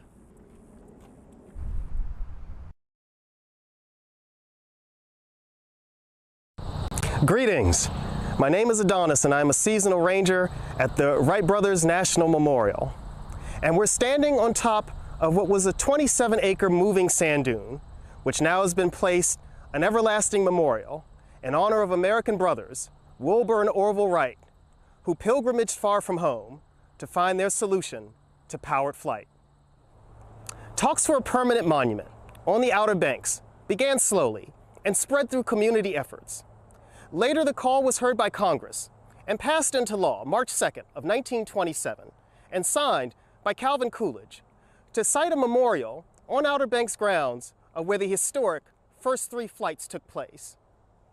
There was much disagreement about the design and function of a monument here, but think of it. How would you go about honoring this kind of achievement? It was decided that a design competition would bring us the structure. 45 entries were submitted. In October of 1928, the design of Albert Eason Poor was chosen. It is an engineering and architectural feat, a marvel for the ages, a beautiful blend of smooth and rigid lines, all these lines drawing the eyes up toward the heavens and the immense possibilities. The architectural firm Alford and Poor was a famous architectural firm, and it would bring us an Art Deco and modern design that would fit the skylines of Chicago, Illinois, or New York City. When you first see the monument, you notice wings on each side. In getting a closer look, they are that of eagle wings, the noblest of birds, symbolizing elevation, swiftness, power, and fearless flight, synonymous with success. Massive in size, they help guide the eyes toward the heavens, further reinforcing the ideas of forward motion and the brothers' conquest of the air. From distance, it gives the pylon the impression of a large bird set to jump from the top of the former sand dune.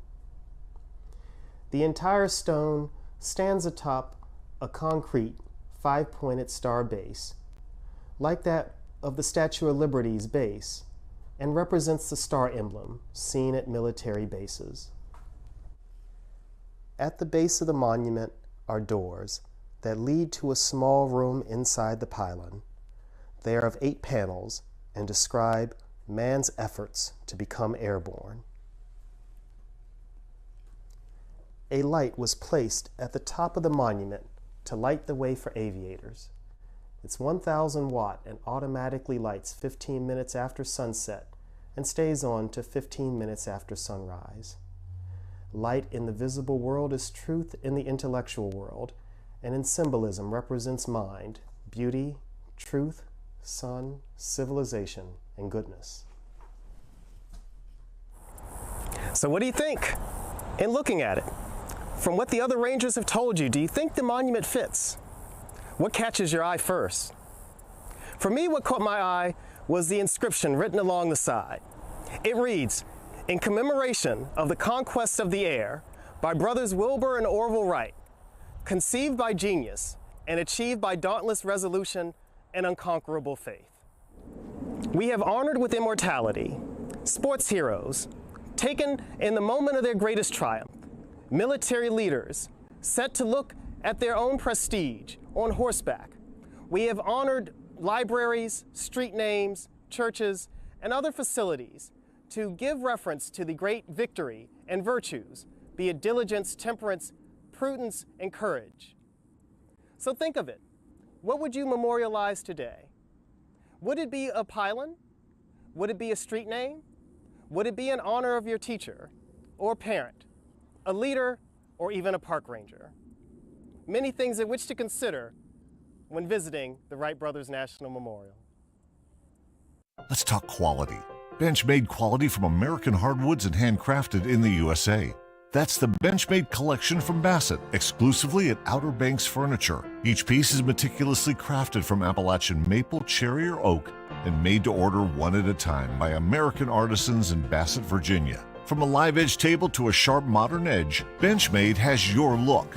Find the Benchmade collection from Bassett exclusively at Outer Banks Furniture, Milepost 1 in Kitty Hawk. Oh, Santa here. Do you know that the Christmas Shop and General Store has the largest display of Christmas gifts and ornaments in the Outer Banks? Nutcrackers, collectible Santas, snow and Christmas trees, personalized ornaments, and so much more. A room full of gifts that remind you of your pets, a nativity display that'll blow you away. It's surely a destination that brings joy to so many. We can't wait to see you at the Christmas Shop and General Store. Oh, hello, Santa here at the Christmas Shop and General Store. Our elves have been busy again with all kinds of new rooms full of ornaments and gifts, like Whoville, the wondering world of Harry Potter, a new coastal room full of everything coastal, like shells and glass ball ornaments, and a new room dedicated to everything Outer Banks, so you can take some of our magic back home with you. You have to come see it for yourself. 25,000 square feet of Christmas magic. 1, 2, 3! I think the Outer Banks is unique. When we come down here, we can just relax. When we were kids, we'd spend as much of the summer here as we could. It's a lot of fun and cool things to do. Yeah, I just like the area a lot. Always have. We've been here in the spring, we've been down here at Thanksgiving, we've been down here at Christmas. I have been coming here ever since I was a baby. Yep, and every year I love the Outer Banks. I mean, this is more home to me than where I grew up. The Outer Banks of North Carolina. Stir the soul.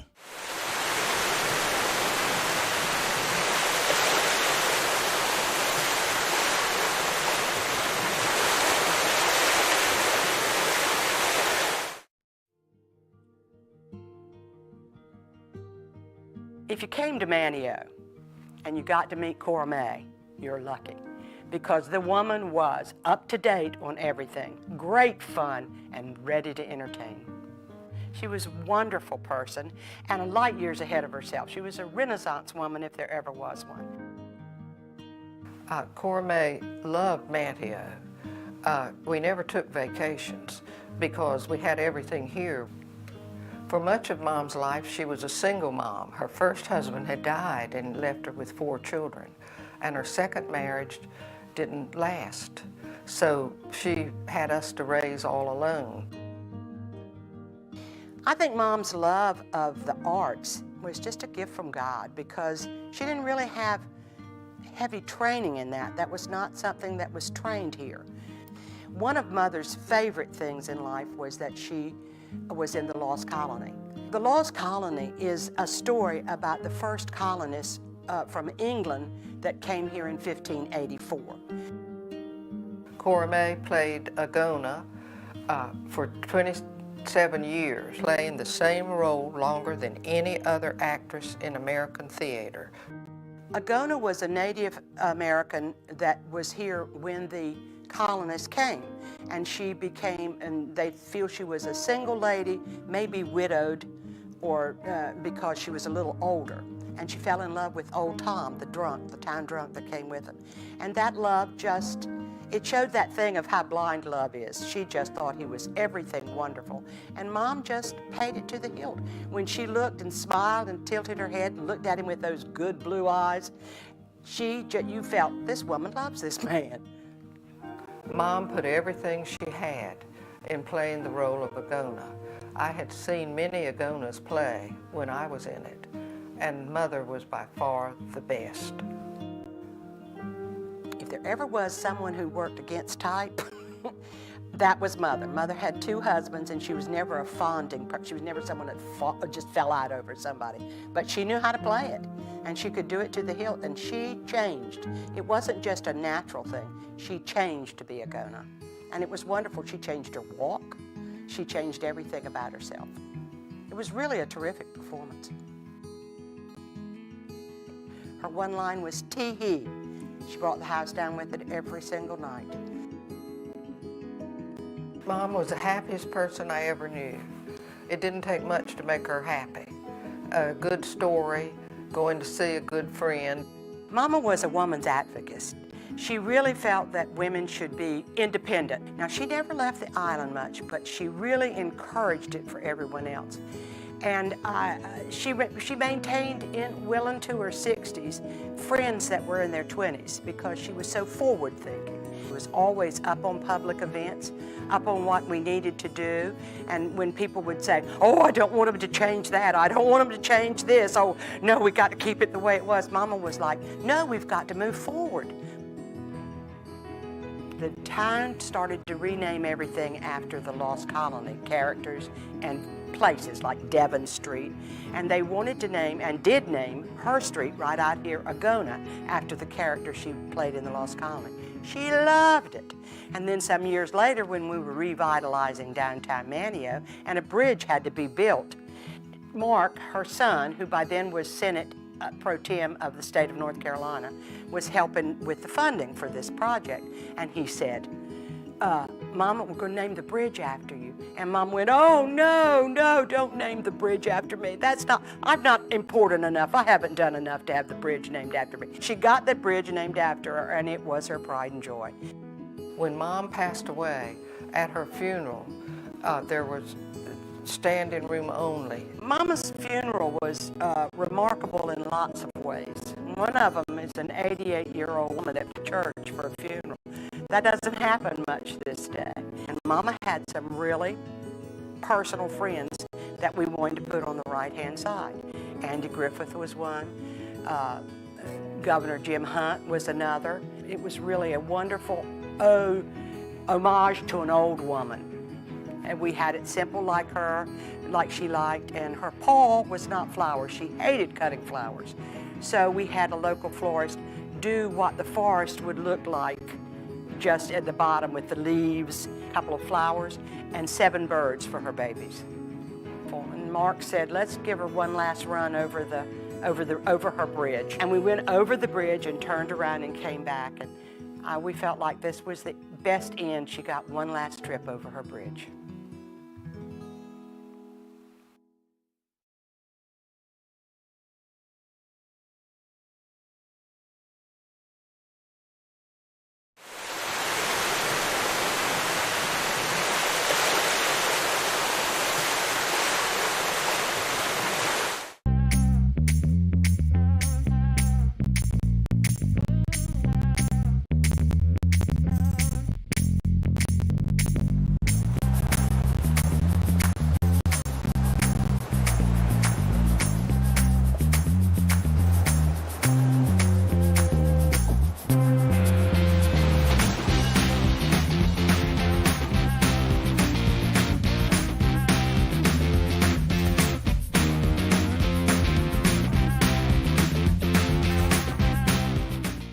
Most golf courses try to take their design from their surroundings. Seascape Golf Links is no exception. What is exceptional, though, is how the sand dunes and maritime forest combine to create beautiful, playable coastal links. With dramatic elevation changes and ocean views, Seascape Golf Links, an 18-hole championship golf course, milepost 2.5 in Kitty Hawk. Call for tee times and ask about midday specials. 261-2158. 261-2158. Seascape Golf Links, a must-play for those who love the game. Yo, what's up?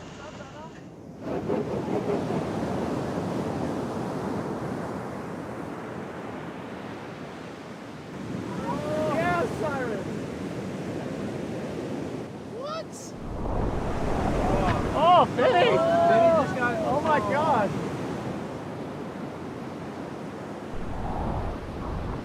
There's more to the story at rawobx.com.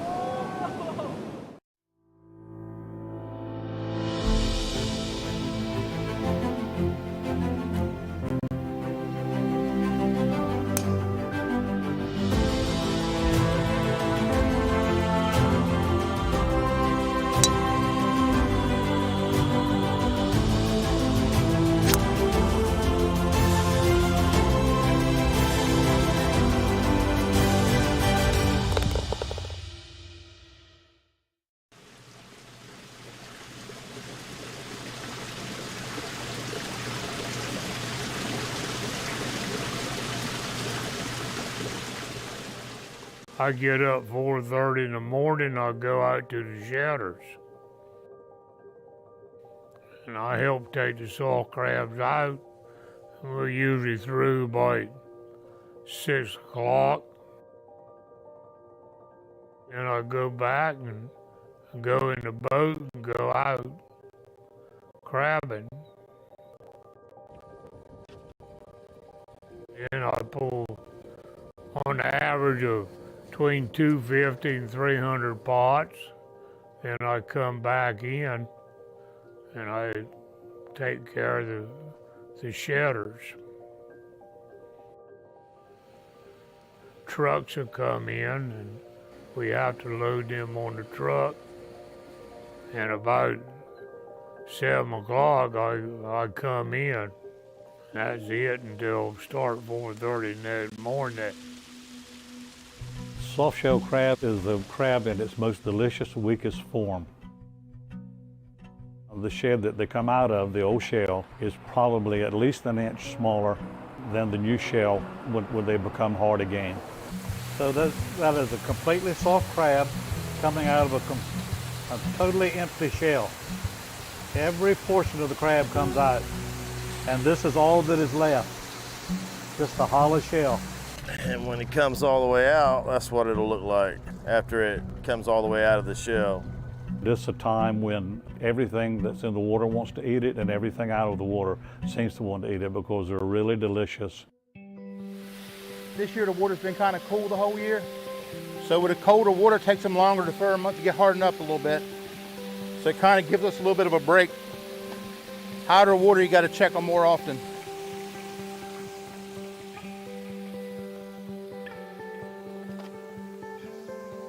Soft-shell crabbing is extremely hard work. You spend a lot of hours up at night. You don't get very much sleep. And what I'm seeing now in our current situation where we are right now, this is the family that's doing that, and if the family is not involved, I don't think you'll make it catching soft-shell crabs, because it's just very difficult to go out and employ someone and say, how about getting up at 12 o'clock tonight and let's check these crabs.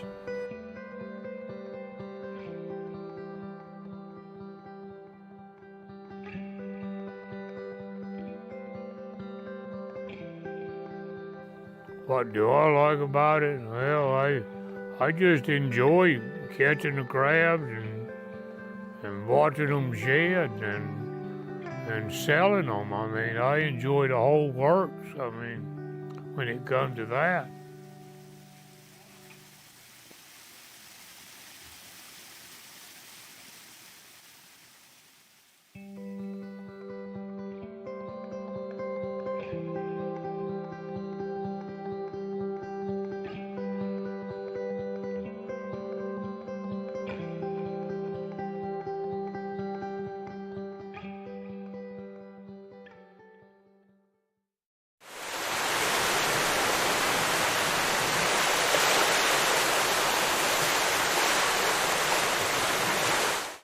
For over 40 years, I've dreamed of building a bigger and better Jolly Roger. And now your dream is a reality.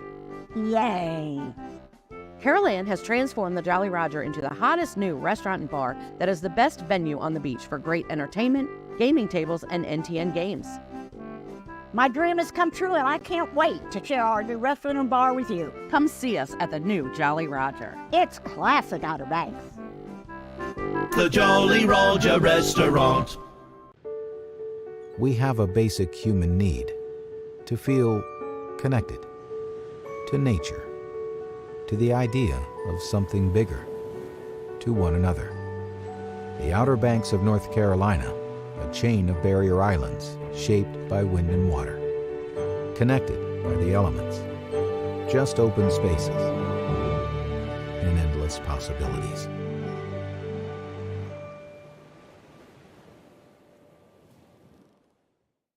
Capacity to explore a passion while learning from the greatest to ever do it.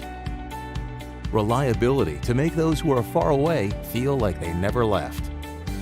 Speeds for fueling moments of discovery while sparking curiosity. It's not just internet, it's a gateway to opportunities you never even knew existed. Ripple Fiber, multiplying potential for you, your family, and the community. Tide's starting to come in now. What's up, guys? Looks like you found a good spot for us.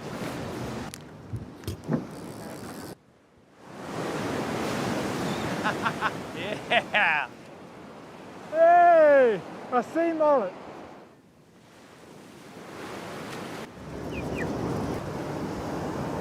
There's more to the story at rawobx.com.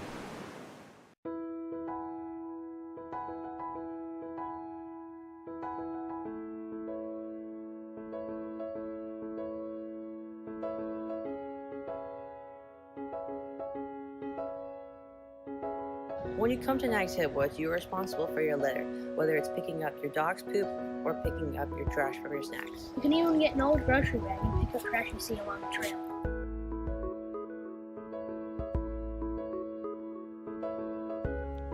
Over the past year, there have been about 60,000 visitors to Nags Head Woods.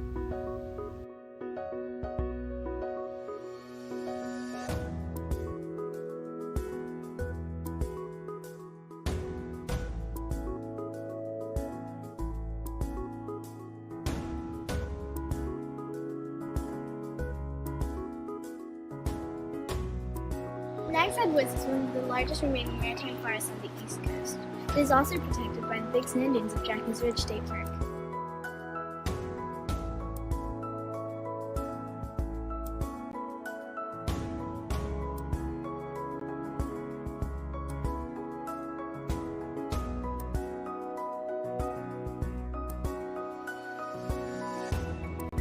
These woods have quite a lot of wildlife, such as birds, frogs, turtles, otters, and even foxes.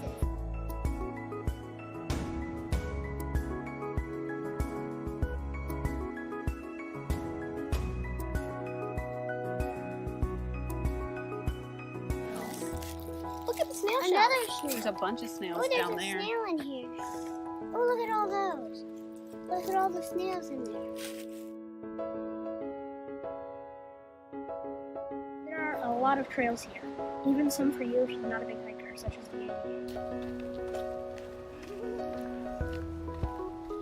It is also out of the wind, so you can enjoy the trails on a stormy day.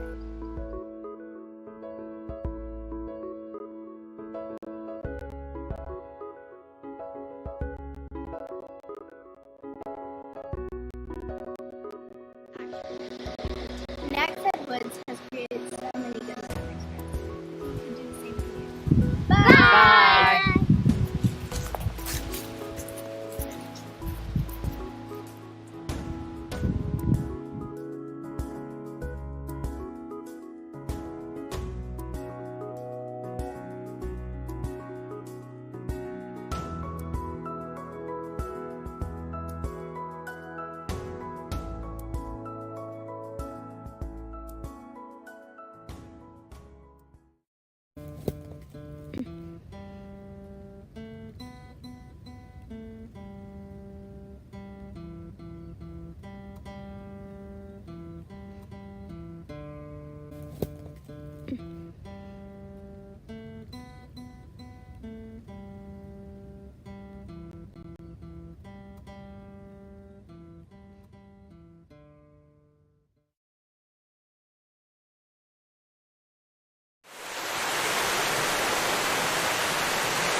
In a world of ordinary vacations,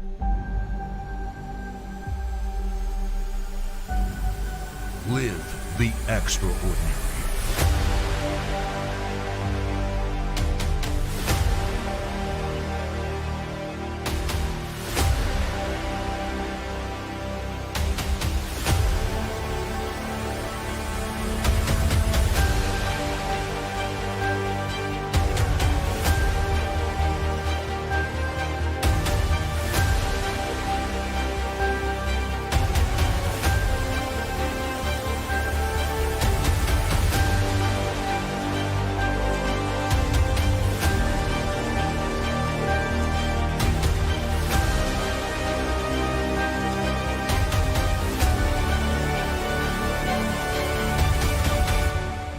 the real Outer Banks.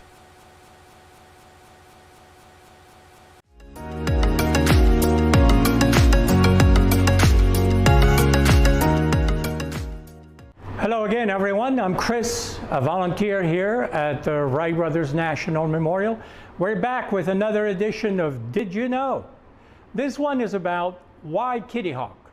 Now why? It's a valid question. Why would two brothers from Dayton, Ohio come down to North Carolina on the Eastern Shore to do their flight tests and eventually their first powered flight? Well, once the brothers had their first glider designed in 1900, they figured they would need at least 16 to 18 miles an hour to get lift. That kind of wind speed cannot be obtained in Dayton, at least not sustained and not very often. Wilbur considered Chicago as a place to conduct gliding tests, but afraid of possible attention from newspapers, dismissed it as being too busy. Even though he didn't like Chicago as a location, he wrote a letter to the U.S. Weather Bureau asking more information on Chicago winds. And in his letter, he also included the request, do you maybe have a publication that shows the different wind velocities in the country? The Weather Bureau wrote back to Wilbur that the information he's looking for is contained in their monthly weather review, and they sent him a copy of it. The publication contained tables of wind velocities recorded at 120 Weather Bureau stations in the United States. The table confirmed Chicago, the windy city, right? The table confirmed Chicago was indeed the windiest city, but having already ruled out Chicago, he looked further down the list. The next 4 locations on the list, not accepted as suitable. They were either too far away, think of the travel in the early 1900s, or they didn't have the soft grounds they were looking for. I suspect at some point they figured they would encounter the ground and soft grounds would be beneficial. Next on the list was a place called Kitty Hawk in North Carolina. Neither brother had ever heard of the place, but a quick look on the map showed that it's on the coast of North Carolina. Keep in mind, there's no such thing as the Outer Banks back in those days. Wilbur wrote a letter to the Weather Bureau station in Kitty Hawk. He wanted to confirm the data that he saw in the publication. Mr. Joseph Dosher, who manned the station in Kitty Hawk, wrote back confirming the wind information and added that they had a mile-wide beach free of trees. Mr. Dosher showed Wilbur's letter to Bill Tate. Now, Mr. Tate was the notary public in the town, was the postmaster, county commissioner. He was like, the everything guy for around these parts. He wrote his own letter back to Wilbur, in which he also referred to a mile-wide beach and a stretch of 5 miles with no obstructions except for sand dunes, maybe an 80-foot sand hill. Confirmed the winds would be around 10 to 20 miles an hour, mostly from the north to south. In addition, and the clincher, and his last sentence of the letter, Mr. Tate's comment was, if you decide to try your machine here, I will take pleasure in doing all I can for your convenience and pleasure, and assure you, you will find a hospitable people when you come among us. On Thursday, September 6, 1900, Wilbur boarded the Big 4 train to Cincinnati, transferred to an overnight C&O train to Old Point Comfort in Hampton, Virginia, where he took the steamer ferry Pennsylvania across the James River to Norfolk. There, he set out to find the 18-foot spruce spars he needed to finish the glider. They were not available in Dayton, and figured that since Norfolk was a shipping town, he could find them there, but unfortunately could not find them. So he settled for 18-foot spars of pine. Then he boarded another train to Elizabeth City. In Elizabeth City, he inquired about a boat to Kitty Hawk, was told he had just missed the weekly boat to Manteo on Roanoke Island by 1 day. It took Wilbur 3 days to find a sailor who both knew where Kitty Hawk was and was willing to take him there. He arranged for the crates carrying the glider to be shipped on the weekly boat, and then he paid Mr. Isaac Perry and his son $3 to take him, his lumber, and his bags to Kitty Hawk. The boat he took was called the Curly Q, most likely a Sharpie schooner.